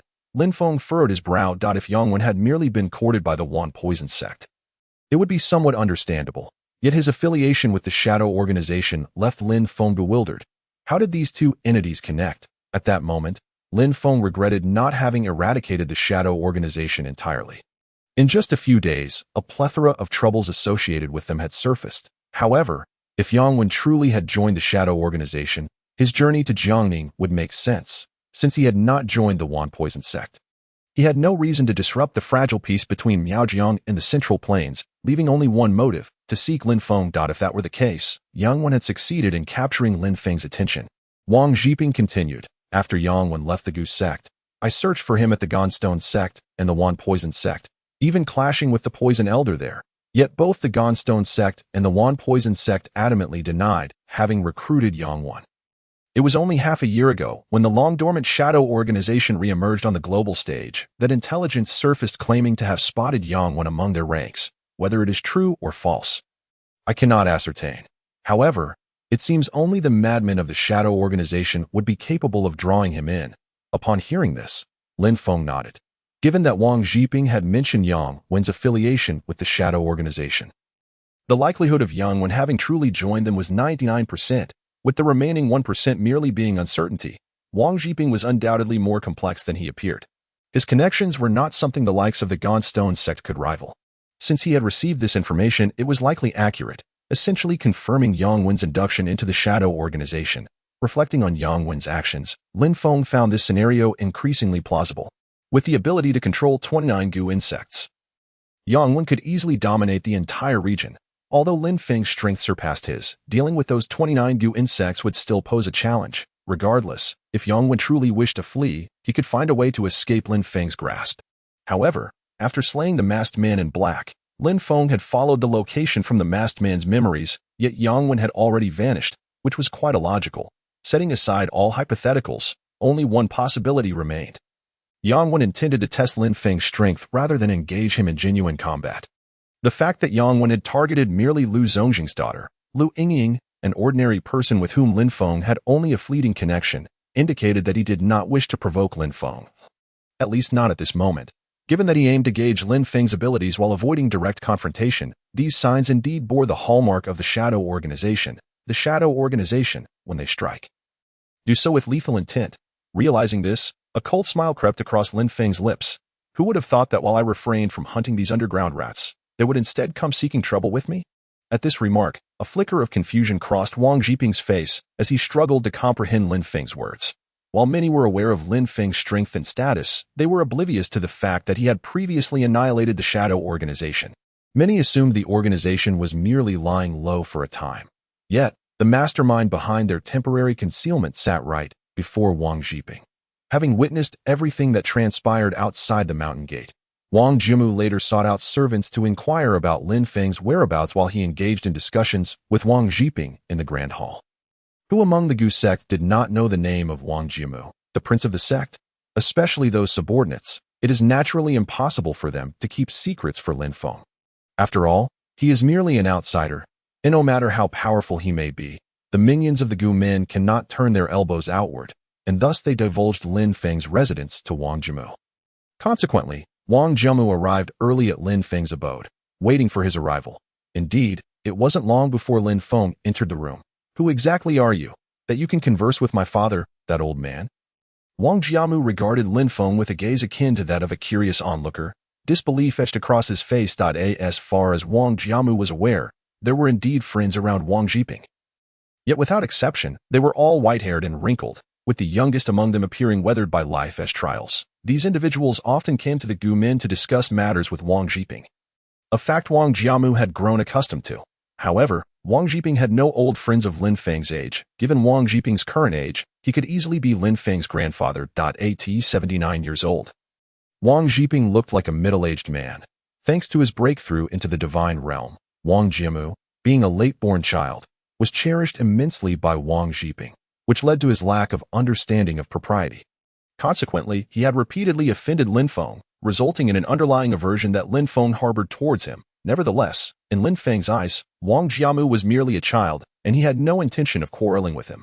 Observing the curious and astonished Wang Jimu before him, Lin Feng smirked and remarked, "Adults are discussing matters. Children should refrain from interrupting. Hurry outside. Uncle needs to rest." Lin Feng spoke with the authority of an elder. And although the fact was indeed true, since he could engage with Wang Jiping, who treated him with utmost respect, Wang Jiamu perceived Lin Feng's words as a provocation. "You are indeed formidable, but within my Gu men, it would be wise to maintain a respectful demeanor." Wang Jiamu replied indignantly. Lin Feng raised an eyebrow and softly uttered, "Oh." Before he could finish, Wang Jiamu fled the room, escaping Lin Feng's sight. Watching this whimsical fellow, Lin Feng couldn't help but let out a wry smile. Wang Jimu likely had not ventured far beyond the Gu men, as his demeanor was imbued with childishness, yet he did maintain some decorum.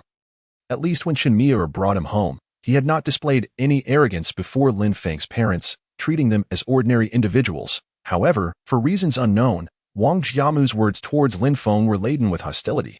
Shaking his head, Lin Feng chose not to dwell on such trivial matters. For him, Yang Wen was the most crucial element at present. Since Yang Wen had joined the Black Shadow Organization, the nature of the situation had entirely transformed. Lin Feng could surmise that Yang Wen's intention in probing him was to uncover his secrets and subsequently collaborate with the experts within the Black Shadow Organization to eliminate him. Lin Feng was not intimidated by the Black Shadow Organization. Even the most formidable member, Dracula Whirling, had not lasted long against him. Now, even with other powerful nations backing the Black Shadow Organization, they were nothing more than remnants. Akin to decayed wood in Lin Feng's eyes, the rats in the sewers had better not appear in the sunlight. If they insist on meddling, they must not blame me for being merciless.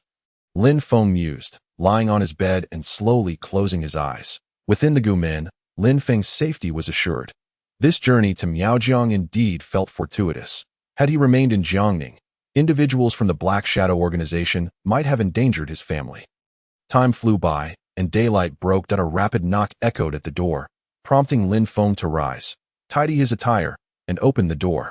The visitor was Wu Tong, who appeared flustered before Lin Feng. Lin Feng furrowed his brows.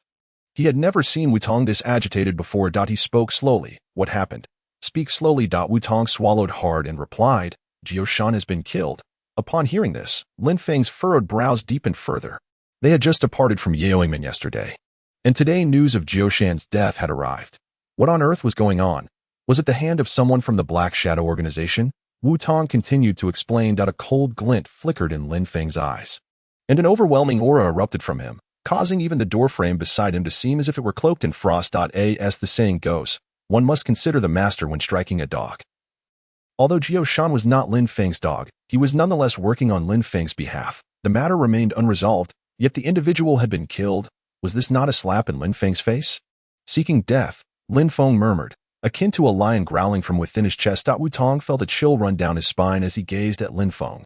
He had never witnessed Lin Feng in such a rage, nor had he seen anyone else display such terrifying fury. Lin Feng was not angry over Jiao Shan's demise. Rather, his ire was directed at the audacity of the Black Shadow organization, which had infiltrated and, even in sacred places, unleashed a massacre. This, Lin Feng could not tolerate. In the distance, Wang Zhiping sensed the shift in Lin Feng's presence and rushed towards him. He had never encountered anyone with such a palpable killing intent as Lin Feng's. Indeed, Lin Feng was a master who had emerged from the battlefield, his hands likely stained with the blood of many. Wang Zhiping swallowed hard, apprehensive about who within the Gu men had provoked Lin Feng. However, Lin Feng's next words served as both a reassurance and a source of concern for Wang Zhiping. This matter does not concern your Gu men, but I implore you, Master Wang, to lend me your assistance. The chill emanating from Lin Feng seemed capable of freezing the very air, sending shivers through Wang Zhiping's heart. Yet upon hearing Lin Feng's request for help, Wang Zhiping quickly responded, I will tread through fire and water without hesitation. Lin Feng nodded and recounted Yang Wen's actions and Jiao Shan's demise to Wang Zhiping. Inside the room, Wang Zhiping clenched his fists and slammed them onto the table, exclaiming, This is utterly outrageous. Such a transgression was beyond Wang Zhiping's tolerance. Yang Wen was akin to a foster son to him. In Miaojiang, Wang Zhiping had managed to protect him on several occasions, even intervening to save his life. Yet Yang Wen had dared to wreak havoc in Jiangning and had even provoked Lin Feng. Even if Lin Feng chose not to speak, Wang Zhiping would be compelled to sever the ties of over a decade of nurturing and take action against Yang Wen. As for the Black Shadow organization, they had crossed Wang Zhiping's bottom line. At that moment, Miaojiang was dominated by three major hidden sects, the Gonstone sect, the Gumin, and the Wan Poison sect. Although these three factions had their disputes, they also kept each other in check to prevent any one of them from becoming too powerful. The entirety of Miaojiang was, in essence, the domain of these three sects. Merely differing in the degree of their shares, the Black Shadow organization had come to Miaojiang to assassinate a sect leader, and not just any common figure. This was a clear attempt to provoke Wang Zhiping. Much like Yang Wen's probing of Lin Feng's limits, the Black Shadow organization had crossed Wang Zhiping's threshold. Observing the flickering killing intent in Lin Feng's eyes, Wang Zhiping declared, I will contact the leaders of the other two sects immediately. In light of this incident, they will not remain indifferent. Lin Feng nodded, the sooner, the better. By tomorrow, I want all these remaining rats to perish in the light and be buried beneath the earth. Wang Zhiping was left speechless, finally comprehending the meaning behind Lin Feng's words from the previous day. It turned out that the Black Shadow organization had not merely concealed themselves, but had been utterly routed by Lin Feng. However, this left Wang Zhiping with further questions. If the Black Shadow organization had indeed been driven to disarray by Lin Feng, how had they managed to re-emerge on the global stage within a mere year? And even with greater strength than before, in the back of his mind, Wang Zhiping began to entertain the notion that the Black Shadow organization was backed by other powerful nations. This realization sent a cold sweat down his back. Thus, this matter was no longer merely a conflict between Lin Feng and the Black Shadow organization or between the Gu Min and Yang Wen. It had escalated into an issue of national dignity between two great powers. Though it was merely a struggle between two factions, the defeated party would effectively be acknowledging their inferiority to the victorious side. At that moment, Wang Zhiping's expression turned grave. The dignity of a great nation was not to be insulted. A person must stand tall and never bow to anyone. Wang Zhiping hastily rose and addressed Lin Feng, saying, I will speak with those two old fellows from the sects. Please wait a moment. Mr. Lin. With Lin Feng's nod, Wang Zhiping's figure vanished from his sight. In Wang Zhiping's opinion, if the stakes were clearly laid out, even amidst the conflicts among the three sects, they could swiftly form a solid alliance to confront external threats. As Wang Jiping contemplated, the dignity of a great nation is inviolable. The Black Shadow organization has secretly infiltrated, testing the limits of their tolerance. Thus, Wang Jiping and his companions must sever any outstretched hands one by one. Upon arriving at the Godstone sect, Wang Jiping merely presented the situation, and the sect leader readily agreed to the alliance. However, upon reaching the Wan Poison sect, the elder of Wan Poison scoffed at the notion of an alliance, declaring that he alone could annihilate the insignificant Black Shadow organization, dismissing the need for collaboration. Yet, upon mentioning Lin Feng's name, the elder acquiesced to the alliance, and they proceeded to the Goose sect. To be frank, before arriving at the Goose sect, both the elder of Wan Poison and the leader from the Godstone sect felt uncertain. The elder even suspected whether Wang Jiping was orchestrating a cunning trap to lure them into the Goose sect for an ambush. However, considering Lin Feng's reputation, Wang Jiping had neither the audacity nor the intention to exploit Lin Feng's name deceitfully, allowing his heart to settle. Upon entering the Goose sect, the two finally felt at ease. For the legendary figures stood before them. Inside the grand hall of the Goose sect, the round table had been removed, replaced by enormous iron chairs forged from black iron, glinting coldly, reminiscent of Lin Feng's formidable presence. This arrangement was orchestrated by Wang Jiping. Since this was an alliance, equality was non-existent, and it was imperative to designate the leader. Among the four present, none but Lin Feng could occupy that position. Neither the elder of Wan Poison, nor the leader from Godstone, nor Wang Jiping himself harbored any thoughts of contesting Lin Feng. At that moment, Lin Feng sat regally at the head of the hall. While Wang Jiping and the others willingly took their places in the subordinate seats at their level, they were acutely aware of Lin Feng's might. It mattered not if Lin Feng occupied the main seat or perched upon their necks. They dared not express any dissatisfaction. The elder of Wan Poison and the leader from Godstone scrutinized the seemingly unremarkable youth before them, while Lin Feng also observed them in turn. Upon hearing Lin Feng's words, the leader from Godstone narrowed his eyes, as he felt an overwhelming aura of murderous intent, akin to standing on a battlefield where two nations clashed. For him, who practiced the art of corpse manipulation and dealt with the dead, he was exceptionally sensitive to such intangible yet palpable emotions as killing intent and resentment. Unlike Wang Jiping, who could only vaguely sense the murderous aura due to reaching a divine realm, the leader from Godstone was accustomed to interacting with these emotions. At that moment, he felt as if he were amidst a sea of corpses, with killing intent soaring to the heavens. Yet, this aura emanated solely from Lin Feng. How much blood had this youth stained his hands with? Perhaps even Lin Feng himself could not articulate it. Beside him, the elder of Wan Poison spoke. Old as I am, I come today merely to give Mr. Lin a face. While I can certainly kill, I am also willing to temporarily serve under Mr. Lin, but I am quite fond of my life. If Mr. Lin intends to send me to my doom, I cannot comply. Lin Feng raised his hand, interrupting the elder, and spoke slowly. I do not require you to do anything for me when the time comes. I will handle all affairs myself. Your duty is merely to provide support. The individuals within the Black Shadow organization are not simple-minded. Upon uttering these words, the elder's expression shifted. If Lin Feng sought their assistance as allies, it would not have been an affront to the elder's pride. However, Lin Feng's assertion that he merely needed them for support ignited a flicker of indignation within the elder. What sort of battle required 3 Divine Realm experts merely to provide backup? While it was undeniable that Lin Feng was powerful, needing 3 Divine Realm figures for mere support seemed somewhat ostentatious. In the elder's view, even if Lin Feng were formidable, should the 3 of them join forces today, they could surely bring about his demise. Nevertheless, Lin Feng exhibited no respect towards the 3 of them, which further incensed the elder. Yet this was merely the elder's one-sided perception. At his level, he believed himself to be at the pinnacle of martial arts, failing to recognize that there were indeed greater powers beyond his comprehension.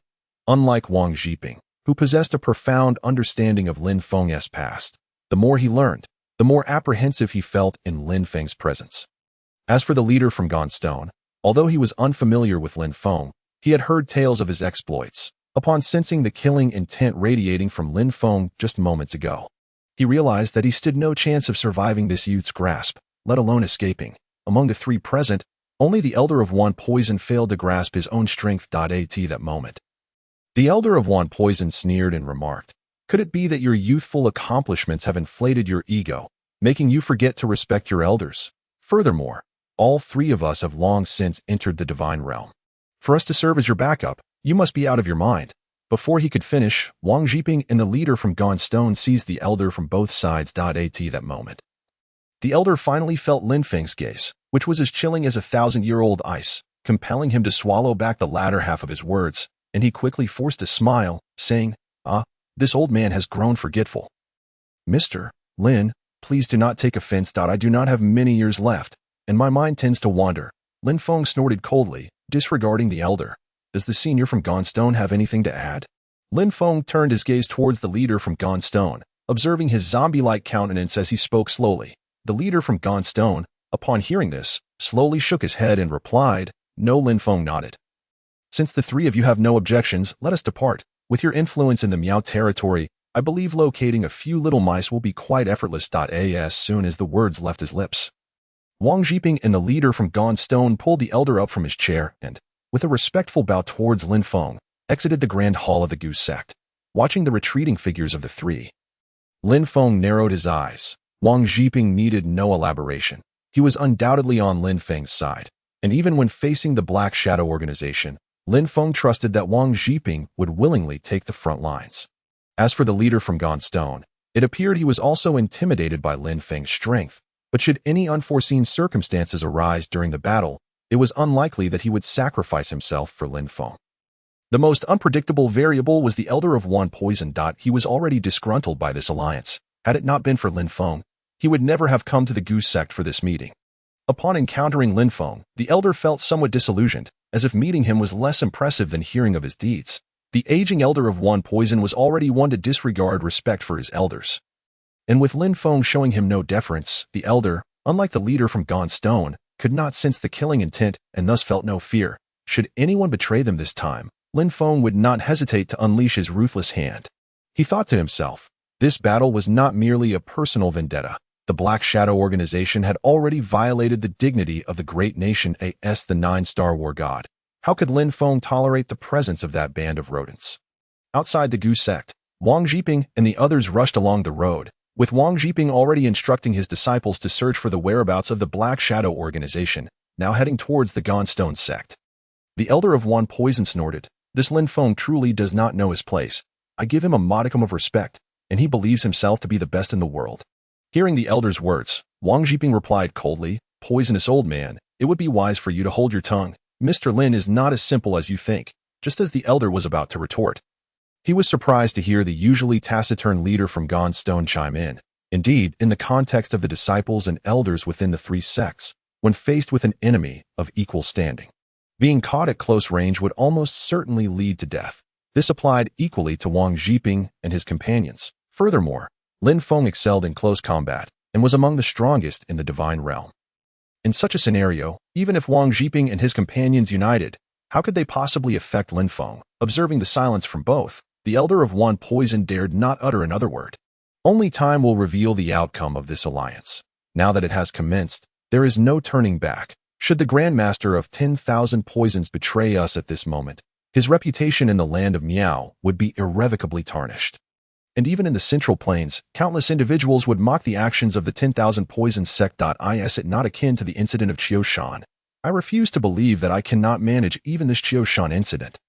Lin Feng possesses unwavering confidence regarding this matter, and he is determined to uncover the truth. Moreover, since this affair is now intertwined with his own circumstances, and given that Wang Zhiping is willing to assist him, it would be prudent to collaborate. Lin Feng contemplated the timing of their departure.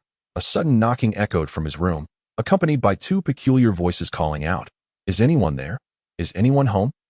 Lin Feng was taken aback. Logically, no one should be seeking him here, considering he was unfamiliar with anyone in this place. Who would come looking for him at such a moment? The voices did not resemble that of Wang Zhiping. Prompting Lin Feng to approach and open the door. To his surprise, he was greeted by two unfamiliar faces. How odd, Lin Feng mused. Surely anyone who could find my residence would not be a stranger. He closed his eyes once more, attempting to recall if he had encountered these two individuals before, but despite his efforts, not even a vague memory surfaced. This confirmed that the faces before him were indeed new, never before seen by him. What brings you here? Lin Feng inquired. The two strangers scratched their heads and exchanged sheepish grins, embodying an air of carefree foolishness. You must be Lin Feng, right? We are here too. Lin Feng. Observing their silly demeanor, felt utterly speechless. Just then, the towering figure of a man, standing at 1.85 meters, abruptly turned to his companion, who was 1.81 meters tall. The forthcoming statement from the larger man was so shocking that Lin Feng felt a surge of blood rush to his face. He could hardly believe how stark the contrast was. This imposing figure appeared formidable, yet his words were utterly ridiculous. What exactly are we here for? The shorter man rolled his eyes in exasperation. Clearly unable to tolerate the absurdity of his companion's question. At that moment, Lin Feng's internal reaction mirrored that of the shorter man. The latter then began to introduce themselves, explaining their origins and purpose for being there. We are bodyguards assigned by Wang Jiping. Our duty is to look after you. Lin Feng listened, somewhat incredulous, as he assessed their reliability. Did Wang Jiping send you? The two nodded earnestly, their clumsy gestures further confirming Lin Feng's doubts about their competence. Nevertheless, Lin Feng decided to accept their presence, thinking it might be beneficial to have their support. I see. What are your names? The taller man promptly responded, I am On, and this is Xiaohu. Lin Feng sighed, feeling the absurdity of the situation, but resigned himself to the fact that having companions might ease their endeavors. Very well, it seems we shall embark together. You both are aware of the investigation concerning the Qiushan incident. Right. I trust Wang Jiping has briefed you adequately. The two nodded vigorously, confirming they had been informed by Wang Jiping, who would not have sent unreliable individuals. Indeed, we are aware of the Qiushan incident. Wang Jiping sent us to ensure your safety during the investigation. Lin Feng, while bemused by their claim of protection, opted to remain silent. With no intention of dismissing them, he accepted their company, albeit with a hint of trepidation regarding whether this alliance would yield fortune or misfortune. Let us proceed, then. When do you think we should depart? On promptly replied, the sooner, the better. We aim to resolve this matter quickly and return home.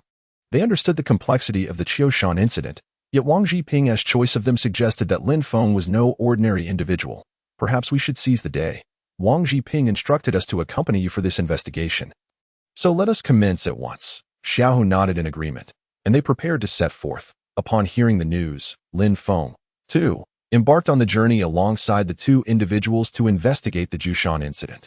However, as they traversed the path, they found themselves passing through a forest. Strangely enough, the trees within this woodland appeared devoid of verdant hues.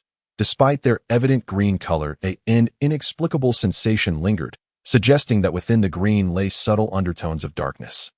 They said nothing and continued onward. As they walked, a dog suddenly darted out from ahead. They made no remark, and the dog quickly scampered away, prompting them to press on without a second thought. After all, encountering a dog in a forest was hardly an unusual occurrence, was it? Yet, this very dog reappeared intermittently before them. Naturally, this did not warrant their attention, for a considerable distance separated them from the creature. Continuing their journey, they observed that the colors of the forest grew increasingly muted, leaving them puzzled. When the dog reappeared once more, it drew closer, as if merging with the trees that seemed to acquire a hint of green. They could not fathom why the forest appeared so peculiar, but they refrained from voicing their thoughts, almost as if under an enchantment. Ignoring the dog, they moved ahead, but this time, the dog barked twice. Alwan, upon catching sight of the dog, could no longer contain his curiosity. Isn't this the same dog that has been circling around us? He pondered. This dog certainly seemed extraordinary. Yet, they found themselves at a loss for words. Did the dog exhibit any signs of strangeness? It appeared not, but they sensed that its presence in this place was no mere coincidence. Thus, a flicker of doubt ignited within Owen's mind. Look ahead. There's a dog, but something about it strikes me as odd, he remarked. Xiaohu, upon hearing this, nodded in agreement, scrutinizing the dog with great detail. He felt an uncanny familiarity, as if he had encountered such a creature in literature before.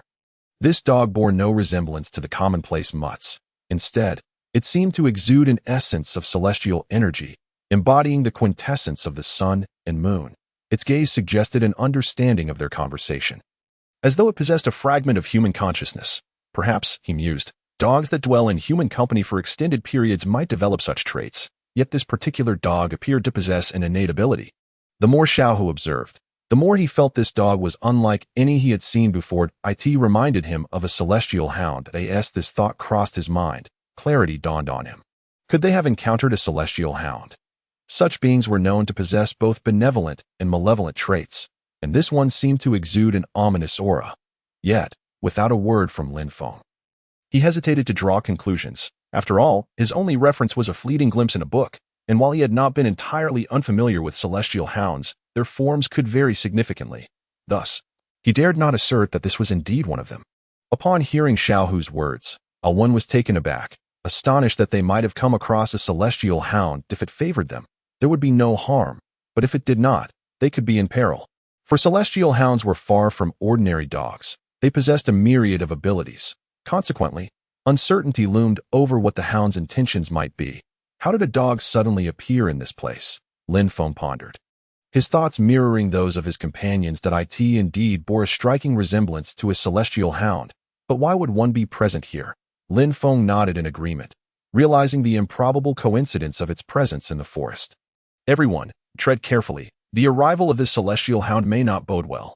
Just as they grew vigilant, contemplating an alternate route, the celestial hound vanished unexpectedly, observing its retreat. They chose to proceed without further consideration. Yet, in a sudden turn of events, the hound lunged toward them, piquing their curiosity about its intentions. However, before they could fully discern its form, darkness enveloped them, and consciousness slipped away. Lin Feng sensed the gravity of the situation. The arrival of the celestial hound could herald misfortune. Yet, he found himself pondering the identity of its master. Time slipped away, and when Lin Feng emerged from the void, he felt a throbbing pain in his head. Rubbing his temples, he attempted to open his eyes, only to discover an overwhelming heaviness in his eyelids. With a sigh, he succumbed to slumber once more. When Lin Feng finally opened his eyes again, he was greeted by a blinding white ceiling. Confused, he rubbed his eyes, and upon reopening them, he realized he was lying on a woman's bed. Shock surged through him as he questioned whether he had engaged in some inappropriate act. Yet, as he tried to recall the events leading to this moment, he found his memory elusive. Had he not set out with Alwen and Xiaohu, venturing into the forest? How had he ended up here? Filled with curiosity yet uncertain, Lin Feng sighed, contemplating the need to unravel the mystery of his current whereabouts. He sat up on the bed, striving to remember what had transpired before he found himself in this unfamiliar place. However, he could conjure no recollection of his surroundings. What on earth am I doing here? I must not have done anything reprehensible, but this is utterly disastrous. How did I end up in this situation? His mind raced with confusion and anxiety. Just as he pondered the peculiar circumstances, the door swung open, revealing a woman clad in a striking red ensemble. She bore a sweet smile, accompanied by a dog. Indeed, it was the celestial hound. Suddenly, Lin Feng recalled that he had lost consciousness because of this very creature, which had employed its abilities, leading him to this bed. But who had brought him here? Could it be this woman in red? Is this your domain? How did I come to be here? Who are you, and what do you desire? The woman chuckled softly at his inquiries, finding his demeanor rather endearing. The woman, however, said nothing. She merely stretched languidly and cast a cheerful gaze upon Lin Feng. For reasons unknown, Lin Feng felt that this woman bore no apparent hostility. Yet, he could not shake the notion that those who seem the least threatening may conceal the deepest malice. After all, it is often said that heroes are no match for the charms of a beautiful woman, and some individuals are indeed like smiling tigers, are they not? The woman perceived the subtle tension in Lin Feng's eyes, amused that she harbored no ill intentions. For what malignity could a beauty possess? With a resigned sigh, she sought to reassure Lin Feng, for it was imperative that he felt secure in her domain. After all, this was her territory, and such a thing would be unthinkable. Do not be alarmed, she said. I am the Princess of Tianxi. Rest assured, I am not a villain. As for this spirit dog, you were merely incapacitated by it earlier. Fear not, for it harbors no malice. I am its master, and it is generally very well behaved. This incident was orchestrated by me. Upon concluding her explanation, the Princess of Tianxi tilted her head and offered a gentle smile, reminiscent of the warm spring sun in March, which stirred a comforting warmth within the heart. Yet, at that moment, Lin Feng's scalp prickled with unease. What could this woman possibly want with him? Could it be some unutterable transaction? Why else would she resort to such means to bring him here? It seemed evident that the woman before him had ulterior motives, and Lin Feng found himself at a loss for words. With a sigh, he reflected that it was not the first time he had encountered such ruthlessness from a woman. After all, who among them was not capable of such actions? He felt compelled to discern the true intentions of the Princess of Tianxi, whose unexpected appearance left him utterly astonished. Indeed, one should not judge by appearances. Despite her striking beauty, the princess was capable of such deeds. Lin Feng was taken aback, for it was hard to believe that such a lovely woman could engage in such machinations. The fact that she possessed a spirit dog was nothing short of astonishing. Yet, he chose to remain silent. As there were many women in the world like her, this particular spirit dog seemed quite intelligent, but at that moment, they were on the territory of its master. Therefore, Lin Feng resolved to speak less, mindful of the adage that too many words may lead to misfortune. He simply wished to ascertain the purpose behind her invitation to this place. Why have you summoned me here? You may as well speak frankly. Perhaps I will be amenable to your request. Upon hearing this, the princess of Tianxi felt a bit sheepish, recalling the peculiar methods she had employed alongside her spirit dog. She realized that her actions might not have painted her in the best light in Lin Feng's eyes. After all, she needed Lin Feng's assistance, and using such tactics to bring him here seemed rather inappropriate. It was rather rude, considering who Lin Feng was. To have lured him here in such a manner felt quite wrong. Feeling somewhat embarrassed, the princess offered Lin Feng an apology, hoping to improve her standing in his view. After all, she was but a fragile woman, and if her actions had angered him, how could she ever expect his help? It was not my intention, she lamented. Who could have foreseen that the spirit dog would act so fiercely? Yet, I cannot blame the dog. It is quite obedient that as she spoke, the woman bent down to stroke the spirit dog's head, which seemed to respond affectionately to her touch. Yet, Lin Feng pondered the origin of this scheme. Did the woman truly lack awareness of her own actions? Was it possible that the spirit dog had acted of its own accord? Surely not. For he had no quarrel with it. It became evident to him that the entire scenario had been orchestrated by the princess of Tianxi. Lin Feng chose to remain silent about his realizations, observing that the princess appeared harmless. However, he could not help but wonder why she had summoned him. He still had matters to attend to, particularly regarding the Jiushan incident. And if he lingered here, when would he find the time to resolve that? Thus, he decided not to waste any more time in this place, just as he resolved to depart. The princess of Tianxi suddenly spoke up. May I borrow a lock of your hair? She inquired. She proceeded to explain how the spirit dog had rendered Lin Feng unconscious, sensing that he harbored doubts about the dog's actions. With a sigh, she continued, What else could I do? I must clarify, for I assure you, I speak the truth. The spirit dog sensed your presence and acted accordingly. However, being merely a dog, it could not carry you back. I felt its absence and located it. And thus, I had someone bring you to me. I have no ulterior motives. I simply wish to borrow a lock of your hair if the princess of Tianxi had not permitted it. The spirit dog would not have incapacitated Lin Feng. The reality was that the spirit dog had sensed something and informed the princess, who had instructed it to carry out the act. Nevertheless, upon reflection, the two accounts were not too different. Lin Feng was taken aback by her request for his hair. What could she possibly want with it? Did she truly believe it held some magical property? His hair was hardly remarkable, and he found himself perplexed by her intentions. What is the meaning of this? Do you truly require my hair? Surely you have enough of your own, and it appears you are not lacking in hair at all. Why would you seek mine? The princess of Tianxi, upon hearing Lin Feng's words, could only roll her eyes in exasperation. Did he truly think so? Though her hairline may have receded slightly, it was not to such an extent that Lin Feng's remarks were warranted. They felt like an affront. Yet, she chose not to respond, recognizing that he was simply a straightforward man, and she had no desire to engage further on that front, regardless of Lin Feng's demeanor. It was evident that he was the sole person capable of resolving the situation. Nevertheless, his thoughts left her feeling quite frustrated. Please, must you be so irreverent? I would never ask you to engage in such frivolities. The esteemed Princess Tianxi found herself pondering a thought. If it were not for the serious demeanor of the individual before her, Lin Feng, she would certainly suspect that he was deliberately provoking her ire or playfully teasing her. However, Lin Feng's expression was undeniably grave and earnest, devoid of any semblance of jest. Yet, the notion he harbored was indeed rather frivolous. It was evident that he was not jesting, yet his thoughts remained rather irreverent. How could such a thing possibly be? How could she, herself, be in such a predicament? Thus, Princess Tianxi gently touched her head, feeling exasperated by the situation, deeming it an egregious affront. Nevertheless, she refrained from voicing her grievances. Acknowledging that her hairline was indeed somewhat elevated. In truth, the matter was as follows. Due to her unique constitution, if she were to borrow some of his hair, it might just enable her to cure her ailing father.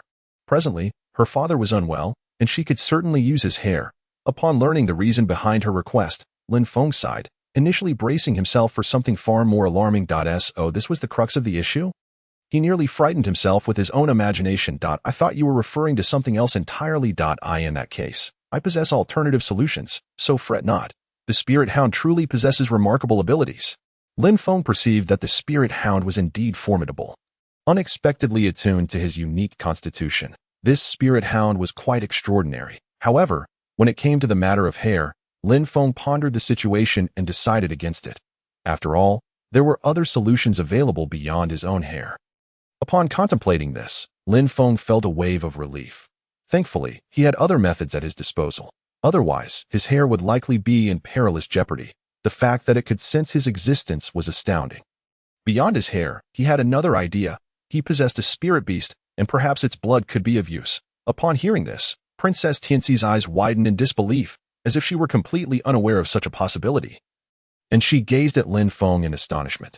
Lin Feng, observing her reaction, realized that she truly was in the dark about this matter. It was apparent that Princess Tianxi harbored reservations regarding this situation. Rest assured, everything is fine. I have plenty of spirit beasts at my disposal. Upon hearing this, Princess Tianxi chose not to argue further. Since Lin Feng was intent on proceeding in this manner, she could hardly impede him. With a resigned sigh, she conceded to his course of action. Lin Feng swiftly accomplished his task. I am profoundly grateful to you. I scarcely know how to express my thanks, he said. Now, if the city lord has no further concerns, may everything proceed smoothly, bringing forth great fortune and peace. Princess Tianxi, gazing at Lin Feng, felt an overwhelming sense of gratitude, contemplating how best to repay him. Yet, as she reflected on Lin Feng's status and the nature of his requests, she realized she could scarcely offer him anything of significance. Moreover, she sensed a certain urgency in Lin Feng, as he appeared to have no intention of wasting time. It was evident that he seemed to be in haste, likely traveling alongside a few companions. Are you in a rush to depart? You seem rather anxious, she remarked. Realizing that they had been on the road for some time, she thought they might not have indulged in any decent meals. Thus, she proposed, why not stay for dinner? A delightful meal could prove to be a splendid idea. Upon hearing this, Lin Feng considered the invitation. Glancing back at Xiao Hu and On, he observed that they appeared particularly disheartened, especially given their recent achievements, which should have warranted a celebratory feast. As he turned, however, he noticed an unusual aura emanating from a tree nearby. Intrigued, Lin Feng approached it cautiously, sensing the presence of the black-clad individuals he had encountered before. Realizing the gravity of the situation, Lin Feng deemed it imperative to prioritize their immediate concerns over dining. After all, they could always eat upon their return. Missing one meal was hardly consequential. I think it best to decline your kind invitation, he said. On and Xiao Hu, overhearing this, felt a wave of despair wash over them. Yet, since the invitation had been directed at Lin Feng, they found themselves at a loss for words, merely sighing in silence. On could not restrain himself as he walked behind Lin Feng, lamenting the loss of such a splendid opportunity. He felt as though he had been deprived of a fortune, mourning the mischance for a delightful meal. It seemed that following Lin Feng had left them perpetually hungry, and even though they had enjoyed some good food thanks to him, it hardly mattered now. They were once again faced with the prospect of going hungry. A disheartening thought indeed.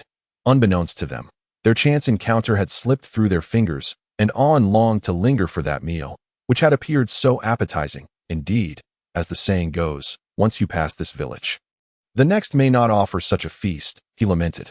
Why must we leave? It is just one dinner. How much time could it possibly consume? Lin Feng, overhearing their complaints, felt a twinge of incredulity. He could not believe that Xiao Hu and On had failed to perceive the ominous presence emanating from the tree. They had been standing right in front of it, yet they remained oblivious, while he had sensed it clearly. Are you not aware of the dark aura surrounding that tree behind you? He mused. But of course, given their lack of experience with such matters, it was unsurprising that they did not recognize it. The night sky was eerily tranquil, devoid of stars, and there was an unsettling tension in the air. Reminiscent of the calm before a storm, it was inevitable. Calamity was approaching. Help, help. The desperate cries for assistance shattered the serenity of the town. Indeed, the shadow organization had arrived. And panic ensued as the townsfolk realized the impending disaster. Chaos erupted as people scrambled to gather their belongings and flee, but it was too late. Their homes were razed before their very eyes, and many perished beneath the rubble. The shadow organization had set its sights on their town, rendering it no longer safe. On the other side, someone had ignited a fire, and the flames consumed the buildings as panicked inhabitants rushed to extinguish the blaze. The place is on fire. Someone, come quick. Those individuals, devoid of discernment, merely meandered nearby. while some among them perceived the truth. They pondered the worth of the gold and silver within those dwellings that have now vanished. How much could it truly amount to? With a life extinguished, what use is there for riches that cannot be spent? In the end, are they not merely offerings to those languishing on the streets? What is the purpose of salvaging anything now? The value of that gold and silver is negligible. No amount can exchange for a name of this magnitude. Thus, why bother with extinguishing flames when one ought to prioritize saving one's own existence from the inferno? In the midst of such dire circumstances, how could one think of dousing fires? The urgency lies in fleeing for one's life rather than contemplating rescue efforts. Although one individual seemed to grasp this reality, he was suddenly struck, his head cleaved asunder, brain matter spilling forth. What is destined to come will inevitably arrive. It is merely a matter of awaiting the right moment. Upon encountering such a moment, all shall unfold as it must. Turning to another scene, a small girl, her face smeared with ash, lay in her mother's embrace. "Mama, Mama, I'm scared." She trembled as she uttered those words, her body quaking, struggling to breathe amidst the chaos. Upon seeing her child, the mother pressed the girl's head to her chest, striving to remain calm with her trembling hands as she patted her back and stroked her hair. The woman sought to provide comfort. Fully aware that escape was no longer an option, do not fear. Do not fear. Mama will always protect you. She held her child tightly. Mourning the loss of her husband moments earlier, the mother rose, attempting to flee with her child. Even if escape seemed futile, she felt compelled to try. Unfortunately, those nearby spotted the mother and daughter rushing towards them. The woman, caught off guard, had no time to react before they struck. A simultaneous cry of anguish escaped their lips as their bodies fell heavily to the ground, silence enveloping them. The flames consumed the buildings, and those standing in the darkness appeared as rulers of the night. Laughing heartily, in that moment, the city resembled its former self under daylight, resonating with the voices of those who believed they had triumphed. They reveled in the destruction of a city that never belonged to them. Convinced they were reclaiming what was rightfully theirs, in their minds, they justified their actions as merely ridding the world of what did not belong to them, believing they had committed no heinous acts. They felt entitled to the spoils of their efforts, convinced that their conquest was deserved. "Look, we have ultimately prevailed in this place," they proclaimed, challenging the age-old idea of good triumphing over evil, believing themselves to embody true justice and dominion over the world. Nearby, another individual nodded in agreement. "Indeed, what purpose does life serve for us? Our existence here is utterly meaningless." They questioned what impact it could possibly have, suggesting that those without purpose need not linger in this world. "Look at those fleeing in panic. How many will truly escape? It's laughable. Those here are unworthy of survival. And what is the significance of their lives? Why bother?" The nearby listener, perplexed, found a strange sense of logic in their twisted rationale. Debating reason with madmen? Is there any rationale? It would be better to act without reason. After all, they are destined to die, whether sooner or later. Why not be a good person and send them on their way? In doing so, he would become a rare figure of virtue in a world so lacking. This night was anything but peaceful. It had transformed into a city of death, akin to another hell, with all its inhabitants slaughtered, facing misfortune. Yet one person remained, having witnessed it all, that the father of the bestowed princess and the city's lord. He could not tolerate the chaos wrought by the invaders. Thus, he boldly stepped forth, confronting the arrogant assailants. Although uncertain of his ability to confront the shadowy organization, he understood one thing. These intruders would not remain so brazenly in this territory that he knew they were formidable. Yet he was not there to test limits. He merely sought to ascertain whether the age-old adage of good triumphing over evil was truly shattered in this moment. No, it was simply not yet time. They had plenty of that. Regardless, he resolved to eliminate the immediate threat before him, refusing to believe that any malevolent force could be insurmountable. Yes, she would become a leader, as the lord of this place. She could not retreat but must stand alongside those still fighting for their city. Witnessing those mired in despair, they continued to struggle, valiantly defending their home, even if their fate was ultimately the same. Cruelly slaughtered by the shadowy organization. Their bodies left in disarray, some even decapitated and used as playthings. Yet, this individual felt no fear. After all, she was the lord of this realm and bravely leaped into action. "You, shadowy organization, do you think you are formidable? I tell you, since time immemorial, good has triumphed over evil. One day, you will face your reckoning, and today, I shall be the first to act." With that, she dispatched the first of the cloaked figures, but, as expected, this was an organization. Their numbers swelled quickly. The oncoming tide of assailants proved overwhelming, and as the lord struggled to fend them off, The others found amusement in her plight. They reveled in the chaos, delighting in the slaughter, for such acts were their greatest joy, far more entertaining than trivial games that I in that moment. Their confidence surged, bemused by her apparent folly. They had never encountered someone so utterly oblivious to their own limitations. What could they say? They sighed, resigned, allowing her to play her futile game, witnessing an act of self-sabotage they had never before encountered. Had she chosen to be cautious, perhaps she could have escaped, but instead, she had walked willingly into her demise, a fate they relished. They would demonstrate what it meant to rely on strength, for the best strategy in the face of overwhelming odds is to flee. After all, since this individual fails to comprehend such a fundamental principle, they are unworthy of existing in this realm, especially after having just spoken of others. It is utterly ludicrous. What nonsense about evil not triumphing over good? By what right do you claim to embody the essence of justice? How dare you label us as the forces of malevolence? Are you not aware of your own limitations? To think you would have the audacity to confront us. The onlookers, upon hearing the absurdities uttered by this person, found them to be nothing short of comical, mistakenly believing themselves to possess any significant power that in truth, they are merely a harbinger of their own doom. Thus, their words warrant little concern. Ha ha ha. If you are so well versed in proverbs, you must also recognize the adage that strength lies in numbers. How could you, a solitary individual, dare to engage us? Surely, you are indulging in fanciful notions, perhaps influenced by too much television. The onlookers regarded his reckless bravado with amusement, yet he remained undeterred, merely swallowing hard. Regardless of the challenges ahead, this battle must be persevered.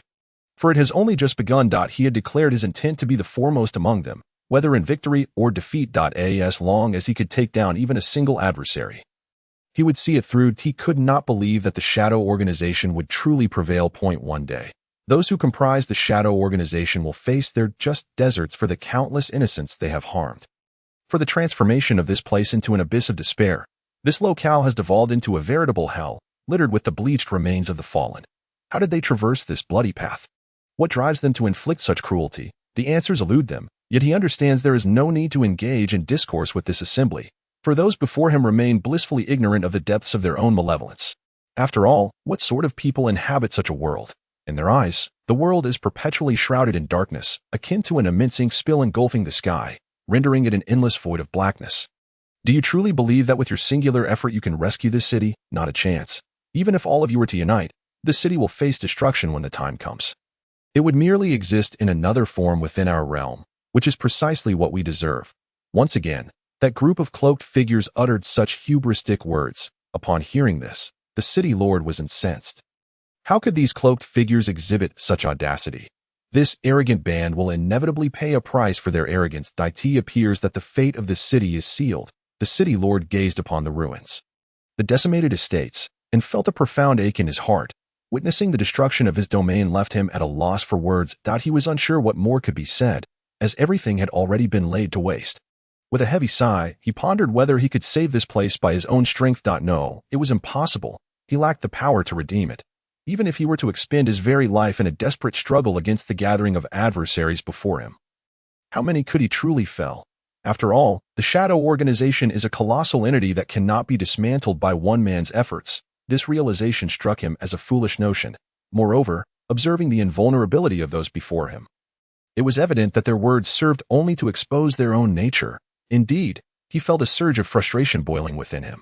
The city lord recognized that he could not continue down this path. If he pressed on against this assembly, he would only be outmatched by the Shadow Organization. It was time to abandon this obsession and flee with his family. Reluctantly, he accepted this harsh reality. With a deep sigh, he departed the scene, seeking out Princess Tianxi and leading her away. The pursuers, eager to capture them, ultimately could not match his speed, although his pace was commendable. The adversaries seized the opportunity to strike him from behind. My daughter, we can no longer remain here to ask your father. I find myself powerless to alter our fate.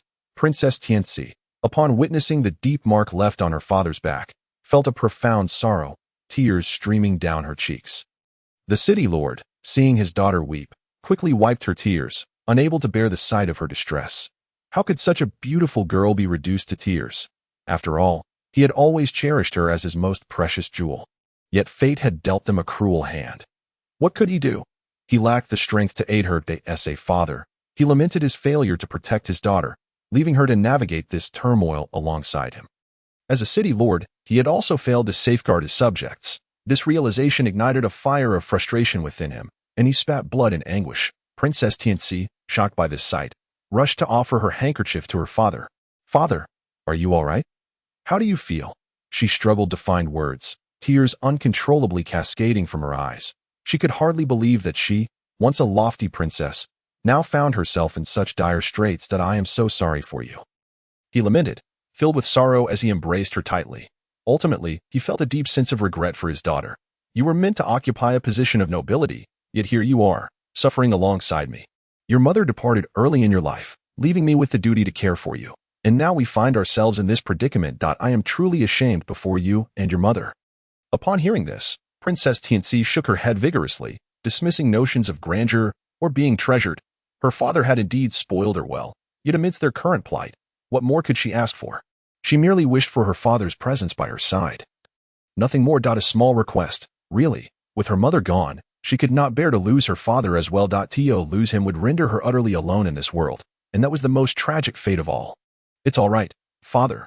Having you by my side brings me great joy. As for mother, she would not be disappointed, for you are a good father and a commendable city lord. She would never feel let down." At this point, tears flowed from Princess Tianxi like an unending tide. She was at a loss for words, only wishing for her father to remain with her. Having lost her mother, could she now bear to lose her father too? "Did you not say I resemble mother so closely? I do not despair, so how could she?" Princess Tianxi endeavored to encourage her father, determined that he must not abandon her. He could not lose hope, for she needed him, and it was her turn to bolster his spirit. In that moment, she grasped the truth. Indeed, this was the way forward. Indeed, it is now his turn to uplift his father. The esteemed Princess Tianxi gazes at her father with hopeful eyes, yearning to bestow upon him a semblance of renewed strength, though she is acutely aware that such strength may appear trivial to him. The prospect of truly revitalizing her father cannot be dismissed. Regardless of the circumstances, Princess Tianxi resolutely refuses to allow her father to languish in despair. Perhaps a glimmer of hope still exists for them. "Father, rest assured, there will be a way, a means to return," she comforts him. "Now that we are homeless, what remains of our abode?" Upon contemplating this, a sigh escapes him. Yet, as he beholds Princess Tianxi before him, an unexpected surge of confidence envelopes him. Very well, regardless of the situation, as long as they are sheltered in this secluded hillside, there must be a chance for their return. Princess Tianxi reclines in her father's embrace, casting her gaze upward at the stars. Indeed, they are now without a home. What once was a city has transformed into a hellish nightmare, filled with bleached bones that create a path of bloodshed, leaving no room for their return. Should they venture back, they would encounter countless crows perched upon the corpses, feasting upon the remains to satiate their hunger. This day had long been anticipated. The crows, famished and restless, now roam freely in an area devoid of any living presence, reveling in their morbid play with the deceased. As for their presence, what difference does it make? The sight of the crows scavenging the lifeless, decaying bodies strikes the onlookers, a group of black-clad figures, as absurdly humorous, akin to chicks pecking at grains. Unbeknownst to the crows, this place has long since become a hell's cape, yet they remain indifferent to its transformation. Their sole desire is to fill their bellies, employing any means necessary. Whether the location is a hell or not is irrelevant to them. They are simply drawn to the fresh blood of the living. Although those individuals may be deceased, emitting a repugnant stench, the crows care little for such matters, much like the black-clad figures who pursue their own ambitions without regard for morality. Princess Tianxi gazes at the stars above, acknowledging that in this secluded hillside, only a few faint stars are visible. Why, she wonders, is the darkness so pervasive while the stars are so few? Nevertheless, she sighs, for despite the overwhelming darkness, those few stars persist in radiating their light. They do not retreat in fear of the encroaching shadows. Instead, they stand resolute. Undeterred by their diminutive glow, they hold steadfast in their belief that even the faintest light can pierce through the vast darkness. Indeed, it is this very resolve that drives them to shine forth, and Princess Tianxi finds solace in being one of those who witness their brilliance. "Father, have faith. We shall prevail. One day, we will return, and those who have wronged us shall face retribution. That place will once again be reclaimed, transformed into a realm filled with laughter and joy." Princess Tianxi remains undaunted, for she has long since accepted her fate. She has witnessed the ruthlessness of the Shadow Organization and is unafraid of their ruthless tactics. She will not yield to their intimidation, for she knows she embodies the light destined to vanquish the shadows. The members of the Shadow Organization cannot remain unchallenged. She will one day return to confront them and exact her vengeance. Her father, upon hearing her words, feels a profound sense of pride. Truly, she is his daughter, the noble princess, and upon their return, the Shadow Organization will find themselves facing a reckoning, as her strength and determination will surely inspire many. He is at a loss for words, moved deeply, and gently strokes his daughter's head. Meanwhile, Lin Feng, walking along his path, learns of the developments unfolding behind him. To his astonishment, the Shadow Organization has moved with alarming swiftness, reaching that place sooner than anticipated. Realizing they must return to rescue it, he is filled with concern for what has transpired. Awing's eyes widen in disbelief. They had just departed, yet the Shadow Organization has already wreaked havoc there, committing unspeakable atrocities. Upon reflection, it is all too typical of the Shadow Organization to perpetrate such heinous acts. Yet the reality is difficult to accept. What can they do now? They must hasten back to rescue those who remain alive amidst the chaos. Perhaps there is still a chance to save them. They cannot help but wonder about Princess Tianxi's fate as well. Upon their return, Lin Feng and his companions are met with the stark reality that the once thriving place has been reduced to ruins. They stand before the desolate remnants, speechless at the transformation that has occurred in such a short span. Just days ago, it was vibrant, yet now it lies in shambles, with charred structures and debris scattered across the landscape. The crows, too, have gathered. Had they not returned, this place would have become a veritable haven for them, given its abundance of food. However, even with their arrival, some crows still attempt to prey upon the living. But Lin Feng and his companions fend them off with torches. Lin Feng sighs, disheartened by the devastation that has unfolded in their absence. The lively sounds of joy and laughter have been replaced by an eerie silence, reminiscent of the depths of hell, where souls wander aimlessly. He knows not what to say, but offers a silent prayer for those lost, gazing upon the lifeless bodies, devoid of any remnants, alongside the severed heads scattered across the ground. Lin Feng inhaled deeply, overwhelmed by the sheer horror of the scene. It was truly tragic. This place bore little resemblance to the vibrant locale he remembered upon his arrival, bustling with people and brimming with life. Yet now, even in the daylight, it seemed indistinguishable from the depths of night, shrouded in an eerie gloom. The air was thick with vengeful spirits, leaving one feeling as if they were witnessing a macabre spectacle. Initially, they had dismissed the notion of ghosts and deities, but the current reality compelled them to reconsider, for the presence of the departed lingered heavily in the atmosphere. Those who had perished were trapped in their sorrow, unsure of how to articulate their anguish. As for Xiaohu and On, the sight before them rendered them utterly bewildered. They could scarcely believe the magnitude of change that had befallen this place. It felt as though they had never set foot here before, as if it had transformed into a desolate wasteland. Despite not being native to this town, the warmth and hospitality they had once received from its inhabitants lingered in their memories. Upon their departure, a few had even bestowed gifts upon them, indicating their popularity. Now, however, those familiar faces had vanished, and the familiar corpses lay scattered, each one achingly recognizable. The townspeople, once so approachable and kind, had become nothing more than cold, lifeless shells, and no longer could they exchange pleasantries with the departed. The chilling stillness rendered conversation impossible. This was the stark divide between the living and the dead. They could no longer hear the gentle laughter that once filled the air, nor see the beloved faces that had greeted them with warmth. In a sudden moment of reflection, Lin Feng thought of Princess Tianxi and her father, the formidable city lord. Surely, they could not have fallen victim to this calamity. After all, as the saying goes, in times of crisis, the wise take flight. It was conceivable that they had escaped. Thus, Lin Feng resolved that regardless of the obstacles, he must locate Princess Tianxi. Rescuing the living was a duty they must fulfill. Let us split up and search for the city lord and Princess Tianxi. Perhaps they still live, he proposed. They traversed the entirety of the city, only to discover that not a single soul remained. Occasionally, they encountered a lone figure, but these individuals were on the brink of death. Upon their arrival, the dying words of these souls echoed in unison, urging the eradication of the Shadow Organization to prevent further suffering in other lands. Moved by such noble sentiments, Lin Feng felt a profound sense of admiration for these individuals who, even in their final moments, thought of others. As he continued his search, Lin Feng stumbled upon a small girl, still clinging to life. Do you wish for water? Would you like something to eat? He inquired, lifting her gently. Tears streamed down the girl's face as she called for her mother, observing the wound on her leg. Lin Feng noted the dried blood upon the ground. a grim reminder of the horrors that had transpired. Turning his gaze, he spotted a body nearby. Indeed, it was a woman, presumably the girl's mother, her fingers still clutching the earth. Understanding dawned upon Lin Feng, and he cradled the girl, placing her beside her mother. The child yearned to cry, yet no sound emerged. "Do not worry. Your mother has not abandoned you.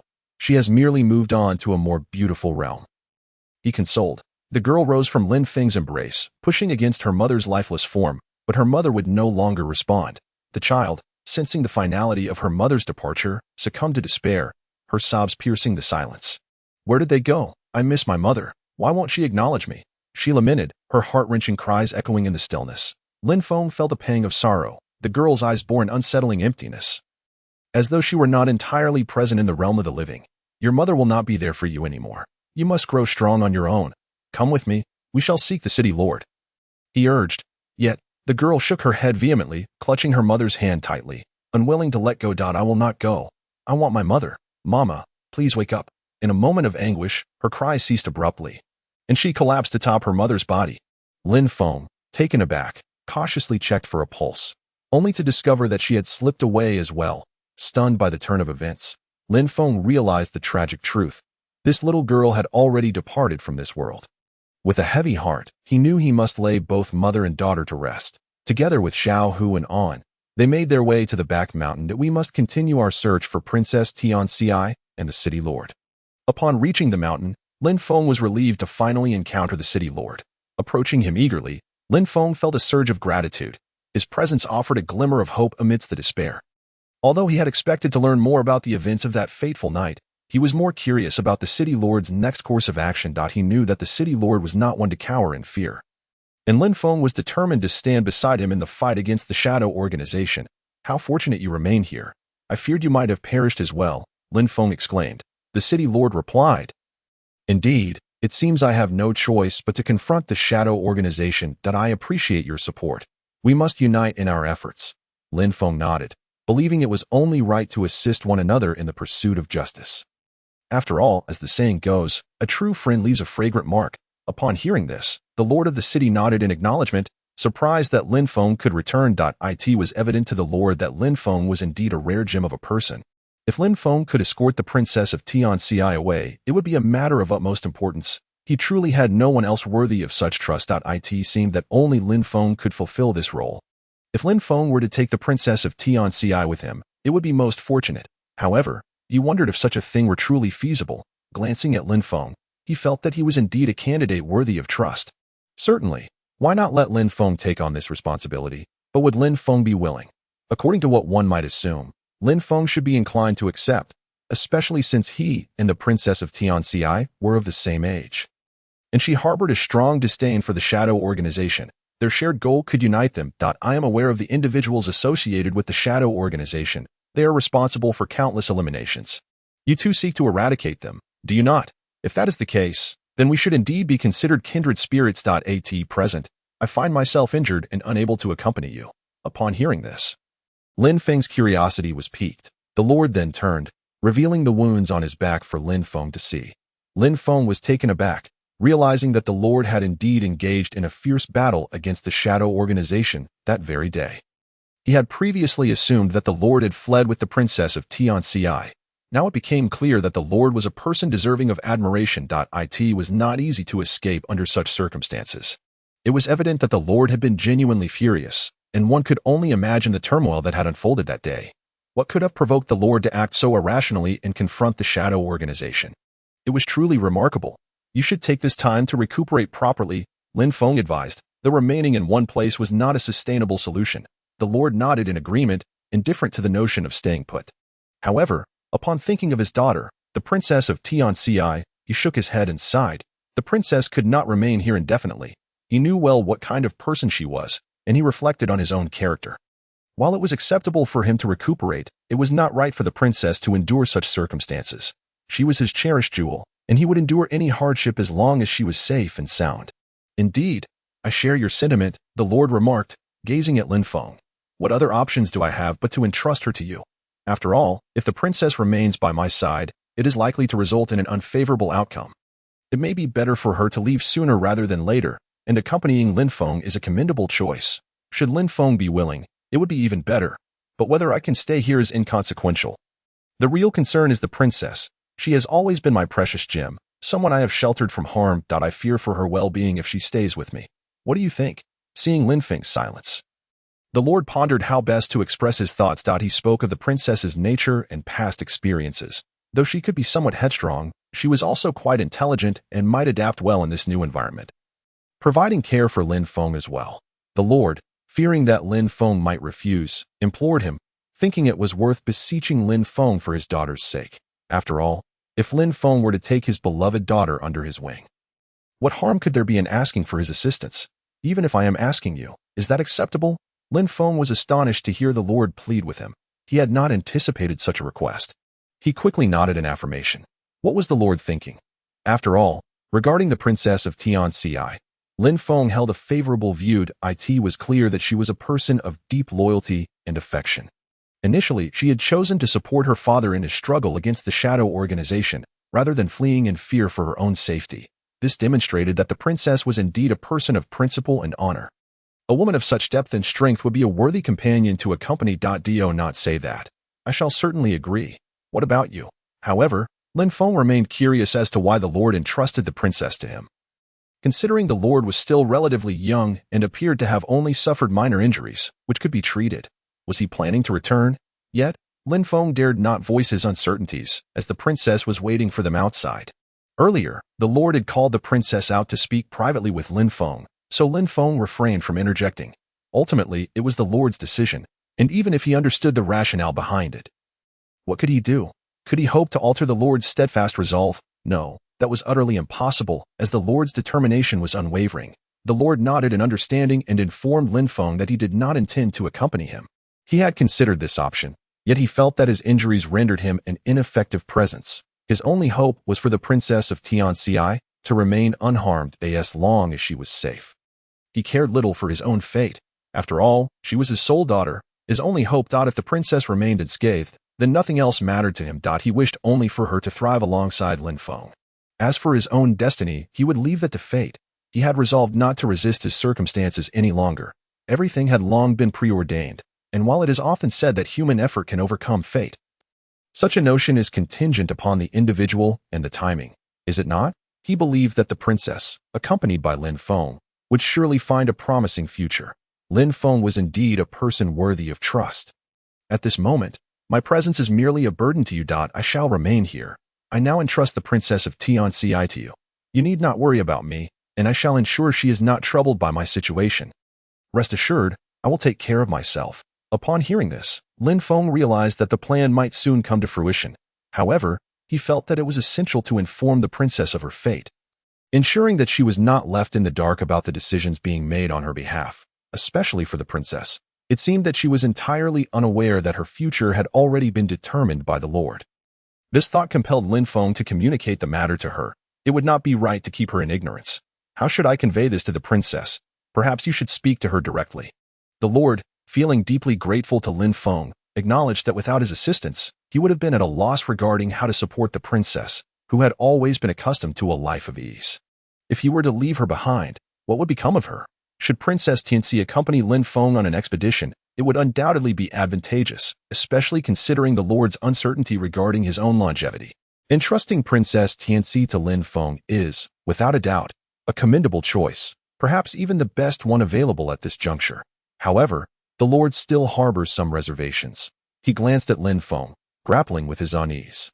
After all, the man before him is Lin Feng, and despite his concerns, what could he possibly do?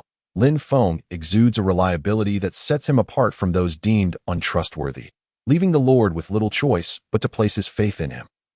Nevertheless, the Lord's apprehension lingered. He reiterated his earlier admonitions with a sense of urgency. If this is indeed your decision, then I implore you to take utmost care of Princess Tianci. Please do not let her out of your sight. I entrust this responsibility to you, and I thank you sincerely. This insistence was not merely a result of the Lord's tendency to be verbose. Lin Feng understood that it stemmed from the Lord's deep affection for Princess Tianci, hence the repeated entreaties. The Lord, known for his decisive nature, would not have articulated his concerns so fervently unless the matter was of great significance. The bond between the Lord and Princess Tianci was evidently profound, reflecting a tender paternal relationship. Lin Feng chose not to voice his thoughts, merely nodding in acknowledgement. The Lord then summoned Princess Tianxi, who, upon seeing Lin Feng, beamed with joy. She found him exceedingly handsome and felt a sense of gratitude towards him for saving her father's life, which naturally endeared him to her. However, the next words uttered by the Lord left her feeling a twinge of resentment towards Lin Feng. My daughter, you shall accompany Lin Feng from now on. There is no need for you to stay with me. Princess Tianxi's eyes widened in disbelief. Despite her fondness for Lin Feng, she questioned why she must leave her father and entrust herself to him so casually. Although she could not bring herself to dislike Lin Feng, the thought of separating from her father was unbearable. Why could they not remain together? Father, have I done something wrong? Please tell me, and I will amend my ways. Do not leave me. Do not abandon me, I beg you. I do not wish to go with Lin Feng. The Lord sighed, wishing to reason with her. If logic could resolve this situation, he would gladly engage in such a discussion. He pondered how to make her understand, fearing that if she became despondent, it could lead to dire consequences. He felt a pang of frustration. How could his daughter, now of a considerable age, not comprehend the necessity of this separation? It was a regrettable reality. He lamented not being able to accompany her as she grew, now forced to hand over his daughter of over a decade to another. Yet, he recognized that remaining by her side would only waste her potential. Lin Feng was undoubtedly her best option. Enough, he declared. I do not wish for you to accompany me any longer. There is little to be gained from it. You must follow Lin Feng. Understand this, when you are by his side. You must obey him. Do you comprehend? The Lord exhaled deeply, convinced that this decision was indeed the wisest. Only by following Lin Feng could Princess Tianxi hope for a promising future. If she did not seize this opportunity, it may never present itself again. As the saying goes, once the chance is gone, it may never return. I can no longer walk this path with you. You must go with Lin Feng. Do not worry about me. I will take care of myself. You must remember to look after yourself as well. Upon hearing this, Princess Tianxi felt an overwhelming reluctance. It was futile to reason with her. She absorbed only one message: her father's directive to leave with Lin Feng. She had hoped for good news upon entering, only to face this distressing reality. Initially delighted to see Lin Feng, she now struggled to accept this new development. Tears streamed down her cheeks as she grappled with her emotions. Confused, she could not fathom what she had done to warrant her father's departure. Father, could you not reconsider? I do not wish to leave your side. Please, do not say such things. We can still be together. Can't we? Father, why must you abandon me? The Lord shook his head in refusal. There is no reason to question this. You are no longer a child. You must accompany Lin Feng and face the challenges ahead. Do not be so sentimental. He gently patted her head, acknowledging her attachment. He too cherished his daughter deeply. Yet, he felt compelled to proceed in this manner. If she truly harbored ambitions for vengeance, she must follow Lin Feng and confront their enemies. If you wish for retribution, then stay with Lin Feng. If you choose to remain with me, you will never achieve that, and I may not endure much longer. Rest assured, I will take care of myself. You must go now. Father, I refuse to leave. I cannot part from you. Upon witnessing his daughter's distress, the Lord felt a surge of frustration. It seemed he must resort to stern words, a notion he had never entertained before. Yet, given the circumstances, he felt it was unavoidable. How else could he persuade her to accompany Lin Feng? Must you insist on staying? Do you wish for me to seek refuge elsewhere? Depart at once. Turning away, the Lord avoided looking back, fearing he would succumb to his emotions. If he gazed upon Princess Tianxi again, he would be unable to bear her departure, but he knew he could not alter this reality. Her leaving was indeed the best choice for her future. Princess Tianxi could not remain by his side. It would lead to a future devoid of prospects. He had already provided her with all he could as a father, and he could not continue to do so. It was time to release her, despite the ache it caused him. Very well, you must go, he finally conceded, acknowledging the inevitability of the situation. He had nurtured his daughter for over a decade. Yet now he must relinquish her to another. Still, he felt no regret, for he understood this was the most prudent choice. Indeed, it was the best option for Princess Tianxi, as Lin Feng was the only one worthy of her trust. As they journeyed onward, Princess Tianxi wrestled with her sorrow, while Reba moved ahead, pondering whether Lin Feng and the Lord were conspiring together. Perhaps these questions should be posed to Lin Feng, for he might possess the answers. Why did my father entrust me to you? Why does he refuse to allow me to accompany him?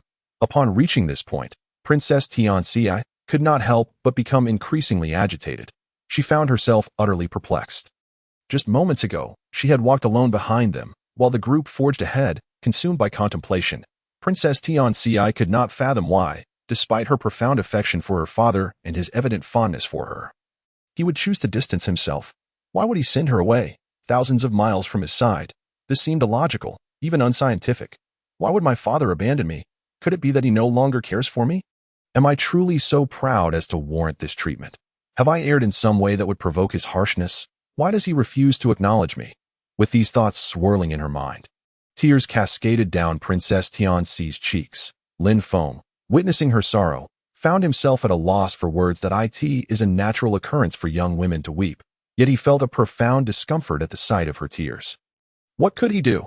He offered her a few sheets of paper, hoping to assuage her grief. However, it was clear that Princess Tianxi had no intention of ceasing her tears, for the matter weighed heavily upon her heart. Lin Feng recognized that she sought an explanation from him, yet he was equally in the dark and dared not speculate. To voice any conjectures might provoke her anger. Enough of the tears. Your father must have his reasons for acting this way. There is no need for further inquiries, as his choices are surely grounded in rationale. You must not doubt him. Upon hearing this, Princess Tianxi felt even more bewildered. If even Lin Feng was unaware of the reasons behind her father's actions, what could possibly explain his conduct? She felt an overwhelming urge to cry, perceiving herself as abandoned by the city lord. She could not comprehend why he wished to leave her or why he did not desire to remain by her side. Was her pride truly so unbearable?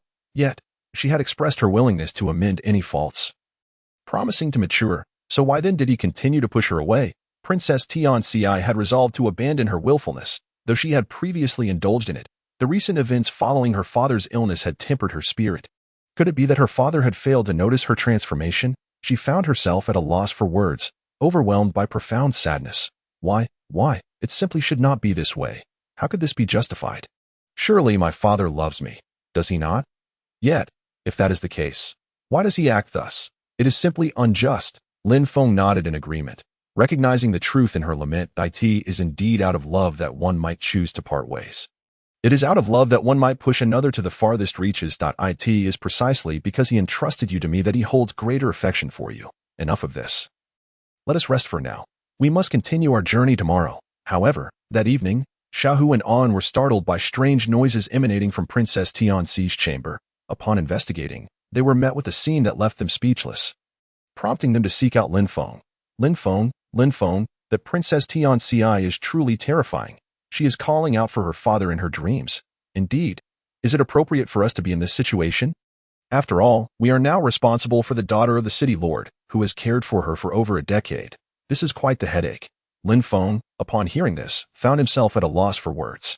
What could he do about the situation? There was no way to prevent someone from dreaming of what they longed for. This was a natural human reaction. What could be done? What purpose did their complaints serve? Clearly, the city lord's decision was sound. He had an unsettling feeling that they might never see the city lord again, yet he could not be certain. For now, it was as it was, just then. Upon hearing Xiaohu and An's concerns, Lin Feng glanced towards Princess Tianxi, who lay in bed, clearly restless. Father, please do not abandon me. In her half-awake state, Princess Tianxi cried out, tears streaming from the corners of her eyes. Soaking her pillow. It was evident that her mind was plagued by the haunting memories of the day's events, replaying in her dreams. Lin Feng was unsure of how to address the situation. After all, it was a normal reaction for Princess Tianxi to be struggling with her father's absence. Nonetheless, he felt uncertain about how to proceed. Regardless, he had promised the city lord that he would take good care of Princess Tianxi, and he intended to honor that commitment. Lin Feng refrained from disturbing her, opting to wait until the following day to reassess the situation. However, when the next day dawned, and they prepared to depart, they discovered that Princess Tianxi remained in her room. They speculated that perhaps she had not yet awakened. After enjoying breakfast, they waited for her, but as midday approached, there was still no sign of her. Curiosity piqued. They wondered what could be amiss. Lin Feng contemplated the urgency of the matter. If they did not depart soon, they would be delayed. He observed Xiaohu and An playing nearby and decided that they should wake Princess Tianxi, as he felt it might be inappropriate for him to do so. Why don't you both attempt to rouse her? She may still be adjusting to her new circumstances. Besides, she likely did not rest well last night after the events that transpired. It is only natural for a princess to take her time. Xiaohu and An nodded in agreement. Initially, they had questioned why they could not indulge in a leisurely morning while Princess Tianxi did. But after hearing Lin Feng's reasoning, their grievances dissipated. After all, she was a princess, accustomed to a different life alongside her father. Given the turmoil of the previous day and her restless night filled with thoughts of her father, her behavior was entirely understandable. With newfound compassion, Xiaohu and An approached Princess Tianxi's bedside in an attempt to awaken her. "Princess Tianxi, please wake up," An gently called out, but there was no response. Observing her flushed face, Xiaohu reached out to touch her cheek, only to find it burning with fever. An suddenly realized the gravity of the situation. Is Princess Tianxi unwell? Xiaohu nodded, recalling the heat radiating from her skin. But how could she be sick? The weather is pleasant. It is early spring, after all. The sun had shone brightly the day before, casting a warm glow upon the world. What could they do? Lin Feng. It appears that Princess Tianxi is ill. Her face is burning hot. Upon hearing this, Lin Feng felt a wave of frustration. How could Princess Tianxi suddenly fall ill? Yet, he had promised the city lord to take good care of her, and he would see that promise through at a tea present. The only course of action is to escort Princess Tianxi to the medical facility for a consultation. As for their journey, it appears they are not as pressed for time as they initially believed, thus rendering any sense of urgency unnecessary. For now, it is paramount to address the situation regarding Princess Tianxi before continuing their travels together. But what should they do in the meantime? Ultimately, they can only take her to the clinic. Subsequently, Lin Feng instructed Xiaohu to carry Princess Tianxi, and upon arriving at the clinic and encountering the physician, Xiaohu found himself at a loss for words. "Doctor, she is currently injured. Our party intends to temporarily lodge her here. Could you ascertain her ailment?" Upon hearing this, the doctor nodded thoughtfully and instructed Xiaohu to lay Princess Tianxi upon the bed. After examining her, he noted an inexplicable chill emanating from her very core, seemingly rooted deep within her heart. The doctor, intrigued by this peculiar symptom, pondered how such a young girl could harbor such a profound chill within her. This was indeed a rarity, one that left him both astonished and contemplative, as he had never encountered a case like this before. His mind raced with thoughts. Should such an affliction not typically afflict those of greater age? The chill itself did not appear overly severe, prompting the doctor to scrutinize her condition once more. To his bewilderment, he found himself truly at a loss. How could this be? Logically, such a condition would arise from prolonged yearning or perhaps a lingering cold infection, accumulating over the years until manifesting in this manner. Yet, the girl before him was undeniably youthful, her puffy eyes suggesting she had wept bitterly the previous night. Could it be that a single incident had wrought such a transformation upon her? The doctor mused silently, pondering the depth of her emotions, a girl so deeply entwined in sentiment that a mere event could lead to such a state. He found it remarkable that someone could be so profoundly affected. Furthermore, her constitution was extraordinarily unique. He could not comprehend why she harbored such an abundance of chill within her. Having practiced medicine for many years, he recognized that encountering a girl with such a rare constitution was truly exceptional. Lin Feng, upon hearing this, felt a surge of anxiety. Had he truly brought Princess Tianxi out only for her to fall into this predicament? He felt he had failed the Lord's trust. A sense of dread washed over him. What could possibly be wrong with this girl? "Doctor, please tell us what you need. How much will it cost? We shall provide whatever is necessary to ensure her safety." The doctor, observing the group's excessive alarm, thought they were perhaps overreacting. Surely, the situation was not as dire as they imagined. It was a bit exaggerated. How could it be so terrible? He regarded them as somewhat neurotic, noting the mud caked on their shoes, evidence of their long journey. Yet, he refrained from voicing these thoughts, believing it unnecessary to elaborate, for as the saying goes, too much talk leads to mistakes. There is no need for such urgency. In truth, it is not a grave matter. It merely seems that this young girl possesses an unusually heavy chill within her. A rarity I have not encountered before, likely due to her unique constitution. The doctor sighed again, but before he could elaborate further, Xiaohu, Xiaowan, and Lin Feng grew increasingly anxious. The sudden shift in the doctor's tone had caught them off guard. Initially, he had presented her condition as rather benign, only to introduce an unexpected twist. They feared that this turn could herald dire misfortune, an outcome they were not prepared to accept. After all, Princess Tianxi had only just been brought out. Was she truly destined to perish in a foreign land? How could they face the spirit hound after such a calamity? This was an unfathomable misfortune, one they were reluctant to accept. Moreover, it appeared to be merely a minor ailment. Was it truly necessary to escalate the situation? They felt it was somewhat exaggerated, yet they were not versed in medical matters and dared not voice their concerns. Their curiosity about the unfolding events mingled with their distress, yet they found themselves unable to articulate their thoughts. Perhaps this humble clinic lacked financial resources. If only monetary means could resolve their plight, It would be a preferable solution. If the issue could indeed be remedied with wealth, they would find it entirely acceptable. However, what if the situation was truly beyond remedy, or perhaps the cost would be exorbitant? Rest assured, Doctor, should a cure be possible, I am willing to pay any sum, even if it requires a hefty amount of gold. The doctor, hearing this, perceived the group as somewhat overly worldly and demanding. While many issues could indeed be resolved with money, there were still matters that remained beyond its reach, though such instances were rare. The adage scarcity breeds value held true. The doctor sensed a familiarity with the girl, yet also felt a sense of distance. Her profound emotionality was commendable. Without further ado, he clarified, you need not concern yourselves with gold. The treatment itself does not require vast sums. A modest amount will suffice. However, I lack the necessary medicinal herbs to effectuate a cure. Lin Feng, upon hearing this, felt a wave of relief wash over him. If it was merely a matter of acquiring some herbs, that was a manageable task. Sourcing such materials was not beyond his capabilities. He believed this to be a trivial matter, easily surmountable. Of course, if they were short on funds, that too could be addressed without difficulty. Yet, compared to the monetary aspect, procuring the herbs seemed to demand more time and effort. However, if earning money required time, was it not a similar trade-off? Ultimately, as long as there was a solution at hand, all would be well. What specific herbs are required? The doctor, stroking his snowy beard thoughtfully, recalled that he had never encountered such a symptom before. Particularly in a young girl. He rifled through his memories of childhood lessons on remedies for chills, and after some contemplation, he believed the herb he sought might be called volcanic grass.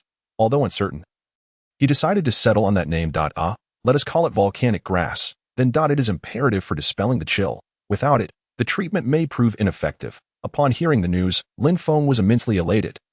At long last, a solution had presented itself. With this newfound possibility, he felt a sense of optimism. His excitement surged. If the volcanic herb proved viable, then he would certainly pursue it. Yet, he was left pondering where one might procure such a herb. Regardless, Lin Feng brimmed with confidence and promptly inquired of the physician regarding the herb's whereabouts. The physician, upon hearing the question, shook his head. I am afraid I have no knowledge of that. His response was not rooted in a belief that such knowledge was forbidden, but rather, he genuinely had no idea where to find the volcanic herb. He had merely heard whispers of its efficacy in dispelling cold and that it possessed commendable properties. If he could indeed acquire it and deliver it to the clinic, it would undoubtedly yield considerable profit. However, the reason he remained in a humble roadside clinic was evident. Obtaining the volcanic herb was not as straightforward as it might seem. Securing this herb would require significant effort. Not to mention, one had to consider where the volcanic herb thrived. That location was likely fraught with peril, making the task far more challenging than imagined. Thus, the physician held no lofty expectations regarding the volcanic herb. Lin Feng, unable to fathom where such a herb might be found, speculated that its name suggested proximity to a volcano. Yet, he had never encountered the volcanic herb before. Suddenly, a thought struck him. Didn't Princess Tianxi possess a spirit hound? Perhaps he could inquire with the hound. With its keen sense of smell, it could likely detect the herb, especially given its ability to discern Lin Feng's unique constitution. If the responsibility of locating the volcanic herb were entrusted to the spirit hound, it would be a stroke of genius, a truly splendid idea. Filled with newfound joy, Lin Feng set out to find the spirit hound. Upon his arrival, the hound greeted him with enthusiastic barks.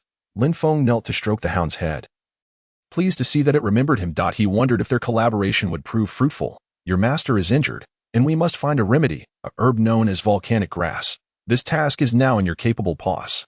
The hound seemed to understand, barking affirmatively. Lin Feng's spirit soared. With the hound's comprehension, success seemed assured. Together, they ventured forth in search of the herb. As they traversed the landscape, they encountered a volcano, only to discover an ominous cliff. When they turned back, they were startled to see the ground behind them crumbling away. Instinctively, Lin Feng and the hound sprinted forward, the collapsing terrain threatening to swallow them whole. They were astonished at the sheer height of the chasm below.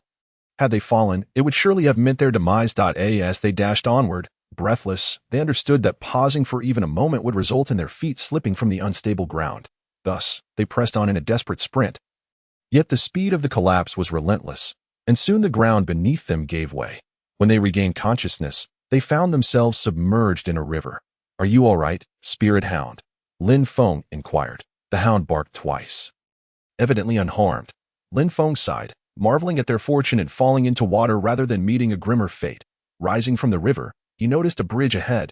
Approaching the bridge, Lin Feng read the inscription, fire bridge. It seemed the collapse had indeed been necessary. Otherwise, how would they have arrived at this place? Crossing the bridge would surely lead them closer to the volcano, and Lin Feng suddenly grasped the situation. Had he known earlier, he might not have rushed so heedlessly. Looking back, he realized they had merely fallen at the river's entrance. If they had not hurried, perhaps they would have caught a glimpse of the land below. It dawned on him that this was a test, a rather vexing one. Before long, they reached the volcano, which required considerable strength to navigate. With a resigned sigh, Lin Feng and the spirit hound crossed the bridge. Arriving at the volcanic site, he remained uncertain of the volcanic herb's exact location, yet he was resolute. They would find it together. The spirit hound barked in agreement, and they pressed onward, eventually discovering a cave. This cave must be the volcanic cavern, Lin Feng surmised. The spirit hound sensed something within. Yes, the scent of the volcanic herb. It began to bark excitedly at the entrance. Understanding the hound's urgency, Lin Feng peered into the cave, only to find it shrouded in darkness, its depths unfathomable. With a deep breath, he ventured inside, quickly realizing it was precisely as he had envisioned. Within the cave lurked a divine beast. Lin Feng felt a wave of misfortune wash over him. Yet the prospect of finding the volcanic herb so swiftly was a stroke of luck. However, this divine creature appeared formidable. Lin Feng contemplated appealing to the beast's reason. Might you grant us the volcanic herb? We mean no harm. We merely seek it to aid another. Please, I implore you.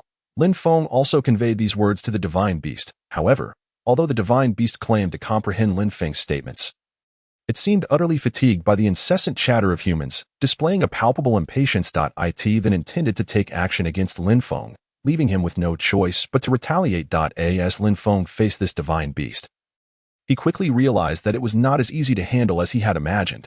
Engaging in combat with the creature required considerable effort, for despite its massive size, getting close enough to strike was exceedingly challenging.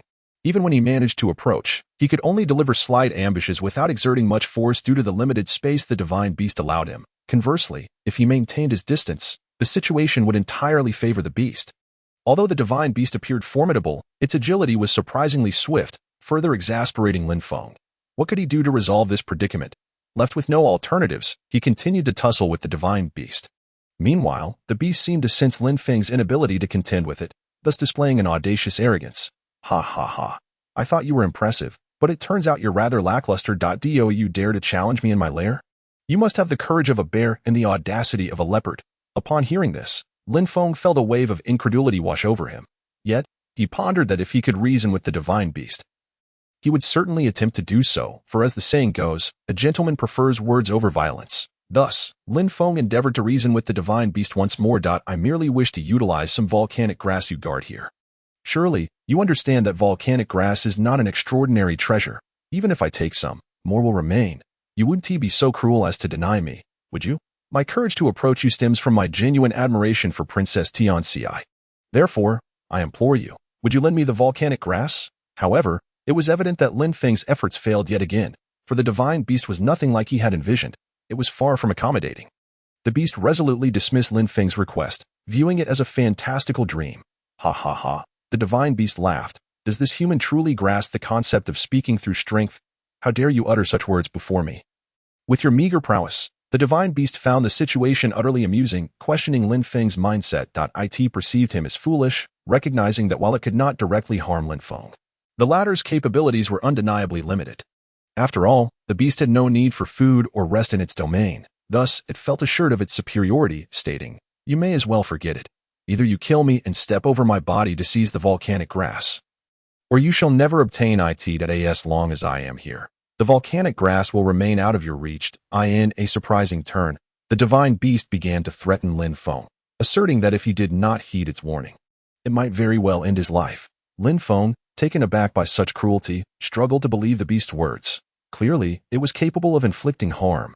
Initially, he had hoped to engage in a civil conversation, but it seemed the divine beast was incapable of rational discourse. Their communication was fraught with misunderstanding, leading Lin Feng to suddenly contemplate more lethal measures. He had not intended such violence, but the beast's arrogance was insufferable. Is what you say truly grounded in reality? Surely, you cannot think you belong here, for I sense you have lost your sanity to utter such threats. The divine beast, noticing Lin Feng's furious demeanor, only became more emboldened, laughing derisively. Now I see your true colors. You are nothing more than an arrogant fool that I initially considered sparing your life. but now it seems you deserve to perish beneath my feet. Lin Feng realized that the beast's true nature had been laid bare, leaving him at a loss for words. What could he possibly say to such a creature? Given the circumstances, it appeared that the divine beast was destined to meet its end today. Otherwise, he would never acquire the volcanic grass. Thus, this foolish beast was courting its demise, and Lin Feng resolved to eliminate it, despite his reluctance. Today marks your day of reckoning. Let me act as the instrument of justice and extinguish you. Lin Feng was left speechless, astonished by how different the divine beast was from his expectations. What audacity it possessed to speak in such a manner, seemingly oblivious to their comparable strengths in combat. The beast's bravado was indeed amusing, yet its strength was undeniable, bolstered by its size.